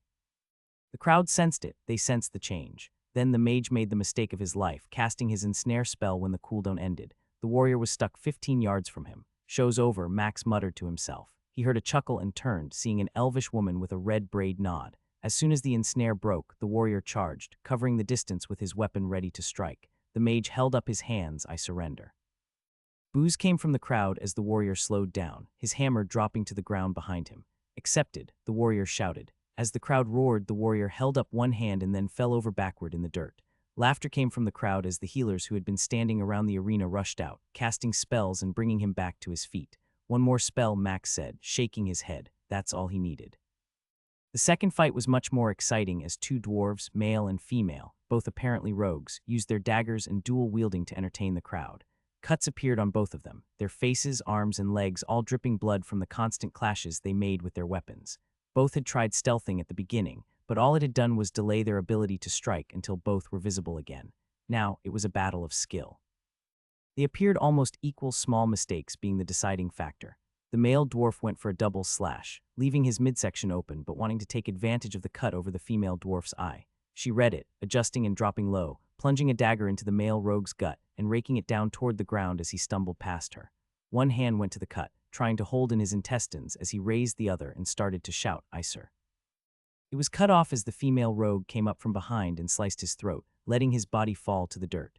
She held up both daggers and the crowd went wild, cheering for her. Peril it, peril it, peril it. She gave a slight bow before staggering on her feet. Healers rushed to her and gave her healing. Max saw from the corner of his eyes the two queens applauding the dwarf for the fight. He didn't remember them doing that for the first one. Seth Pendle, you're up. Standing in the center of the arena floor, Max tried to calm his heart from the noise and surroundings. To say he was prepared for this would be a lie. It was intoxicating. Across from him was a male warrior with a shield and a sword wearing plate armor. Chuckling to himself, Max spun his halberd and remembered what Fowl had said. Maybe I do need to get some plate armor. The bell rang out and the warrior with the shield began to move toward him. His steps were steady and he waved his sword a little. He was a human male who was slightly taller than Max, with blonde hair streaming out the bottom of his plate helmet, which made him slightly jealous. You can surrender if you want, Max shouted, still not moving from his spot. The warrior slowed his approach, ignoring the crowd's chants for action. You think you can scare me, the warrior said, laughing and motioning to the crowd. There isn't a chance you are going to win. With those words said, the warrior charged at Max. Max had almost brought out his shield but needed a few secrets. There were a lot of fights still to take place, and Max was well aware everyone who won would be watching. Max swung his weapon using his reach, forcing the warrior to try to parry it. The moment the hammer portion of Max's weapon struck the sword, the warrior experienced Max's strength for the first time. Those stats he had listed with his conceal skill didn't tell the truth. Max's strength was over 60 with his gear, and this warrior was maybe in the low 40s. The shock of the blow caught the warrior off guard, leaving him struggling to keep his sword in his hand. Spinning his halberd and delivering another blow, the man absorbed it with his shield and found himself driven to his knees. Shifting his hips, Max used that moment to drive forward and pierce with the tip, sliding it along the shield's edge and into his foe's right shoulder. Right there, where the arm piece and the shoulder piece connect, a small gap could be found. The sound of the warrior's bones shattering from that attack and his scream was drowned out by the crowd around them. The warrior's arm hung limply to the side, and Max smiled, pulling his spear back and watching the man try to back away. Remember I offered, Max said, fighting the desire that was welling up inside him. Seeming to forget the pain he was in and his lack of a way to fight back, the warrior charged Max, shield out. Max stepped to the side, bringing his halberd around and sending the blade into the back of the man's left knee. The bones and tendons were cut, and the man fell to the ground, sliding through the dirt on his shield for a few feet. The crowd roared, cheered, and shouted, most calling for the man's blood. Moving to where his foe struggled to turn over, Max yanked the man's sword from his hand and put it into his storage. Max shoved him with his foot, assisting the man's attempt to roll, and stood back. Tell me what you want. Do you want to give up or die? He felt the man glaring at him with rage, but also with the fear of knowing he never stood a chance. I surrender. Max shook his head. I'll allow that for all your equipment. The man's eyes went wide from behind the slits in his helm. But if I do that, what will I fight with? Max nodded and leaned over the man, putting his foot on the arm that was injured. But if you don't, you'll be dead and unable to ever earn it back. The crowd waited to hear what the man would say and what Max would do. Take it. Max nodded and moved back. I accept his surrender for his equipment. Some of the crowd shouted in joy, and others bemoaned the ending, hoping to see more blood. Max saw the two queens sitting in their seats as he walked away. They both gave small claps, but neither stood for him as they had for the rogue in the last fight. Everybody wants to see blood, even the damn royalty. Yes, and soon you will have to make it flow, soon you will desire it, too. Max almost missed a step, waving away the healer who had come to check on him. Inside, he felt the truth. He knew the voice was right. It had taken everything he had to not end that man's life. He tried to convince himself those points in Constitution wouldn't have been worth it. Deep down inside, the voice didn't care. Fowl plopped down into a seat next to Tanilla. He saw her face. It had been whiter than normal for a few moments. He fought it, Fowl said over the noise in her ears. She nodded. For now. Max noticed that once he returned to the group of fighters, everyone gave him a wide berth except for the female elf, who had chuckled when he spoke about the first match. Seth Wright, Max saw the red-haired elvish woman moving toward him and nodded. I'm a Daneth. Impressive fight last round. Max shrugged but smiled. We both know that wasn't true. She laughed, her voice echoing off the walls and momentarily drawing the guards' attention before they realized no intervention was needed. You are smarter than most and have a keen eye. This is your first time here. Max nodded, listening to her as he watched the next fight between two mages. What in the gods' name were mages even thinking about coming here and fighting? It was a boring fight as both used their mana to deflect spells and attack each other. Max shook his head and turned back to a Daneth when it turned into a fight with staves. So are you saying you have fought here before? Winking at him, she smiled and shook a finger. I'm not saying anything, but I know someone who is a real challenge when I see them. Not like most of these fighters here who don't have a clue. Tell me, are you planning on going all the way? Max shrugged. It depends. I'm here for a little money. I could win if I wanted, but I'm not sure I want the reputation it would give me to do that. Max saw something change behind the woman's green eyes. They narrowed slightly as she took in his words and how he stood, completely relaxed. Something tells me it will be an interesting matchup when we meet. Has anyone warned you about the other two? Max shook his head but lifted a finger and pointed at the two he knew she was talking about. She cackled softly and nodded. You are good. Gods, it's been ages since I have been this worked up. Max turned and stared at the women. Even though she was half a head taller, he held her gaze. When I offer you the chance to surrender, will you take it? His question caught her off guard, and the others who had heard him say it took a step back. One of the guards moved closer, unsure how a Daneth might respond. She stared at Max for a few moments. The sound of the bell and another match starting broke her gaze. I guess we will have to wait and see, won't we? Max nodded and smiled. I guess we will. The next fight was an uneven matchup. Max wondered how it even made the boards. That was until it started and everything changed. An elven mage versus a human rogue seemed like an easy win for the rogue. The rogue went into stealth immediately, not allowing the mage to ensnare him. With 30 yards between them, Max knew it would take a good chunk of time for the rogue to get to the mage, who immediately sprinted to the back part of the arena. Time ticked by, and Max felt the moment coming when an attack would happen or the rogue's stealth would end. At that moment, Max noticed the mage casting a fire spell. The area of effect spell went off, catching the rogue, who was just a few yards away, in flames and breaking his stealth. The moment it broke, the mage backed up, casting his ensnare spell and watching as the rogue found himself stuck in place. As soon as the rogue was immobilized and the mage began to cast a fire spell, the rogue lifted his hands and shouted, I surrender. The mage nodded, shouting, I accept. And to Max's surprise, the mage had lived to see another day. You're surprised by that victory. Max glanced at a Daneth and nodded. I'm assuming the mage has practiced that multiple times, knowing how long stealth lasts, how far a rogue can go with that skill, and at what speed they can move takes working with or against one. She nodded. A smart mage is a dangerous thing. Thankfully, most are used to fighting monsters who haven't figured out how to use tactics to fight. Chuckling, Max turned his attention back to the floor where they were getting ready for another fight, one he wanted to watch. The human male that he had pointed out when they first started talking was out there. He hadn't drawn any weapons yet, but his chain armor told Max he was a fighter of some type. His opponent was also a melee fighter, sporting a hodgepodge collection of chain armor. The female human had 2 swords and was squatting down some, holding her weapons ready. That Alfred is a bastard, a Daneth hissed. He's going to play with her. Max glanced sideways before turning his attention to the 2 fighters as the bell rang. Play with her. She nodded and said nothing more. Max watched as the woman rushed toward Alfred. He lowered his stance slightly and prepared for the woman coming at him. She attacked, her swords moving in a combination high-low attack, and the man used his hands to simply deflect the blades, moving to the side before slapping the back of her head with his hand. The woman spun around, slashing, expecting Alfred to be behind her, only to find he had moved with her, staying so close he was almost pressed against her. His movements were perfect and fast. As she swung that second time, he reached from behind and slammed his thumb into her left eye. She howled in pain, and Max winced, having felt a similar thing before. Even in pain, she turned, swiping blindly and trying to catch the man who had just blinded her with a lucky strike. He leapt backward, putting a few yards between them. Blood was streaming from her injured eye, and Max saw the rage on her face. She was struggling to handle the pain flowing through her optic nerve and still be able to react to and attack the man who was obviously faster and more skilled than she was. She came at him again, her balance off as she attacked. Alfred continued toying with her, moving around her attacks and slapping her butt or giving her a shove. The crowd roared with laughter at his every antic. Each time she fell away, unable to handle his playful attempts. Realizing there was no chance, she held up both swords and yelled, I surrender. The second she did that, Alfred darted forward, his hands disarming her and taking both swords from her grip. A look of shock came over her, but only for a second, as the man suddenly thrust both swords into her legs. She cried out and started to fall as each leg had a sword slid along the bone as he thrust it in. Max saw what had happened but couldn't believe it was possible. His attack had gone through her chainmail. Laughing, Alfred walked around her slightly, raising his hands to the crowd who roared for him.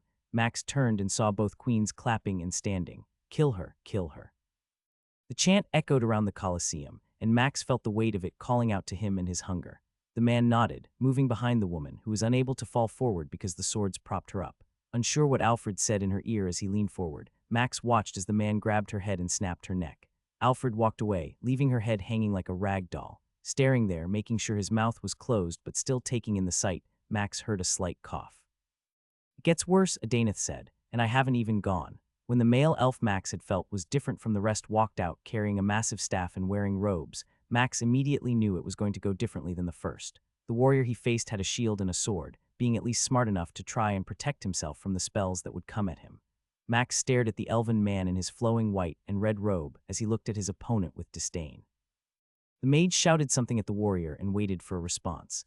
As if the warrior realized it would not go well for him, the man shouted, "I surrender," and the elf accepted it, walking out from the battleground without casting a spell. The crowd booed at the lack of a fight, but Max could only wonder why. "It happens more than you realize," a Daneth informed him as she started to crack her neck. "Now, if you will excuse me, I must prepare." The following two fights were nothing of value, both victors killing their opponents and barely managing to stand on their own. It was evident that some knew how to fight and those who did not, and the lure of gold had cost them their lives. Max watched as a Daneth strode out into the arena. Her entire outfit was chain armor dyed red to match her hair. A pair of axes with hooks on the end was in her hands. Her opponent was a mage who looked like he believed he had the upper hand. The bell rang and the mage did what all the others had done before. He cast ensnare and watched the roots climb up the legs of his opponent. A Daneth smiled and leaned over, using her axes on the vines. "Elf tits," Max muttered louder than he had meant to. He had never realized that one could attack the roots to help break free. It made sense with how stronger monsters broke them earlier, freeing themselves. Seeing the warrior doing just that, the mage launched two fireballs at her, both inflicting damage but not nearly as much as Max had expected. She never stopped hacking, and 10 seconds before the ensnare would usually end, she was free, running at the mage, zigzagging and making it hard for him to target her. He released a point-blank fireball that did hit her, but the next moment, a head rolled along the dirt floor and the crowd was on its feet. Applause and the stomping of feet made the room he was in shake, while the noise of their shouting hurt his ears. As a Daneth walked toward the gate for the fighters, Max saw her look at him and wink. She was obviously enjoying herself and putting on a show. The last fights of round 1 were over quickly, and with no delay, the second round began. Paralit had fought the warrior from the first fight, and for a moment, Max thought she had it in the bag, having hamstrung him from the start. Then a blow Max had not expected the warrior to land crashed into her and shattered her leg. Her greatest asset had been her mobility while doing damage. Now she was unable to move as the warrior limped toward her. She begged to be spared, and the man nodded, ending the match and waiting to be healed so he could walk away. As Max waited for the gate to open and let him enter the fighting area, he turned to the man with a metal tablet. "Wanting to bet on yourself, sir?" Max nodded. "What are the odds?" Tapping the metal plate, the man read something from a screen and smiled. "You have 1 to 2 odds. Bet 1 gold to win 25 silver. Snorting, Max shook his head. "Bet all 10 on myself." The man smiled and nodded. "Best of luck." His opponent was the mage who had won by knocking out another mage with his staff. Max saw the mage shaking even from 30 yards away. "Would you like to surrender or die?" Max shouted before the match started. I gave the other man the option. He could have kept his gear had he surrendered. The mage took a moment and looked at Max, and the image of what he had done to the warrior replayed in the man's mind. Holding up both hands, the mage shouted his surrender, and Max accepted, walking away without breaking a sweat. "That's 25 gold. 1 more fight and then I'm done." Max stood in the room, noticing the warrior he would face next, watching him. Unsure if the warrior would fight him or surrender, Max gave him a brief nod before returning his attention to the fights. He hoped to see the others in action a little more. Disappointment filled Max, as it seemed many other fighters surrendered before they even took the field. Aware that it could happen, the crowds were still upset because it meant no blood was spilled to satisfy their desires. It also meant they couldn't bet on a match that never took place and they considered an easy win. Alfred's opponent never took the field, and as the man walked out there, waving and bowing as the crowd cheered and booed, it was evident Alfred was not happy either. In mere moments, the field had been cut down to just a few remaining fights. Max had a fight, but everyone else would be getting a free pass if things continued as they were. "Betting it all again, sir." Max nodded, signing the metal plate again as the man smiled. "Should I ask the odds?" A smirk appeared on the worker's face as he read a list Max couldn't see. "It appears they are 1 to 1 odds. I guess they expect an actual fight."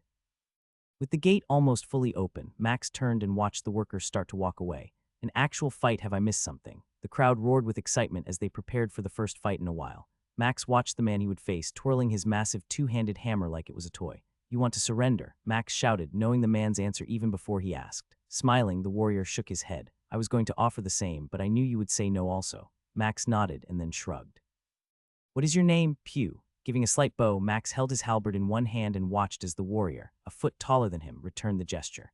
The bell sounded, and the crowd's shouting was so loud it hurt for that initial second. The warrior moved forward, his chain armor looking no worse for the wear after all those spells and the holes the rogue had put in it. Moving forward, Max watched the man, seeing nothing that screamed danger but knowing there was never a time to be complacent. At 7 yards, they faced off, circling slightly, and Max could see the smile still on Pew's face. His mind read those movements, read the position of the hammer, and felt the possible attacks that Pew could do. and then it happened. Pew rushed forward, a side swing coming as the huge hammer head hurtled toward him. Knowing the path of the hammer, Max saw the only option was to parry it. Holding his weapon straight up to block it and keeping his hands away from the point of impact, the head of the hammer slammed into his metal-wrapped shaft and bounced off. The clang of the impact rang out, and Max saw the warrior's eyes widen slightly at how Max had never moved from the blow. Another attack came, Pew shifting his weight and driving the hammer from above. Stepping sideways and using his weapon, Max sent the head of the weapon into the ground. The crowd roared, but Max ignored it as strike after strike failed to connect. Everything Pew attempted to do either missed or was easily deflected. A dozen or more attempts later, Pew backed up, shaking his head and unable to comprehend what he was dealing with. I can't hit you or move you. You're not even sweating. Max nodded and shrugged. I'll offer you the chance again. Surrender now before things go bad. Shaking his head, Pew grinned. Maybe I'll give it a few more attempts before I do that. The warrior dashed forward again, but Max could tell this time he was slightly faster. It was as if he had been holding back just a little, trying to gauge Max's speed and reaction time. The blows hit with more force, yet Max knew the man's highest stat was constitution. Even if he gimped himself, there was no way he could compete with Max's strength and dexterity. As a blow came toward his shoulders, Max noticed something different at the last second. The hammer flickered a barely noticeable white color before returning to its normal metal hue. When the weapon changed color, its speed doubled, and Max saw the direction of its swing shift. His evasion and sonar helped him to read it, but there was no way he could dodge it in time. Leaping to the left, he still felt the hammer connect with the side of his leg. A crack came and Max knew it had broken a bone, but as he tumbled through the air, he closed his eyes, activated his regeneration, and let himself roll, wincing as the bones rejoined. By the time he landed and stood up, Max's leg was healed, and he smiled, the pain of it gone. He could see Pew's reaction as he stood up. How you should be. The man was trying to figure things out as he spoke, his words inaudible to anyone but Max with his sonar skill. It's our turn. A hunger consumed Max as he realized the man had something he wanted. An ability on such a short cooldown that it had been used to defeat that rogue was now available again. He felt himself charging Pew, could see his eyes go wide, and for a moment prepared to lift his hands and shout surrender before realizing that option was gone. It didn't matter that Pew wasn't fast enough to react. Even if Pew had kept his hands ready, or had he raised them up, Max had already won. His halberd came at such a blazing speed that Pew couldn't get his weapon in position to stop the attack. The power behind it drove the shaft of his hammer away as the axe blade cut through the chain pants and hacked off Pew's left leg below the knee. As the crowd roared, shouts and cheers washed over Max. He was oblivious to them. He was angry and hungry. Pew had tried to trick him, and now it was his turn to repay that favor. His axe continued its swing, even after cleaving off the leg. Max swung through, cutting into the right leg, and using his hips to send the warrior spinning through the air. Crashing to the ground, Pew had the wind knocked out of him, his hammer bouncing from his hands into the dirt. Max's hammer came down, shattering a shoulder with the hammerhead, bones turning to paste as the warrior screamed in agony. Kill him, Max stumbled backward. His chest was heaving, and he was struggling to hold back. He wanted to kill Pew. To claim his power for himself, but Max knew what that would bring. What would that do if he gave in? No, I can't. You need to be stronger to protect your friends, to protect your family. He can offer that. The voice was right, and Max knew it. He looked around the coliseum, listening to the crowd, and knew somewhere out there Fowl was watching. Maybe even Tanilla. Out of the corner of his eyes, Max saw healers waiting near the edges of the barrier. Surrender, Max growled, fighting his own tongue that didn't want to offer it. A single hand came up as Pew lay on his back, blood flowing from his wounds. I surrender. It wasn't a shout, but barely a cry. Max nodded and turned. I accept. Tanilla shuddered and shook her head, her breath coming quickly. He did it, Fowl muttered. He did it. Yes, but it's not over. He isn't done. Turning to look at Tanilla, whose hands were trembling, Fowl saw the concern in her eyes. What do you mean? He resisted. Even if he didn't bet on himself, he has earned enough, sure he. Fowl realized what Tanilla meant. He won't stop, will he? She shook her head, a few tears falling from the movement of it. No, he will win this or die trying. Groaning, Fowl leaned back in his seat. That was impressive, Adaneth said. For a moment, I wondered if Pew's trick would catch you off guard. Max glared at the elven woman. How many of you do this every time? She chuckled and shrugged. This is my 8th or 9th time competing in these competitions. Normally, I wouldn't tell you, but I don't think you realize what you're up against. You should take your money and go. The 60 gold Max had earned weighed in his mind, and he had considered it, but now something kept him from just folding. How come you haven't quit yet? Aren't you afraid of dying? A laughter that seemed far too sweet and pure came from her throat as she shook her head. Seth, you have no idea what is about to happen next, but I do hope that I am the one who gets to face you. You can't face me next, it should be. Nope, there are 5 of us left. They will redraw the brackets. One person will get a bye, and the other 2 pairs will face off. The winner of both those matches will fight again and then face the one who got the bye. When did that rule happen? No one said anything about that. The noise of guards entering from the far tunnel attracted their attention momentarily, and Max waited for a Daneth to reply. You signed it when you first agreed to this. That brackets might need to be redrawn based on numbers. You should have noticed there were only 30 slots. Leaning in, a Daneth whispered in Max's ear, her breath warm on his exposed skin. Every time it ends this way. Every time Alfred will get the bye. No one fights him. The fun is seeing who gets number 2. Her words seemed foolish, and yet Max began to realize she must be telling the truth. Of the 5 left, only he and one other person were outside the 3 he sensed from the start as being a real threat.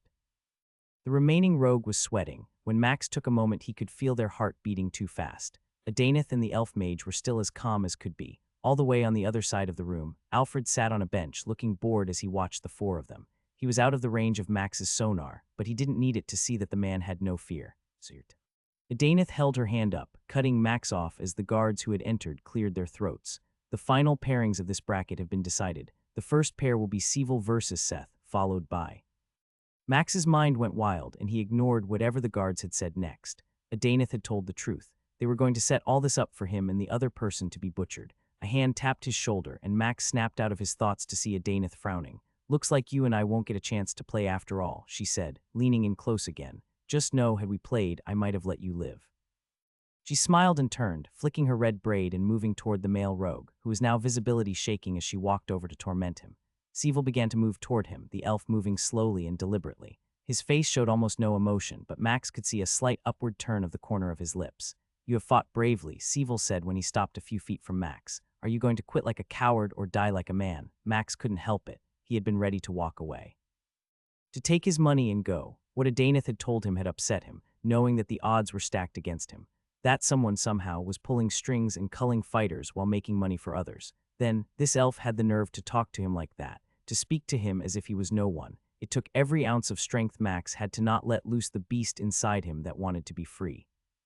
When he finally stopped laughing and saw that every eye in the room was on him, Max noticed Sevil had taken a step back. Even though shorter, Max moved forward, reclaiming the lost space, and glared into the elf's yellow eyes. And here I was going to make you the same offer. The crowd went ballistic when the announcement came that Max and Sevil would fight. Standing there, Max saw how the worker looked at him as he bet his 60 gold with 3-to-1 odds. You realize you're going to lose. I mean, you don't stand a chance. Max shrugged his shoulders and grinned. Care to bet on that? A guard near him chuckled briefly before going rigid again as the worker glared at him. Just know we appreciate your donation to the Coliseum funds, the worker snapped as he walked away. Waiting for the gate to open, a cough from behind caught his attention. Just so you know, I've bet everything on you each round, sir. Good luck. Max turned and saw the guard, who had laughed a minute ago, flash a brief smile before giving him a nod. The other guard rolled his eyes as he shook his head but said nothing. I appreciate the confidence. Fowl was sweating as he plopped down in his seat. Where did you go? Tanilla demanded as she fidgeted nervously in her seat. The fight is about to start. Small bladder, Fowl said. It is a madhouse out there. Everyone around them leapt to their feet, and both were forced to stand to see the 2 fighters making their way to the center of the floor. Goblin shite, Seth better win. Tanilla nodded, not having stopped praying to Thija for even a moment. Max took in everything around him. The crowd was louder than ever, yet the noise had lessened. It's the shield, Sevil called out, motioning as they waited for the announcer to stop talking and the match to start. They don't want the noise distracting us. Snorting, Max nodded. One last chance, I won't hold back. I want you to know something. My race has a special name for your kind. My people are fools to allow your race to continue. This is why I fight here. This is why. You're a damn zealot, Max growled, interrupting Sevil and whatever speech the elf had planned. One of those fools who thinks they can kill humans without consequences. A scowl formed and Sevil's face turned red as he opened his mouth. Save it, Max shouted. I'll kill you now, just like I did one of your brothers. That comment caught the elf off guard. The bell sounded as he closed his mouth, trying to process the statement Max had just made. Without hesitating, Max charged, bounding from side to side as he did. There was no straight line as he ran, no easy path for the mage to unleash whatever spell he wanted on him. Roots began to form, and Max leapt away, using every ounce of strength and speed he had. He pulled his shield from storage as he moved, never taking his eyes off the mage.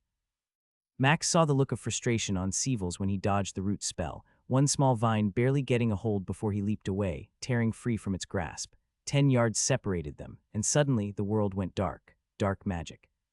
Max laughed out loud. He was moving toward the mage, who was trying to step away, unable to comprehend how Max was still able to come directly at him. A fireball blasted from Sievel's hands, and Max lifted his shield, feeling the impact of it and the pain of the flames that washed over him, but it didn't matter. 2 seconds later, he was within range. Thrusting his spear, Max felt the tip pierce Sievel's robe and sink into his chest. A groan came from the elf's lips, and even though Max couldn't see him, his sonar skill gave him an outline of the pain on the mage's face. Sievel raised his right hand, and Max knew he was about to cast something and chuckled when he stopped, the mage jerking slightly for a half-second. Thank the gods for that enchantment. His shield found the elf's face with the cracking of bones and flesh as it knocked him to the ground and sent him tumbling a few feet. Max realized that the sounds of the crowd were quieter than before. It had been muted, but now it was even less. Rasping breaths and gasps for air filled his ears as the blind spell wore off, and Max saw Sievel looking up at him from the ground. His yellow eyes had gone dull, and the elf could barely raise his right hand. Whatever words he was trying to say couldn't come out. His jaw hung open, broken and torn. Max moved over to him, slamming his foot into the man's right arm and crushing the bones underneath it. Sievel howled as best as his body would let him. Blood flew as he screamed, a few teeth coming free and falling on his robe, which was now stained with blood. Max stored his shield, took his weapon in both hands, and smiled. This is for every human you thought you were better than.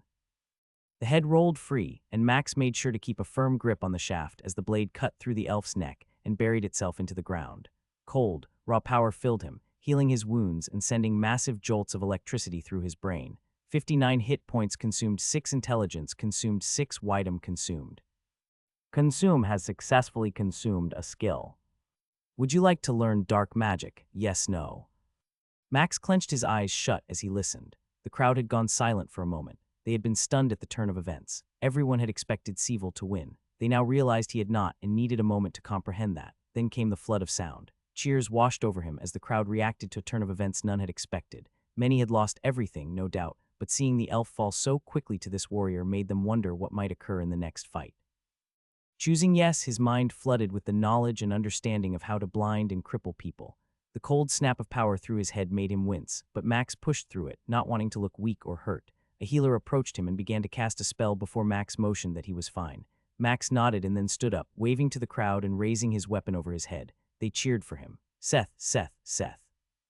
Glancing at the booth where the two queens sat, Max saw them standing, clapping their hands. All it takes is a little blood, which appears to get their attention. Max had grinned larger than he remembered when entering the gate he had exited through just a few minutes ago. The guard who had bet on him was bouncing, obviously excited about the money he had made. Next to him stood the worker, who did not look happy at all. Your total now stands at 200 gold coins. His voice was short and forced. Max nodded and followed the guards, leading him back to the waiting room. As he walked down the hallway, Adaneth walked toward him, a massive grin on her face. Max felt his eyebrows lifting as he tried to understand why the woman had said that. Because of you I get a fight. He believes he has a chance. She walked away, bouncing on her feet like a young child excited at getting a treat or a new toy. Gods, what have I done? Max watched the massacre that was disguised as a fight. He didn't want to keep watching but had to, hoping to learn more about Adaneth's strengths and weaknesses. She was fast and brutal. She toyed with the rogue until she had grown bored. The crowd had called for her to end it, and she did in the most horrific fashion he had seen yet. The people were on their feet, chanting her name as she waved both swords, slinging blood in every direction as she did.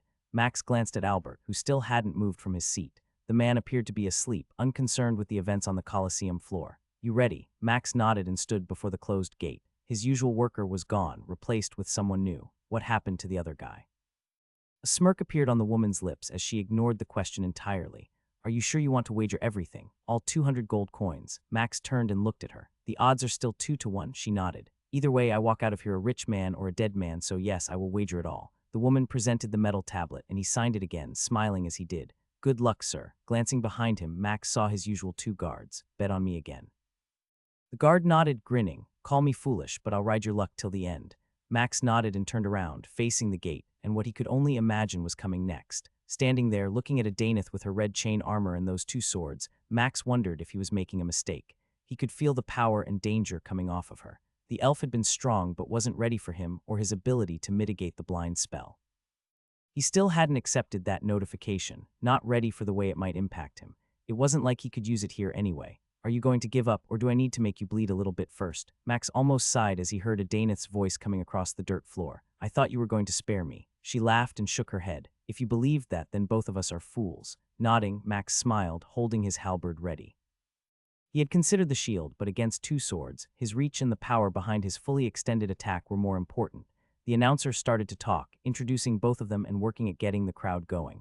As he spoke, something in the back of Max's mind itched. Did you know that Seville was a zealot? The flinch in Adaneth's posture was barely noticeable, but Max saw it. No response from her at first, but she nodded as the announcer ended his introductions. I did.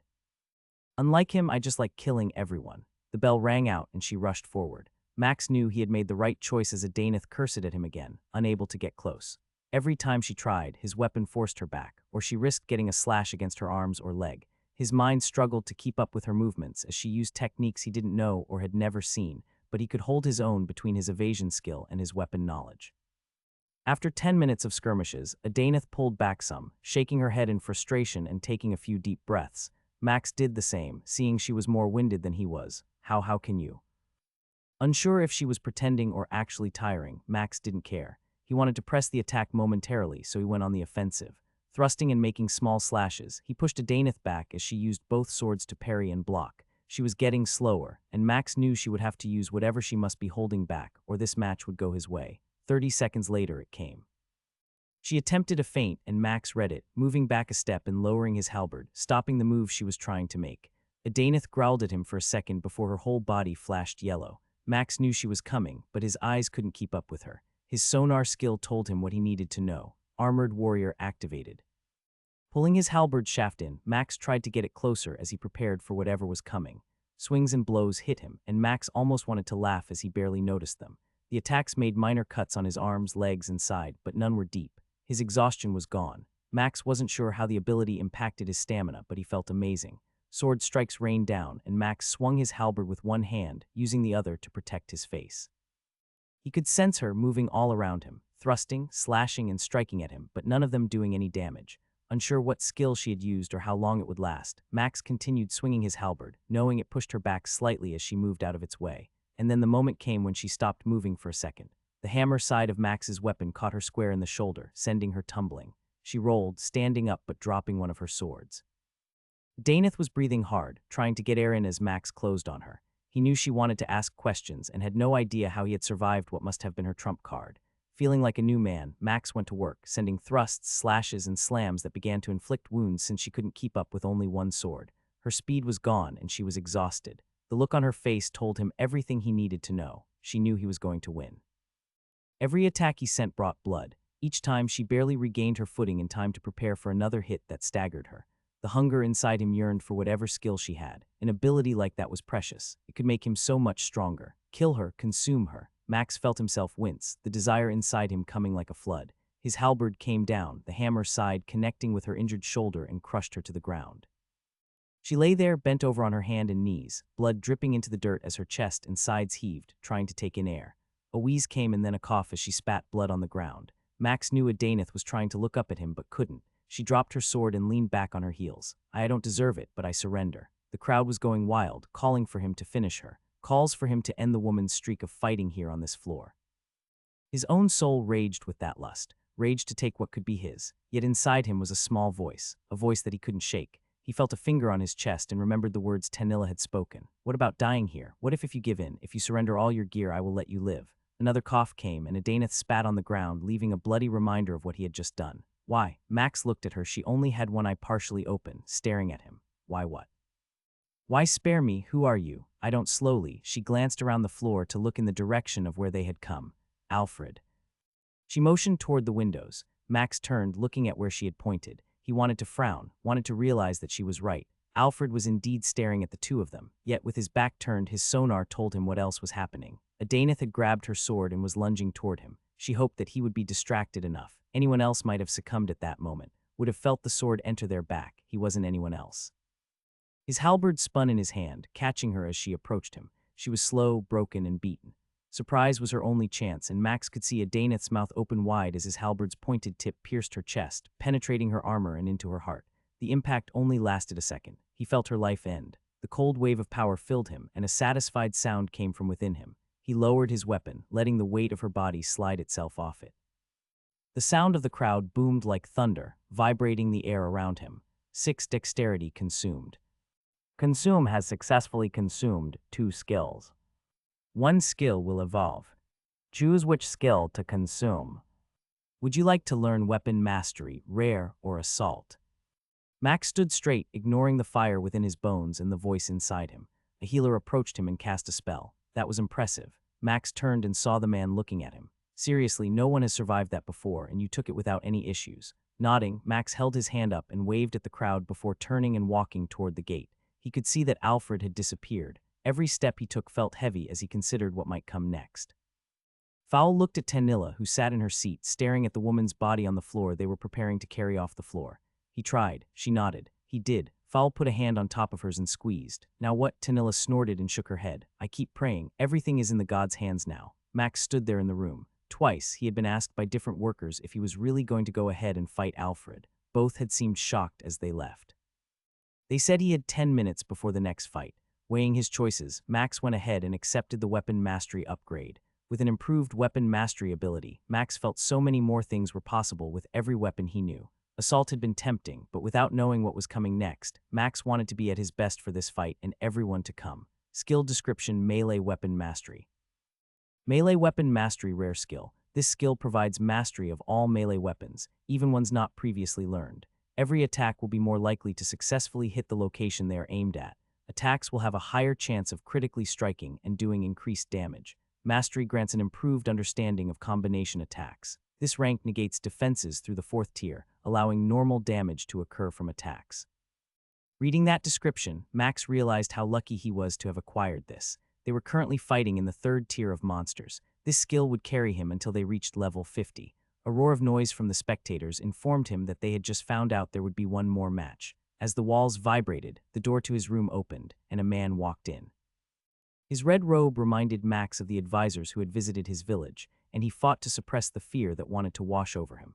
Seth Pendle, the older man, asked. He too sported a bald head. Max nodded. I am advisor on Rawl and wanted to verify that you understand your decision. Max nodded and tried to understand why so many people were visiting him, asking that same question. The older man sent the 2 guards away and turned to stare at Max. The older man's lips pursed, and every wrinkle he had appeared on his forehead and cheeks. I need to go over a few rules then. First, you must understand that your death is expected. No one has ever won against Alfred. I must also caution you. Please stop, Max said, interrupting the older man who looked surprised by his actions. This is a horrible pep talk, and I understand what I am doing. This is a fight to the death.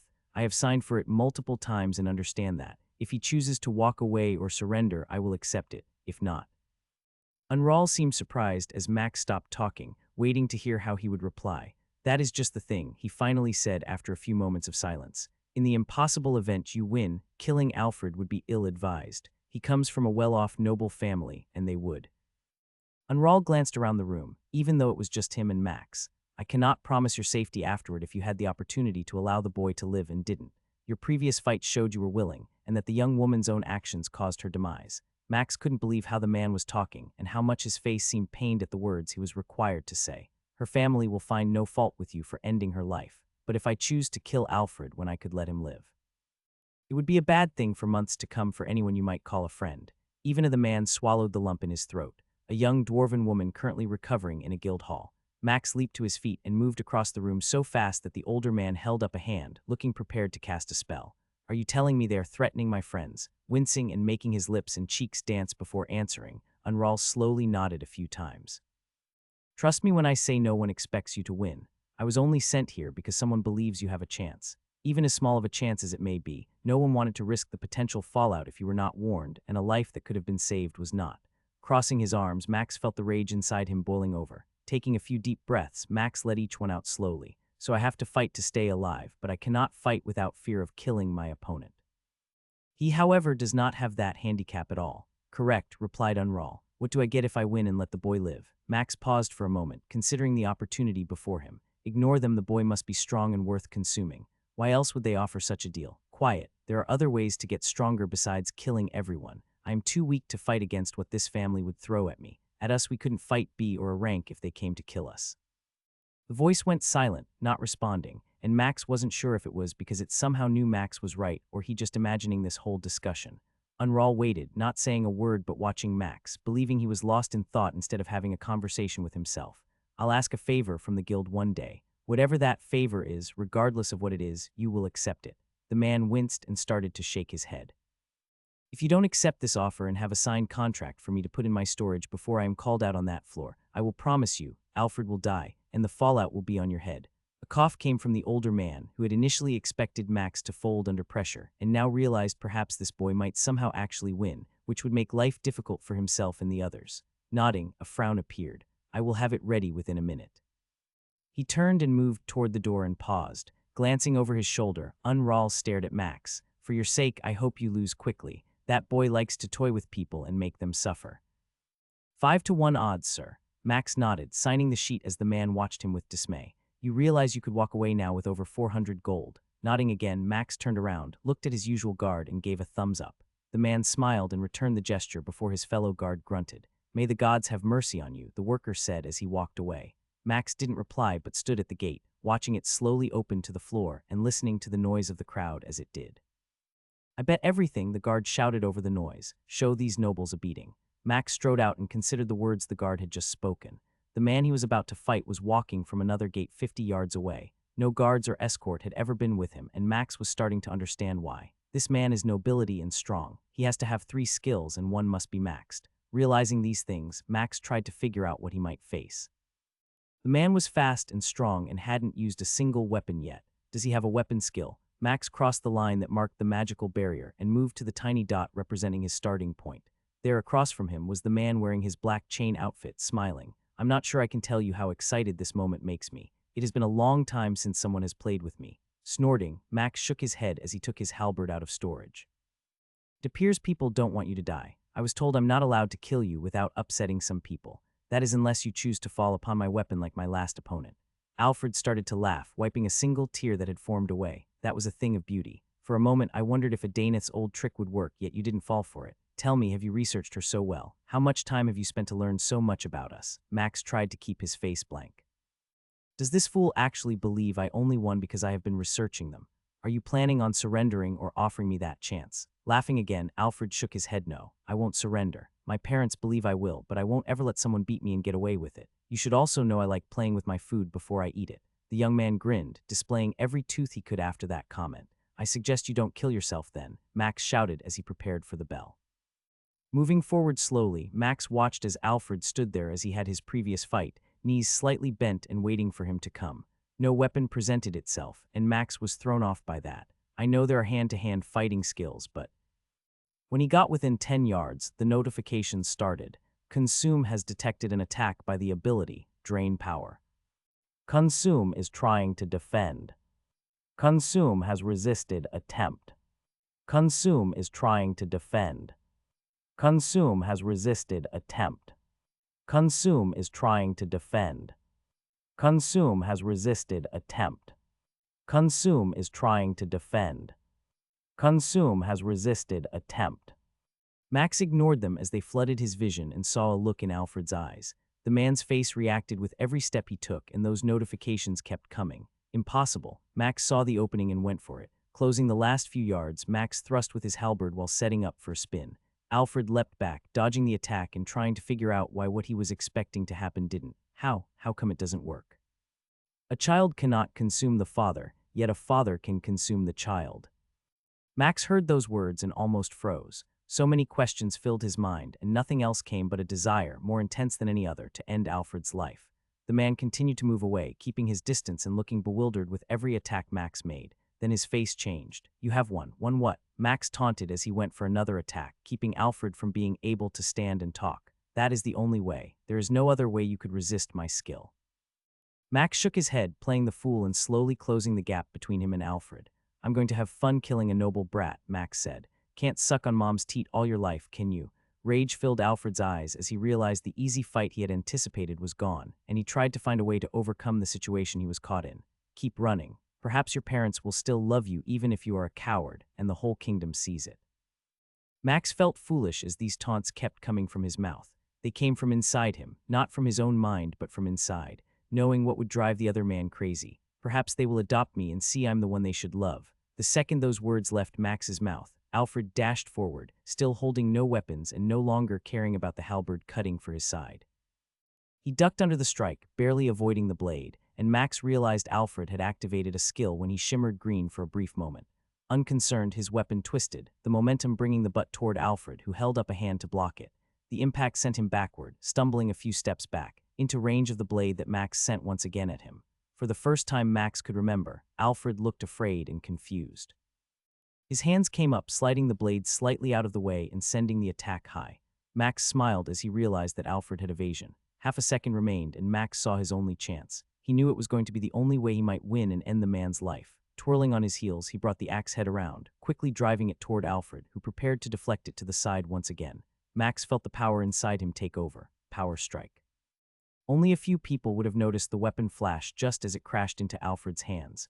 Most of them believed the glow was from the man's ability ending. He had timed it perfectly, 2 seconds, knowing when it would end, and as it did, the blade cut through both hands, slicing down the man's shoulder and into his chest. Max saw the light in those brown eyes fade as he turned his axe slightly, slicing through the heart, then watching as the body fell to the ground. Healers rushed forward, smacking into the barrier that had not come down. Apparently, the person responsible for it was caught off guard. The healers pitched forward, but not before Max felt the rush of cold power and a burning sensation fill him. Consume has successfully consumed a skill. Skill conflicts with consume. Skills are trying to merge. Merge unsuccessful. Skill failed to merge, attempting to consume rank of skill.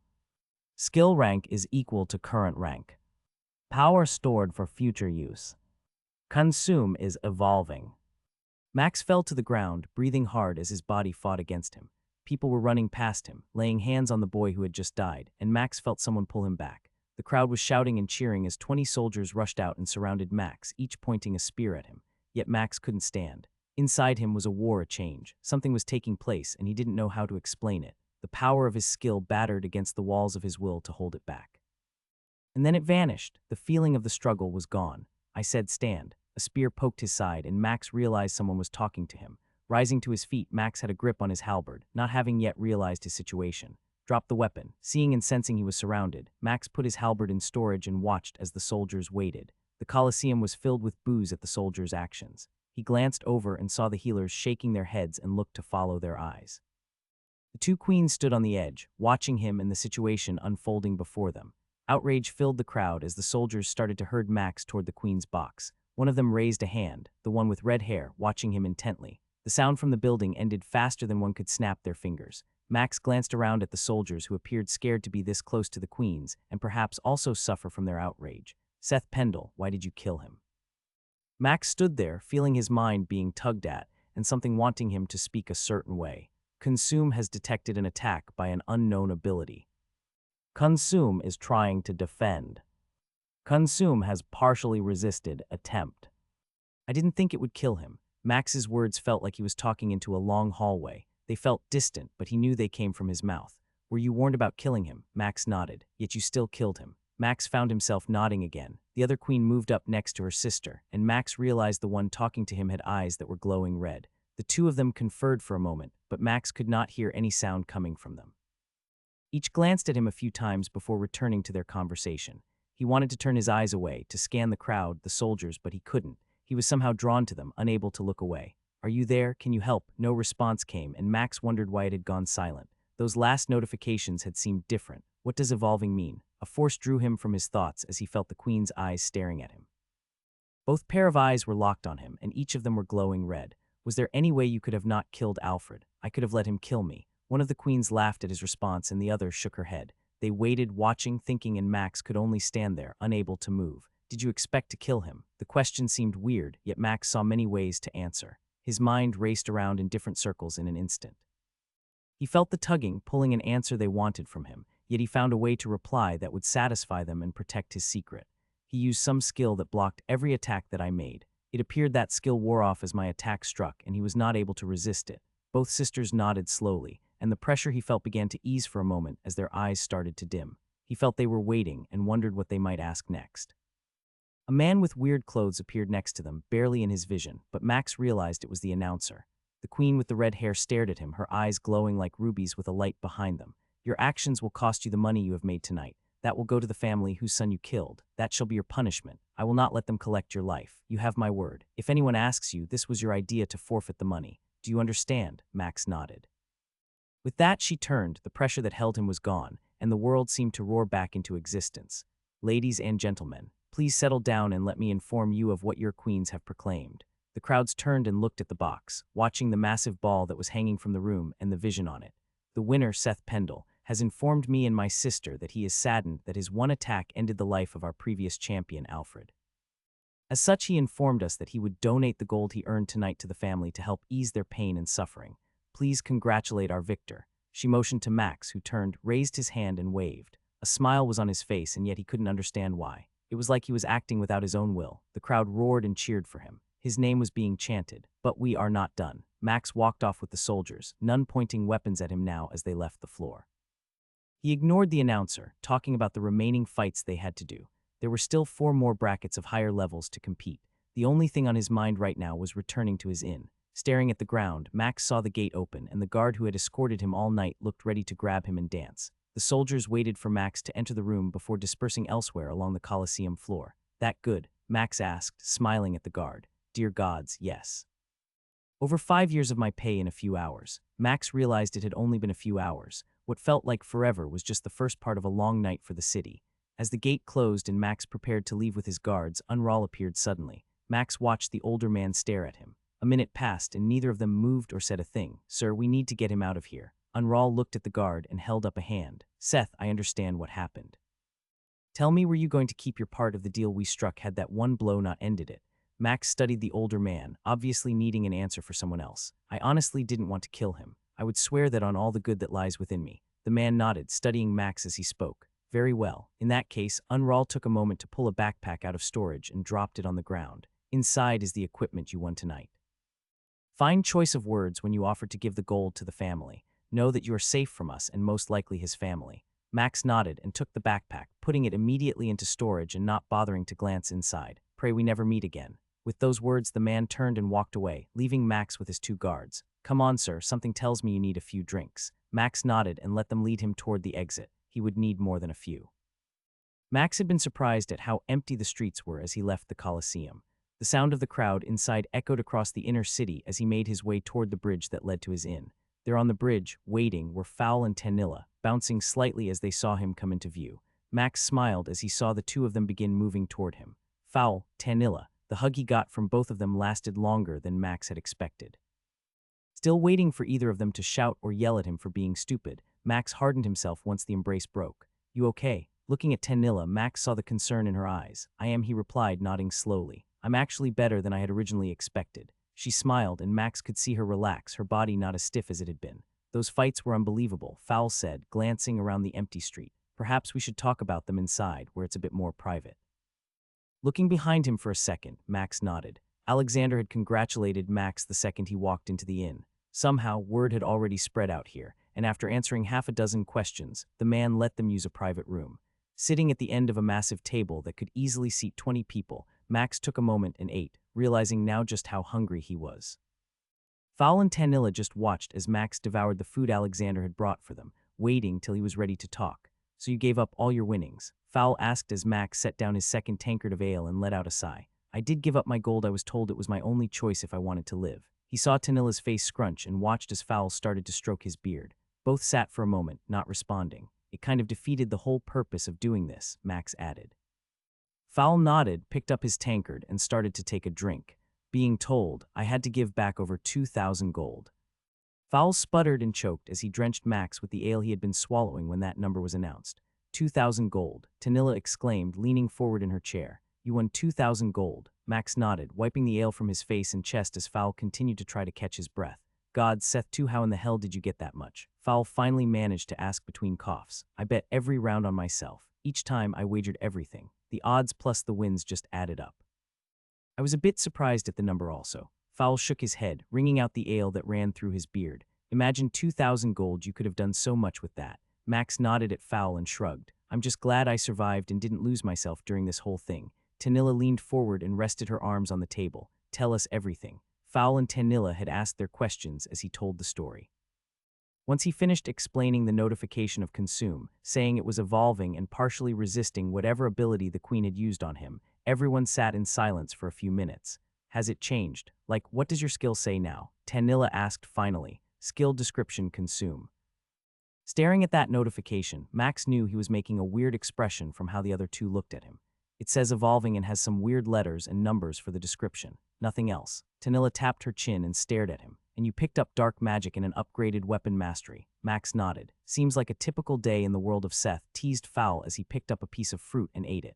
And your stats, the ones I made up were my real ones. Fowl chuckled and nodded.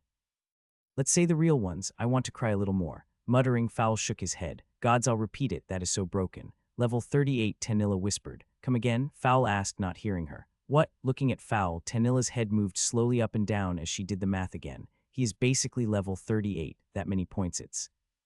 Slamming the table with his palm, Fowl groaned as he saw Max starting to smile. Goblin nuts, you're seriously broken.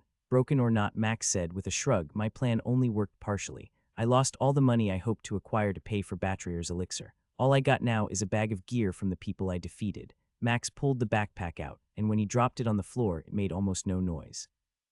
Is that a Fowl jumped out of his chair and moved to the bag, tossing it open before groaning again. Mother of elf tits, a spatial backpack. They gave you a spatial backpack, the kind that can even fit within a dimensional item. Max glanced down at the backpack and leaned over, looking inside. Within it, he could see dozens of pieces of armor, jewelry, and weapons, all waiting to be taken out. Holy elf tits, Max muttered, ignoring the grunt Tanilla gave when he said that. I was worried they shorted me on this, not counting what that gear might be worth, Fowl said, pulling out a piece of plate armor the warrior from Max's first fight wore. You could sell the bag easily for 100 gold, but we don't have to do that. Do we, Fowl? Asked Tanilla. Max looked at her and then at Fowl, who was frowning at their mage. You're going to spoil my surprise like that. Fowl winked at Max and then pulled out 2 coin bags from his storage, dropping them on the table with a clink. 50 gold, courtesy of yours truly. Max glanced at the bags and then back at Fowl, smiling from ear to ear. How? He bet the only coin he had on you, Tanilla answered. Once he knew you wouldn't stop, he found a betting booth and they gave that foolish dwarf 50-1 odds on you winning the whole thing. Holy elf tits, 50-1. Fowl nodded and pulled out more pieces of equipment, placing each piece on the table before getting the next out. Let's ignore that for now. At the moment, I want to see what we have in here. Almost 2 hours later, they had sorted all the equipment, and Max was surprised to see how much of it was low-level gear. The plate armor was all just a +1 to Constitution. Max decided to keep it for now, as he would need a set for those times. Stealth wasn't an option. The only swords worth keeping were the ones that a Daneth had owned, but Max wasn't sure he wanted them. They gave 2 dexterity and 1 point of strength each. They didn't provide any bonus to damage, and at the end of the day it was decided they were useless to him. Tanilla picked up some mage items from the elf mage he had killed, 2 rings and a bracelet. She had hesitated to take them at first because of the elf's religious views, but Max convinced her the best way to begin to make things right was to use those items for good. All this, and you only came away with a ring. Seems crazy, Fowl muttered as they finished putting everything back into the spatial backpack. That's because that Alfred guy's stuff isn't here. I wonder what he was wearing. Max slipped the ring on, enjoying the 1 extra point of dexterity while admiring the green metal it was made of. Better alive and not having to deal with that problem, Tanilla reminded Max. The queen seemed upset for a moment. I still can't believe you resisted them. Or that skill the Alfred guy had, Fowl added. And your skill didn't tell you what it was. Max shook his head, thinking about that again. A child cannot consume the father, but a father can consume the child. Max shivered, remembering those words. Well, let's forget that and focus on what we need to do next. Tomorrow, we can send the payment to Tang Mu and decide how we want to spend the next few days. For one, I want to spend some time with Batrayer, so when she wakes up, she doesn't complain that I abandoned her. Laughing, Max nodded at Fowl, who he knew had a good point. Perhaps Tanilla and I can do some research and also see about trying to find uses for the materials we have. Merla did give a list of people to talk to. Letting out a yawn, Max stretched and stood up. I'm ready for bed if you two are okay with that. Both of them nodded and watched as Max left the room. He's okay, isn't he? Fowl asked Tanilla after the door shut. Nodding, Tanilla stood up, picked up a grape from the plate of fruit, and rolled it on her finger. As far as I can tell, he is. Only time will tell what will come from that skill evolving into whatever it will become. Grunting, Fowl stood up and motioned to the door. Get some rest. I know you're worn out. She nodded and started walking toward the exit. Before she got to it, Tanilla stopped and smiled at Fowl. Batter is lucky to have you. You bet your elf's tits she is, Fowl said with a laugh. Rolling her eyes, Tanilla ignored the laughter from her short friend and left the room. How does it feel? You know you enjoy it. You could have resisted, but you knew you wanted it. Max thrashed in his bed. His mind was in that dark place he had been to only a few times before, and the image of himself was taller, stronger, and closer. He could feel the difference in it, felt the hunger it had. It was satisfied in a different way right now. There was still a hunger, a thirst that was never quenched no matter how much blood he spilled or lives he took. There was something different about it. It was changing, and that scared him. Why? Why did we have to kill that man? We could have let him live. That is a lie, and you know it. His image shouted at him, waving its hands and arms. He would have told others about us. Imagine if he told his family that his skill didn't work. Imagine if they knew that we were like him, only stronger. What do you think they would have done then? Max winced. The truth was the moment he saw those notifications and realized how Alfred had expected to gain something from their fight. Max knew that man had to die. What did he have? What skill was it? His image laughed, a dark and sinister sound echoing in the walls of his mind. I will share a little knowledge while I can. Moments like these are rare right now, but soon, as you grow stronger, as we grow stronger, there can be many more. The eyes of his double turned red as it leaned forward, towering over him by a head. Let me share with you the knowledge you desire. Max felt the presence of his double, the power of his skill radiating around him. His mind exploded as the area around them lit up like the night sky with stars everywhere, even under his feet as he hovered in the middle of nothingness. It was almost like floating in water. I will bind this knowledge to you. You cannot share it until I free you of the bond. Do you agree? Staring at his reflection, Max considered that offer. He felt like he was making a deal with a demon, and as that thought ran through his mind, his double began to laugh. Please do not think of me as that weak. What you consider a demon is nothing compared to what I can be. Look around you, Max. You see just a taste of the power we can control and wield. Glancing at the lights that blinked and moved, Max wondered at the kind of power they were talking about. Power like this would mean being like. Yes, a god. Are you saying I can be a god? We can be a god if you allow me to lead you, to guide you, to help you consume what you must to become one. That thought brought pain to his mind, and even here in his empty space, Max felt a force trying to beat back his own will, his own soul. Stop that. His reflection snorted and shook its head. You need to be stronger. What is coming is unlike anything you can imagine. They will come when they realize I am back and that you possess me. They will hunt you. Who will hunt me? Waving a hand, the reflection dismissed Max's question.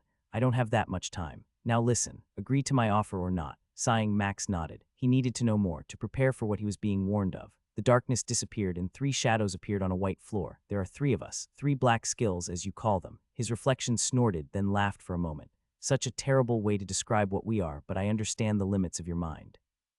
I am known as the consumer. You have felt just a portion of what I can do. Many other powers and abilities come from me. Some are designed for the sentients, and others for the creatures you battle against. My 2 counterparts are devour and command. Each of us keeps the other in check, to fight against the other 2. The shadows formed a triangle, each holding a hand out, pointing at another. If one of us attempts to destroy another, the third will be summoned, creating the balance that keeps one of us from controlling everything. Since I have been given to you, at least one of the others is growing in power and attempting what they should not. Know that there are many minions under the control of each of my foes. Max's mind was reeling from the things he was hearing. Are you 3 gods? His reflection shook its head. We are more significant than any god you can imagine. We are above all gods.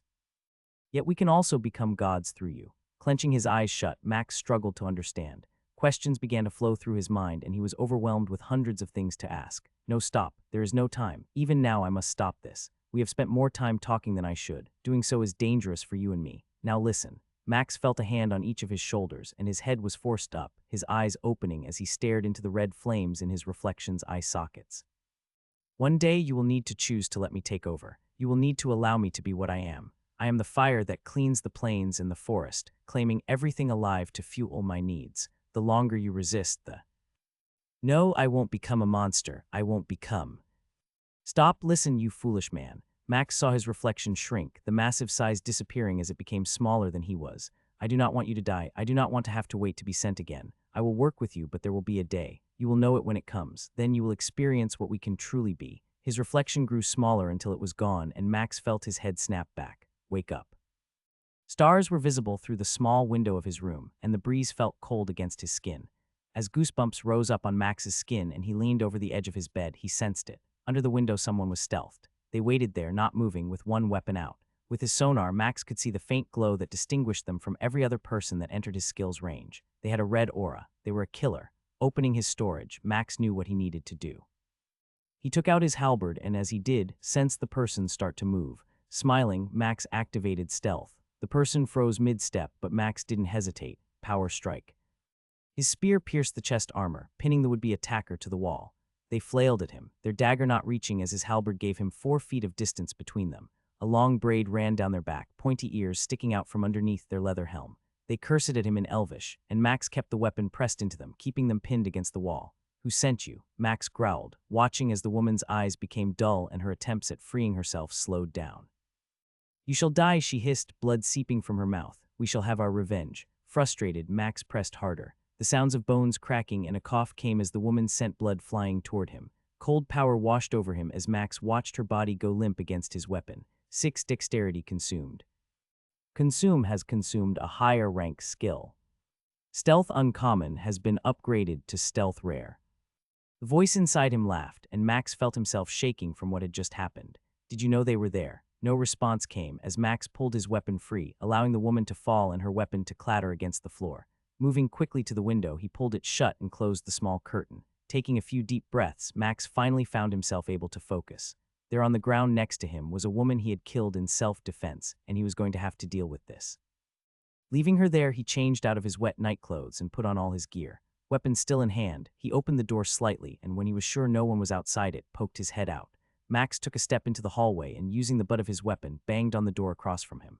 After waiting a few seconds, Max did it again. The door swung open slowly, and a haggard fowl appeared, rubbing his eyes with one hand and holding his mace in the other. Seth. What in the blazes are you doing up and dressed like that? Someone attacked me in my room, came in through my window. Fowl's eyes went wide, and he started to move toward Max's open door when Max stopped him. No, get dressed, get Tanilla, then fetch Alexander. Are you certain? Fowl asked, still trying to get a peek into Max's room and see what must be inside. Yes, now go. Grunting, Fowl nodded and moved back into his room, keeping the door open. After a few minutes, the dwarf reappeared, dressed in plate everywhere minus his helm. Gods, I feel like a fool, he muttered as he went to Tanilla's door and rapped on it. Max took note of the pattern and realized he had forgot to use that code. Tanilla opened her door, sticking her head out to see Fowl and Max, armed and dressed for battle. What in the gods? Smiling as he saw her long hair hanging everywhere, Max motioned to his room with his head. I got attacked. They're dead. Get dressed and come in here. Tanilla nodded, not saying a word and closing her door till only a crack was left. Fowl moved back to Max. Can I at least see? Max moved into the hall and motioned for Fowl to go in. The dwarf peeked his head in and let out a whistle as he saw the body and the blood spilling across the floor. Alexander isn't going to like this. Hopefully he doesn't charge us for that mess. Rolling his eyes, Max ignored Fowl's attempt at a joke. It was a zealot. Ogre nuts. Can't those fools just stop? I mean, how many more will come after you? Shrugging, Max prepared to answer when Tanilla walked out into the hall. She was dressed, but her hair wasn't fixed yet. Now what? She asked as she walked toward the two of them. Fowl will go and get Alexander. We will wait in my room together. Grunting, the dwarf headed toward the stairs. You okay? Tanilla asked as they entered Max's room. Dear gods and assassin, Max said, interrupting her. A zealot assassin. Most likely upset about me killing Seville in our fight. Tanilla moved toward the corpse and bent down, looking at the body. How did you? That's a long story, and I'd rather wait till everyone is here, Max replied, glancing toward the stairs and the sounds of boots coming up. Alexander had thrown a fit when he heard that Max had been attacked and someone had broken into one of his rooms. They broke through the magical shielding on the outside. That window should never have been open like that. I'm glad you could hear it squeak like you said it did. Max nodded, watching as the guards came and started to inspect the body. Adventurer Seth, do you know why she came here to kill you? The man asking was a sergeant, and it appeared he was just as surprised as Alexander to find a killer within the walls and make such a daring attempt like this. She claimed that I was going to die for killing Seville. Apparently they are religious and don't like us humans very much. The captain started to collect saliva in his mouth and leaned over to spit on the ground when he saw Alexander giving him a stern look. Swallowing it, the man nodded and wrote a few notes on his paper. I'm glad you didn't touch her weapon. It appears poisoned. I left her alone. I'm just glad I could catch her off guard as she entered the dark room. The light outside silhouetted her, and when I turned on the globe, it gave me a second to attack. The sergeant nodded, having already written down Max's story. After hearing what you accomplished in the Coliseum today, I have no doubt about your combat skills. Hopefully word will get out that this attack failed, and perhaps we can find a way to catch those responsible. Tanilla sighed as she sat on the chair in the room's opposite corner. That will be difficult, I'm afraid, Sergeant. As you will find out once these zealots get an idea in their head, it can be hard to get out. The man nodded, and everyone moved out of the way as the guards removed the corpse from Max's room. I may have more questions tomorrow. You three still planning on staying here? Of course they are, interrupted Alexander. I won't have 3 of my best guests being driven away because of this. I will ensure they have better accommodations and double-check and reinforce the shielding to prevent this from happening again. The sergeant nodded as Alexander continued informing him of the precautions he would take to protect Max and his group. You going to be okay? Tanilla asked as the body was finally taken from the room. Nodding, Max shrugged and gave a slight smile. Fowl is going to hate me later. I thought he would never leave us alone, Fowl muttered as he finished off the last of his breakfast. Did the man think we were going to try and find a room in the middle of the night and as we did, proclaimed to everyone about the attack. He's just trying to do the right thing for a lot of reasons. You fool, answered Tanilla as she pushed Max out of his seat. Besides, you must go to Batrayer and tell her you are there. We have other stuff to do, and I still want to accomplish a few things before dinner time. Rolling his eyes, Fowl reached over and swiped the half-eaten roll from Tanilla's plate, ignoring her protest as he moved toward the door. He's still upset because of my gains last night, Max whispered as he let Tanilla move him from his spot. I know, but we need to get a move on. There is a lot we need to do today. Walking to the guild hall took far longer than Max or Tanilla had initially anticipated. Everyone in the capital recognized Max from yesterday and wanted to wish him well or tell him they were sorry for his loss of the prize money.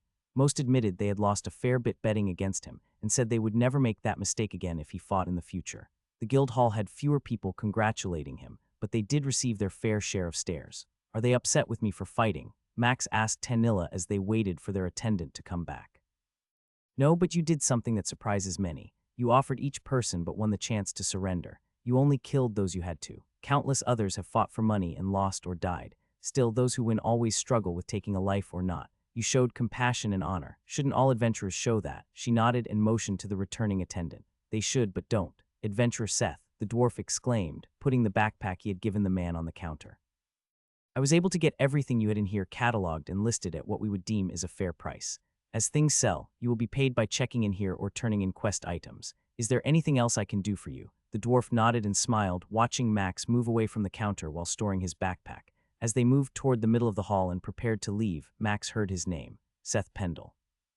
Turning around, Max saw Dexic striding toward him, her golden armor shining in the hall's light.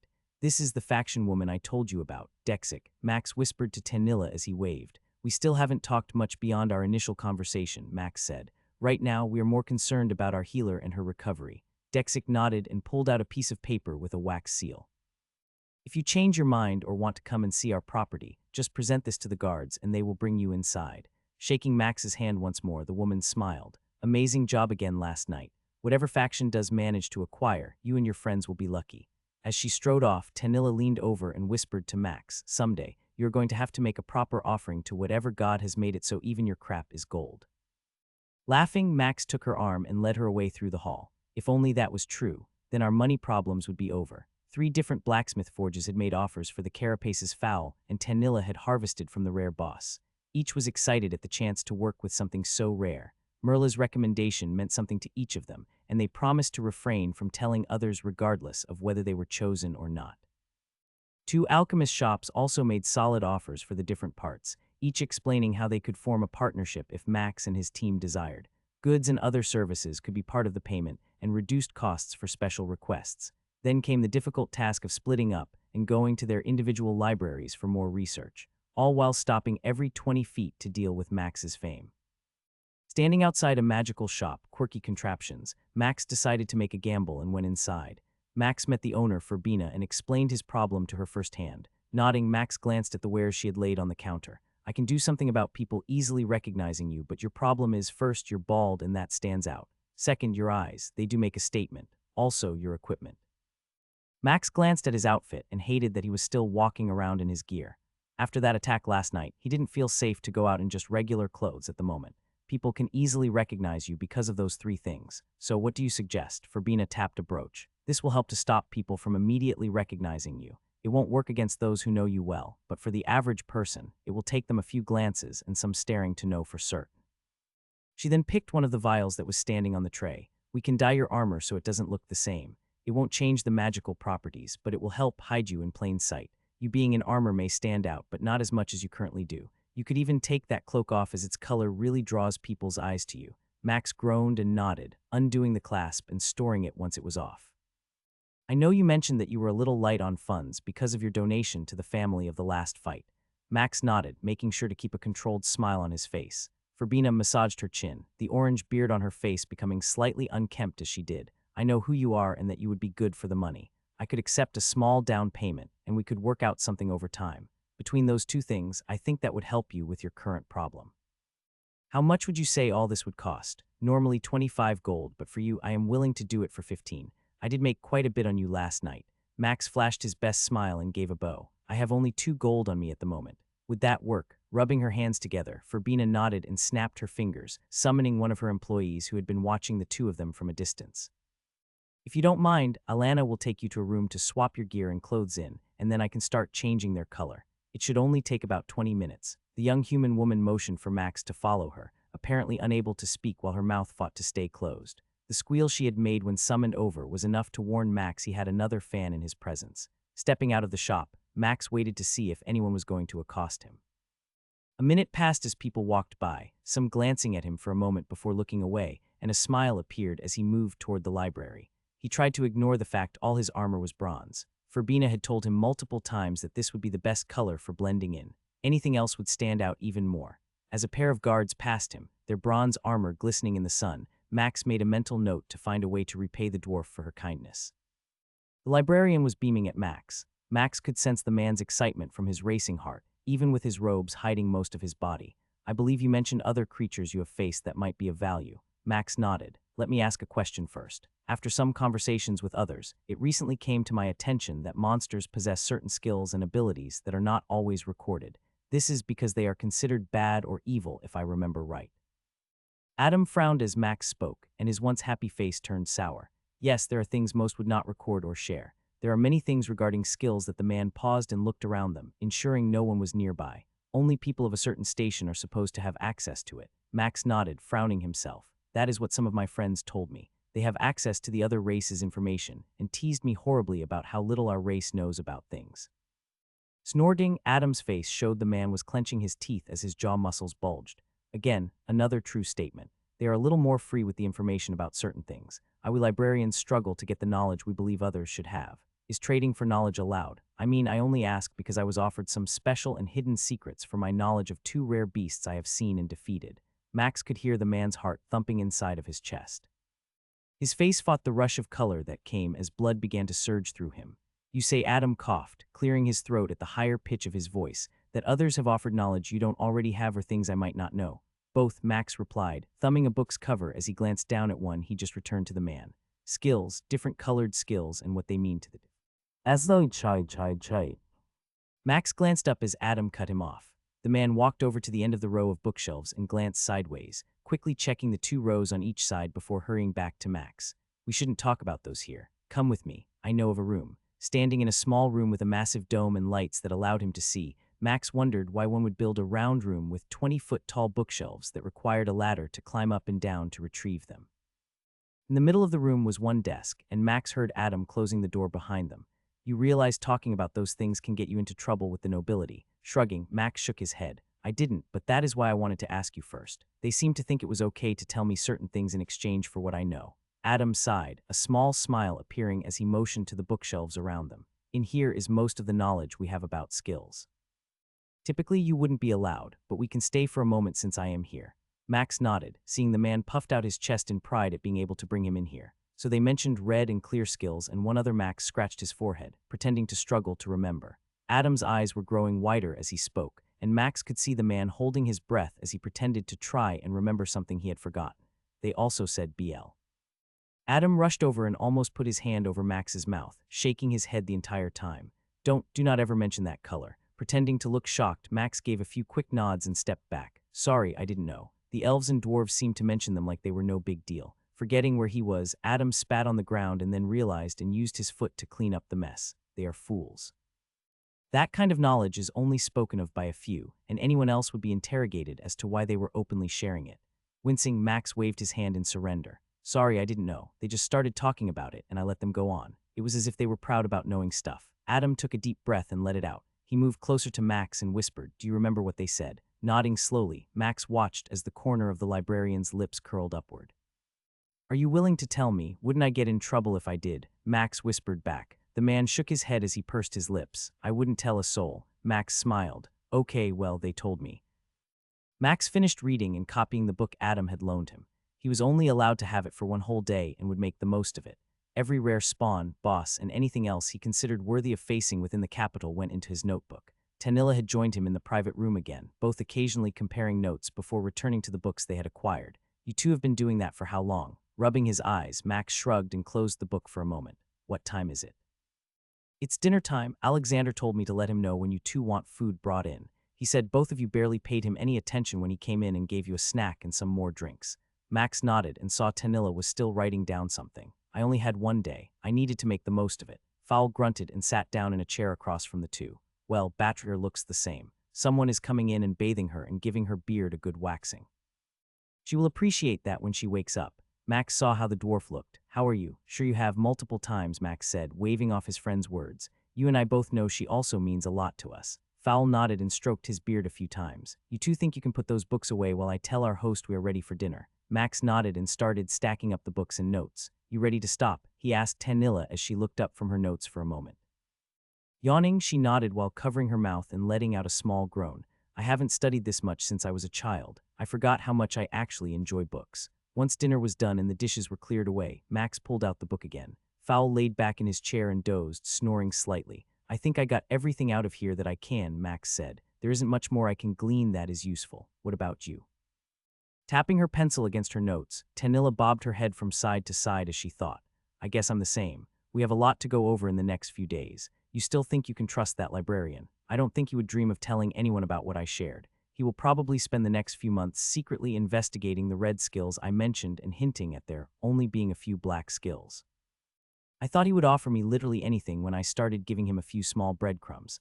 My search was a lot harder. The books I wanted were locked in the restricted section. How did you manage to get one out? Max asked, watching her tap one with a finger. Let's just say I may have traded some of our supplies for this. It will be worth it, though. Max nodded and let it go. He had already traded away more than he wanted, but they were close to a breakthrough, and he knew it. Ready for bed. Yawning again, Tanilla nodded and began storing books in her storage as Max did the same. Max tossed a crumbled-up piece of paper at Fowl, and the dwarf woke up, snorting at the two of them. Let's head to bed. Neither of us wants to carry you. Fowl stretched and groaned before getting out of his chair. You say that like lifting me would be an issue. I saw you carry Batrier like she was a feather. We both know she weighs more than I do. Both men laughed while Tanilla shook her head disapprovingly at the two of them. When Batrier returns, I will make sure she knows both of you mocked her weight. They groaned, heading for the door and the room they would all be sharing tonight. Closing his eyes, Max took comfort in knowing the other two were in the room right beside him. Alexander had given them a room that must have cost way more than the original amount they had paid. He would have to make it up to the man somehow. Worn out from the day's events and last night's excitement, Max fell asleep, dreaming of elves trying to kill him. For 4 days, Max and Tanilla had scoured every book they could get their hands on, and the day before Batrier would get her potion, they had finally found what they had been afraid of. This could get us killed, Max muttered. If word got out, there would be panic or worse. Talina nodded, looking at the stack of papers they had written and finally condensed into 7 pages. That man you fought, Alfred, had a red skill. Max nodded. Why would he be allowed to have one when others are captured and removed? The lists we have of known skills show there some are similar to yours but different, regardless of whether it's a monster or a person. I also know from our king and queen that they have red skills. This confirms that both human queens here must have a red skill. Their research and what he experienced the night he killed Alfred confirmed that. It explained a lot, as he could only imagine what the man's skill actually did. None of Alfred's stats were higher than Max's, which meant the man had spent his points in a pattern similar to his. I'm still not sure he was even level 30 if he could absorb the other person's stats or skills, or whatever when they were within a certain range. It would mean he was better off being balanced. The part where Consume only partially resisted the queen's skill also concerned him. He knew there were 3 different black skills, and the one sounded like the queen's power came from that. Could the queen have a black skill? No answer to his question came, and Max sighed, wishing he could converse with the power inside him. Now what? Max looked at Tanilla, who was staring at him. What do you mean? I mean, now what? We have an idea about the other skills, who have some of the more powerful ones, and that there is something going on within the human nobility, where they seem to think it is okay for them to have skills like this. Someone had to know about Alfred's skill. Someone had to be okay with it, creating a system to use and grow him while also making money. They were able to control him. What you told me about how he talked and treated others, Tanilla shuddered, having witnessed the horrible death that man had performed with his bare hands. He must have been a monster to keep in check. Max nodded, imagining if Alfred had acquired his skill instead. How many people would have suffered and died at that man's hands? Now we stay smart and steer clear of anyone we suspect to have these skills. We go tomorrow and see how Batrier does, then start the grind again. There are dungeons to be conquered and levels to be gained. Max took the pages they were going to keep, put them up in his notebook, tucking them deep inside a special backpack he kept his important stuff in.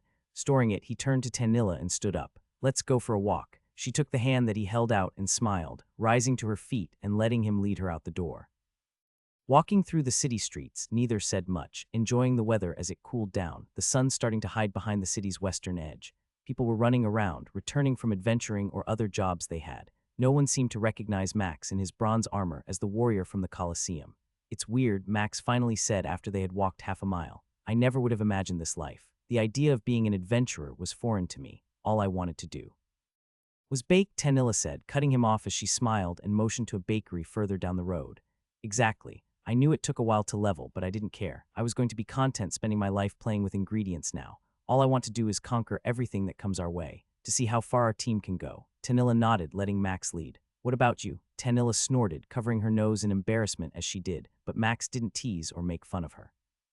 "What about me? Is this the life you expected when you got your skill? When you first met Batter and Fowl?" Chuckling, Tanilla shook her head. When she spoke, her voice was quiet. "I hated what I was forced into. They had expectations and demands. They tried to force me to be something I didn't want to be. I resisted and fought. Threats were made. I ran away. They kept walking for a few more blocks before she spoke again. Like you, I changed my hair. I colored it." Max looked at it, unable to see any telltale signs of a woman who colored her hair. "It's not like you all do with your dyes or potions. I used magic. It won't change back unless I want it to, and I'm not sure I'll ever want it to." "Like me," Max said, rubbing his bald head. Rolling her eyes, Talina nodded. Walking, the two laughed, talking about changing his hairstyle or her color when Max felt it. When he heard it, "It's time." Glancing around, Max realized that, at this moment, there were fewer people around them than before. The street they were walking down was a side road, and no one appeared to be around. 3 carts rolled ahead, blocking the road ahead of them, and Max quickly glanced behind him, seeing 3 more do the same from the rear. Pulling his shield and halberd out, Max put himself in front of Talina and moved toward the side of a building. "An ambush?" Talina asked, her hands preparing for whatever might come. Max nodded, unsure who or what was pulling the strings. "I cannot let Talina get hurt. I won't let her get hurt. You cannot protect her on your own. You can see with your eyes what is coming from both sides. Right now, you may not survive this if you don't let me take over." A dozen male and female elves came from each side of the street, moving as a group and slowly closing the distance between them, positioned so Max and Tanilla were surrounded and unable to defend from all directions. "Seth." Her voice was nervous, and Max knew why. His heart was breaking, knowing she was in danger because of him, because of what he had done. "I need to do something. Promise me you'll understand. It's the only way." Tanilla looked at Max and saw his expression, saw the hardness in his eyes. What do you need to do?" "There's no time. I have to let it take over. I have to give in. It's the only way." Glancing at the street and the people moving in toward them, Talina looked back at Max, who was taking deep breaths. "We can fight them together. I can help." Max shook his head. "No, if you get flagged as an attacker, you're dead. There are too many, and it's obvious that is what they are planning to do. Force us to fight and then be free to attack, or one of them will strike the killing blow, and they will protect them after." There were only 25 yards between them and the groups approaching, and Tanilla saw the anger and hate in each of their eyes. None of them seemed to care that she was an elf like them. "Seth." Max turned, pulling her head down. He kissed her on the forehead. "Wall yourself, earth and air. No matter what happens, I won't let them hurt you." She opened her mouth to protest, but Max shoved her back against the building they were next to. "Wall yourself." He turned and moved to the center of the street. "Promise me 2 things. We won't hurt Tanilla or anyone innocent." A feeling of excitement erupted inside him, like a caged animal about to be set free. "I promise you that I will not hurt your friend or anyone that does not mean us harm. Swear it." A rumble came from inside him. "This time and only this time, I swear to keep that promise. Now let me be free to do what I must before it is too late." Max nodded. The part of him that he had walled off to hold back the hunger and desire he knew was inside him crashed down. Like a massive rock falling from the heavens and flattening a castle, it was gone, no trace left of it having ever existed. Max's eyes burned green. Feelings warred within Max for a second as he loosed the monster inside. Trepidation at what he might do once he released control, and the joy he already felt rising from within. Joy at the unbridled strength that filled every fiber of his being. Max crossed the distance between him and the elves in a moment, only taking a few steps, as he watched everything as a spectator within his own body. The elves were shocked when Max swung his halberd without concern for being flagged as a murderer. "Enjoy the show, and let me show you what we are truly capable of." Berserker activated. The power filled Max's body, yet his mind was at peace. The first elf before him was a warrior covered in full plate armor, and yet when Max's halberd swung with the bladed axe coming at him, his shield was still by his side. A plate helm flew up into the air as the warrior's neck was sliced through with surgical precision. His foe's expression seemed frozen in shock, mouths opening and words attempting to come forth, and yet none could comprehend what was in their midst. Max felt the power of the ice area of effect beginning to cast as his weapon cleaved a healer positioned behind the headless corpse in half. Blood sprayed as the weapon tore through her body, and Max watched as the swing didn't stop, catching another victim in the side. The bladed edge ran through their waist and then up and out their neck, slicing them in half diagonally. As their body fell to the ground, the two halves sliding apart, the first elf able to respond was coming at Max with two swords. A male elf wearing chain armor, his body flashing green, for longer than usual, not because of the ability, but because everything seemed to be slowing down around Max. Max twisted and turned, his weapon almost whistling as it moved through the air, moving toward the man's midsection in a wide swing. The elf warrior saw the weapon coming toward him as he charged and brought both swords together in an X to block the attack. A loud crack, followed by the shattering of bones, and the first scream Max recalled hearing, came from the elf as his body was launched like a small stone struck by a stick. The warrior crashed into the elf behind him, starting to spin from the impact before colliding with a wall 20 yards away. It was too far to hear the crunching sound the elf's body made when it impacted the stone wall, but when it finally fell to the ground, the warrior didn't get back up. A smile flashed across Max's lips as he sensed two people stealthed and approaching him. Their corpses fell with thuds, both cut like ribbons with a pair of sharp scissors. See what we can do, feel how they fall like wheat stalks before the thresher. The power was overwhelming. He felt unstoppable. No one felt worthy to stand before him. Max wanted to reply, but nothing came out. He could see and feel everything, yet a tinge of fear ensnared his heart as Max realized he had no control. 5 seconds later, 4 more bodies fell as the remaining 2 elves, both mages who stood a few yards behind where the others had been, attempted to cast a spell. Their hands were raised, and both appeared to be casting a root spell, but before either of them finished, the halberd cut their extended arms off. He had dashed forward, 1 step covering the distance, his weapon whistling through the air as it spun in his hand. Before their severed arms hit the ground, both had lost their heads. An ice bolt struck him in the back, and Max watched as his body spun, looking at the remaining 12 men and women coming toward him. One had cast a spell at Talina, and the flames had erupted, licking around the stone wall she had cast. Anger, rage, and hatred filled his heart. Yes, give in, let me have revenge. Every step covered 10 yards, an impossible feat to believe. Yet Max knew nothing was impossible anymore as his halberd thrust forward, the tip sliding through a warrior's chain armor and exiting the warrior's back. He watched as the shaft twisted sideways slightly, drawing back and using the elf, now stuck against the axe blade and hammer part of his halberd, as a weapon. Cries rang out as Max slammed the body into an approaching elf. 2 more elves activated abilities, one a warrior and another a rogue. He didn't care, they meant nothing to him. His halberd slammed down on a warrior, who held his shield up to block the incoming attack. The elf appeared stronger than the rest, moving faster than the others, but it didn't matter as he grunted from the force of the blow that hit his shield. Gore sprayed out as the corpse at the end of Max's weapon turned into paste from the blow. Spray covered a stealthed rogue nearby, exposing a blood-covered figure as his skill failed. Max ignored the warrior, still trying to regain his footing after the strike to his shield. 2 quick thrusts of his weapon dropped the rogue as the other warrior came at him. Whatever skill this one had activated hadn't done enough, as the head of Max's weapon turned the elf's head into a mist from the impact. The warrior shouted something in Elvish, and Max understood it even though he didn't know the language. Yes, I can help with that too. Run, tell the others, the warrior cried out. Laughter came from the alley, and Max realized it was coming from his mouth. The remaining elves began to sprint, running away toward the side street. He charged the warrior before him, the elf holding his shield out to block the incoming attack. Instead, Max jumped onto his shield and propelled himself toward the fleeing elves. The last one trying to run away was only a few yards from the cart when Max ran her down. His halberd sheared her clean in half, her mage's robe not even frayed from the cut.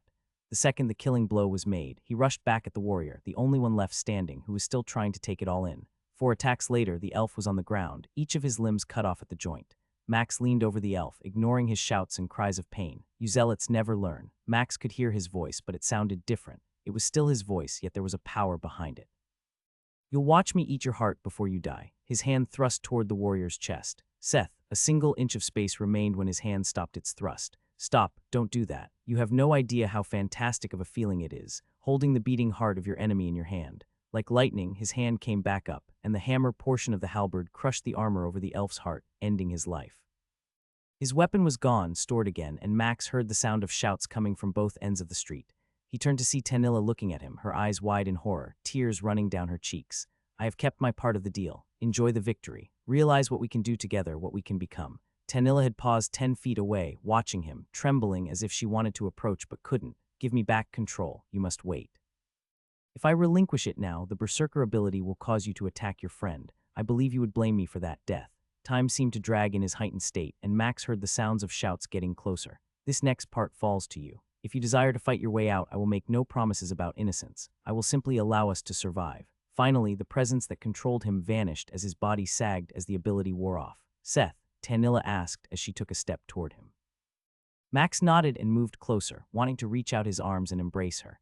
Then he saw the blood that covered them. Glancing at his body, he realized that he was covered in blood, bits of flesh, bone, and other matter. "You need to go," she whispered, her voice trembling as she watched him struggle to accept how he looked. "Where?" Max asked, glancing at the carts on both sides and seeing one of them starting to move. "Could I make it anywhere safe?" Tanilla moved to where he was and grabbed his arm. "Stand behind me, move closer to the wall. If things go south, use your haste ability and get away." "What about why?" "I'm not flagged for murder. You are." Those words cut deep. He was a murderer. Every one of these elves was dead because of him, yet if he hadn't done this, he and Tanilla might be the ones bleeding out on the ground, never to rise again. His statement was cut off as the carts on his right were rolled away, and half a dozen guards froze as they entered the street. Tanilla and Max watched the guards as their eyes scanned the scene. Blood, body parts, entrails, and more were strewn about. It looked like a battle had taken place, and in the middle of it, hiding near a wall, were two people, one covered in gore and flagged for murder, the other holding her hands out wide, barring any who might come toward them. "Don't move." The shout drew Max and Tanilla's eyes to a woman wearing plate armor and a helm with a large plume striding past her men. The sight of all the bodies on the street didn't seem to faze her, and she walked with purpose, not having drawn her weapon yet. Max could sense that the woman was far more muscular than he was, and based on how she moved, he wasn't sure if he could get away, even with his haste ability. "You too," she shouted, never slowing her pace. "Resist, and I will strike both of you down." "We are innocent," Talina yelled. "They attacked us." "He did." "I said quiet," the woman's voice echoed in the street, and Max saw that there were over 20 guards streaming in from both sides. "Captain Vela," one of the shoulders called out, "you should see this." The woman paused her approach as she turned to see what the guard ran up within his hand. She held the item, turning it over in her chain gloves. Her helm turned, and Max felt her eyes appraising him.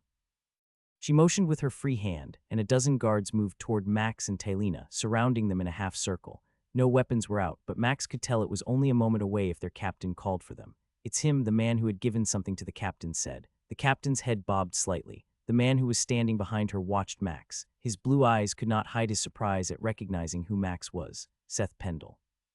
"Would you care to tell me what happened here and why you are currently flagged as a murderer?" Max nodded, gently touching Tanilla's arm to get her to lower it as he moved in front of her. "I will. I just ask that no matter what happens, my friend is unharmed." Captain Vela's helmet vanished, her face surprising Max with a massive scar that ran from one ear to her lip. Her brown hair was trimmed short, and her brown eyes seemed to shine as she smiled at him. Her face seemed to smirk as the scar raised one side of her cheek. "I have no problems letting someone not flagged for murder go. You, on the other hand, will need to explain to me why I shouldn't strike you down right here." That moment in the street almost made Max feel like a bard at an inn, telling a tall tale and doing his best to ensure everyone who heard it believed every word he spoke. The guards surrounding him occasionally made sounds in reply, each time quieting down when Vela barely touched her tongue. After he finished, the only sound around him was the noise from both ends of the street. Max waited and watched the captain's face. "How many bodies, Sergeant?" 24, ma'am." She tapped her chain gloves against her plate vambraces, her arms crossed as she watched Max. 24 elves dead and only one person, a level 30 if I recall, standing here alive." "Yes, ma'am. 2 of the elves we were able to identify had traces of the system showing they were murderers, the parts that remained, that is." Vela nodded slowly. The edge of her lips seemed to betray a slight smile, but Max wasn't sure if this was wishful thinking or just the scar and how it connected there. "I will require you to submit to an inspection, Seth Pendle. I will personally take you with my squad, and we will return to the outpost on this side of town. You will be sequestered there until your flagged state has worn off." Tanilla started to speak, but stopped when the woman gazed her way, closing her mouth as the captain gave a slight nod. "I had already heard of the attempt on your life in the inn. That knowledge, combined with what you both told me and the clues we can deduce from here, I believe your story." She turned and motioned to the blue-eyed sergeant to come closer. "Bring me a transport wagon. I want 12 guards with me the entire way, and make sure you send someone to the outpost to inform them of what has happened." The man gave a quick salute and took off toward the entrance of the street they had come from. Some shouting was heard, and Max ignored it, turning back to the woman, who had moved till she was just a yard from him. Standing this close made Max realize she was taller than him by a foot and seemed to have at least 50 pounds of muscle on him. "I hate to admit it, but you are a different adventurer than most. I can tell from what happened here that you have a skill that explains how you killed that noble's son. I witnessed it and wondered, yet now she paused and turned her head, looking at the carnage her guards were beginning to clean up. I'm not certain how no one has heard of your name until now. Max did his best to keep a straight face. Some of my friends are dealing with some things that we would prefer to keep quiet, Max said as he motioned to Tanilla with his head. I only entered the fights to earn money to help a sick friend. I heard, she said, chuckling after. Your ability to stay hidden is long gone now. All you can do now is make people wonder if they should keep away. What happened here will give your enemies something to think about, but you will probably find they won't wait forever before attempting again. Remember, sir, the guard said as he opened the door. You cannot access your dimensional storage inside. The wagon will prevent it, and an alarm will go off if you attempt it. Max nodded and glanced at his undergarments, having been forced to remove everything but his jewelry. At least you're not bound, Tanilla teased.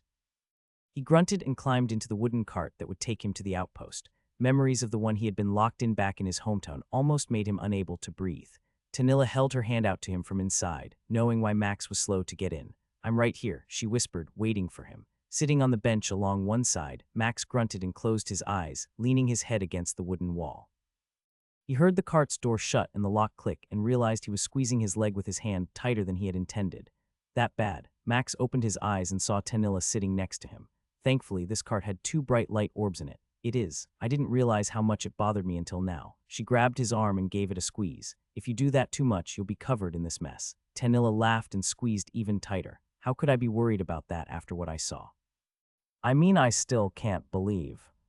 Looking into Max's eyes, she smiled. Your eyes are back to normal. During that time, they were a green flame. You moved so fast, I couldn't even.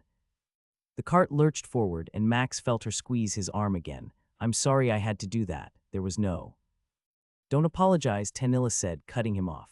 You did what you had to in order to protect us, to protect me. I saw you watching me when it was over. For a moment, I wasn't sure if you would do anything to me. When your eyes returned to normal, I knew you were back. Max bobbed his head and let out a small sigh. What was it like, she asked. Scratching his eyebrow, Max closed his eyes as he tried to figure out how to describe it. Remember how it was watching the people in the coliseum fight.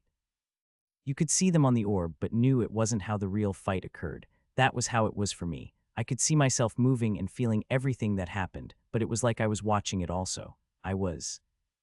Max turned and saw Taylina giving him her full attention, a small smile on her lips.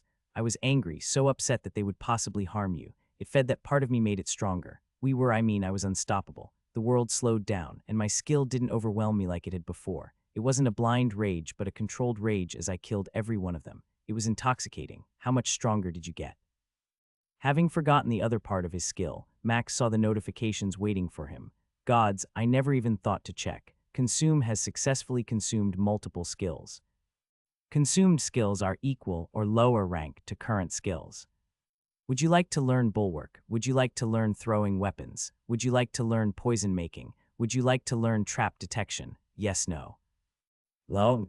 Words failed Max as he read the list of notifications. He struggled at the sight of all the skills he had gained from that fight, but the stats alone were hard to believe. Taking a minute, Max double-checked his math. Based on my stats, I'm over level 50, he whispered, watching Tanilla's jaw drop, bobbing his head as she mouthed, seriously. She eventually closed her mouth and leaned her head back against the cart. Holy elf tits, she muttered. Max gently poked her. There were 4 skills, and Fowl won't be excited about one of them. It's the same as his. Rolling her eyes, Tanilla shook her head. Yeah, he won't like that at all. Selecting yes, Max felt the rush of knowledge flood his mind. After wincing for a moment, Max grinned. Gods of 47 intelligence. That is completely broken. Max chuckled and grinned as Tanilla complained. I guess eventually we will see how much all those shiny new stats will help. The problem is no strength, Max replied. It appears very few actually put many points in that stat. That's because there are very few warriors like you. A rogue knows that dexterity and constitution are 2 of their greatest allies. Your strength is so high, which explains why many struggle to stand toe-to-toe with you. The ride was uneventful, and when the cart came to a halt and the sound of the door unlatching turned into the last rays of sunlight coming through the door, Max let out a quiet sigh of relief. Max and Tanilla were encircled by a dozen guards who escorted them toward a stone building within a courtyard surrounded by 30-foot walls. We are going in there, Vela informed them as she walked ahead. No worries, we are only maintaining formality for now. Once inside, I will get you both settled. The room she brought the 2 of them into was small, but had a few chairs and a table with some food waiting for them. Go ahead and eat. It will be a few minutes before I can get the quarters set up for both of you. It's already taken care of, she replied with a smile. I sent 2 guards to find your companion and let him know that both of you were okay and would be sequestered for a few days. We appreciate that. The captain nodded and left the two of them with their dinner. It wasn't anything like Alexander had prepared, but neither complained about the simple bread and stew. Eventually, two guards brought them to a pair of rooms in a barracks cleared of soldiers. Each room had a bed and a small tub with steaming water waiting for them. Captain Vela told us to let you both know there will be guards on duty at all times. A younger-looking guard told Max, if either of you two need something, just call out. No one will come inside unless they pass the guard at the end of the hallway. We will bring breakfast in the morning. Max nodded, and the young man gave him a small salute. I'm not a guard, Max said. Why salute me? Both guards smirked at his question. Sir, your reputation in the Coliseum had already made you a legend in some ways. Hearing what you somehow survived unharmed, has the younger guard looked at his partner, who shrugged and said nothing. A salute is the greatest symbol I can give for respect. You, sir, have earned that. Max smiled and stood straight, saluting both guards, who returned the salute once more before turning and heading down the hallway. We are so screwed, Tanilla said with a groan. Why? Because we will never get your head through these doors after all this. Max laughed and motioned to his room. Are you okay with me going inside and taking a bath? I really feel the need to get clean. Tanilla nodded and moved into her room. As she started to close her door, she stopped and stuck her head out. That's what we do for family. We protect each other. Max saw her face change slightly, but she nodded and closed her door. Sitting in the tub watching the crimson-colored water, Max felt himself trying to forget what he had experienced today. We both know you want to feel like that again. Do not deny it. Max washed his face, ignoring the color of the water. Laughter echoed inside, and Max knew he was in trouble. The hunger inside him had grown. The moment his head hit the poor excuse for a pillow, Max fell asleep. The exhaustion from what had transpired and all of the changes in his physical body finally caught up with him at that moment. Dreams shifted multiple times as he replayed how that fight in the street could have gone, sometimes dying, sometimes killing Tanilla, and other times never returning to who he was. The dream repeats of the scene finally wound down before he found himself in a dark place. All those fears you have make no sense. I have shown you what we can be if you let me help. Staring at his reflection, the way it stared back at him was almost unnerving. His reflection's eyes were sometimes red, sometimes green, and occasionally just black voids of darkness. What are you? I mean, really. How can you be inside me? That same laughter he always heard echoed around him, and yet his reflection stood there like a statue. I already told you what I am. Without a host, without you, I am nothing. Together, we can be. God, I know, Max said, cutting off his shadow as he held up his hand. Why did I resist Edward's skill, but only partially whatever skill the queen had? A smile formed on his reflection's face. Teeth far sharper than Max's were displayed as its lips moved apart. That is an intelligent question. The boy had a skill that came from me. You are not ready for that knowledge yet, but know nothing that is a child of mine can hurt us. They help us to grow. Wait and listen, his reflection said. Then Max's vocal cords suddenly stopped working. That queen has something from one of my sister's skills. We are still weak and as such could only partially resist it. As we grow stronger, none of those will be a threat. The pressure around his throat was gone, and Max realized he could finally speak again. This hunger inside me, does it ever go away? His image howled in laughter, cackling as its whole body shook. Does a fat noble decide they have eaten enough and stop? No, it never goes away. It will always be there. One day, perhaps, it might end, but when that moment comes, nothing will be able to stand against you. Those words left Max confused and scared. He was already starting to like the power he had experienced and knew it would be harder to resist the stronger he got. Do not worry right now, his reflection said, reading his mind. I can wait eventually. You will need to give yourself to me again.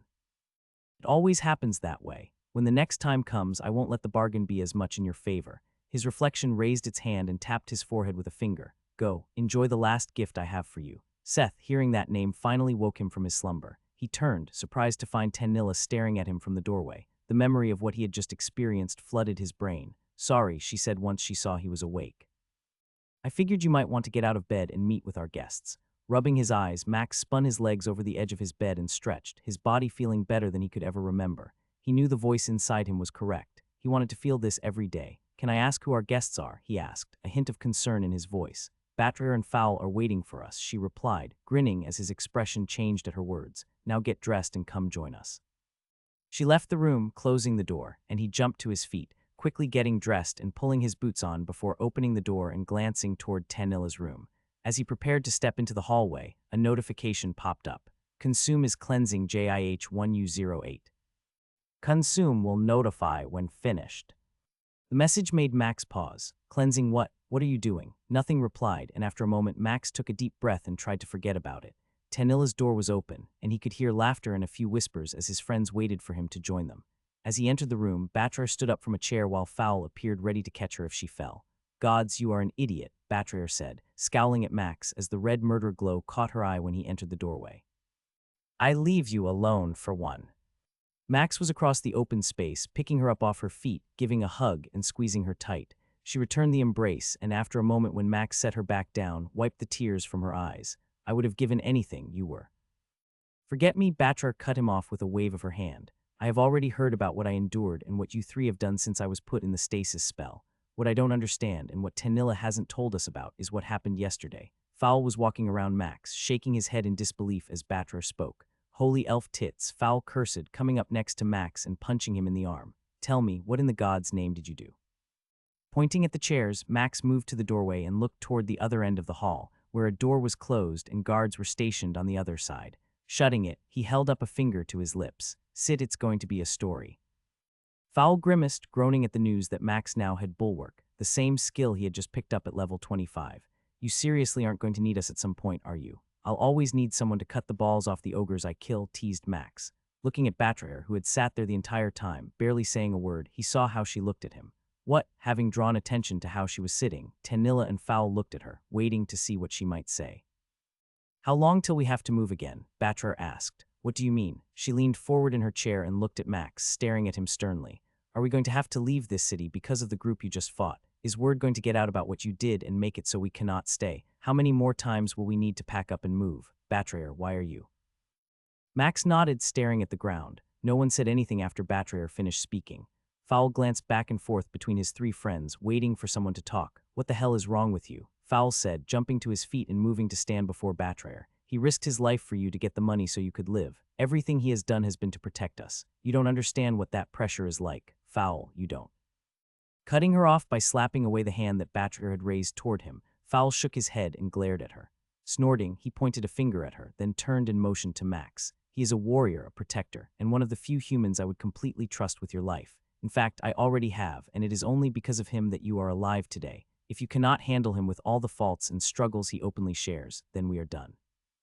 Those last 4 words echoed in the room, all caught off guard while Fowl stood there, his rapid breathing causing his mustache to flare in and out.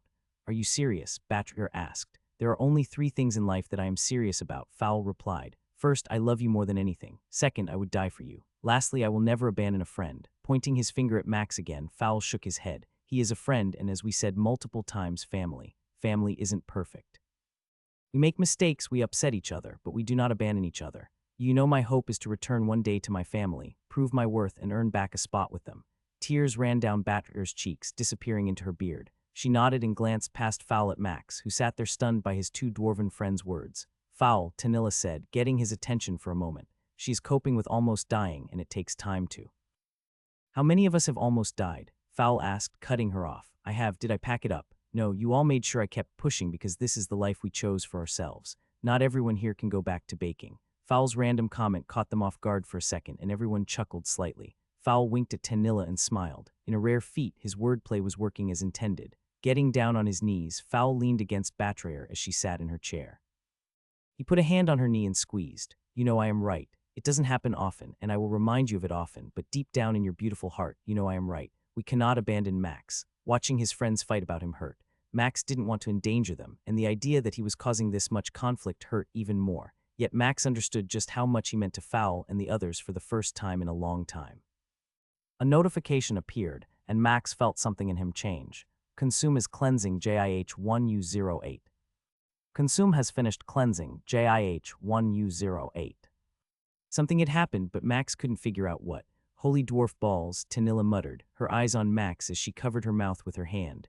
Both dwarves turned their attention to Max, and he saw each of their eyes widen in shock. Holy elf. I cursed first, Tanilla said, standing up and moving to where Max was sitting, looking at the 3 of them. It's gone, she walked around him. What is gone? The murderer's aura, it's gone. Standing up, Max glanced at himself and knew why he felt different. He couldn't see any aura around him and realized they were right. How in the gods' names did that happen? Fowl asked. My skillet said it was cleansing something, could it really? A knock on the door made them all jump. Who is it? Tanilla called out, her voice squeaking from the shock of everything. It's Captain Vela. Can I come in? Tanilla held up her hands as she looked at the other 3. Max shrugged and motioned to the door. Yes. Come in. The door swung open and the commander walked in, her short brown hair hanging nearly to the plate armor she wore. I'm glad you all are here. I need to. Her eyes went wide, and her brow scrunched in confusion as she saw Max standing before her. How in the gods? I'm not sure, Max replied, answering honestly. It just vanished. What does that mean? The captain strode over, grabbing Max firmly and turning him around. She peered up at him. Rubbing her chin, she looked Max up and down, confused that the aura was missing. How that's not possible, I mean. Her mouth kept moving, but no words formed as she inspected him multiple times. It doesn't change no matter the angle you look at him, Captain, Tanilla said, trying not to smile at the confusion they all were sharing. Would this mean we're free to go? The question brought Vela back from her shock, and she stood straight, glancing at the two dwarves near her. I actually had some things I needed to discuss with you four and my commanding officer, but when did this happen? Just before you knocked, actually, Max replied. We were talking and it vanished. I'm not sure why. Do you think the system knows I am innocent? The captain's usually calm and composed face showed none of that now. Bewilderment was apparent, and she couldn't stop the slight shaking of her head as she continued to stare at Max. It would appear that something has changed, perhaps. She paused, tapping her chin with a finger while considering the change in events. Actually, it might be better if the four of you left immediately. I will send someone to talk with you later, but if you can be seen around town, it might help me with my problem even more. Problem? Tanilla asked. Nodding, Vela turned and moved back a few paces so she could look at all four of them at once. Rumor has it that Seth Pendle was in a fight and killed a group of elves.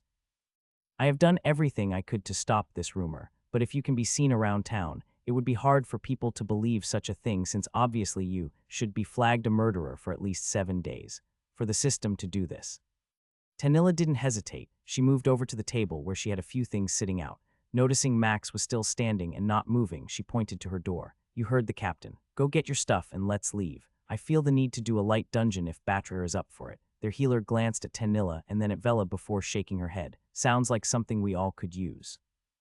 The looks they had gotten on the street after being dropped off discreetly in an alleyway by Vela and 2 of her guards were nothing compared to the expressions of the other adventurers as they walked into the guild hall. It appears the captain was right about the rumors, Tanilla whispered to Max as people shuffled out of their way. No doubt this will stop some of them. Nodding and smiling, Max couldn't help but wonder what the people were thinking. Seth.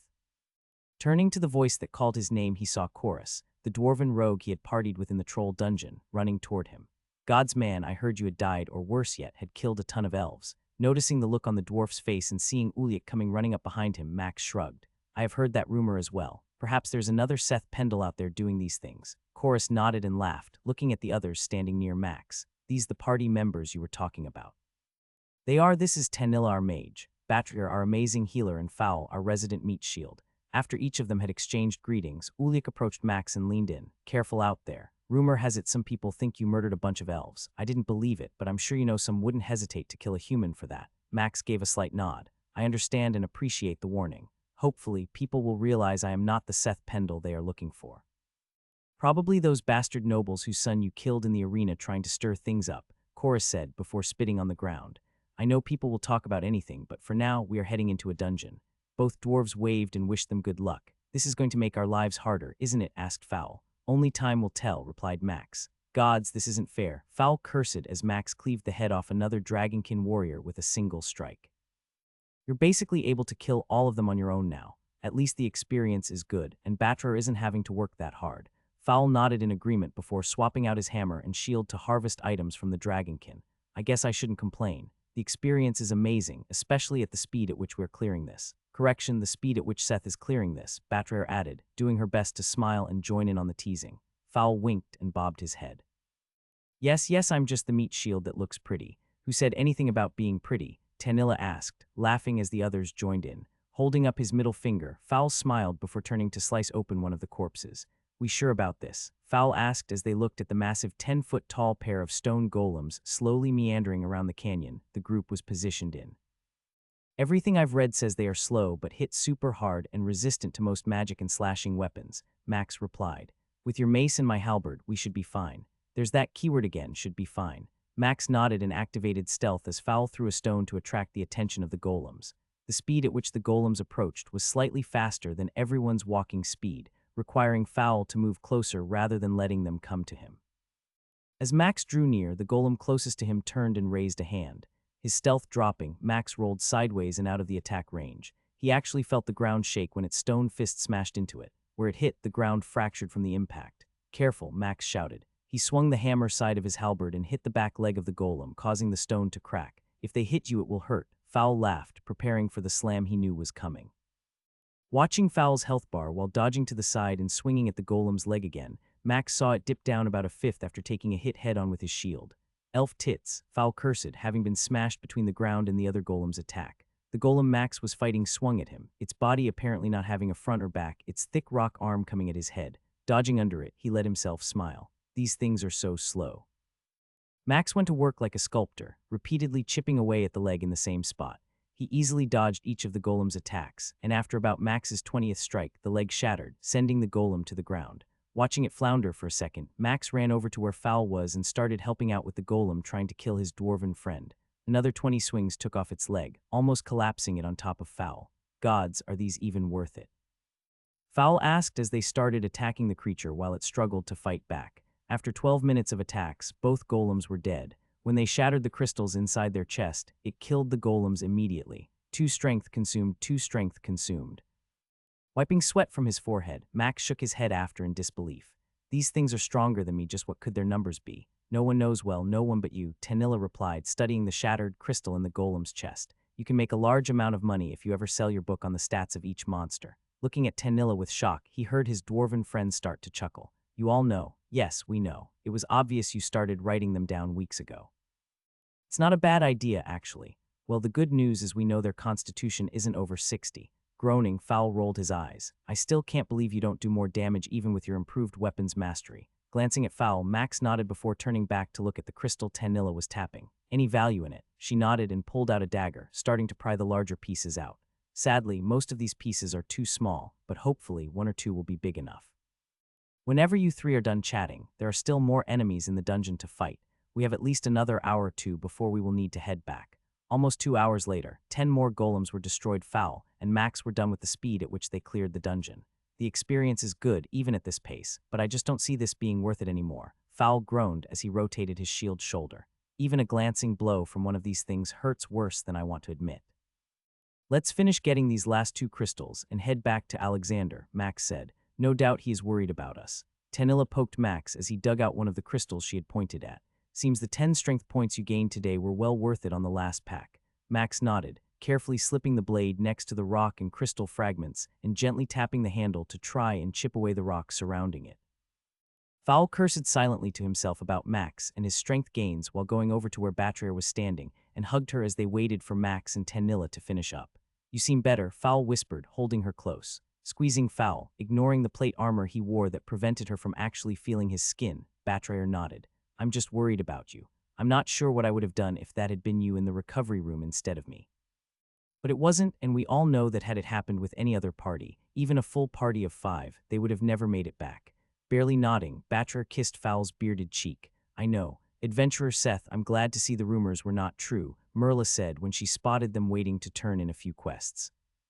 I want you to know most did not believe, but she paused and motioned around the room at the adventurers still staring at him. As you can see, word travels fast, and lately you have been the subject of much conversation.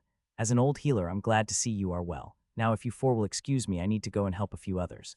Max moved to where the others were waiting for him after finishing turning in their daily quests. Good news, exclaimed Tanilla. We ranked up. What? Asked Max, looking bewildered at the new token on the counter with his name on it. Rank C now, Fowl said happily. Apparently all the quests we have done and all the items we have turned in have earned bonus points. Max glanced at the dwarf attendant behind the counter and saw her smiling and bobbing her head. Her pink beard and hair caught him off guard, and he glanced at Betrayer, who rolled her eyes when she noticed what he was staring at. Congratulations, Adventurer Seth, the woman said as he picked up his golden token. Giving her a nod, he studied it. Something about this seems too easy. As the door to the private room shut, Max stared at the food Alexander had brought and set on their table. We aren't paying this man enough, he muttered, motioning to the food before them. One of you 3 has to make him understand we need to pay for all this. Fowl was already chewing on a piece of meat while nodding in agreement. Eat and let's talk, Betrayer said, motioning to the plates of food before them. I want to hear more about this being too easy.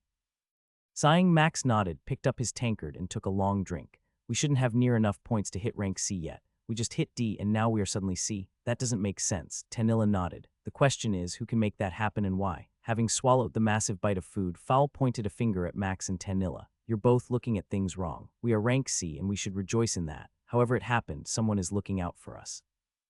Betrayer shook her head at Fowl, who looked at her confused. They are right, you fool. I'm not sure who made the four of us the next rank, but it puts us in a bad position by lowering our rewards. Everyone ate in silence as they mulled over what this could mean. Leaning back in the chair, Max studied the empty plates stacked in front of Fowl. You sure eat a lot for being the smallest person on this team. Snorting, Fowl grabbed his tankard and emptied it, releasing a massive belch before slamming the cup on the table. Whew, I feel better now. Waving her hand near her face, Batra grimaced and scooted her chair back. Gods, that smells worse than usual. Chuckling, Fowl leaned back in his chair and put his hands behind his head. So what have we decided? None of the possibilities add up, Tanilla answered. Max nodded, having pointed that out earlier and listening to her complain. Regardless, nothing else changes. Tomorrow, we repeat the process. In a few days, we can get everyone to level 35. From there, a few more dungeons will open up for us. Fowl grunted and stood up, moving to Batrair's chair and giving it a gentle tug. Care to join me in the master suite? Like you actually paid for it, she replied, rolling her eyes but quickly hopping out of the chair. I paid for it. Unlike some who got arrested and thrown into jail, I'm the dwarf who obeys the law. Tanilla laughed as Max held up a middle finger. You two don't stay up too late, Batrair said as she followed Fowl toward the door. I would probably wait at least 10 minutes before coming upstairs. Fowl turned around, his face and cheeks red. Maybe even just 5 minutes, teased Tanilla as the two left the room. Lying in bed, Max closed his eyes, trying to will himself to the place where he could talk to whatever was inside him. No matter how hard he tried, he never succeeded. 2 days passed of challenging grinding out experience by killing the golems and dragonkin. At the end of the second day, Fowl, Tanilla, and Batrair had managed to hit level 35. Are we up for trying a new dungeon? Max asked. I'm up for anything as long as we don't have to fight any more golems, Fowl grimaced. The guild has a warning about this dungeon being harder than most due to the centaur's speed, Max stated. Remember, they won't engage like other enemies we usually face. Fowl grunted as he stayed closer to Tanilla and Batrair. So how are we going to do this? We will figure it out. Our biggest strength comes from Tanilla's and my ability to ensnare or root things. The dungeon was a massive, flat area with short grass that shifted gently in the wind. A rare occasional tree rose up in the massively flat, grassy plain. The top of the dungeon looked like a sunny day, with small clouds drifting across the sky. Massive mountains encircled the entire floor, creating a bowl that seemed to encompass everything. Ahead was a pack of 3 centaurs, one with a sword and shield, while the other 2 had bows and quivers of arrows. Each one was taller than a grown horse. Muscles rippled across their massive humanoid torso that connected to a horse's body. I can stealth in and maybe take out one, or at least disable it. Then Tanilla can ensnare the back one. Sounds like a plan, Fowl said, rotating his shoulders as always before they started. Attracting the centaur with the melee weapon was easy enough, initially surprised Fowl, even after the warning Max had given. After the first attack on Fowl, the melee centaur attempted to dodge around him and head for both casters when it ran smack into an invisible wall of air. The stun from hitting it face first allowed Fowl to swing solidly at its back leg while positioning himself for another attack. Immediately, 2 arrows came flying from the archers aimed at Tanilla, who dodged sideways as they approached. Content to attack from a distance, neither noticed as Max approached from behind and took off both rear legs from the archer on the right. The one on the left immediately started to run, turning its attention to Max, but vines grew underneath it, tangling its hooves. Max ran forward, not wasting the moment, letting an arrow pierce his shoulder while swinging his halberd with all he had. The cut went through the haunches of the centaur, cutting it cleanly in 2. With both archers out of commission and bleeding from their massive wounds, Max raced toward Fowl, who had managed to get a second attack on the same leg, limiting the centaur's movement enough that it couldn't focus on the casters behind him. 2 swings later, the warrior fell to the ground, cut in half by Max's strikes. Holy elf tits, muttered Fowl as he glanced at the corpse before him. Consume has consumed a higher rank skill. Archery Common has been upgraded to Archery Rare. The cold wave hit him and Max didn't stumble as before. The effect from his upgraded Consume seemed to protect against it. Well, these centaurs don't seem that tough, Max stated, pointing at the 3 corpses. I guess we can keep at this. Most warriors also don't appear out of stealth and cut them in half either, Tanilla reminded Max as Fowl started cutting the mane off one of the centaurs. True, and I still had my spells in case we needed it. She nodded as Batrair bent down to inspect the hair Fowl had collected. Seems weird, but I guess the weavers would want something like this. Packs of 4 and 5 fell with little trouble as the combined spells of Max and Tanilla kept the runners in place, and Fowl managed to protect Batrair and Talina. Think we can take 6? Max glanced at Fowl and grimaced. I'd rather not. Even if I get one from the start, that leaves 3 archers free. Last time that one was a pain while it ran around before we could land an ensnare on it. So we're done then. For today, with this dungeon, sure. We still have 2 others we can attempt if you want. Not the spider one, Batrair said, a noticeable look of fear on her face as she squirmed where she stood. All right, on to the ape one then. The moment they portaled into the ape dungeon, the humidity and heat of the floor hit them. Water seemed to coat their skin within seconds, and the ground was slightly squishy from the air's moisture.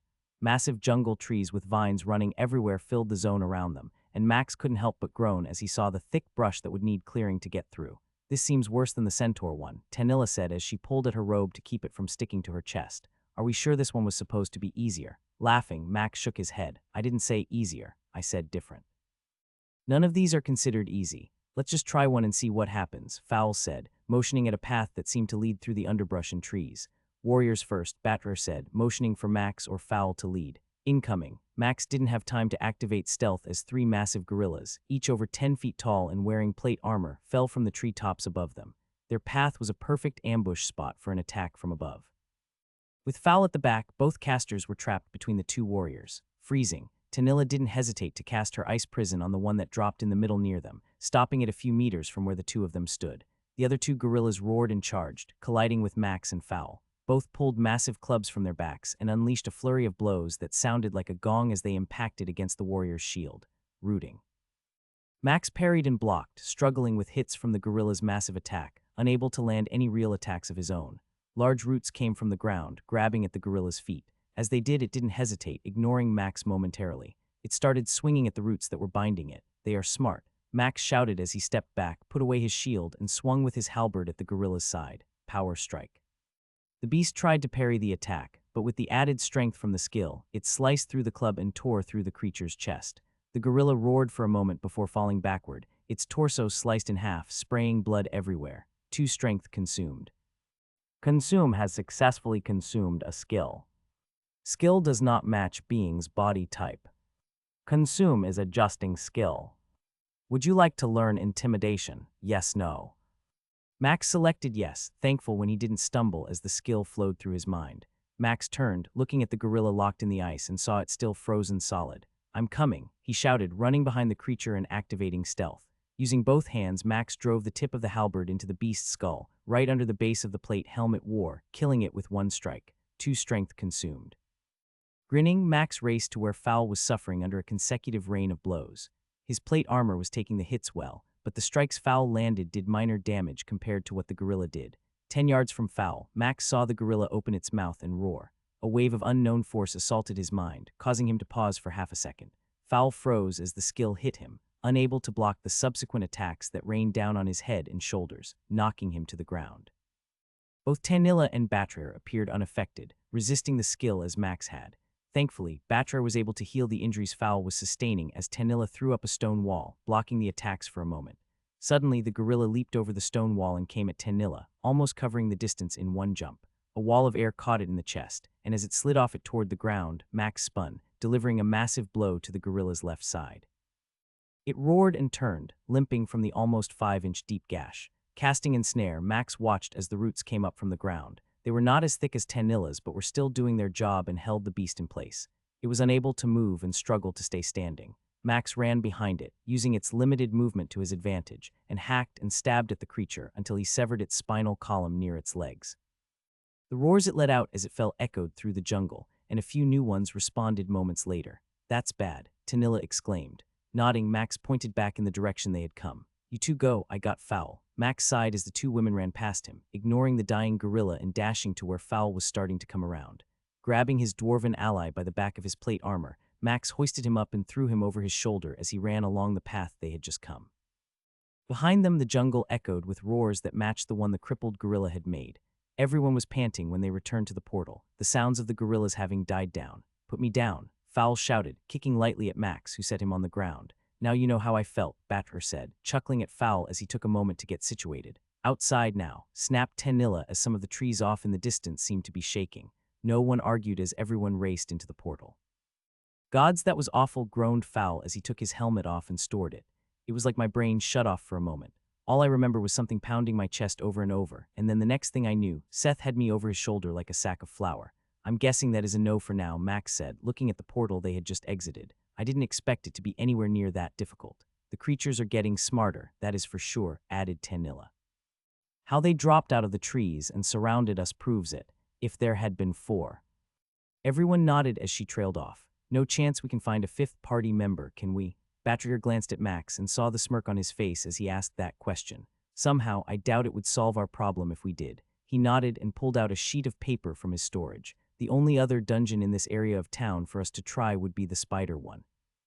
No one said anything for a moment after he stopped talking, each of them seeing the look on Batrayer's face at the idea of dealing with a poison-based creature. Or we can take a day and go visit with the Golden Axe faction and see what we think about them. It is going to be time for that soon. Grunting, Fowl bobbed his head. Riding a carriage into the inner city, Max considered what he knew about Dexic and her faction. He had done some research and knew they would have to choose soon. The next 10 levels were considered some of the toughest, as the dynamics and resistances of the monsters and creatures changed. They still needed to fight and kill the bosses of the previous dungeons, but it was time to plan for the future, and everything started here. Gods, these people act like gold, is as common as water, mumbled Fowl as they rode up to the gate for the faction. Each of the 12 factions had a property within the central part of the city. Each one was set at a different position around the outer edge near the water. 12 houses, each equally spaced around the city, so that if a need arose, a group would always be ready to respond to the call. The Golden Axe faction had 20-foot-high walls with gold decorations inlaid along the outside of the property, and at the entrance stood 3 statues that shone in the sun. An elf, dwarf, and human statue, each outfitted with golden armor and holding a massive golden axe, watched all those who entered their home.